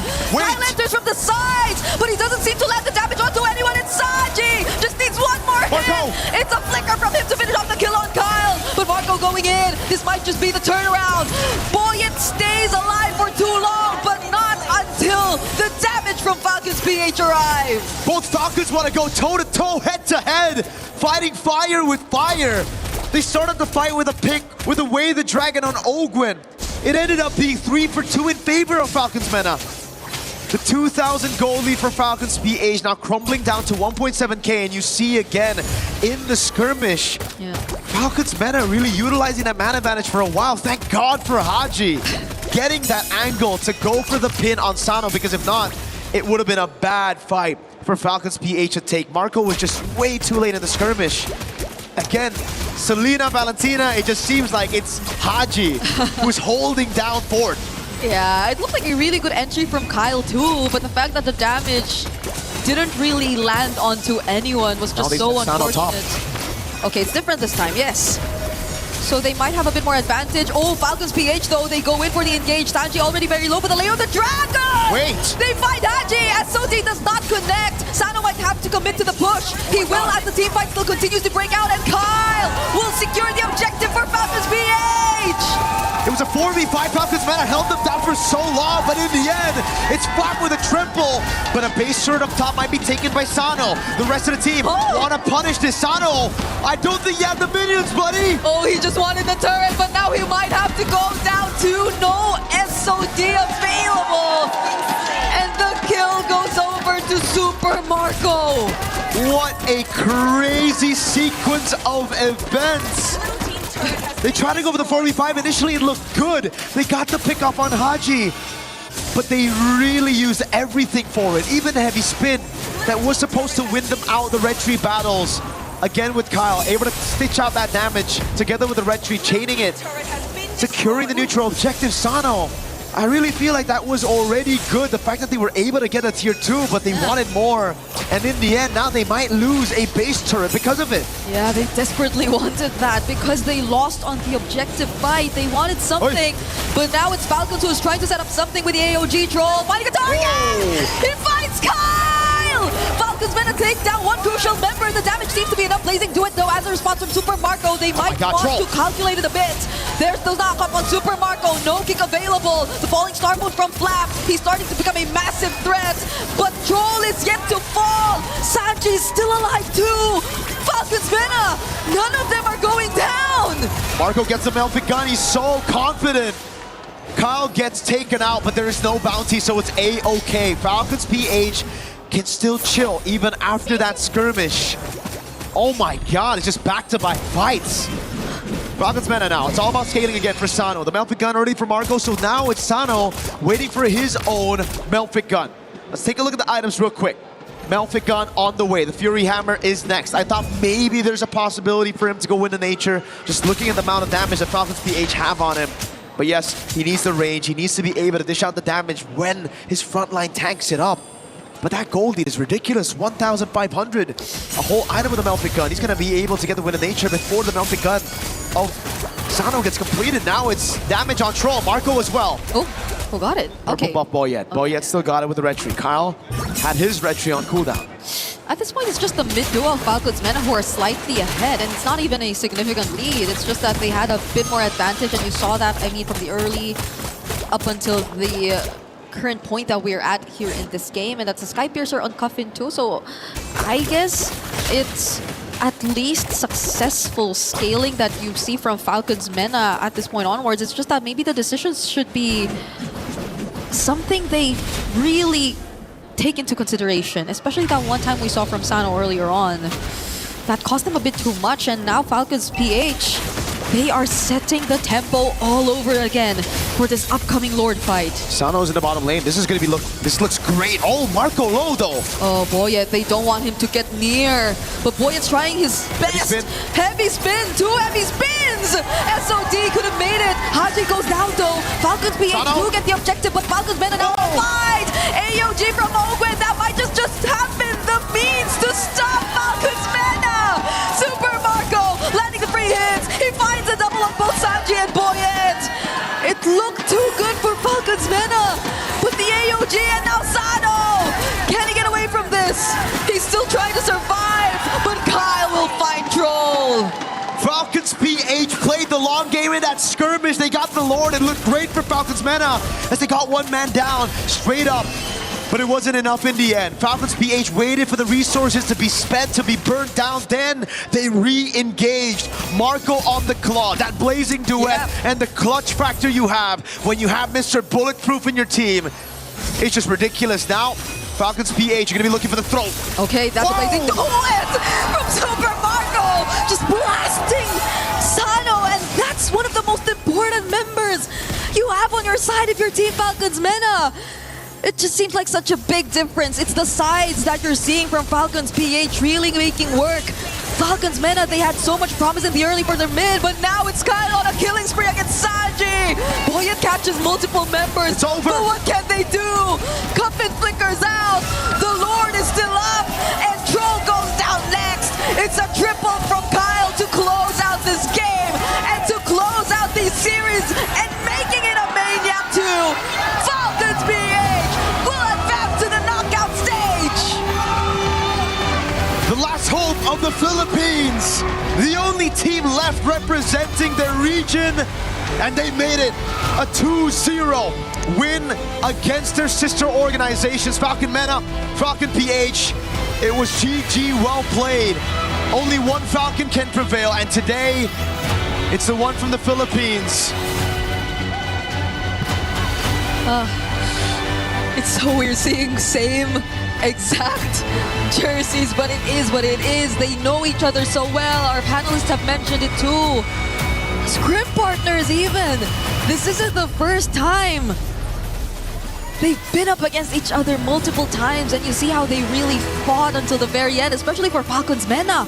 Reverting back to comforts, taking the risk, trying to play for Sano in the late game. But it didn't work out for them. Falcons PH seemed very much more polished compared to their previous performances here in this series. Absolutely, they really fixed a lot of the errors that we saw in their match against Vitality here. They're finding their craft and playing it clean, not panicking. Especially here, you know, committing, making those decisions, the right ones, not hesitating a single time in this game. Even though there were some dicey situations that Falcons Mena placed them in, again, it looked really good. It looked like this pickoff was great with Haji down 4v5, but they'd already used all their resources, and Flap and Ogwen, these two were too darn tanky. They were too darn good. At the end of the day, with Sano dead, there was no chance for them to defend. Haji with the constant pins, these heavy spin steals, man. Wow, the Kadama machine. Haji, Kadamashine, Selena, Valentina. He's definitely got it this time. We're gonna throw it over to an interview on stage with Flop. Yes, my friends, we're here with Flop. It's Falcons PH that take the win in advance over their sister team. Few questions. What's it feel like to be back here on the international big stage? We feel really good to be back in international, yes. It's a hell of a moment here, but not only are you coming in and being the only Filipino team that's advancing on in the knockouts, but you're also representing the EWC 2025 Club Champions. What does that mean to you as a person and as a team? I think it means a lot because I need to win this one for my team and my bosses, so... That's an extra bit of pressure on here, but you've got a lot of people that are giving you that energy all the way from home. So is there anything you'd like to say to the camera here to all the Filipino fans out there cheering for you? Maraming salamat sa sumusuporta sa amin. Kami ang last hope. The last hope, there it is, Flop and Falcons PH taking it and advancing on to the knockout stage. But you know what that means. It's time to crush a key. Come on over, my friends. All of Falcons PH, and let's head all the way back. Our final key to be crushed here in the group stage of MSC at EWC 2026. 16 teams are now down to only 8. There's one more to fill in the gap. It has to be a team-on-team kill. But it's Falcons PH, the only and final hope for the Philippines that get to crush, guess what? Team Falcons' own. Whoa, back. There it is. Congratulations, Team Falcons PH. Eliminate Team Falcons Meta and secure their own spot in the knockouts. With that, the key is crushed, the heart is done, and it's one Falcon that'll fly out of the nest. Whereas the other one, they're just gonna have to go back home into that egg and prepare for their next bout.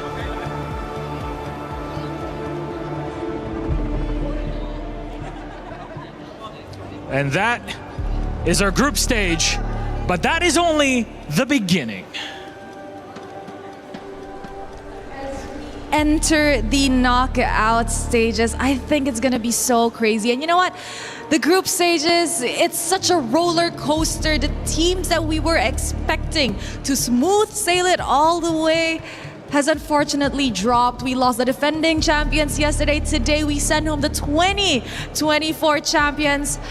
I honestly cannot believe this is how MSC 2026 is playing out, Milosh. It just means that if you want to compete at the top level in MLBB, you have to constantly be on your toes. It's an important thing here at the Esports World Cup is that everything is earned, right? You cannot just come in and assume that you'll be given the space.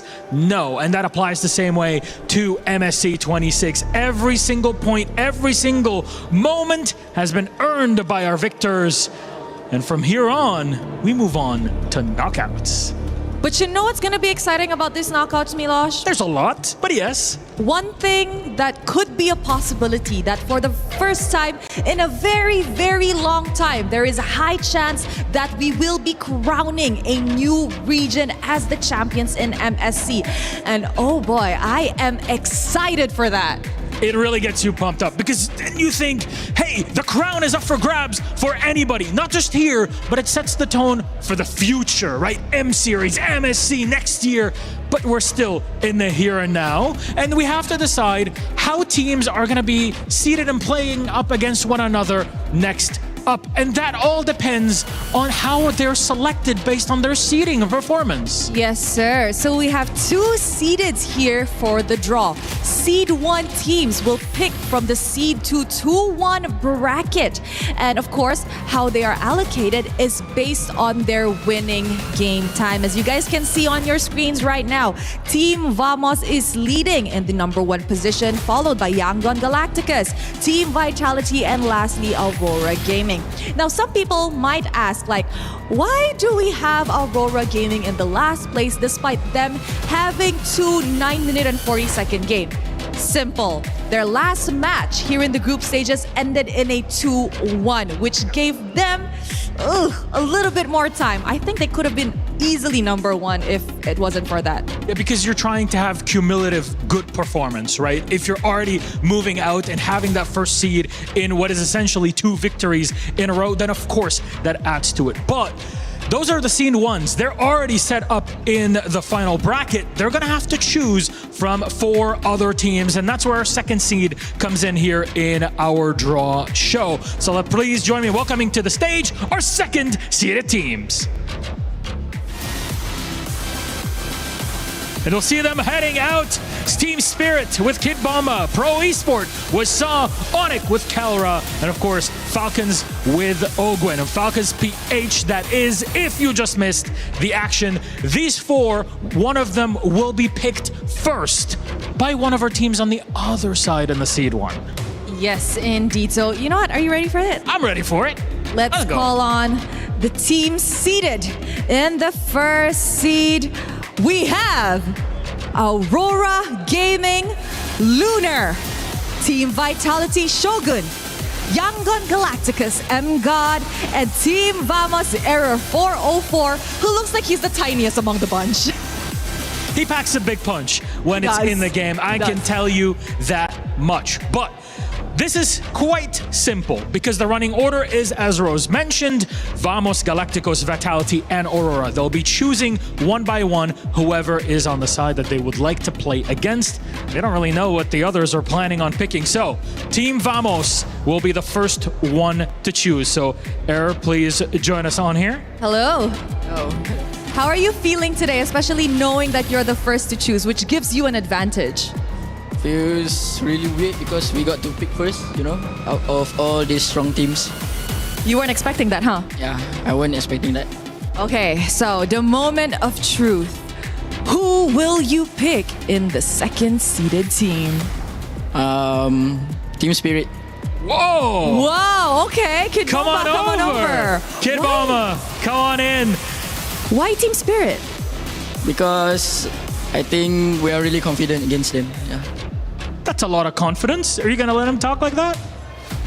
I mean, what should I say? He can say whatever he wants. We will see in the game.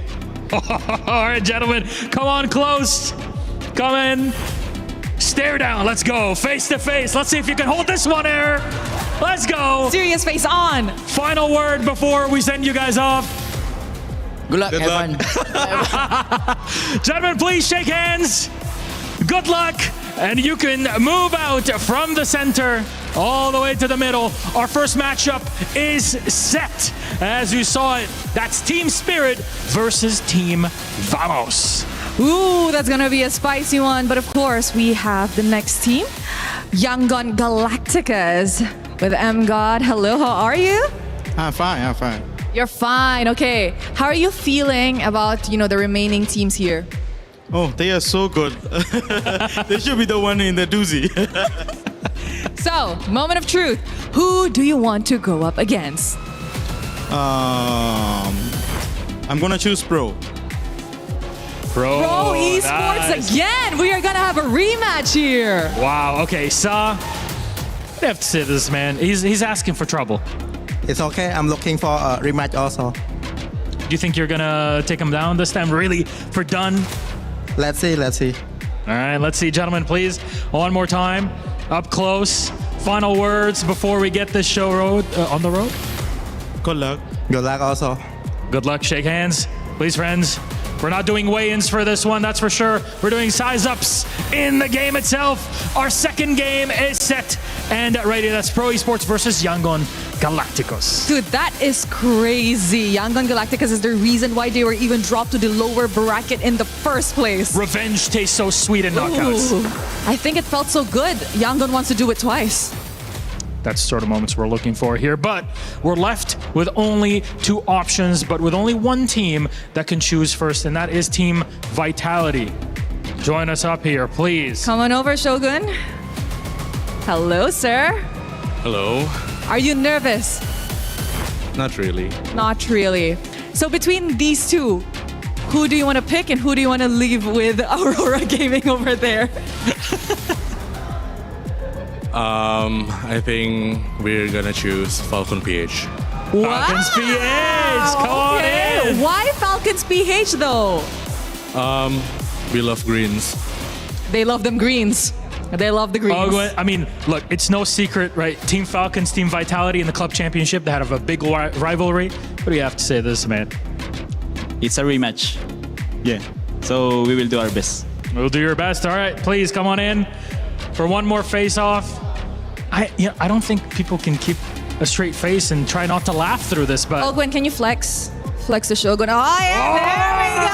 Oh, yeah, now we're talking. All right, final words, gentlemen. Good luck.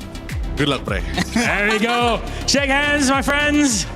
And off you go. That's a third game set up. Falcons versus Vitality. Not only in the context of MSC is that super cool, but in the context of the Esports World Cup Club Championship, that adds a lot more to it. Overall, just an amazing matchup. And you know what? For the last matchup, come here, Lunar. Come here. Come here, Lunar. Who do you want to meet, Lunar? That's a pretty hard choice for me, but I will go with Onyx. Yeah, so hard. Hardest question of the day. Honestly, did you expect to pick them? If you had the choice, would you pick Onyx? Either if you're first to no, but if you're third, I think yeah. Okay.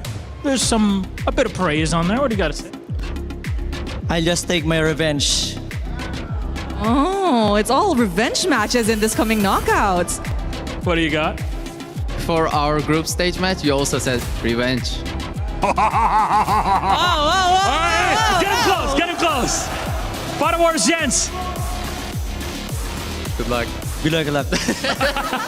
Thank you very much, gentlemen. Please, you may leave us on the stage. There's love between all of our teams. That's a big part of the competition. But when we're walking in the server, it is on another level. Yes, but just a reminder to everybody and to all the fans that are watching, the order that we pick the players and the teams today does not determine the final schedule for match day itself. So don't forget to wait for the official announcement. That is it from us on the main stage for the group stages. But of course, we have to throw it over to the panel to break down what happened in this series and in this draw.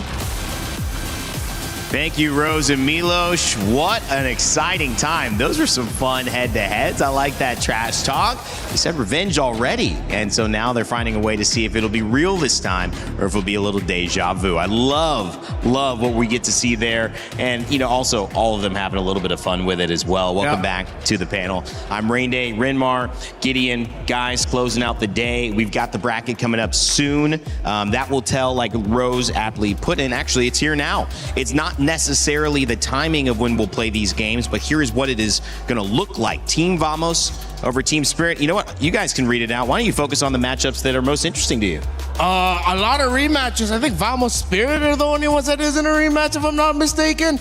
And the theory of everyone that Vitality and Aurora Gaming might just be the grand finals of this MSC, the possibility is still alive. It really is. It's pretty crazy how this actually turned out to be so many rematches. Like, of course, I'm excited to see how Yangon Galacticos are going to face up against Pearl because that was already a banger. You can only imagine that they're going to push it to the 45 minutes rather than the 30s.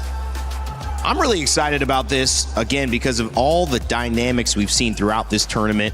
It is also really important to mention that we do have a Filipino representative. That was going to be the question. You haven't seen a lot of international tournaments, a lot of tournaments at all without a Filipino representative, and you still won't see one in the knockout stages here without a PH representative in the knockout stages because they've made it through.